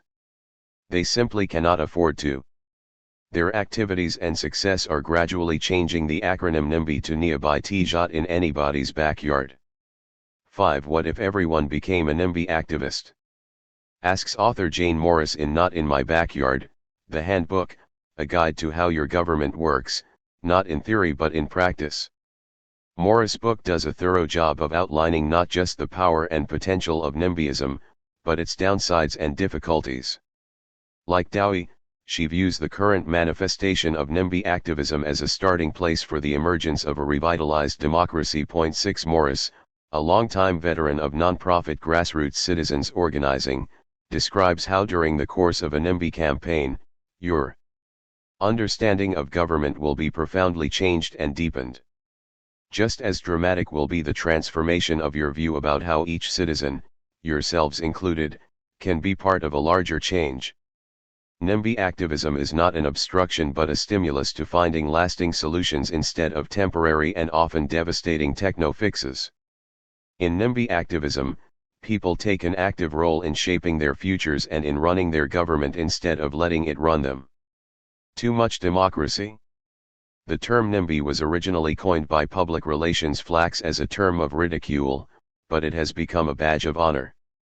Dowie notes that, the idea was to discredit their motives and suggest that fighting to protect one's health, family, and neighborhood was some kind of moral defect or, worse, a social disease. H. Lazier Hickman, Jr., Executive Vice President of Governmental Refuse Collection and Disposal Association, a major promoter of waste incineration, called the NIMBY syndrome a public health problem of the first order. It is a recurring mental illness that continues to infect the public. Hickman's solution was a campaign to wipe out this disease. Others saw in NIMBYism the threat of anarchy. More than a century ago de Tocqueville warned us of "Maybe too much democracy in America," warned Calvin Brunner, a consultant to the waste industry. Because everyone felt equal to everyone else, he projected that this would eventually lead to anarchy. Is it possible that the NIMBYists will play a large part in proving de Tocqueville right in his assertions about democracy being an untenable form of government? 7. This contemptuous attitude toward democracy is the heritage of Edward Bernays, the father philosopher of public relations, who saw corporate engineering of consent as a way to eliminate the chaos in democratic society. Democracy is indeed chaotic, messy, and unpredictable, and, most bothersome of all to PR practitioners, it often produces decisions that their clients are unable to either predict or control. The difference between engineered consent and democracy parallels the distinction that Australian scholar Alex Carey draws between propaganda and education.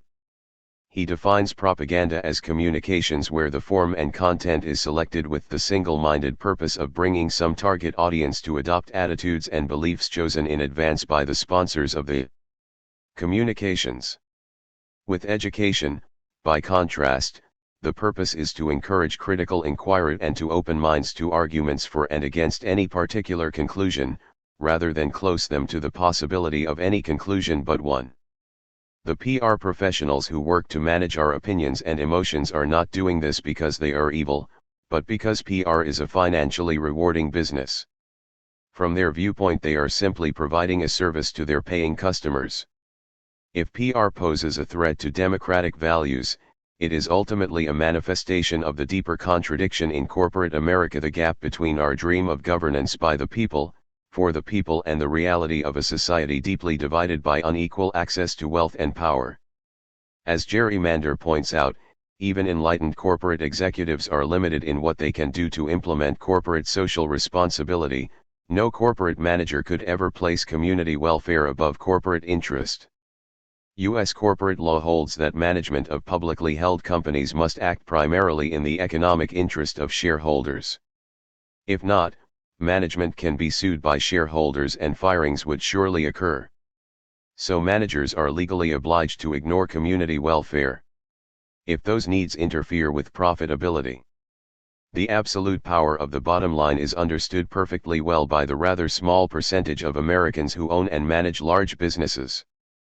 The need to maximize profit drove antifreeze makers to hire a PR spy so they could fight a law that would save children's lives at a price of only 2 cents per gallon. Failure to maximize profit is virtual corporate suicide. Companies that ignore this law soon learn their lesson when other, more profitable companies move in to seize their markets using a combination of lower prices and better advertising. The values that dominate our lives today are corporate P, not democratic values. Our system is first and foremost defined by the rules and regulations we follow as employees, customers, and consumers. Public relations firms are themselves corporations which exist to serve the propaganda interests of their clients.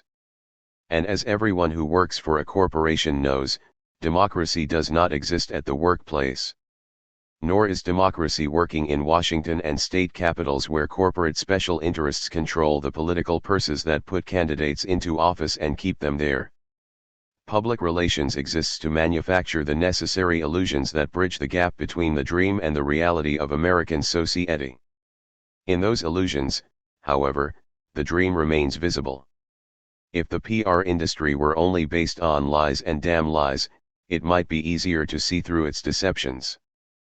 But PR's cunning half-truths and spins appeal to us and work on us because they come from us, from the constant plumbing of the public mind by surveys, opinion polls, focus groups, and information gathered as we apply for bank loans, purchase goods with credit cards, place birth announcements in newspapers, vote, and make phone calls.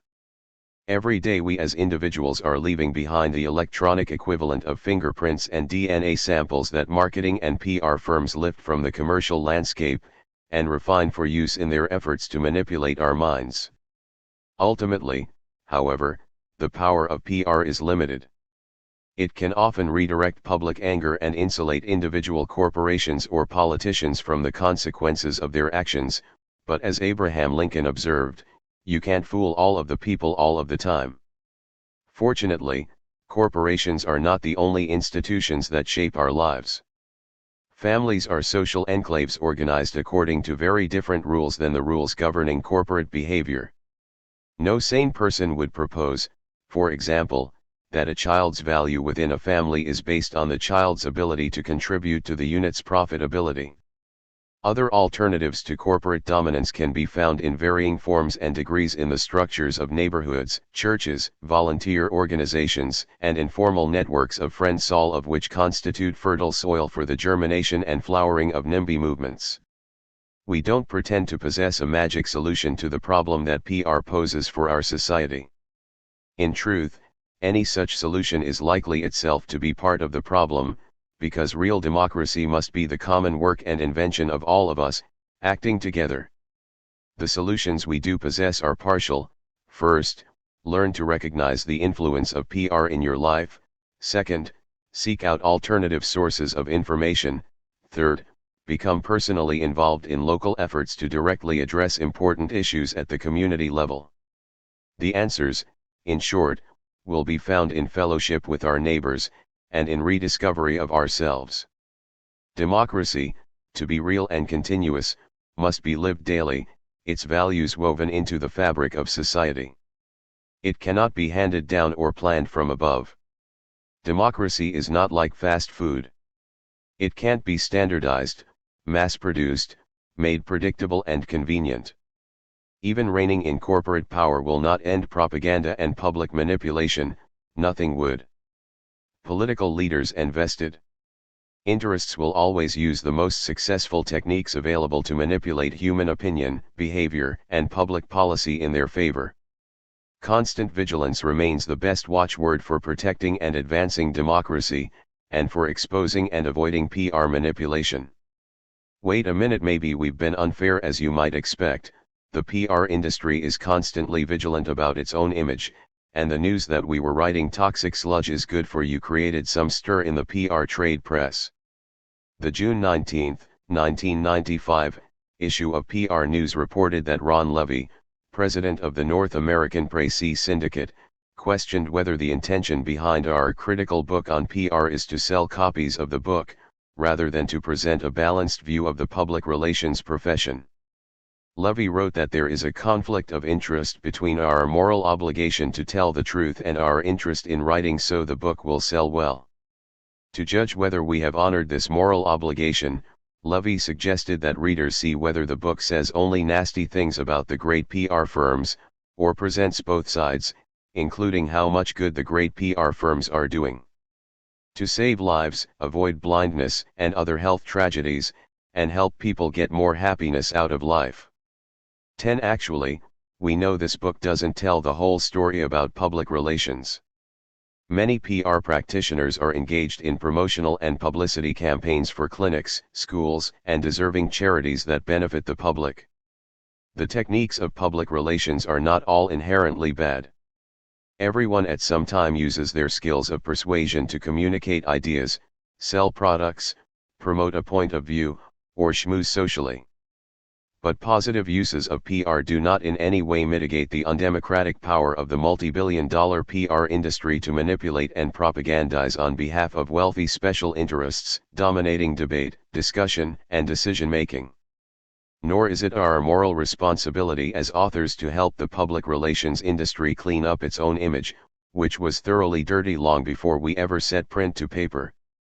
The PR industry is equipped like no other industry on earth to publicize its own good works, and if the public image of PR is negative, it can only be because the industry has failed to honor its own advice, as stated by Ivy Lee, set your house in order, then tell the public you have done so. Citizens and individual PR practitioners can use ethical public relations techniques to right social wrongs, clean up the environment, promote minority rights, protect working people and make their communities better. But we consider it an illusion to imagine that PR is a neutral technology that can simply be adopted uncritically to achieve socially responsible ends. There is a danger in this conceit. All the environmental organizations together will never have a budget for public relations equal to that of even a single major manufacturer of pesticides. The polluter will always be able to outspend and outgun the environmentalists, and can bring virtually an unlimited amount of propaganda and lobby power to an issue, simply by writing a larger check or reaching out to other businesses similarly threatened by reform. Another danger is that PR campaigns do not invite individuals to become actors on their own behalf, but treat them as a targeted, passive audience. A democratic movement in the best American tradition must emerge from the initiatives of individual citizens acting as true participants in the process, not as the products of a top-down PR campaign. Is it possible for such a democratic movement to emerge? Was it ever possible in the past? The very existence of the PR industry proves that it is possible. The fact that corporations and governments feel compelled to spend billions of dollars every year manipulating the public is a perverse tribute to human nature and our own moral values. The public relations industry has stolen our dreams, and returned them to us packaged as illusions. It must be our duty to dream more deeply, and to participate in the process of transforming those dreams into reality. Appendix A. PR industry leaders. In 1995 the world's largest public relations firm was Burson Marsteller, followed by Shandwick and Hill and Knowlton. The following information, gleaned from O'Dwyer Publications, gives a brief profile of Burson Marsteller and an idea of its scope. In 1994, Burson Marsteller netted just under $192 million of income from its 63 offices in 32 countries. Like most transnational firms, it has been downsizing its personnel, now at 1,700 employees worldwide. The BM empire has offices in Argentina, Australia, Belgium, Brazil, Canada, Colombia, Chile, Denmark, England, France, Germany, Hong Kong, Hungary, India, Italy, Japan, Korea, Malaysia, Mexico, Netherlands, Norway, People's Republic of China, Poland, Puerto Rico, Russia, Singapore, Slovak Republic, Sweden, Spain, Taiwan, Thailand, and Venezuela. Burson Marsteller purchased the Washington-based public affairs/lobby firms of Gold and Liebengood in 1989 and Black, Manafort, Stone and Kelly in 1991. BM in turn is part of the privately held Young and Rubicam advertising conglomerate, which also owns Cohn and Wolfe and CMF&Z, two other major PR firms. In 1993, Young and Rubicam reported billings of more than $7.5 billion.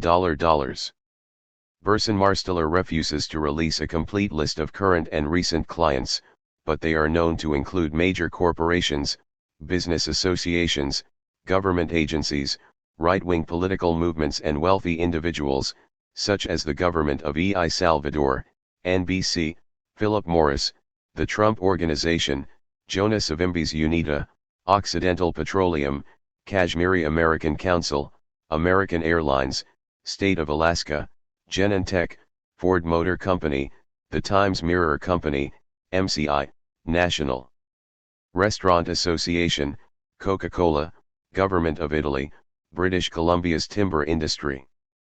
Dow Cumming, General Electric, Hydro-Quebec, NutraSweet, Government of the Bahamas, AT&T, British Telecom, Chevron, DuPont, IBM, Warner Lambert, Visa, U.S. Postal Service, Seagram, SmithKline Beecham, Reebok, Procter & Gamble, the Olympic Games, Nestle, National Livestock, Motorola, Gerber, Eli Lilly, Caterpillar, American Energy Alliance, State Farm Insurance, Sears, Pfizer, NEC, Metropolitan Life, McDonnell Douglas. Government of Kenya, Government of Indonesia, Glaxo, Campbell Soup, Monsanto, Government of Saudi Arabia, Government of Korea, Bombardier/Sea-Doo, Government of Togo, Government of Nigeria, Beretta USA, Hitachi, and many hundreds more.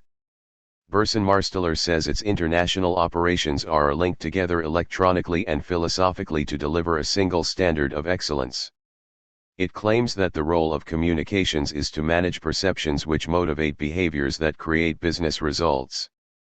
We are totally focused on this idea as our mission. Helps clients manage issues by influencing the right combination: public attitudes, public perceptions, public behavior, and public policy. The top 15 public relations firms in 1994: Net Fees Firm 1. Burson Marsteller 2. Shandwick 3. Hill and Knowlton 4. Communications International Porter/Novelli 5. Edelman PR Worldwide 6. Fleischman Hillard 7. Ketchum PR 8. Ogilvy, Adams and Reinhardt 9. Robinson Lake/Sawyer Miller 10. The Roland Company 11. Manning, Selvage and Lee 12. GCI Group 13. Reuter Finn 14. Financial Relations Board 15. Cohn and Wolf total net fee income $1,191.99 160.10 139.30 11.72 74.90 73.89 55.40 39.05 37.80 35.00 31.60 31.54 27.82 15.87 14.67 $1.04 billion. Information compiled from Zero Dwyer's Directory of PR Fins 1995. Appendix B. The Clorox PR Crisis PN. Today, almost every company has in place a public relations crisis management plan to anticipate and mitigate profit-threatening problems, and the Clorox Company is no exception. Chlorine, the active ingredient in its bleach, has been linked to a variety of health problems, including infertility, impaired childhood development, immune system damage, and cancer. Chlorine is also the basis of many persistent compounds including dioxin, Agent Orange herbicides, PCBs, and climate-destroying CFCs.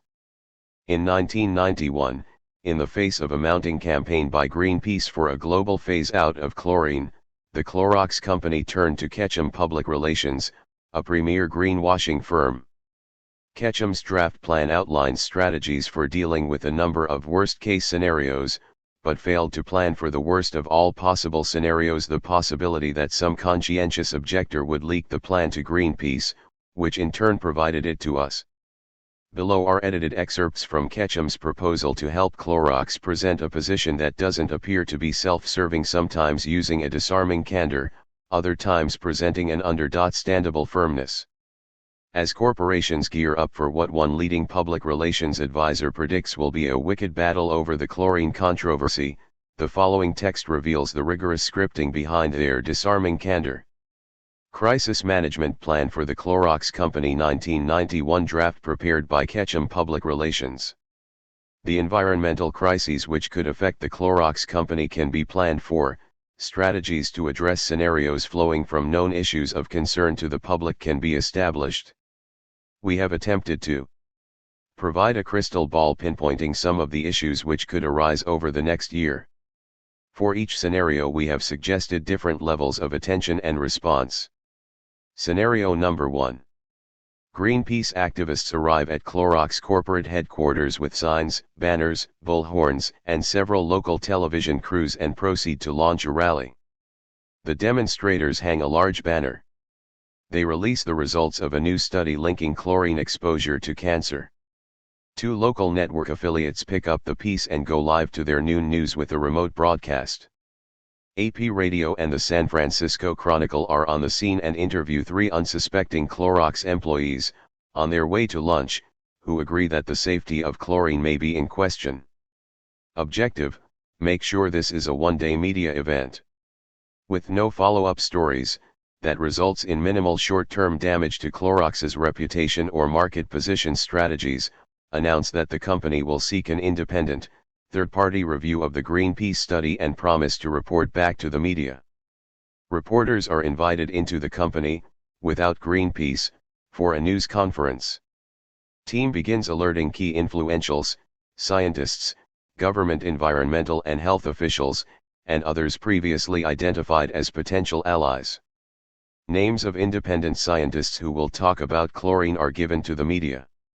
Regarding the employees who raised concerns, employee communications efforts will be improved.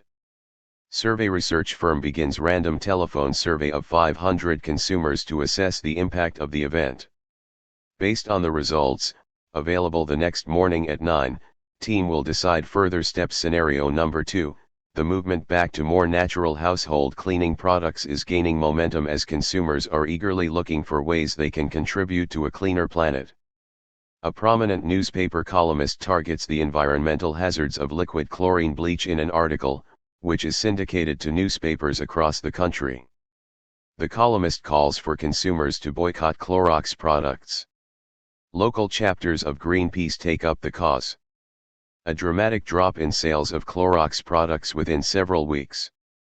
Congress schedules hearings on the environmental safety of liquid chlorine bleach products. Appendix B. The Clorox Crisis Plan. This event is every company's worst nightmare.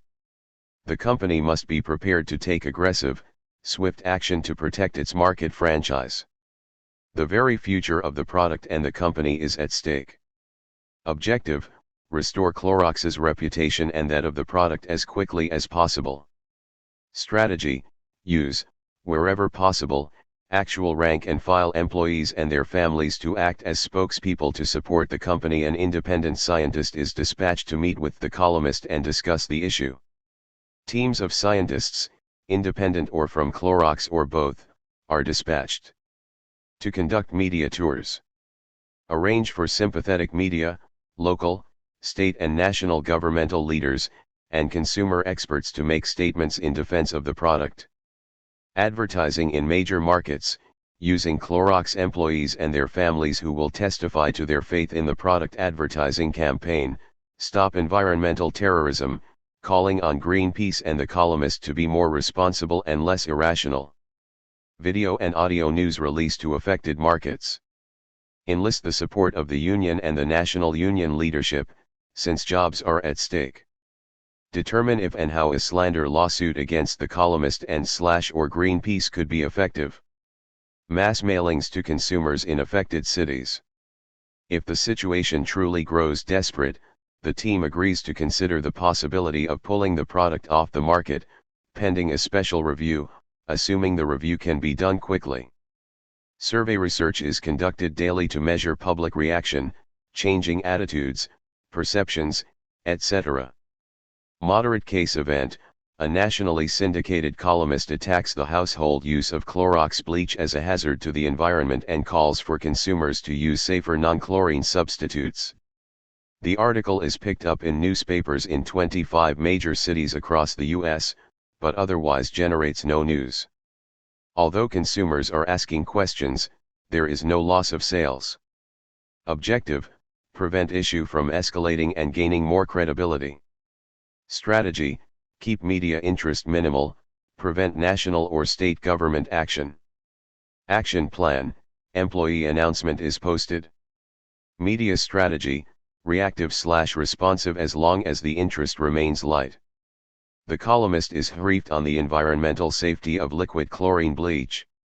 Media tours developed, but they rely more on a hints from Heloise approach that only obliquely mentions that chlorine bleaches are useful and safe. 212. Scenario number 3. At least one scientist advisor to the chlorine industry has voiced concern that the National Toxicology Program analysts could conclude that chlorine may possibly be an animal carcinogen. In light of U.S. regulatory policy, a link with cancer could trigger public concern and harsh regulatory action against this important chemical. Worst case event, the final NTP study analysis concludes that chlorine is, indeed, an animal carcinogen. On the same day of the NTP study announcement, Greenpeace holds a satellite news conference in Washington, New York and San Francisco to launch a concerted campaign to eliminate all use of chlorine in the United States. The news conference receives widespread national media coverage. A number of television reporters use a Clorox bottle to illustrate dangerous products produced with chlorine. The Environmental Protection Agency decides to re-evaluate and severely tighten its regulations on the use of chlorine in manufacturing, causing negative media coverage. Objective: working with other manufacturers and the Chlorine Institute, forestall any legislative or regulatory action, and maintain customer and consumer loyalty. Strategy: demonstrate companies' awareness that people are legitimately frightened and have questions that need answers, its commitment to getting those questions answered as quickly as possible, and its belief that chlorine does not pose a health hazard to people. Where possible, ignore Greenpeace and don't give it credence. Help people understand that Greenpeace is not among the serious players in this issue. Through the Chlorine Institute, third-party scientific experts are brought to Washington to testify. Because of advance planning, written material for reporters, customers, consumers, and employees is in place with the specific target audiences clearly defined. Media briefing with key environmental and consumer reporters and with other interested media are held by industry, company, and independent spokespersons. Third spokespeople are scheduled for major television and newspaper interviews.